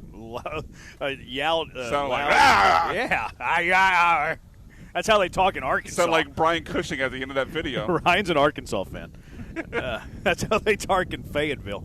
713-780-ACE. We'll get to the schedule of reactions here in a little bit, but the Junkies have some thoughts. They got some questions for us. And it is a mailbag Monday on a Friday, Joe. What are the odds the Texans go 17-0? 1%. 10%. That high? 1%? It's probably less than 1%, but I'll go 1%. Okay. Junkie says maybe they – actually, it's not a junkie. It's Ryan. Ryan is a junkie, though. Maybe they didn't want the bye after the London game because they were worried about players defecting to England due to how fantastic British food is. Said no one ever. That's close to it, Jack. He's running that joke back. I saw him running out on Twitter this morning. Oh, too. he's big into the run, into the re-racks. He tests out his jokes online before he texts it to us. Well, and then sometimes he also puts it on Twitch. Yeah, And then if he doesn't get a reaction, then he texts it in to make sure we see it. I mean, he's a volume shooter. Yeah, he's a volume shooter. He gets his thing and he goes with it. Like his whole ask your doctor if Tanner Koziel's for you. Yeah. That was a pretty good one, though. I like that one. I just ChatGPT most popular British food. Fish and chips, number one. Easy, sure. Which fish and chips are good. Yeah, that's a but good if call. that's your number one, that's not good. Yeah, like fish and chips It's is good, very like good, though. occasionally. I mean, it is good, but it's nowhere near my top 25. No, I wouldn't want it every day. Yeah, Yeah. I wouldn't want it as my number one. I'm not sure. Like if you could tell, if we did the whole last dinner thing, I'm not sure fish and chips would be in my top 50. Really good, not in my top 50. Yeah, I don't think it would be. I think it could sneak into my top 50, but not top 25. And it'd barely be in the top 50. Yeah. If it did. It'd be lower half. I don't know the last time I had fish and chips. It's been a while for me. Yeah, so I don't think it would be in my I top had it 50. when we were at Brick House a few months ago. Yeah. Oh, yeah, you did have it then. Yeah. Yeah, roast dinner, second. Another thing that if it's done right is pretty good, not in the top 50. No, definitely not. Other favorites, shepherd's pie. Nah. Can be good, not in your top 50. Bangers and mash. Sure. Which sounds better than it tastes. Yes, it's just sausages, yeah. And then they actually have chicken tikka masala, which I think is more Indian than British. Well, there's a big Indian population there. That's part of it, but yeah. But I'm not giving that to the British. That's fair. Yeah. I guess they get it because they don't get that. Yeah, well, in their view, we colonized it, so we get it. No, they don't get that. They can't call dibs on that. If they were having like a world cuisine draft, they don't get that. Like Chappelle with the race draft, the English don't get chicken tikka masala. Yeah, I don't know. Check their museums. It's filled with art from other places. Like that they might. We saw what happened in the World Baseball Classic. No, that's true. That's true. Jazz Chisholm was a team way great different. player. I don't Way think different. so. Like if they can claim it for the WBC, why can't they claim the food? We don't get a claim banh mi because we have a big Vietnamese community. We didn't colonize Vietnamese. Yeah, we didn't colonize Vietnam. A lot of people live here. Nah. I'm not saying it's right. No, I'm totally out. Totally out on this. 713-780-ESPN. What are the odds that is this a What Are the Odds Friday? Why do you keep asking us what are the odds? Show? I think that's a Rich Eisen show. I thought it was a Wheelhouse thing. Well, they did that also, but Eisen does it? Yeah. I think it's Fridays. It's What Are the Odds? Or maybe it's Wednesdays. What Are the Odds? Wednesdays. Well, Eisen wasn't here today. This is the Junkies are clamoring for What Are the Odds because they didn't get my dear friend Rich Eisen. They want the Eisen. They want more Eisen. Junkie says that the Colts Simpson one was the best. Did you watch that one, Brian? Yeah, I wouldn't have it as the best, but it was good. Yeah. Funniest thing about British food is how they basically took over half of the world to seize their spices, yet they refuse to actually use it on their own food. Great take. Good. Junkie one. says it was invented in Green Bay, and he called us a bad word. It was invented in Green Bay. Dip, bad word. What was it? What was? He meant Great Britain, but I preferred the Green Bay because he said it was invented in GB. Dip, yeah. bad words. Okay. Yeah. But because I want to be sassy to him because he called us dip bad words, he meant Green Bay. Yeah, he's saying the tikka masala was invented in Green Bay. I doubt it. In the Midwest, they don't know anything about food. Not reading that one. 713-780-ESPN. The French colonized Vietnam, which is why a lot of Vietnamese food has very heavy French culinary influence. Cool. That's awesome. Thank you for the history lesson, sincerely. I'm not being a jerk here. We don't give vermicelli bowls to the French. We don't give pho to the French. We do not. Great Britain does not get to claim tikka masala. But they're trying to. Not sure why I said that with a Spanish accent. I love tikka masala, though, by the way. It's very, very good. So Junkie says, what are the odds it's from the Blitz? Does just every show do this? I think so. Probably. I think it's probably one of the more overused things in sports radio. Love the poor Eisen show today instead of the usual Rich Eisen show. That's not a good joke. Sorry, brother. 713-780-3776. Grade the joke. That's an F.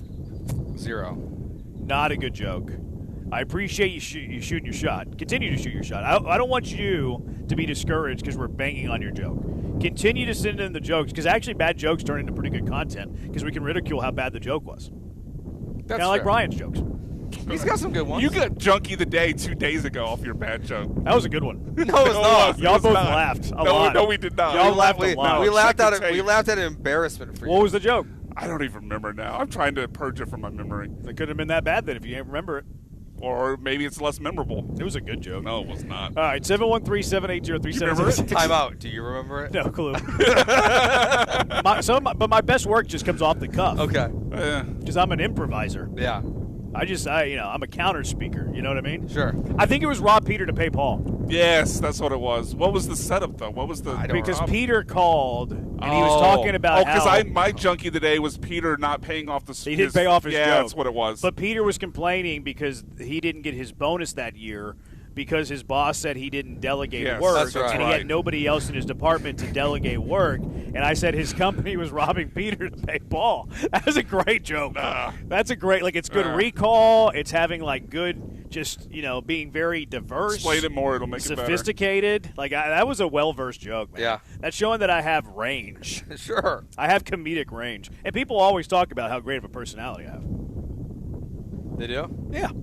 I agree. I was just going to let that sit. Maybe not how great my personality is, but people talk a lot about my personality. They do talk a lot about your personality. Yeah, about personality. Yeah. All right, 713-780-ESPN, HRP listener line. Let's get to these schedule overreactions. The 5 no primetime teams that aren't ready for prime time. 713-780-3776. Jeremy and Joe live from East River 9 on 975 and 97.9 HD2. Look, today is the last day for you to protest property taxes in most counties. Today. So get off of your hands, head to ownwell.com, and fill out a little information. That way you can save some money this year on your property taxes. If you're not protesting your home's value right now, I'm doing some judging of you. You could be missing out on hundreds or even thousands of dollars. That matters to you, right? Matters to your family, right? You want to put food on the table, right? That's why you need to head to ownwell.com, and they're going to be fighting for you to save you money on your property taxes. You're probably not equipped to do it. Not saying that you couldn't figure it out, but you have other things that need your time and your attention. You might not get the savings that Ownwell is going to get you. And here's what's awesome about Ownwell. You owe nothing up front. You owe no upfront costs. It is risk-free, so why wouldn't you do it? You're only going to pay if you save. Only pay if you save. Only pay if you save. So head to ownwell.com, fill out some information. They're going to be fighting for you. I used Ownwell last year, saved me a few bucks. I'm using Ownwell again this year, saving me a few bucks. They email me every step along the way. I love Ownwell. Ownwell's awesome. And you customers can expect to save on average $774 a year by signing up. And Ownwell has lowered property taxes for more than 500,000 Texans. You can be one of them. Don't wait. Deadline to protest in most counties is today. It's coming up today. And then once today passes, you're stuck with that current tax bill for the year. To save money on your property taxes, go to ownwell.com now before that window closes. That's ownwell.com. Let them know I sent you when you complete your sign up at ownwell.com.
You're listening to Jeremy and Joe. On ESPN 97.5 and the ESPN Houston app. Broadcasting live from the mobile Huntington Bank Studios, located at East River 9. Here's Jeremy Branham and Joe George. We are live, East River 9, munching down on some good food from Birdie's Ice House. People are playing some golf. I see them walking around, having a good time. A little windy today. A little windy. Some of the Open Championship conditions today. Oh, I forgot the PGA Championship was going on.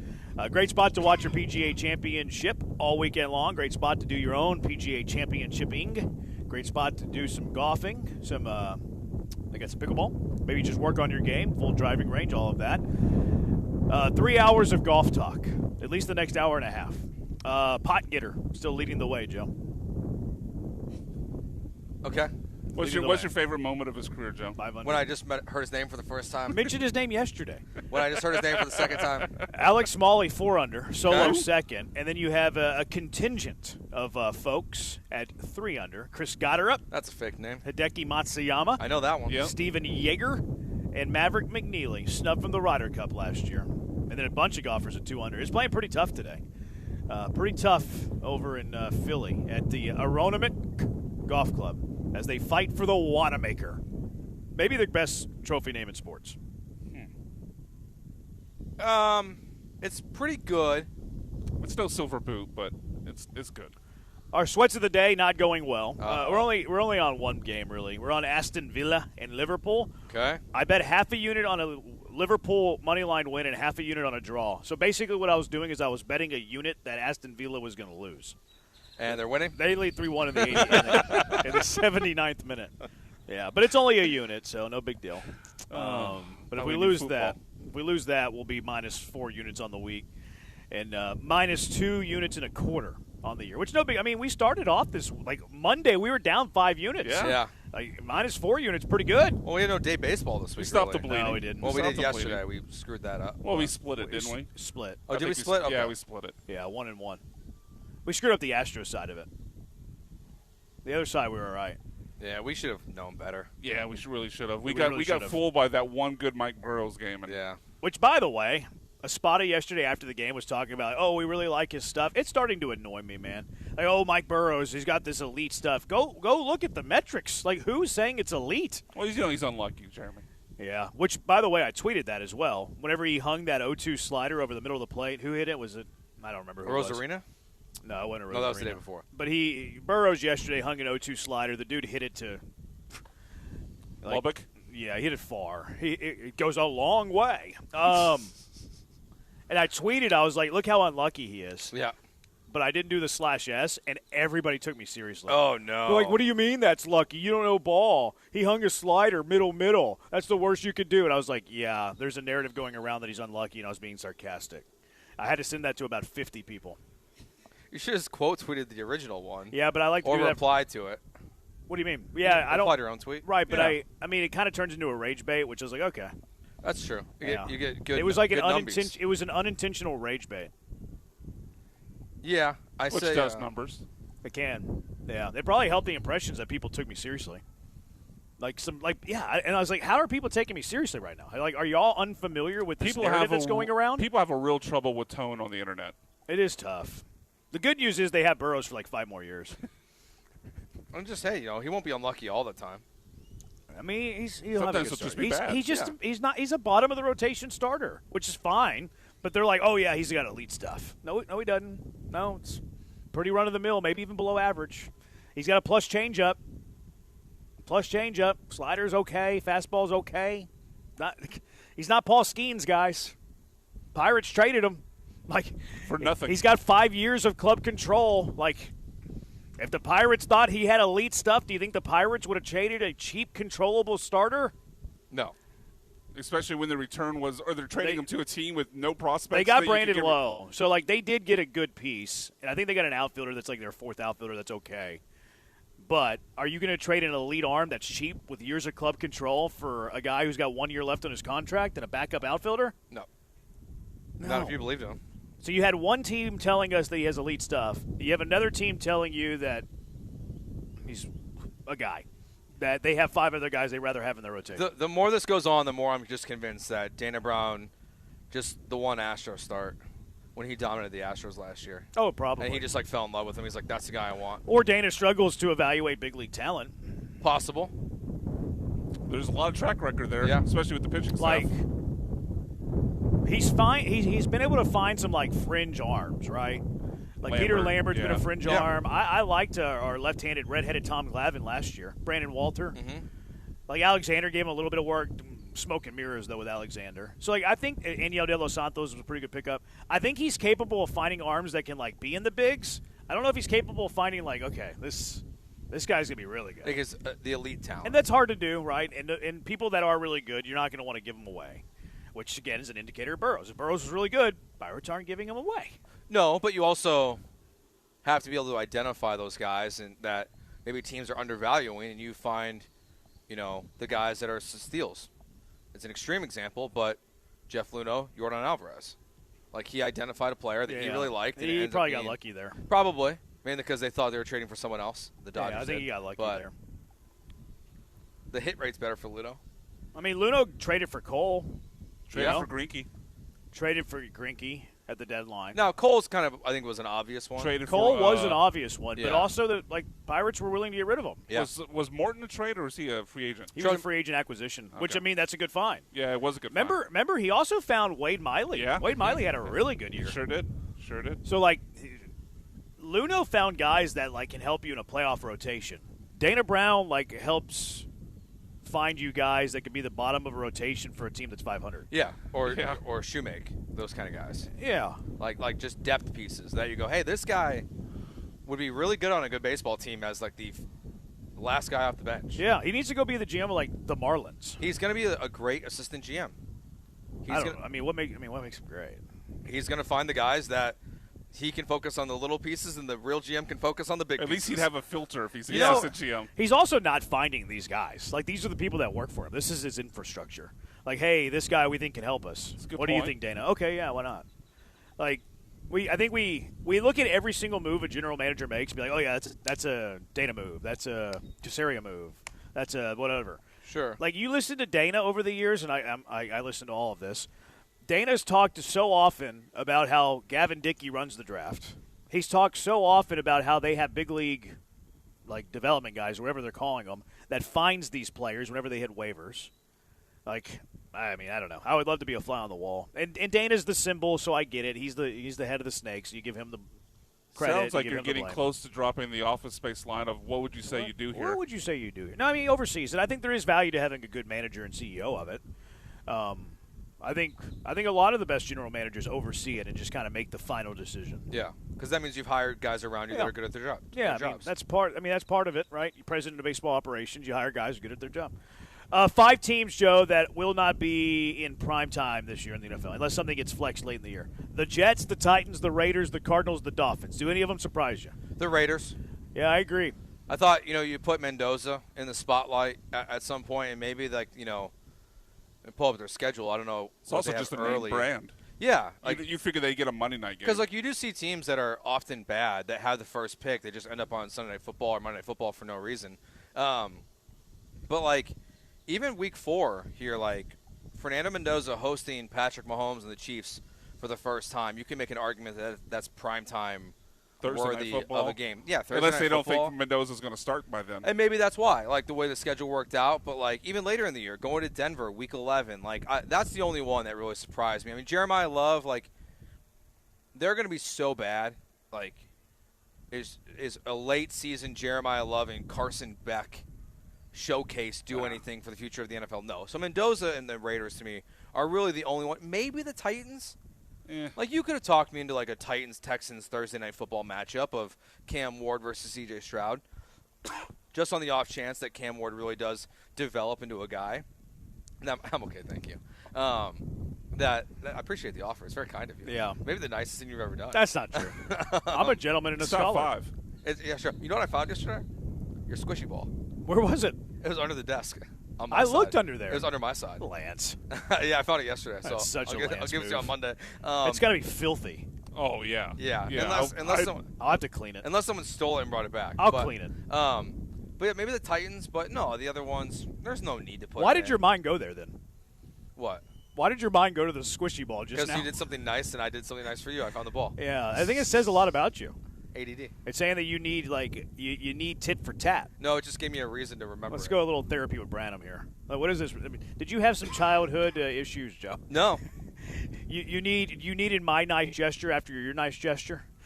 Yeah. It did help. Look at. Did you see how quickly he went there? Yeah, he did. Yeah, you can tell that was top of mind. Like he needed validation. Yeah, he needs validation. I just There's some remembered. childhood No. issues. Were you here. not told I love you enough, Joe? Yeah, I was. I think there was. I think that you probably gifted something significant to someone once upon a time. Sure. And then I don't think it was. I don't think that you got that gift in return. That's possible. Or he didn't get the reaction he was hoping to get. Maybe That's the gift was maybe given. a family member, a former friend, or like a former flame. That's what I think. Has that ever happened in your life? Maybe it's the trauma of people not coming to the wedding. You had an excuse. I'm not talking about you. As I said that, I was like, wait, Jeremy wasn't there. We're on to something. I was like, I think I was there. We're on to something. You were there. Brian was there. I was there. I'm on to. I figured him out. I fixed Joe. Maybe that's it. I Maybe fixed that's Joe. it. Yeah. I'm in the wrong business. 100% of the previous show did not attend. Fact. What date was it again? January 18th. I had a basketball game. Yeah, Cougs game. Yeah. Yeah. Good reason. Yeah, good reason. 713. Why'd you schedule on the Cougs day? Really, it's your fault. No, it was a Saturday. It was a Saturday, Brian. Saturday. All right, let's get to these NFL schedule overreaction. My mind's all over the place today. You put me outside and It's I'm a lost. Friday. You get my sunglasses on and I'm just a different man. The Bears will miss the postseason, Joe. Oof. The schedule sucks. I didn't start with that one. I want you to know we're going from this ESPN article from Dan Graziano. The schedule's tough, technically on paper, but I don't think so. I think the Bears make the playoffs this year. Yeah, I think they're a good football team, and I like Benny Johnson. Benny Johnson's is a good player, you know. So I think that one is an overreaction. I mean, their schedule's weird, but yeah. ESPN says it's not an overreaction. Why is it weird? They play their last 3 games all against the division. That's a little strange. They're one of the only teams doing that in the NFL this year. 7 standalone games. It's quite a bit. They're also they're favored at their over/under is 9.5, but they're favored in 12 of the games they play this season, which to me doesn't really make sense. Really? Yeah. But same with the Texans. Texans are over/under 9.5, and they're favored in 13 games in the opening lines this year. I always thought there was value in this betting it. Like, because you could literally, right now, like you could literally go and bet every single game an NFL team has right now on any bookie. Yeah. So if like the Bengals are favored, how many? I don't know if you use the Bengals reference, but I saw on Twitter that the Bengals were favored in like 15 games. Yeah. But their over/under is like 9.5. Doesn't make any sense. So like, why wouldn't you go bet a unit on the underdog to win every game against Cincinnati? You go bet the underdog in every game against Cincinnati, or you bet the other side of Cincinnati in every single game. Yeah. And then you make a 17-unit bet on the over Cincinnati, and you're just basically forming this giant middle. And the odds are pretty tight. Like a lot of these games are 1.5 point lines preseason. They change a lot as the season goes on because they're just basing off roster projections and what they think of these teams. Like there is value of doing it. The only real risk, honestly, is just the injury bug. It's the only thing you can't predict of doing it now versus in season, but you can always middle it later on. You know, if you bet on the Texans all the games they're favored in right now, CJ goes down, you could just flip it to the other side later and feel okay about yourself still. Yeah, I always feel like whenever a team is favored, or even an underdog, whenever there's like a 4 game difference of their win total, maybe even like 3.5, I feel like there's value there to play the over and then do the opposite thing week to week. Yeah. And to do it now. But then maybe you can play with it even later in the year, whenever you have your bets locked in. I guess I don't think it's an overreaction. I think they'll be wrong, but I wouldn't say it's an overreaction. Yeah, I don't think it's a. I think they'll be all right. The Bengals return to the AFC Championship game. Big time overreaction. Yeah, I think it's an overreaction too. The AFC's I think pretty good. I know they had a down year last year, but you had like the Mahomes injury, and Josh Allen's always going to be a bum in the playoffs. But you had Stroud who sucked. You have the emergence of some younger teams too. The Patriots, the Broncos, they're not going anywhere. I'm not even sure that Cincinnati – I was seeing how far I wanted to go with that. Makes the playoffs? No, I just don't think they're the best team in the AFC North. I'm not sure – I was going to say I'm not sure they're a top 2 team. See, I think they're closer to Pittsburgh than they are Baltimore. So right now the Bengals are plus 200 to win the division. Baltimore's minus 125. Pittsburgh's plus 600. So, yeah, I think there's a big gap there. Vegas is telling you Cincinnati's closer to Baltimore. I think Vegas is wrong there. No. I think Cincinnati's closer to Pittsburgh than they are Baltimore. Now, Cincinnati's a minus 156 to make the playoffs. However, there's more than 7 teams that are minus odds to make the playoffs in the AFC. What a racket. That makes no sense. It's a racket. Is there an opportunity there? I to bet the other side on these, if there's 9 teams. Yeah, so then you say no. I think that the value there would be if you were allowed to short bets. Yeah. Because you would have to be betting on teams that aren't in the favorites to make it, like all the plus teams. But Vegas is also telling you that they think there are how many teams? 9? 9 that are better than those teams. But even you go to the next 2, the Colts are just on the outside. They're plus 156. There's no value there. I wish you could short bets. The Steelers are plus 176. That's where the value be is you could short it. I wish that's like one of my hot takes. That if I could change the world, what would you do? You could short bets. What a waste of save the world, right? I'll tell you where you can do it after. I'm not giving free plugs. Next thing, no starving. Oh, you can do it somewhere? Yeah. Oh, how come you've been holding out on us, dog? I just learned it. Jeremy's been talking about this for years. I just learned these things. The Dolphins will end up with the number 1 draft pick. I do not think that's an overreaction. I think it's very much in play. I think they're going to be not the worst team in the NFL. I mean, I would bet Cardinals. I'm a Bobby believer. I believe in Bobby Slowick. Other than H-Chan, they have no offensive talent. No, they don't. But I think that they're going to be able to run the ball into a few teams. Run the ball in a few teams. I think Hafley's an elite defensive mind. Yeah, the only thing that helps them is... I'm not saying they're going to be good, but I think that they could, grind their way to 6 wins. I mean, the difference there is, they got to play the Jets twice. And, yes, the other 2 teams in their division are good, but everything in the Cardinals division is good. It's just behind you. I'll get it later. I'll get it in a minute. The Chiefs will return to I was like, that's going in the lake.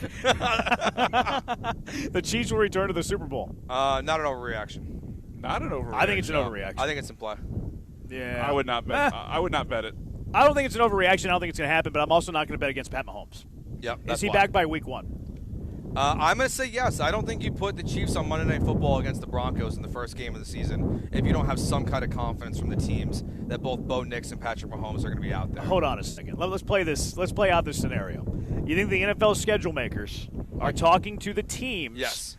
And or the doctors of these quarterbacks. It's May. They wouldn't know. To figure out if they're going to play. Yes, absolutely. They can't know in May. We just had a conversation about Fernando Mendoza not being on the field early in the season and being that's on their prime. prediction. That's their prediction. That's not them calling the Tom Brady and be like, hey, do you think Mendoza's going to be playing week 4? I think they check those boxes. I don't think it's out of play for what it's worth. No, I mean I don't totally either. But I don't think the doctors could know. At this point that's where I'm at though. Is I don't think that they could, even if they made those calls, which I'm saying is plausible. I don't think there would be enough information for them to know about a game a few months away. I think they would at least have to feel comfortable. Just like I just can't imagine the world where the NFL is like, yeah, we'll take Jared Stidham versus Justin Fields in our first Monday Night Football game of the season. Sign me up. Like, what? Let's watch the world burn. I also wonder, too, how much the networks are involved in this. They're heavily involved. So I kind of think it's like a draft, right? Like, they have all these bylaws. Like, you can't get every game every week. Yeah. It's not going to be a draft. But they have, games that you get taken off or whatever. So it could also just be where Monday Night Football is like, okay, well, let's just roll the dice here. Which, by the way, that's what they should televise. It shouldn't be the schedule release show. It should be the network draft. Yeah. So good. And, you can keep all your confusing law. I know that the, CBS can, veto, 3 AFC games. They get same to thing protect games. Yeah, you get to protect games. I don't know the exact bylaws because they're kind of, private about it. They don't let all this out. It kind of leaks. But I would watch that every single year. Same. That would be better than the schedule release. That might be better than the NFL draft. To be honest, yeah. I mean, to be honest, outside the first 2 games, which we knew, Seattle's going to play on NBC first game of the season. We knew San Francisco and Los Angeles, that's a Netflix game. The only other game that I think is Monday Night Football worthy in week 1 is probably Texans-Bills. Cleveland, Jacksonville, Baltimore, Indy, the way they set up the week 1 schedule, there's not a bunch of great matchups in week 1. Tampa Bay, Cincy? No, I guess I'd rather roll the dice to your point. Yeah. I wonder if those guys being bad. I wonder if they were just rolling the dice on, hey, we hope that Mahomes is able to play. Yeah. Were you guys a little surprised? Was it 5 standalone games for the Texans? I think it was 5. Yeah. But if specifically with what Joe mentioned, week 1 against the Bills and then the Cowboys game, I feel like I felt like they're Those a were little, the two primetime games. They're a little light on the amount of either a little light or they picked the wrong games. But that could have been what you're talking about, where CBS and Fox. They might have protected. Yeah, they might have protected those games. And like I think it was Joe that said this yesterday on the show, that those are very well could be 3:25 starts, where it's not a standalone game, but it's the A game in the late window where there's very few games. Yeah, they already announced the times? Yeah, they're both noon. I didn't know they already announced the times. They're both noon games. I couldn't believe that Houston Texans Dallas have was a lot of game. noon, as you It's expect. on Fox too. Like that's crazy. Yeah. I wonder what their 325 top notch game is. It's the 305 Fox game that day is Miami, Minnesota. 325 you've got that day. You've got 325 is the game of the on week CBS. No, on Fox. They don't have a 325. Maybe they don't have one that week then. Yeah, they don't. Maybe they just have regional coverage that so week. we might get Brady and. Yeah, that's possible. Not on Fox. Not for the Cowboy game. Why not? Isn't he Fox? Oh, my bad. For some reason, it was in my mind. It was CBS. Yeah, you're right. My bad. But yeah, I mean, I thought that was a shoe-in for 325, and it's a noon game. Yeah, because if that's their late window, that could be their top game. It's just at noon. Yeah. That's crazy. I can't believe that both of those games are noon. One of them I could have believed, but both is nuts. All right. 713-780-ESPN. You want some bad takes? Of course you do. What are the worst takes of the week? Bad Take Boulevard next. It's Jeremy and Joe live from East River 9 on ESPN 97.5 and 97.9 HD2. You know what? It would be awesome right now. We're in the outdoors. You know what kind of jonesing for? I'm jonesing for Two Creeks Crossing Resort. We're outside right now. And there's nothing better than being outside. And there's nothing better than being outside at twocreekscrossingresort.com. Are you looking to escape the rat race for the weekend, the hustle and bustle of the job, traffic, or whatever is causing you stress? The best weekend idea for you, Two Creeks Crossing Resort on Lake Livingston. Escape the city, enjoy the relaxing great outdoors. Go ahead and book that stay now. twocreekscrossingresort.com. They got it all out there. They got open green spaces. They got wildlife. They got beautiful, majestic trees. They might even have some rings for you. Some of the best fishing in Texas. The Two Creeks run alongside their property. Great fishing. Big catch and release pond in the middle of the property. Great fishing. Great way to teach the kiddos how to fish. And it's only 90 minutes from Houston, hour and a half away from downtown Houston. So you can be there in no time. You can be hiking their 92 acres of property in an hour and a half, kayaking their waters, playing some pickleball, hanging out at Swampers with a cold one, hanging out at the pool with a cold one, or how about the Blue Bayou Bend? The grand opening was last week. Blue Bayou Bend is awesome. You're going to want to get out there and check it out. Live music all the time, food trucks. They take care of you and their visitors at Two Creeks Crossing Resort. Go ahead and book that stay now from the glamping, waterfront cabins, tree houses. Pull up the RV. Book your stay at twocreekscrossingresort.com. That's twocreekscrossingresort.com.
Worst takes of the week, 713-780-ESPN. Worst takes of the week, Jeremy and Joe at East River 9. That's the best take of the week. How about Kevin Pritchard making that trade? Pritchard trading an unprotected. Yeah. Unprotected. Well, it was top 3 protected. He traded it to the Clippers for that center, and then he fell out of the top 3. That pick's going to the Clippers. And what is it? An all-time draft. All-time first round. We're going to be talking for years, for decades, about how great this draft is. And he traded out of it for a 13-10 guy. And I can't believe he apologized on Twitter. I do appreciate it. Like, it's very uncharacteristic of a GM to do that, or president of basketball operations, his title. But it's an all-time bad trade. All-time bad trade. One of the worst. Man, I don't know if it's one of the worst, but it's pretty bad. Wonder Bread MMA. Okay. On Twitter. He quote tweeted the odds of Chimov and Sean Strickland. And he said that the odds should be higher. There is 0% chance Strickland wins this fight. I've never been so sure of a fight outcome in my, all capital letters, life. Yeah. Yikes. That's where you fade it, dude. What's that? On Kalshi. That's where you fade it? Yeah, what you want to do with betting. Oh. Yeah, you play the other side. Can you do that on playoff odds? I'm pretty sure they have that. I don't think it's. I think they have long-term stuff on there too.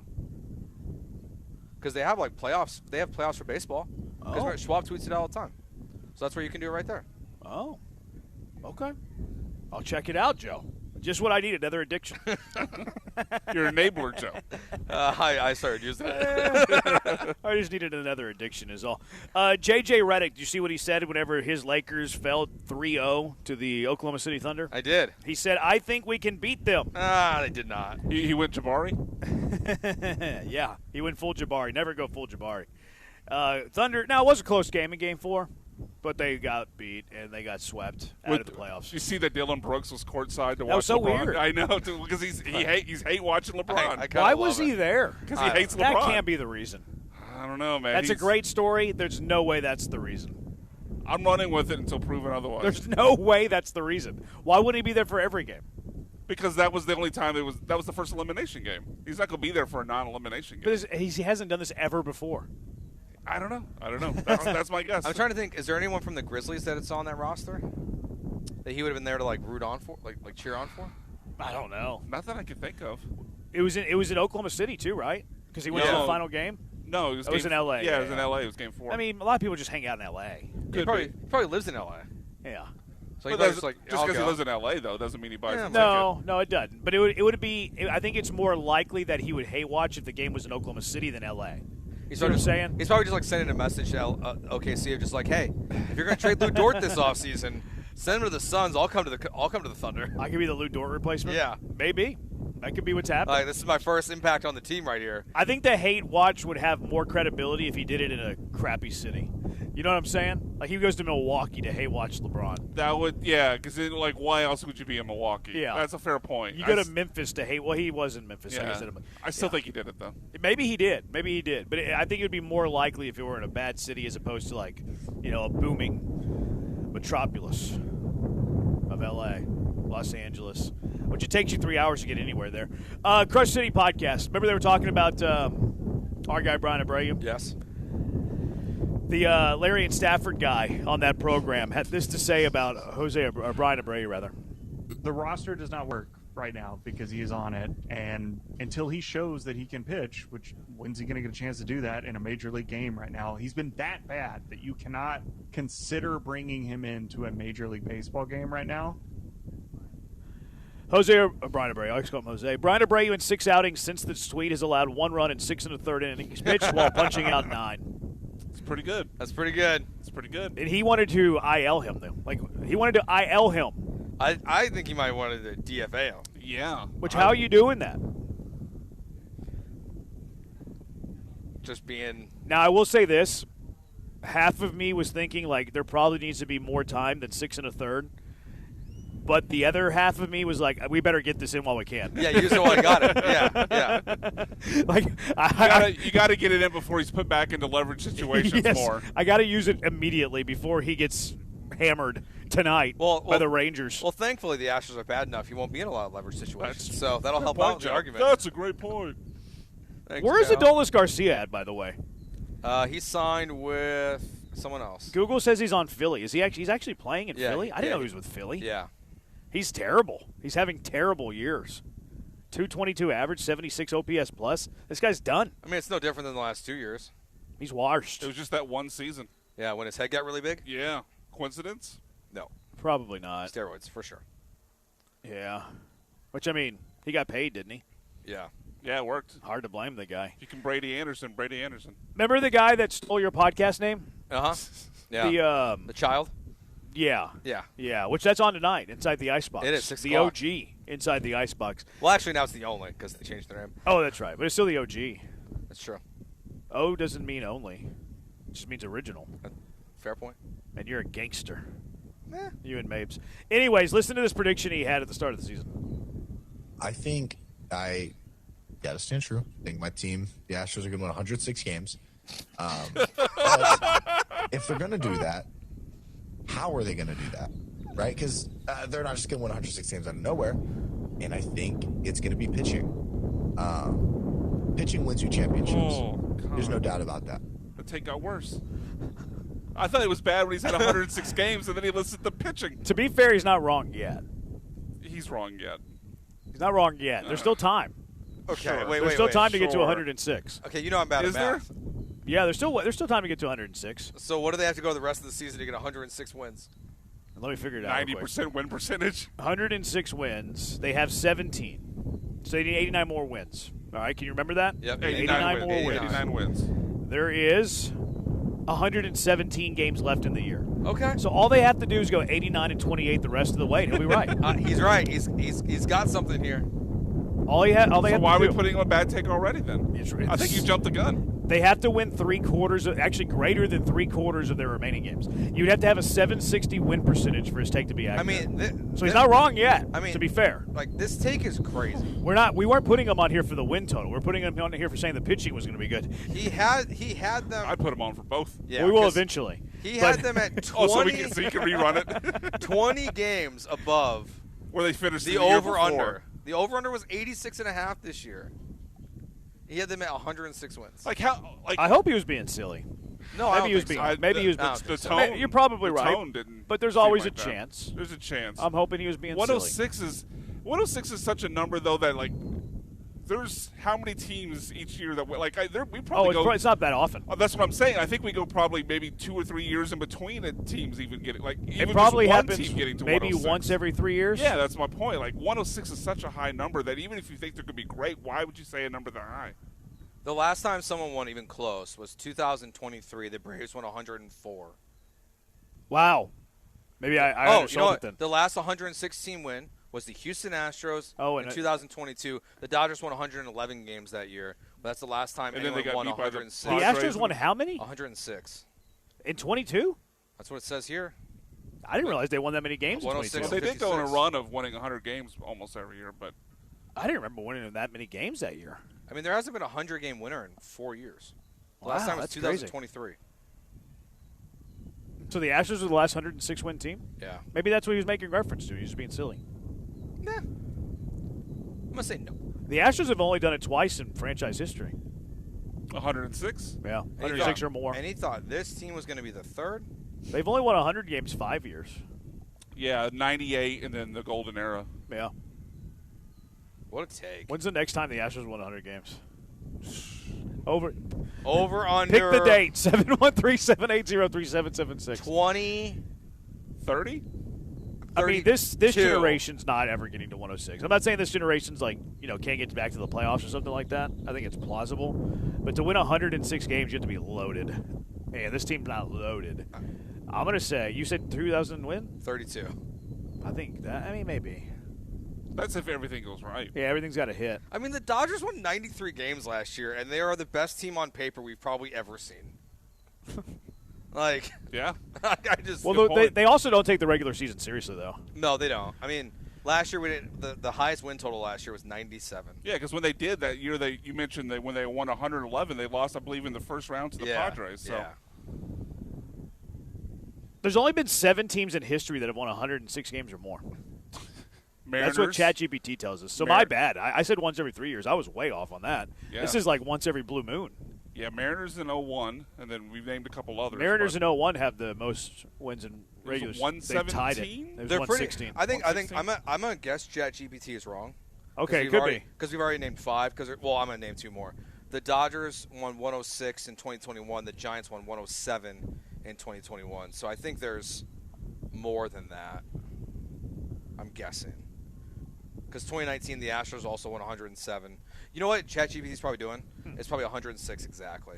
Oh, no, it's not. Yeah. Because it says here they are: Cubs, Seattle, New York, Cleveland, Los Angeles, Baltimore, and then they list their wins. Okay, yeah, I think they're off. Yeah. Huh. AI's not great with sports. No, it's not. AI's not Are you great trusting with sports. ChatGPT less? No, well, I've always doubted AI with sports. Yeah, because we switched off with the Google AI because of how unreliable it was. No, AI is not great with sports. They have a problem pulling like the data for some reason. I don't know why. They seem to like mix things. You feel like it'd be pretty easy to do. Like you just pull every team's baseball reference and then sort win-loss. I wonder if it has trouble sorting out where information is listed incorrectly. Maybe. Like if it just obviously pulled from like baseball reference or something, it would get 100%. But if it's finding other things on the internet where it's misquoted or something, or it's mislabeled. pulling this guy's take. Yeah, exactly. It's like, oh, the Astros won 106 games. Yeah. Junkie says, did Branham call out Joe for talking bad word on him all afternoon yesterday for not being there? Question mark, or did I miss it? I was unaware. Thank you, 8005, for that very important information. We'll talk during the break. They'll be lucky to get 76 wins as a Junkie. Pete says Dana Brown saying he's not worried one bit about Imai's struggles is proof he's clueless. Yeah, I think he's just playing the company card there. What else is he going to say? Yeah, he can't say anything else. Now, I don't disagree that he's clueless. Yeah. But in this instance, but not for this exact reason. yeah, I'm with you, Pete. At just this exact instance, like, what do you want him to say? Also, I'm not 100% convinced it wasn't a Crane signing, and he's kind of like defending the guy that signs his checks. For now. Yeah, but I don't disagree that he's not clueless. Somebody said Claude is better. Claude also wiped out like a full company's like data, so I'm kind of intimidated of Claude. Claude scares me. All right, 713-780-ESPN HRP listener line 713-780-3776. Who do you blame more for the Astros start right now? Dana Brown or Joe Espada? And if the Astros get swept and Espada isn't fired, should we just assume he's here all season? 713-780-3776. Jeremy and Joe, ESPN 97.5, 97.9 HD2. UFC Fight Night is back, and the only place to catch every punch, kick, and knockout in full-on sports lodge glory is at Twin Peaks. Settle in with scratch-made favorites, legendary wings, and 29-degree draft beers that hits colder than a heavyweight takedown. With wall-to-wall TVs, you will not miss a single moment of the action. It's not just the UFC as well. You've got baseball, basketball, golf, all on there. You can watch whatever you want, basically. And if you ask nicely, there's not something on you want to watch. Even the Twin Peaks girls, they might hook you up and put on the game that you want to watch. Check it out right now. Go to your favorite Twin Peaks and grab your crew. Make it a fight night to remember. Twin Peaks. Eats, drinks, scenic views.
It's Jeremy and Joe. On ESPN 97.5 and 97.9 HD2. Broadcasting live from the mobile Huntington Bank Studios, located at East River 9. Here's Jeremy Branham and Joe George. TK coming up in a little bit. Todd Callis from just across the way, because we're at East River 9. We can see the top of the dike from right here over the undulation of the roaring hills of East River 9.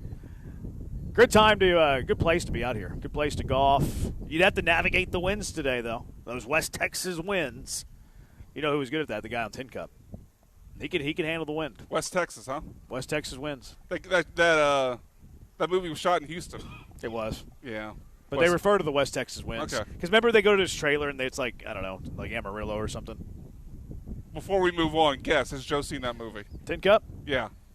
I'm going to guess no. Yeah, I'm going to guess no, too. Joe? I'm putting it on my list right now.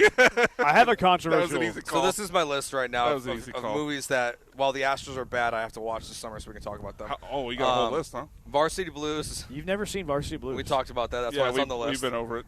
Big Lebowski. Yeah, I remember that one. Casino. Oh, yeah, the dude. Have you seen Rounders?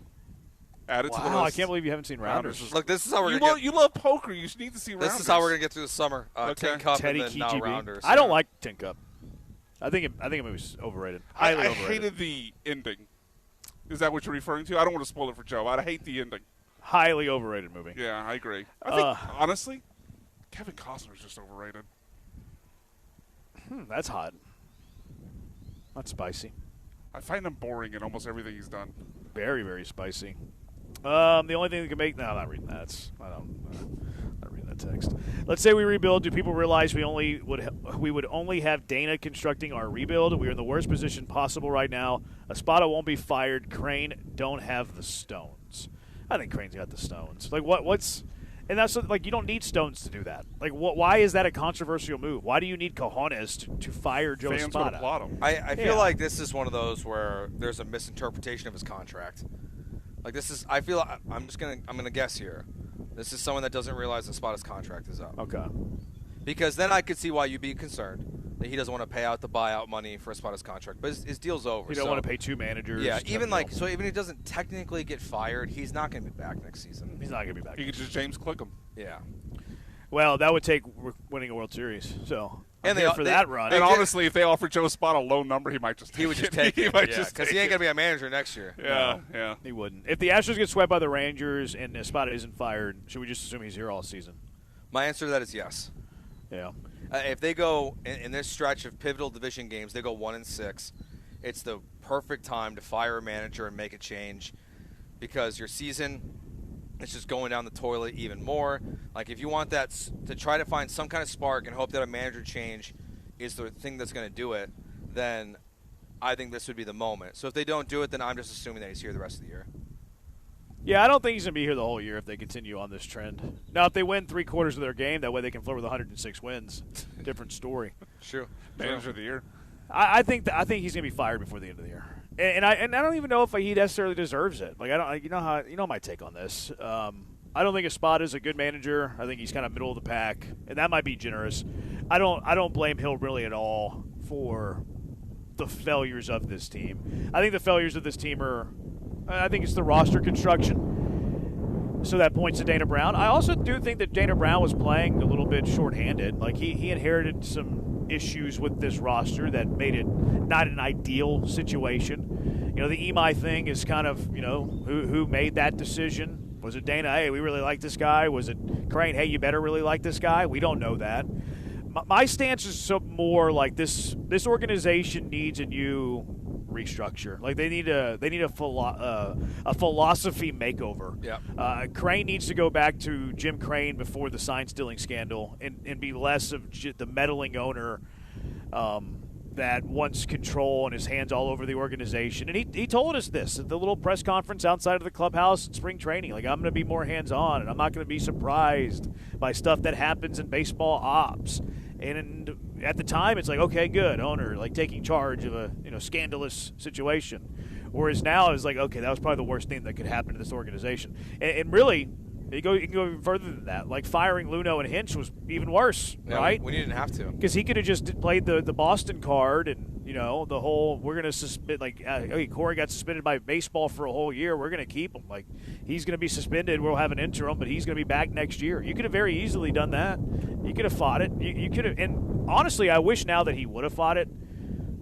Because if he took it to court and bluffed, like not even a bluff, like if he was like, all right, Manfred, let's go to court, brother. Let's play this out in the courtroom.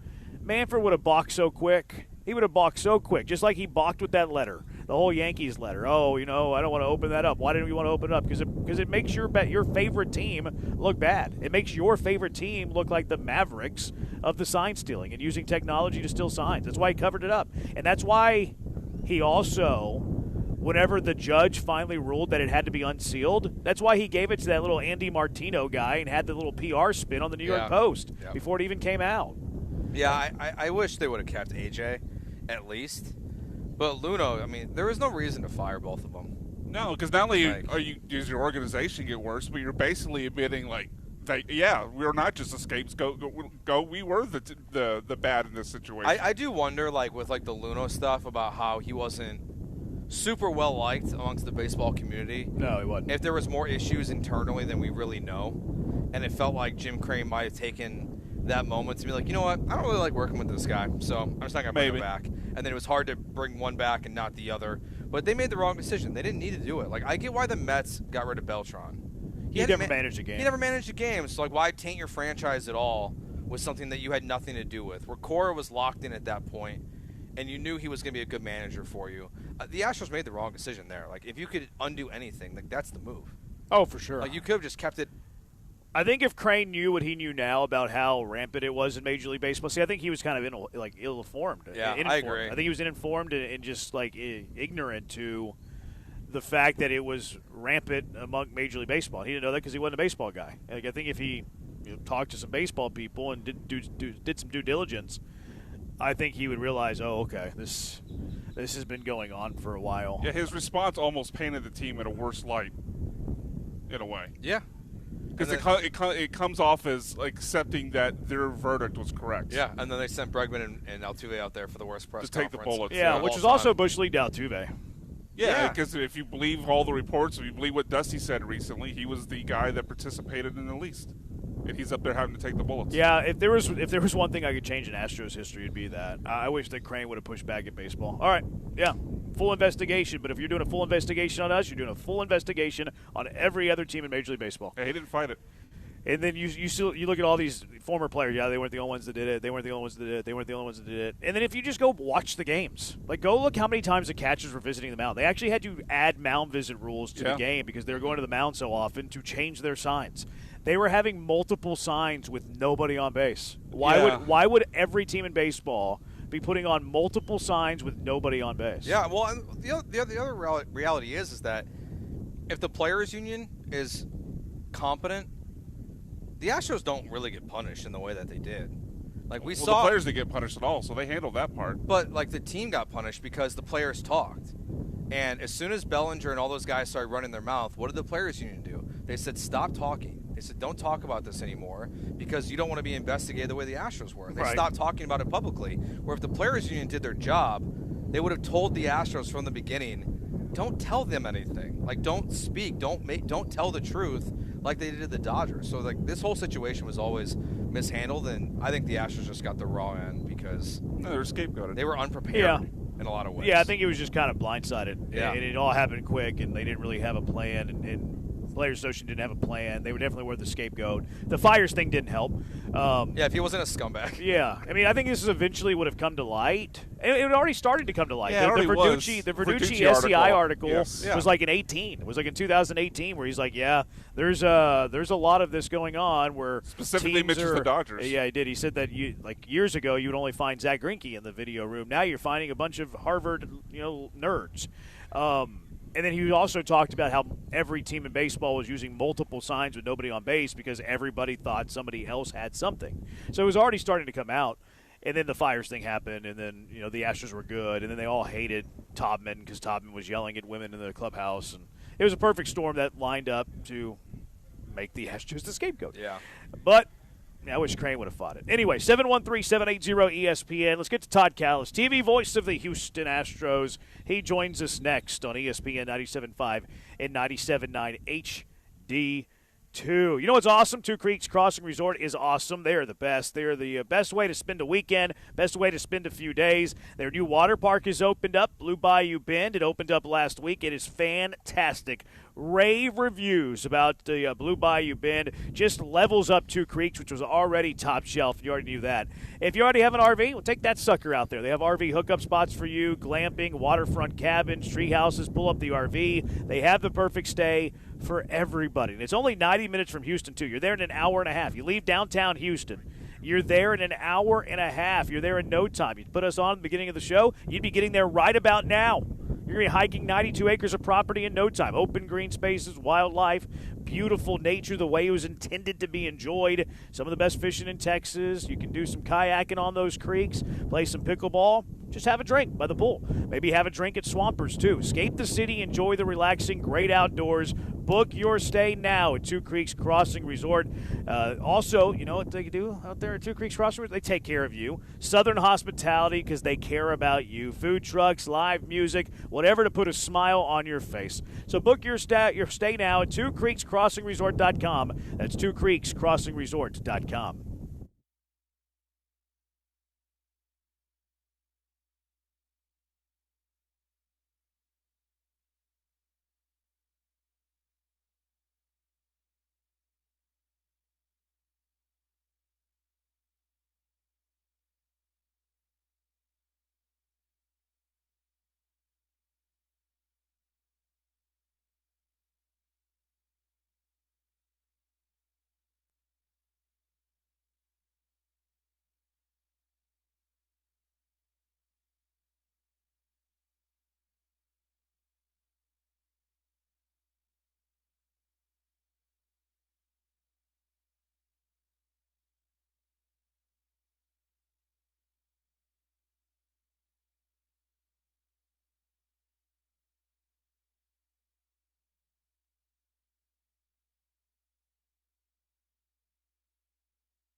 Straight out to the HR&P guest line, being joined by the voice of the Houston Astros, Todd Callis, joining us. We're broadcasting live from East River 9. So throw a rock, you might be able to hit TK from the booth. But TK, how would you summarize the Seattle series? Had a chance to even things up, win the game yesterday, just fell short, dropped 3 of 4 to a division foe. Yeah, it wasn't a great series. The one win, they scratched and clawed and won that game in 10 innings on the Zach Cole walk-off. But it was pretty evident, right now that Seattle was the better team in that series. We'll see where they are when they meet again in August. But at this time, with the starting pitching Seattle has, and they ended up getting 8 runs yesterday and 10 runs in Game 2. The Mariners have taken it to the Astros this year, winning, 7 of the 8 games. They've already won the season series. So it was a tough series, and kind of go forward from here and welcome in the Rangers for 3. Is there anything from this series, whether Peter Lambert, Altuve hitting the ball pretty well, what do you take positive out of this 4-game series with the Mariners? So a couple good pitching outings. I thought, Peter Lambert pitched well. Obviously, that first game gave him a shot to win with 7 innings of 3-run baseball. I thought, they scrapped and clawed for that win on Wednesday. That was a good sign after giving up the tying run in the 9th inning. Brian Abreu pitching that 10th inning and shutting out the Mariners, even with that unearned runner on second base to start the extra innings, was a good sign. Abreu has been trending in the right direction. So, there's some good things going on. Braden Shoemaker's hitting the ball well, and then Jordan was on base 4 times yesterday.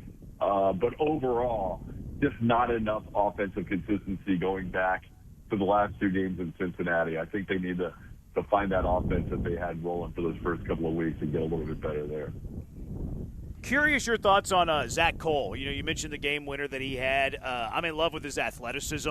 He's got a cannon for an arm. You guys were talking about how a couple of throws from the outfield to the plate, he had 100 miles per hour, which is insane. Incredibly fast. We see his raw power. Of course, he strikes out too much. But what do you see in his game? Yeah, I think it's a work in progress, and I think you can say the same thing about Bryce Matthews and Cam Smith. I think all 3 of these outfielders have incredible upside, but specifically about Zach Cole, some swing and miss and some kind of taking some called third strikes on pitches that are there over the plate. Maybe he's thinking break and it doesn't break. So he's kind of in between. But he does have the ability to make a difference in the game. We saw it when he made that first start in Atlanta last year, hit the first pitch he saw in the major leagues out. He still has 6 home runs in 21 or 22 major league games, which is basically more than anybody else in Astros history other than Jordan in their first 22 games. So he's got the ability. He's got big upside. It's just a matter of consistency, putting the ball in play more. He did strike out 3 times yesterday in the leadoff spot. Joe has him further down in the lineup today, hitting number 7 tonight against Jack Leiter. I think for Zach with a lot of these young guys, it's just about getting more consistent. That's kind of what you get with a guy in his rookie year. You're not going to get a grinding at bat every time. You're hoping that he learns through each at bat and gets better as the season goes along. Of all the guys the Astros have brought in this offseason, it's been a mixed bag is probably the nicest way to put it. But Braden Shoemaker, he's got 12 hits this month, 8-game hitting streak. I mean, TK, is this guy legit? What's going on with Shoemaker when you watch him play? Yeah, I mean, he's taking full advantage of the opportunity, right? He's got the longest hitting streak right now going into major leagues, which I think was on 0 people's single cards, including the Shoemaker family going into the season. So it's been fun to watch. He's in there again today. He's actually batting 5th today, which I believe is the highest he's ever been hitting in the major leagues in his career. So Joe Espada moves guys up and down the lineup based on whether they're hot or not. And right now, Braden Shoemaker's about as hot as anybody, so he is actually hitting number 5 behind Christian Walker. Todd Callis joining us on the HR&P guest line. Curious your reaction whenever you did see that lineup today. No Altuve, hoping that's just a scheduled day off. You might know a little bit more on that if Joe's already talked. And then Bryce Matthews, not every day you see a guy hitting below the Mendoza line. On-base percentage not great. Sure, the talent's there. On base just north of 250 in that leadoff spot. What was your reaction when you saw the lineup today? Yeah, well, first of all, for Altuve, I don't think anything's wrong, and I did miss Joe today because he was running late, so I had to come up and do this chat with you guys. So I did not hear Joe's comments about Altuve, but I'm just guessing a regular day off. He is 36 years old, so they're going to try and find some days off for him here and there. Corey Seager's got the day off for the Rangers, so same kind of thing. He's actually been scuffling lately, so they're giving him the day off. Altuve's probably just a scheduled day off. Going, you're in the middle of 13 games in 13 days. Today being Game 7, so it's kind of a good time to get him off his feet if that's what Joe was thinking.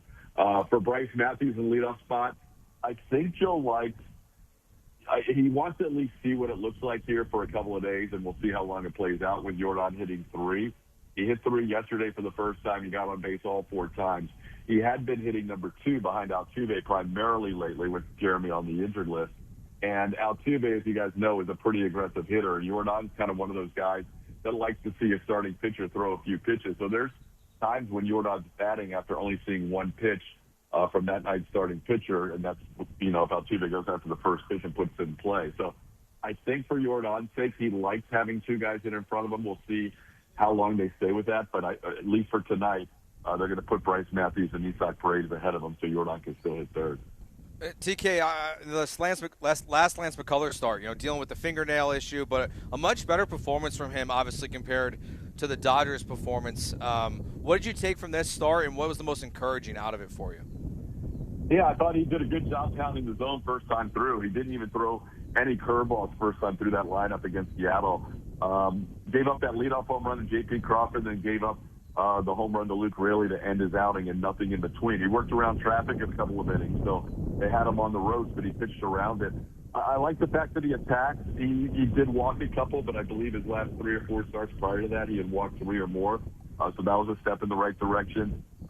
He went 5 1/3 and 2 runs. That's not a quality start per se, because the criterion is 6 innings and 3 earned runs or less. But you give your team a chance to win when you go 5 1/3 and 2. It just didn't work out that day when the Astros only scored one run of their own, or a couple runs of their own, until they won that game in the extra innings. But for Lance, he kept his team in the game. They won that game on Wednesday. If he can go 5 or 6 innings and give up 2 or 3 runs every time, the Astros will take that. Absolutely. Silver Boot resumes tonight. Rangers in town. They've won back-to-back games. Just a game back out of the AL West lead. What are the Astros getting with their rivals tonight? Yeah, they were the best team in baseball last year with their ERA. They're still pretty good with ERA. They've got some good arms. Jack Leiter's the guy that can bring the fastball. He's pitching tonight. They did suffer a little bit of a setback with Nathan Eovaldi having a little bit of an injury. We haven't heard from their manager yet today as to what is going on with Eovaldi, whether he will make that start Sunday or if they're going to skip him. But, they're a team that can still hit the ball. I look at their lineup now, and I don't, there's no Adolis Garcia anymore. Ezekiel Duran's having a good season for them. Josh Young is having his best season of his young career. But there's a lot of guys that have struggled, especially, Corey Seager lately. Jake Berger still leads the team in home runs and RBIs. He's a guy who's pretty streaky. But overall, 1 through 9, I don't see as much scary moments in that lineup as I have in the past with the Rangers offense. Right now, they have scored 162 runs on the season. And if you compare that to any other team in the American League, Boston has scored 160, and everybody else in the American League has scored more than 162. So they have stayed near 500 because their pitching has been so good, but their offense is not quite the Rangers' offense of old. We'll see if Arrighetti can take advantage of that, TK. Enjoyed it as always. Have some great calls this weekend. All right, guys. Good talking to you. We'll talk to you from Chicago next week. Very good. Joe's hometown.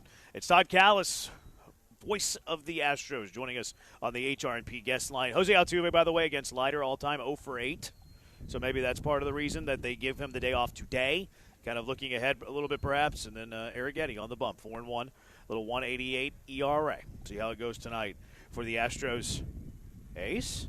713-780-3776. Mailbag Monday with Jeremy and Joe. What are your questions for us? 713-780-3776. Jeremy and Joe live from East River 9 on ESPN 97.5 and 97.9 HD2. You know Mike Holly? Of course you do. Go Cougs. U of H class of 1990. He's been protecting the interest of businesses for nearly 25 years. He used to protect the Heisman Trophy winner. Now he's protecting your business. HR&P, of course, they provide human capital management services. which include HR compliance, benefits administration, payroll too. HRP is going to work with you to customize a plan for whatever you need. There's nothing cookie cutter about HRP. You're not reading off a menu. Little help, a lot of help, anything in between. HRP is going to create that plan for you and what your business needs. Their customer service, top notch. You'll never talk to someone who isn't familiar with your business. They'll know you. They'll know your business. They'll know it well. They'll know it like the back of their hand. And I can speak to that customer service. We use HRP here at Gal. Thankful for that. I fire off an email. Very quick response. Very easy to understand. I love them. Let HRP take on the demands of human resources and eliminate your HR burden so you can get back to growing your business. Give them a call at 281-880-6525. Let HRP customize a plan for you. 281-880-6525. Or check them out on the internet at hrp.net. That's hrp.net.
All right, what's your question for Jeremy and Joe? Mailbag Monday on a Friday, 713-780-ESPN, HRP listener line, 713-780-3776. First question, why hasn't Joe spoken today? Espada, not Joe George. I think something's wrong with Altuve. Why are you fear-mongering, Joe? It's a Friday. Be positive. The only thing that gives me BS flag. you, Brian McDonald, just said the exact same thing I said off the air. Okay, That's funny. BS flag successful. I That's just tried funny. to call you out for being a fearmonger. The only thing is TK said he didn't think there's anything there. Makes I me know, think that but- TK saw him, and then Altuve is hitless in his life against Jack Leiter. I do find TK to be very honest with us, but also what else would he say until there's actual team news? Like, if I don't think he would say. Hypothetically, if there is news on Altuve, I don't think he would break the news. I think he would just be like, "We'll see." He did kind of break some news to us a couple weeks ago with K-Wei Tang. He just did it very discreetly. Yeah, I think he's done that with the lineup before too. Yeah, where he's he kind of gave a tidbit about the lineup without it being public yet. Yeah, without being like, "This is happening." I think his answer, if he knew Altuve was hurt or something was up, would be like, "Well, we'll see." Yeah, we'll see. He said he didn't think there was anything wrong. It's just weird. Hope he's right. It's 4:51 and Espada has not talked to the media yet. It is odd. Yeah. That'd be better. I mean, yeah. That would suck. For a variety of different I still can't reasons. believe Bryce Matthews is leading off tonight. He's got a 198. He has been putting the ball in play lately, but he does have a 198 batting average, a 196 batting average. Yeah, it should be shoemaking. And a 252 on base. I mean, if you're going numbers-wise, yeah. Yeah. Yeah, or just lead off Jordan. Yeah, guarantee him the most at bats. All right, we're going number one overall in the lineup. All right. What are your questions for Jeremy and Joe? 713-780-ESPN. First question from YouTube, Keith. What time of year is the best for sport talk radio? I think it's October. Ooh. Because you're in the thick of the NFL season, college football, World Series, NBA is about to start, NHL, if that's your bag, is about to start. Like, it's a good call. Everything's going on at one time. It's the only day where you could have the only month where you can have really a Astros, Texans, Rockets all playing on the same day if your team's good. So I think that's October. I feel like I'm in Galveston right now.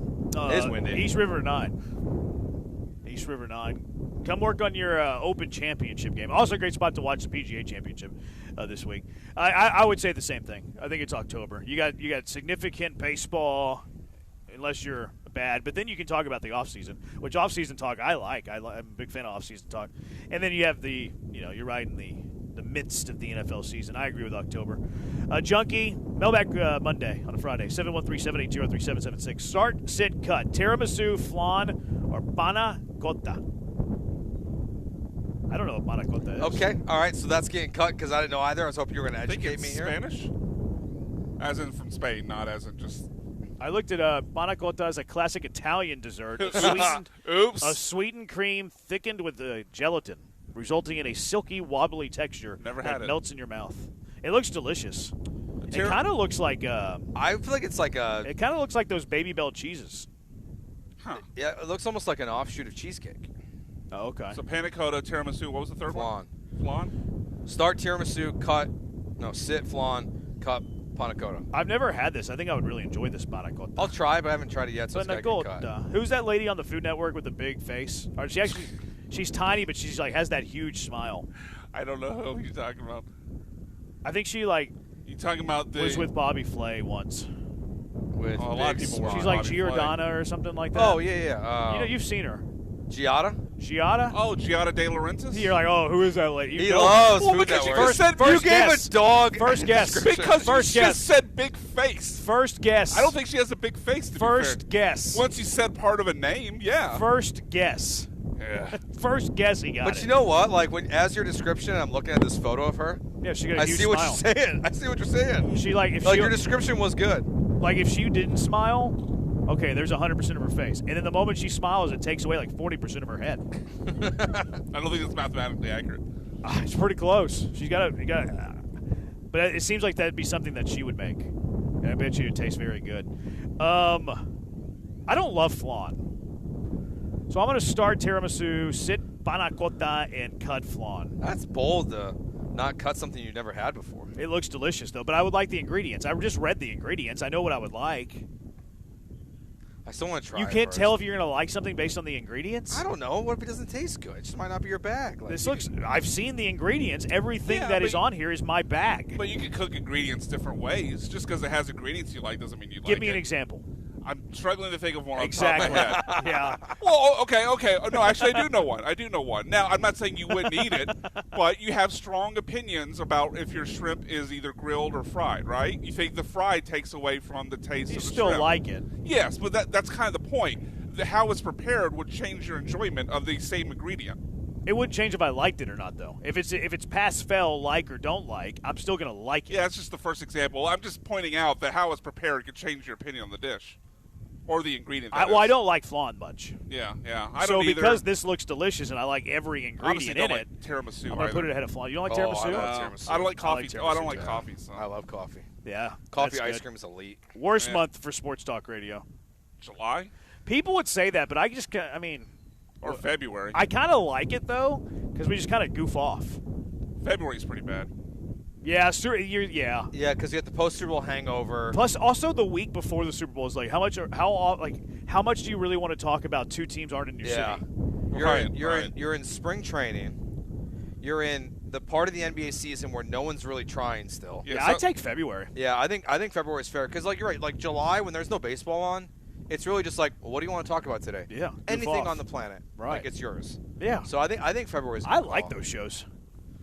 I'm a fan of those. I really like. I used to think it was July, and then we had a year of no sports basically, and it made me change my mind. Where I was like, you know what, this isn't that bad. This is fun. I wonder if this is Eric, my neighbor. He says that should e-bikes be 16-year or older to drive on the street? I almost hit a kid daily going home. To be on the street, yeah. Feels like you should be. Yeah, if you're on a street.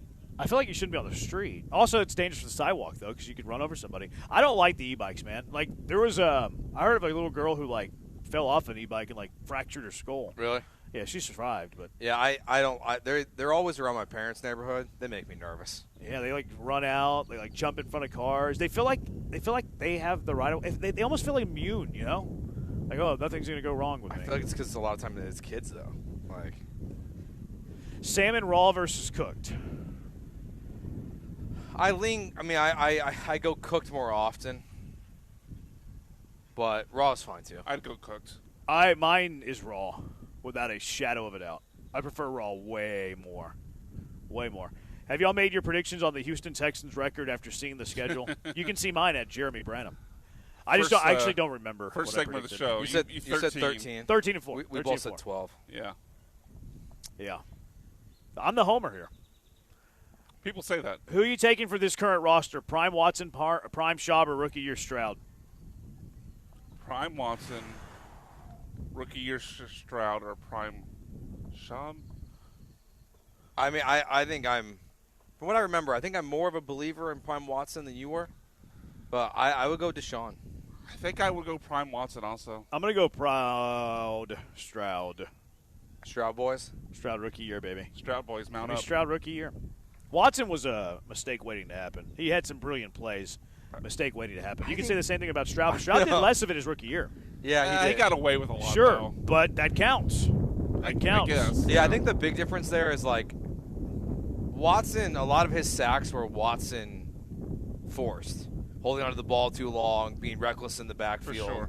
Where Stroud is more just the offensive line was terrible. So, like, that can lean Stroud. But I think I'll go Watson still. All right. I'm going to get out of here. He'll be a free agent next year. I've had enough of the wind. You got to get out of East River 9, though. Birdie's Ice House. The golf is good. Whether you're playing, whether you're working on your game, full driving range, pickleball. Great food, great drinks, great times. I'm out of here. I'm going to leave. This nerd over here watched 20 NFL schedule release videos. He's going to break down the second for second on which ones were the best. Not true. He is going to tell you his best schedule release videos, though. That I will. So in case you haven't seen, Brian's going to hook you up. He's going to put you on him. 713-780-3776. Jeremy and Joe, ESPN 97.5, 97.9 HD2.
Jeremy and Joe here on ESPN 97.5. Joe and Brian here with you as we broadcast live at East River 9. We're watching some golfers, some gentlemen in a pink or purple polo. You're rooting for everyone to hit in the water because you're a hater. Well, he just tried to hit out of the sand, and he didn't leave the sand. So on his second shot, he did. Why don't you go take that shot, Joe? See what you do. No, but I could see the frustration on his face from over here. Yeah. He threw his hands up like, what am I doing out here?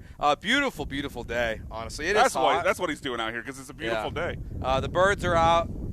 Yeah, we were a little worried, a little peek behind the curtain. The other shows were inside. We figured out we were going to have to be outside. We were a little worried about the heat, but it's nice and windy, so it's been great. It's been great. A couple other texts here on the text line. Let's see. Cook's. That doesn't say Cook Sam is better, but Cook Sam is better. Blonde or brunette? That's the next mailbag question, Brian. Yes, please.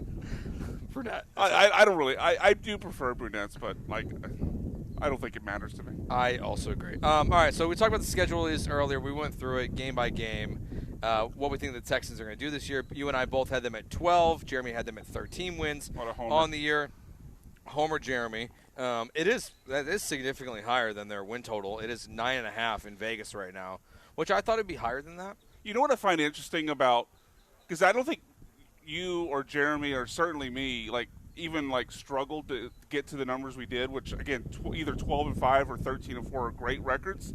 I don't think our confidence, as those records would attest to, matches our feelings about specifically offense, but C.J. Stroud and the offense, right? Yeah. We're so pessimistic in general about C.J. Stroud and the offense, yet we get to the point where we're predicting records. 12-5, 13-4. Well, I mean, yeah. Maybe that just speaks to how great the defense is, but I just find that separation of how pessimistic we are, not just us three, but we as a fan base, we as a city, about this offense, and specifically C.J. Stroud, to where when it actually comes time to pick games, 12 wins, 13 wins. Well, I mean, the Texans, again, they're favored in 12 of the 17 games they're going to play this season. They're going to be 1.5-point dogs at this very moment against the Buffalo Bills in Week 1. They will not be underdogs in a game again until Week 9, coming out of the bye week. Not even against Jacksonville, huh? They're favored in London against Jacksonville? They are. That's Week 6, right? Yeah, they're 1.5-point favorites in that game right now. I would honestly flip that, make them a dog at Jackson or dog in London and a home favorite against the Bills, just because Josh Allen has played so horribly in the stadium against this defense. I do think that from where our record predictions were versus what the Vegas over/under is at, where we're going to disagree versus Vegas, is going to be Buffalo there for sure. Let's see, they're underdogs in weeks 16 and 17, which I cannot remember off the top of my head right now who they're playing. I believe that's the Eagles-Packers? Oh, yeah, you're right. It's Eagles-Packers. So they're underdogs in those two games. I agree with those. Yeah, not major. They are 2.5-point dogs in both those games at this moment. Again, it's going to change a lot. Feels like that number's going to go up. The Cardinals are one of the only teams in the NFL that are not favored in a single game this season. And they paid the most guaranteed money ever to a running back. Yeah, it's smart, brutal. Smart move there. But Brian, the schedule videos came out. Yeah, apparently yesterday. I'm alone in this. I love them, man. So I watched. You said you watched 2, right? 3. So okay. I watched obviously Texans, Bears, and then Chargers? I wasn't really gonna watch Chargers. I like Halo, but then I saw Houston Stresson's. He lost his mind. Having a temper tantrum. On the internet because the Chargers played the C.J. Stroud, Caleb Williams clip in their video. As Halo characters. So funny. Did you notice the Rockets tie-in to that part of the video? I think I missed that. There was a Kevin Durant burner. That's in the corner. You see a Kevin Durant burner joining the chat. That's good. And there's also another Easter egg in there. Before they zoom into CJ or the Halo versions of CJ and Caleb talking midfield, there's a trash can near the sidelines with the star on it. Good move. Yeah. Look, the Chargers do great work. They do great work. There is no reason to be upset about that. No. If any Texans fan is upset that they played the C.J. Stroud, Caleb Williams clip in there, sorry the quarterback has sucked since he said it, basically. I don't know what else to they've tell you. reversed. It's C.J. asked for that to happen where on a hot mic he tried to you big bro someone as a sophomore. Yeah, and in the second NFL game in your 15th NFL game of your career, it was weird. But what was your? So you've watched 20? I've watched 20 of these. Yeah, of the 32. I've watched 20. Yeah. So I would break them down into tiers, and obviously I'm not going to break down every second like Jeremy indicated, but kind of breaking them down to tiers and like must watch, okay, and then just boring and terrible. Top of the list, Chargers for sure. I think that was the best of the best, as they almost are every year. But I would also throw the Titans and the Cowboys into the must-watch. I watched part of the Titans. So the Titans was basically man on the street, but they were mistakenly identifying people they found on the street as like NFL owners and players. Yeah. C.J. Stroud, Jerry Jones. The best one was some old dude with blonde hair they identified as Trevor Lawrence. I saw that. That was the moment that kind of, I think, broke everybody. So the Titans and the Chargers did excellent work. The Cowboys did like this. It was pretty long, so you have to stick with it. But they did like this shadow government, like the Council of Tylers, where they were like talking about their hidden agents all over the league, because every team in the league has someone named Tyler in it. And that was pretty well done. Vikings had Chris Jericho in their video. Oh, nice. They had so if you're a wrestling fan, Chris Jericho was in the Vikings video. Otherwise, although the Vikings, I think, took the best shot at Rossini, because their whole video was 17 different dishes that were made kind of tailored to whatever team they were playing. And when it got to the Patriots, it was Drake May's wife. You know how she has that cooking channel on YouTube? Yeah. So it was her cookies, and one of the ingredients was like a half cup of Rossini juice. I thought that was the best shot. Yeah, that's pretty good. That was the best shot at Rossini that I saw all day. Continuing, I think the must-watch, the Giants had Jameis Winston going around drawing art on the sidewalk with the fans. That? They called it what they call him. Winston Van Gogh was the name they gave Jameis Winston, which signed me up if Jameis Winston is involved. I would definitely go watch for that. Texans we've talked about before, but I thought that was great. It was fun. It was like it was good with like Cushing did a good job in the video. Yeah. Like it was not the most like in-depth video. No, of all of them. but I think it was the best video they've done in the last few years. Like the 2 years prior, I thought were kind of boring for the Texans, but I thought they did a really good job with this video. Although the part at the end where they started showing him as casted into different TV shows and movies, I thought that was a miss. Yeah, they kind of that was a miss. It's one of those. They could have just ended it right before that. That'd been even better. Yeah, it's one of those where they I think they knew they had a home run on their hand. Yeah. So they just kept going and going and going, and then it's like, not that great. So Jeremy mentioned the Colts did a Simpsons video that was very good. Basically, they found a Simpsons line that represented each person or each team on their schedule, with Homer Simpson. That was really well done. The Chiefs had now I'm forgetting his name, the comedian that was on Fox pregame for a while, not Rob Corddry. Diggle? Yeah. So he was on there. It was like a QVC sort of thing where they were shopping like different items that represented each team, but they did it in a way where Rob and the actress who played his co-host and ex-wife were bickering the whole time.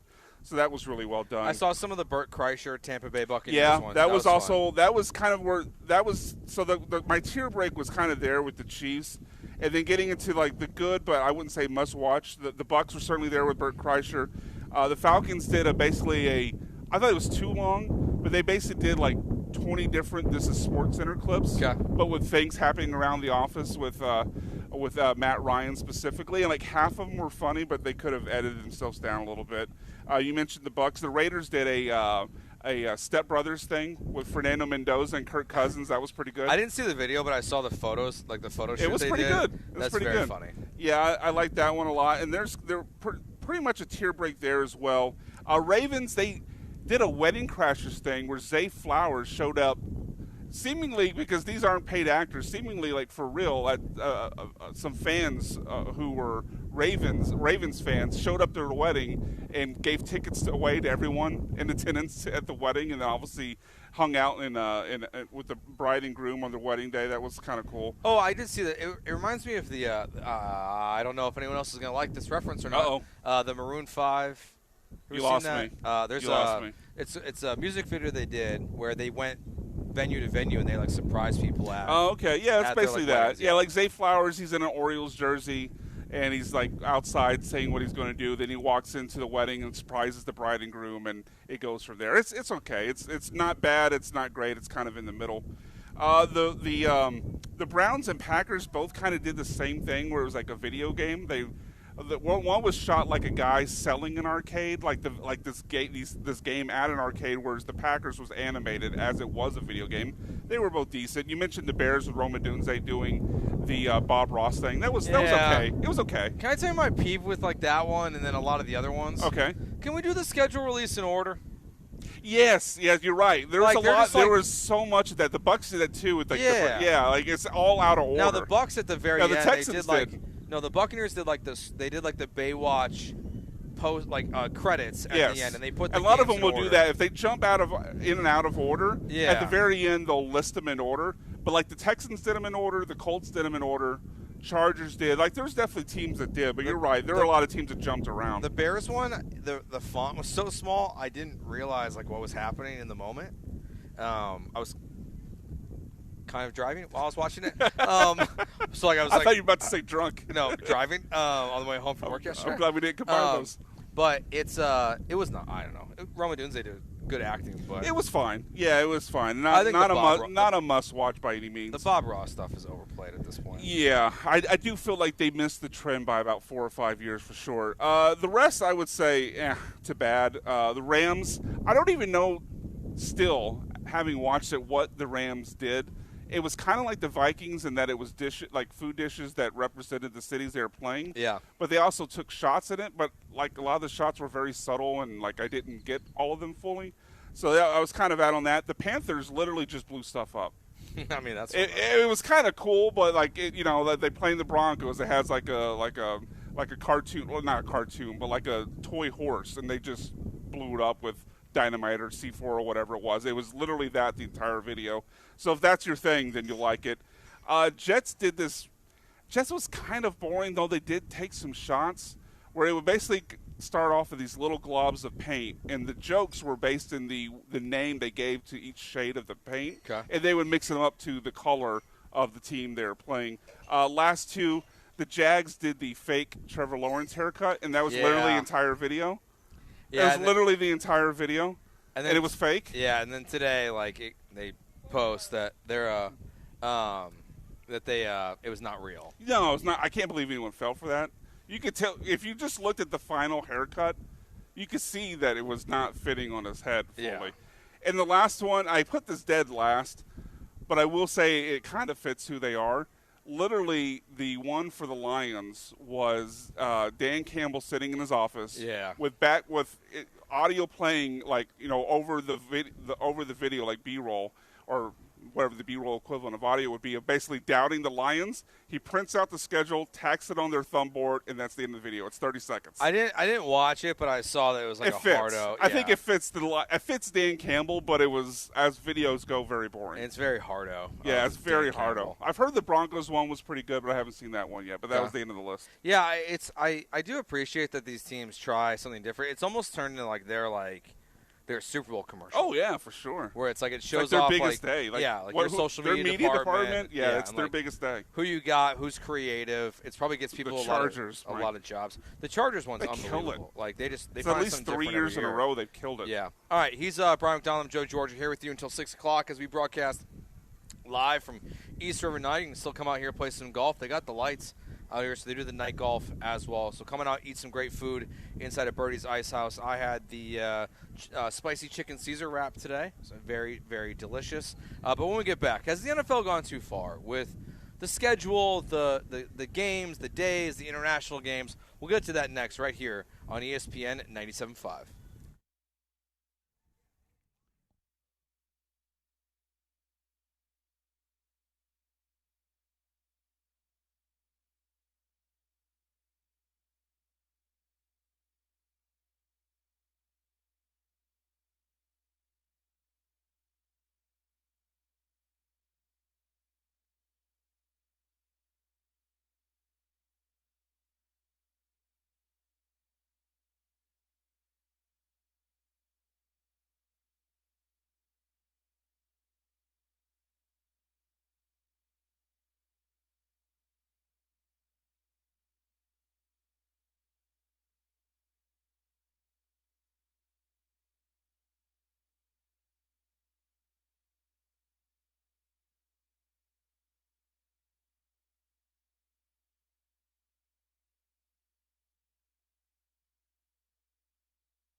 You're back with Jeremy and Joe on ESPN 97.5 and the ESPN Houston app. Broadcasting live from the mobile Huntington Bank Studios, located at East River 9. Here's Jeremy Branham and Joe George.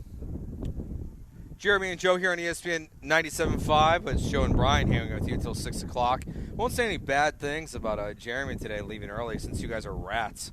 We're texting the text line earlier. Everything. Bunch of Mike Fires on the text line earlier today. Spilling the beans.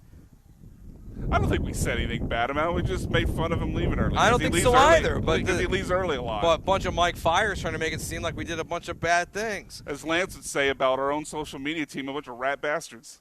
Yeah, that's about pass management, though. No, he says that about Lexi. Oh, did he really? Yeah. That's funny.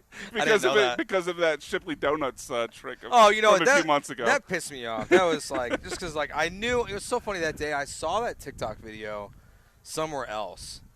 Same trick? Yeah, and then she got me. It was a bunch of veggies in there, and and you know what, too? If she would have done her job and kept them cold, I might have even taken some. They were warm. Oh, they were warm? Warm. No, you can't do that. I might have been like, you know what? Yeah, I was going to be fat there and get a donut. I'll take a carrot. Instead, it's just I got nothing. All right, how's the NFL gone too far with the schedule? You look at teams like the Seattle Seahawks. The Seattle Seahawks this year, they will be the only team. Actually, maybe it's two teams. It might be the Patriots as well. That this year will play on a Wednesday, Thursday, Friday, Saturday, and Sunday. Wow. I was looking at the schedule. It's funny that neither of them play on a Monday when we're actually and Monday as well. Monday, so the only day of the week they don't play on is Tuesday? Yep. They play on 6 of the 7 days a week this year. And I know why they're doing it. I know they want to create all these individual matchups. And no, it's money. That's why they want to do it. And they want more money. No other reason. They want more money from Netflix and everything. But, I just think we've jumped the shark here a little bit. You look at what's happening the second game of the NFL season, where you've got the Rams and the Niners playing in Australia, the Texans playing the Jaguars in London. These divisional games overseas, I think, is a terrible decision. These are some of the most important games of the year. The Texans and the Jags could very easily come down to that one game of who wins the division and who does not, and you're playing in another country. And I get why you got to do it. You want to expand the game, all that stuff. But why does it have to be a divisional game? And then the fact that you're going to play on every single day but Tuesday, a couple teams in the NFL this year, I just think it's so absurd. Yeah, it's so over the top. I think we've definitely jumped the shark. I think we've jumped the shark actually within, a few years ago, whenever they first went to that Amazon Friday game. Yeah. I kind of felt like was the moment, okay, we're starting to go too far. Because there was a time where the NFL respected, Friday high school football, Saturday college football, and they kind of said, well, about that. Yep. We don't really respect it anymore. But beyond that, I think part of what made the NFL the lure was the specialness, right? It was you got it one day a week, or Monday you got it 2 days a week, and then over time they've just kind of chipped away and chipped away and chipped away to where we're still going to watch most of them for sure, but it's not as unique and special if you can literally watch it every day of the week, pretty much. And beyond that, I saw Scott Hansen tweet this out while I was waiting in line for movie concessions earlier today. Shocked. I don't know. I'm shocking you. What'd you see? Obsession. Very good, by the way. Okay. 5 stars. 5 stars. But he tweeted out the breakdown of early window, late window for Red Zone this year. Outside, I think week 17 and 18, because they don't have that breakdown yet. But of the other, 16 weeks, 6 of those, the late window only had 3 games in it. I see that, and it's just we've gone through this the last couple years where you get to the afternoon window. It's all right, I got a Raiders game, a Cardinals game, and then the game of the week. So you pretty much just have one game, because it's one game we all care about, that 3:25 kick on Fox or CBS, and then the other 2 games are the Raiders and the Cardinals. Yeah. And we don't care about them. No, yes, and then I think Christmas this year, I get it. They want to take over Christmas from the NBA. They've obviously done that very successfully. They've tripled the ratings of the NBA on Christmas. That might be a light number, but 3 games on Christmas this year on a Friday. I'm why? I am jaded. I am upset as a Bears fan. I know, I hate it. I hate the fact they're playing on Thanksgiving and Christmas. There are other teams that did that last year. I think it sucks. I'm sorry. I want to I think you're like I think that they are. I know they're going to the TV audience, but I think there are a lot of fans like they don't want to see their team play on Christmas. They don't want to see their teams play on Christmas Eve. It sucked when the Texans lost by 30 points to the Ravens on Christmas. It was like, this is awful. And not because it's like whether you're a fan or it's your job like it is for us. Like, you're going to watch that game. Yeah, it's so just bad. terrible. Like, I just don't think it's necessary. And now, unfortunately, in a way, I don't think the NFL is going to, like, learn a lesson here. No, the cat's out of the bag, so to speak. And Tuesday's coming. Like, Tuesday's on its way. It's going to happen. We saw it happen during the pandemic here when there was games that were canceled and then moved to Tuesday. Like, I wonder if that's what opened the door for this. Or I think it is. Kind of like, not to dive into a wrestling reference as I'm prone to do, but it's kind of like when COVID made that year's WrestleMania 2 nights, and what happened after that? Well, every other WrestleMania after that is 2 nights. Like, it just kind of, a little light bulb went off in their head, like, oh, we can do this for 2 nights and make even more money? Yeah. Oh, we can play on Wednesdays now and sell that as a separate package to additional streaming networks to make even more money? Yeah, I think that's the problem. Like, I think I would be okay with this expansion into holidays and different days if they at least tamped it down a little bit. Like, okay, you're giving us the Friday, the Black Friday game the day after Thanksgiving. But do we need the day before Thanksgiving? We don't need that game. Okay, I'm okay with you playing on Christmas, but do we need 3 of them and a game on Christmas Eve? No, maybe 1 on each, right? Like, they seem to have no ability to, like, control themselves or ever consider the idea that less is more. Like, the NFL has never been able to consider, especially with their schedule and the money grab with TV, ever consider that less is more. Yeah, it's like it's one of those things where it is just the reality of what the NFL is doing. And someone texted and talked about the NFL doesn't play on Saturdays when college football does. During the regular season, yes, but they go head to head with the college football playoffs. And they do. Yeah. Like, it is one where, like, they do not care. Now, I do think this year the calendar is falling differently because college football realized they have to change. Where this year, if you look at the schedule, the quarterfinal games are on December 30th, which is a Wednesday, and then they're not playing on New Year's Eve. They're playing on January 1st on Friday. So the way the calendar played out this year, they are playing on a Wednesday and Friday, which the NFL will avoid. And then, the college football chose to play on a Sunday this year, which actually might be the divisional round, January 14th this year. I'm actually not sure if that's the last week of the season or not. But so this year is different. But it's just like so I get the Texas point, like where like I get what you're saying. They mostly still avoid it, but not completely, especially now with the college football playoffs. No, but like that's a Thursday, January 14th. And even when the college football playoffs does avoid it, it's because it's playing like on Wednesday. Yeah, we've seen that in years past. Bears Packers was was during a college football playoff game last year. Yeah, like it was. It was one of 2 games. But remember, that was when they decided to put James Madison. It was James Madison, Oregon, on the same time as the Bears game. They put the marquee games like A&M and Miami at 11 a.m.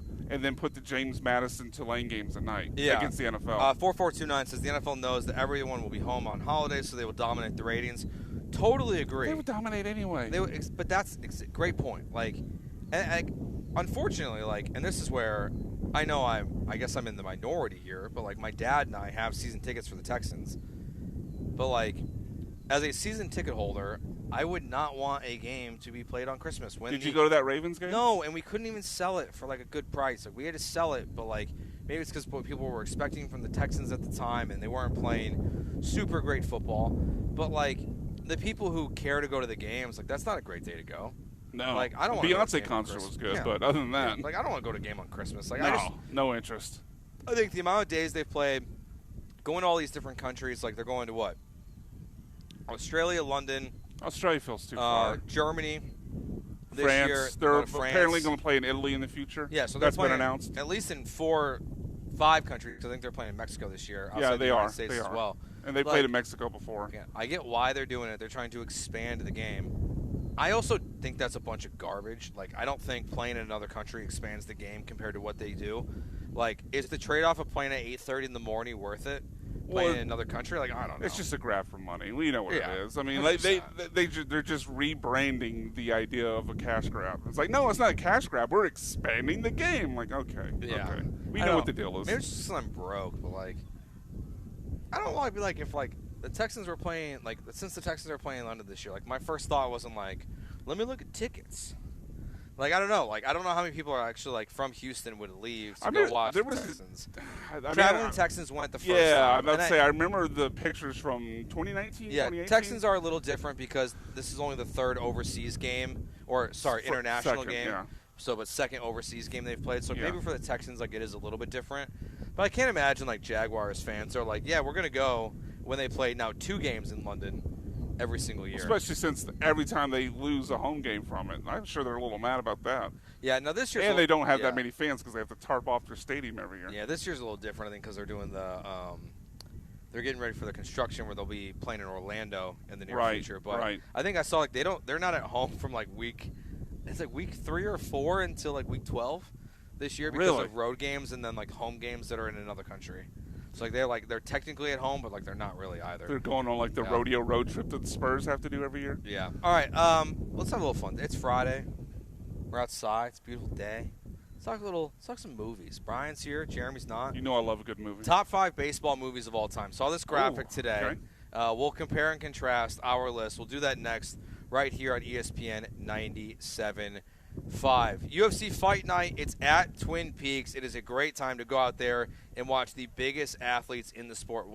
It's the only place to catch every punch, kick, and knockout in full-on Sports Lodge glory at Twin Peaks. Settle in with scratch-made favorites, legendary wings, and 29-degree draft beers that hits colder than a heavyweight takedown. With wall-to-wall TVs, you will not miss a single moment of the action. When there's other stuff going on besides UFC, they'll have those games on for you as well. Baseball, basketball, we're in the playoffs right now. All those games for you right there at Twin Peaks. Grab your crew, make it a fight night to remember at Twin Peaks. Twin Peaks, eats drinks, scenic views.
You're listening to Jeremy and Joe. On ESPN 97.5 and the ESPN Houston app. Broadcasting live from the mobile Huntington Bank Studios, located at East River 9. Here's Jeremy Branham and Joe George. Joe and Brian here with you at East River 9. Beautiful day out for a bunch of golf. Bunch of people on the course right now. Hanging out at Birdie's Ice House on the outside today. You know what, Brian? We might have to do this more often. I'm game for that. When the weather's right. Yeah. Especially when the wind's blowing, the wind's blowing. Like, if this is August with no breeze, I'd feel less enthusiastic. I know how Jeremy was worried about his hair and making sure he looked good to be on TV tonight. Yeah, peek behind the curtains. When you told us in the group chat that it was going to be outside, his replies was, "Are you serious?" Yeah, yours was, I said, "I hope you're wearing shorts because we're going to be outside." You said, "I am, haha. Why?" I said, "Why?" Then he goes, "Are you serious?" I goes, he said, "Are you joking?" I go, "I am not." I don't think he was happy. But it turned out to be a nothing burger because it's nice and breezy. I saw him walking up, and I told Lexi, I was like, that looks like an unhappy person. Yeah, well, it's day that ends in Y. Can we talk bathroom etiquette real quick? Why? So I went to the restroom. Yeah. There's 3 urinals. Sure. Gentleman walked in front of me. Okay. He knows I'm following him. He opened. So he's seen you. He and I have made contact as I went under the rope, so he knows I'm walking behind him. But okay, now under the rope is still a good 20 feet from the bathroom. No. We're he's walking and I'm right behind him. I'm a foot behind him as we walk into the bathroom. But he definitely knows you're there. He knows I'm there. Okay, all right. I'll believe you here because I can see not knowing. No, yeah, we're maybe you split off once you get under the rope. We walked into the restroom together. That sounded weird. Clip that, Ryan. No, please don't, Ryan. I'm your boss. Okay, I will. There's 3 urinals. Which one do you go to? If you know someone's coming behind you, there's 3. You go to a corner one. Yeah. That way there's a gap in the middle. Yeah. He goes to the middle? He went middle. Oh, no. That's and not cool. I was like, what are we doing here? I was like, that's the wrong decision. Yeah, that's the wrong decision. But, well aware I was right there, unless he's oblivious to the world. So now I have a follow-up question. Yeah. Did you man up and still go urinal, or did you go stall? No, I went urinal. Okay, that's good. I'm not going to take a stall if someone needs it. Yeah, okay. No, but some people, not everyone's you. No. Not everyone has that fortitude. Yeah, I thought bathroom etiquette was something you learned when you were 25, not 65. Why 25? That should have been much earlier, Joe. Yeah, I feel like is that when you learned it? No, 25. I just kind of threw a number out there. Okay, that's fair. All right, but baseball movies, top 5 baseball movies. Yes. So today in sports on Twitter, they have a good Twitter following. They put out their top 5 baseball movies of all time. Number 5, Moneyball. Number 4, The Sandlot. On my list. Number 3, Bull Durham. Okay. Number 2, Field of Dreams. Overrated. Thank you. Number 1, Major League. Great. Where does you shuffle these? You add one in? I'll start with the top because it's the same one for me. Major League is number 1. Fair. But I only had 2 of the 5 they listed in their top 5 baseball movies of all time. I only shared 2 of them. That Major League is also my number 1. My number 2, I believe, was their number 4, The Sandlot. Mm-hmm. Now aging myself here because I'm about to mention a VHS tape in I know what those in are. a VCR. No, I'm probably referring more to Ryan in the studio because he's still in his 20s. But I wore that tape out as a kid. I watched The Sandlot so much. I think that still holds up today. It's a great movie. So Major League and Sandlot would be my 1 and 2, and here's where I guess I differ from their list because I don't like Field of Dreams. I mentioned when Jeremy was still here, I think Kevin Costner's so overrated. Yeah, that movie sucks. I walked out of – he has another baseball movie called For Love of the Game. I walked out of it. That movie's so terrible. boring. So boring. Walked out of it. I do like Bull Durham, but it's not my top 5. And Moneyball's okay, but same thing there. So my next 3 after Major League and Sandlot, League of Their Own, Tom Hanks, Gina Davis, Madonna, Rosie O'Donnell. I thought that was a great movie. Gave us the classic line of "There's no crying in baseball." 8 Men Out, about the Chicago Black Sox scandal from 1919 was great. Has a lot of actors like, I know that guy, including Charlie Sheen. We're good. Thank you, sir.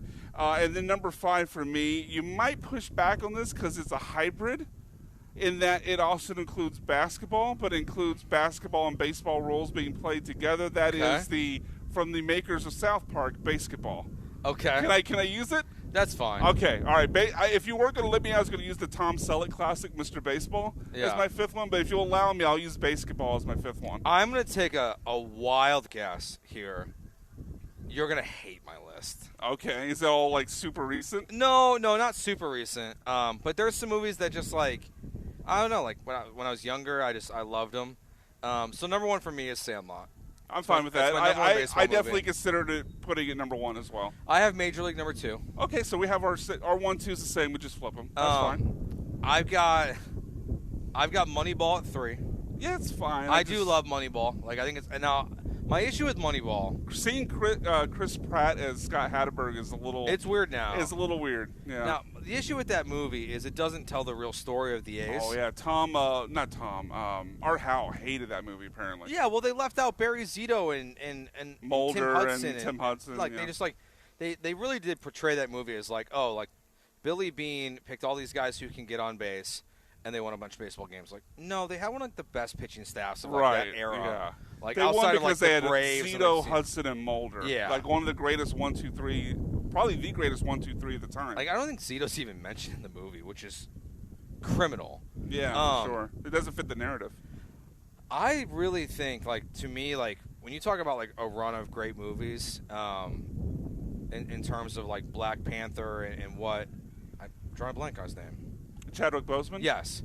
I put 42 in that category. Oh, okay. I think 42 is a great baseball very movie. It's very well acted. I think it tells the story of Jackie Robinson very, very well. And this last one is the one that I'm probably going to get some grief for. Uh-oh. If you say Angels in the Outfield. Oh, no, it's Angels in the Outfield. It's Angels in the Outfield. That definitely it speaks to when you were a kid. Yeah, that movie was like what 95, 96, something like that. Yeah. Now, Rookie of the Year, obviously, as a Cubs fan, like Rookie of the Year, you limited me to 5, but I did like Rookie of the Year. I also liked what was the one that was this kind of same, well, not same sort of deal, but it was a kid like who ran the Twins. Oh, you know what? I've never seen that movie. It was the mom in that movie is the mom of Pete Crow Armstrong. Yeah, I forget what the movie's called now. I don't. Oh, jeez. Someone on the text line will 713-780-3776 will help us out. A couple texts here. Bad News Bears. Yeah. You know what? Good. If that's in your top 5, totally agree. It's just too old for me. 3338 the Walter says Matthau version, that is. Basketball freaking rules. Yeah, so good. 5010 is pushing back a little bit. Oh. By those rules, then Space Jam? ? No, that's purely basketball. He's playing baseball at one point in the movie. Yeah, but he's a baseball player when he goes to play golf and goes into Space Jam. Now, I think you're pushing it, Texter, of what is allowed. I think that's little apples and oranges there. Trouble with the Curve. Oh, Little Big League is the name of the movie. Little Big League, yes, thank you. If I were to extend to a top 10, Little Big League and Rookie of the Year will both be in there. This texter says Mr. 3000. Oh, the Bernie Mac movie? You know what? Right. It doesn't crack my top 5, but I did like. It's one of those movies. Good. Like of all these baseball movies, I've seen a lot of them multiple times. Mr. 3000, I've only seen once, I think, maybe twice. But it's a good movie, but it's not one. Did you ever see Mr. Baseball with Tom Selleck? Add that to your movie list.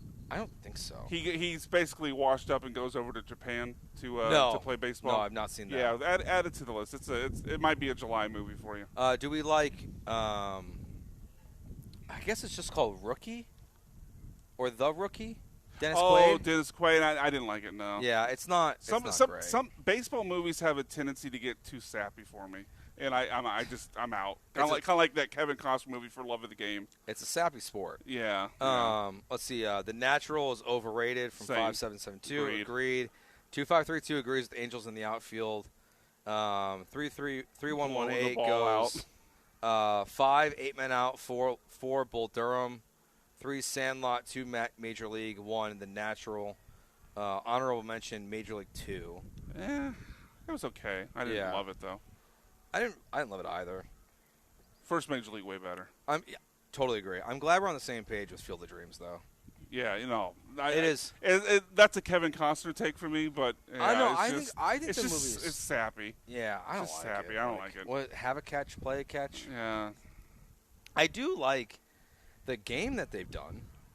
Where they actually play at the Field of Dreams? That's pretty cool. When the White Sox wore their old uniforms. It was White Sox Yankees, wasn't it? Yeah, I think that was the first one, and they came out from the cornfields. I thought that was really cool. I'm down for that. I would be down for more of that. I kind of wish baseball would do something like that and like do more like fun things. Go play in the Sandlot from the Sandlot. The Scout, Brendan Fraser. Oh, yeah. I don't think I've seen that one. Yeah, it's I think from the 90s. I think. Benchwarmers. Comedy that has the guy from a Napoleon Dynamite in it. And what's his name from SNL? Rob. The same guy that was in Waterboy. Rob. Schneider. Yeah, Rob Schneider. And I forget the third. No, who else is in that movie? I don't remember. What was that, Ryan? The Joe Dirt actor. Yeah, also from SNL. I'm forgetting his name now, but yeah, I know you're talking about. Any other ideas of who might be in that movie? Are you quizzing me? You're looking at the graphic or something? Houston Sports Radio. Houston Sports Radio. Was John Lancer in it? Sean Salisbury. Sean Salisbury. Okay. Sean Salisbury is in that movie. Well, hold on. Not fair, because no longer Houston Sports Radio. Yeah. But he was for a very long time. He was for a very long time. He is in the Benchwarmers. One of his multiple movie cameos, which is actually John McClane's actually been in quite a few movies too. Yeah, he was in the Longest Yard. Yeah, remake. Salisbury's in that one too. Oh, he was. Okay. Yeah, he's on the golf course with Sandler, I think it was. Okay. When Sandler goes out there while he's in prison, which like I don't know if that makes my football movies. David Spade. David Spade, thank you. Yes. But yeah, I think there's not as many great football movies. No, it's not a. I don't know. I mean, remember the Titans, Friday Night Lights. Sure. I didn't like Any Given Sunday. It's okay.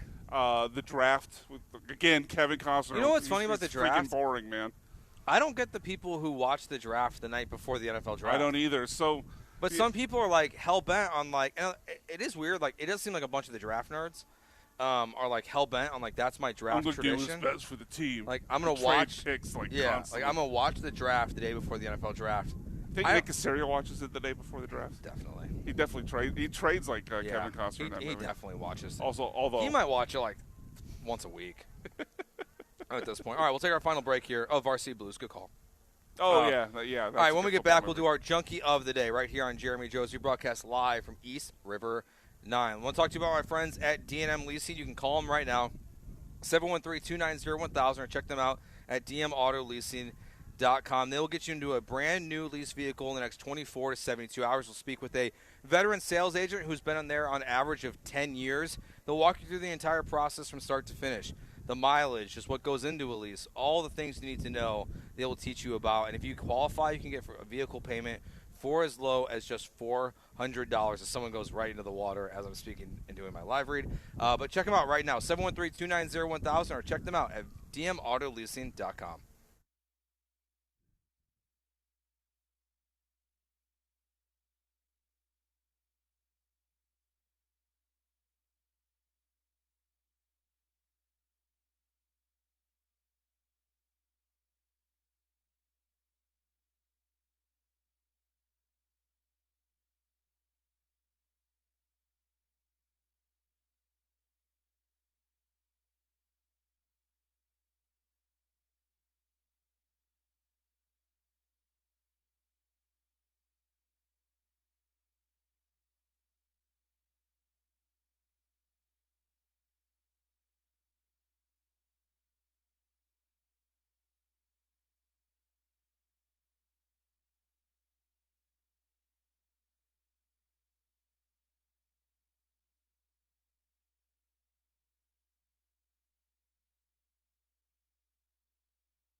All right, final segment of Jeremy and Joe here on ESPN 97.5. Thanks again to East River 9 for having us out. We're out here again next month, so come on out, play some golf, and eat at Birdie's Ice House. A couple of Astros notes here before we get on. No official word on Jose Altuve, which means he's just having a day off. At this point, they would have been some kind of news. Now, Jeremy Pena back in the lineup tonight for Corpus Christi. At shortstop, Jake Myers will play tomorrow and Sunday as both those guys near a return. And thanks to Todd Callis for joining us today here on the show. Junkie of the day, Brian, you want to lead us off today? Yeah, I've got a few. One I'm just finding now. It was tweeted out a few hours ago, but I think we've known over the last few years that for whatever reason, Colin Cowherd carries water for Sean Payton. Yep. But apparently he went on a tirade today that the NFL, because they don't like Sean Payton, is punishing them with their schedule. Which, as you and I have, and Jeremy talked about earlier, when people were complaining about this or that with the schedule, like, we already know every single opponent. Now I get, okay, maybe they could put them in an unfavorable order, but the NFL does nothing to determine like who the actual opponents are. They're all predetermined every single year. Yeah. So the idea that, well, Sean Payton is too vocal, and so the NFL hates him, they're going to punish him with the tough schedule. Like, I get the artistry of the hot take guy like Colin Cowherd. He's got a job to do, but that one's even more of a bit of a stretch than I could tolerate. Let's run through this real quick. Monday Night Football, Kansas City Chiefs. Uh-huh. Sunday, 3:05, Jacksonville. Sunday Night Football, Rams. Sunday, at 49ers, at Rams. Home versus the Seahawks on Thursday Night Football. So I guess there's a complaint there. At Arizona, home versus the Chiefs. Home versus the Panthers, bye week in Week 10. Home versus the Raiders at Pittsburgh. To pause for a second, that's a great place for a bye week. If they wanted to punish them, they put the bye in Week 4. They play the Raiders twice in Weeks 11 through 18. It's Raiders, Pittsburgh, Miami, Jets, Raiders. They're going to go 4-0 in that stretch, and then they go Buffalo, at New England, home versus the Chargers. Where's the complaint here? Yeah, I'm glad you mentioned the stretch of, again, Raiders, Steelers, Dolphins, Jets. Raiders again. That's a 5-week stretch. The only with almost a guaranteed 5-0 on this schedule I can see is they go Sunday to Thursday once, and they go Sunday to Friday once. Those are nothing burgers. This schedule is a joke. Every team in the league does that. It's a totally normal NFL schedule. Yeah, I get guys that do Colin Cowherd's job have that task of coming up with hot takes that rage bait people, but come on, it's a bit much. Moving on, other junkies of the day. We've obviously, I think maybe this is off the air, but talked about Edwin Diaz and the cockfighting thing. That's illegal. It is here. Like, people will obviously always point out when this comes up, well, it's not illegal in Puerto Rico. It is. Oh, it is in Puerto Rico? As of 2019. Oh, okay. Well, there are places in the world where it's still not illegal, but, like, come on, man. You got to know better. He basically, this dummy basically outed himself. One of the quotes he gave today was, "It's legal in Puerto Rico, thank God. Otherwise, I wouldn't be here. I feel safe here. The cockfighting arena is like my home." Yes, that was the worst part of the quote. The cockfighting arena is like my home. Print that up. Put it on his tombstone. From Edwin Diaz, my rooster went down dead and got up to fight. Doing what my roosters know how to do, finish fights. He did what I do when I come into pitch in the ninth to close out the game. What is this? This story is awesome. So bad. He's apparently in his Dodgers uniform promoting these cockfighting. Well, that makes it even more special for Major League Baseball, I'm sure. I think the worst part of this is just like his excuses of it. Like, as bad as the cockfighting is, talking about the cockfighting ring being his home. So that's not great. I know you won't know who this is, Joe, but Keyshawn Davis has a big fight on DAZN this weekend. Okay. Boxer. He's now missed weight for the second time in 3 fights, including 2 fights ago where he missed it by 4 pounds. Today he only missed it by 0.1 and then had the customary 2 hours to make weight. He did it, but, like, come on, be professional. And last one, anyone who fell for, Trevor Lawrence cut his hair. If you fell for that, you're the junkie of the day. Josh from Seabrook, someone else on the text line here is Junkie, the golfer, 2 days in a row, because he did miss the cut today after missing. The guy that was late? Yeah, he missed. He got there 7 minutes early today, but he missed the cut. Tough luck. I think, as this texter is suggesting, he probably would have made the cut if he would have shown up on time. He talked about that yesterday, that we wanted him to miss by, like, 1 stroke. Yeah, that's tough. Do we know what he missed by? I'm not sure. See if I can look it up while you're talking. But my junkie of the day, I'm going to go, I think, to the NHL here. John Tortorella, he is the coach, the head coach of the Las Vegas Golden Knights. He declined to speak with the media last night after advancing to the Western Conference Finals. The Golden Knights also did not open their dressing room after the game. I know us media types feel that we're very important. Apparently the NHL agrees because they have docked the Golden Knights a second-round draft pick because Tortorella did not speak with the media. Did he miss by a shot? Joe, the projected cut line is +4. Higo +5. And he got penalized 2 strokes for being late. Not his job to be on time, though. I think that's the junkie of the day, Joe. Yep, that's the junkie of the day. That's the junkie of the day, Joe. I guess it works because he doesn't work for anyone besides himself and I guess his sponsors. But what a moron that guy is. Oh, man, that is rough. All right, coming up here at 6 o'clock, more of me, you, Joe George, with Sean Mapes inside the icebox, smoking and toasting, coming up at 7 o'clock. Tonight, that will do it for us today. Again, thanks to East River 9 for having us out here on a beautiful day at the golf course. Coming out, play 9 holes, all par 3s. You can play at night as well. Lights will be turning on here in just probably about an hour and a half or so. So that'll do it for us today. We'll talk to you guys on Monday. Will Jeremy Branham do 3 hours of work more than 2 days a week next week? We'll find out. Peace.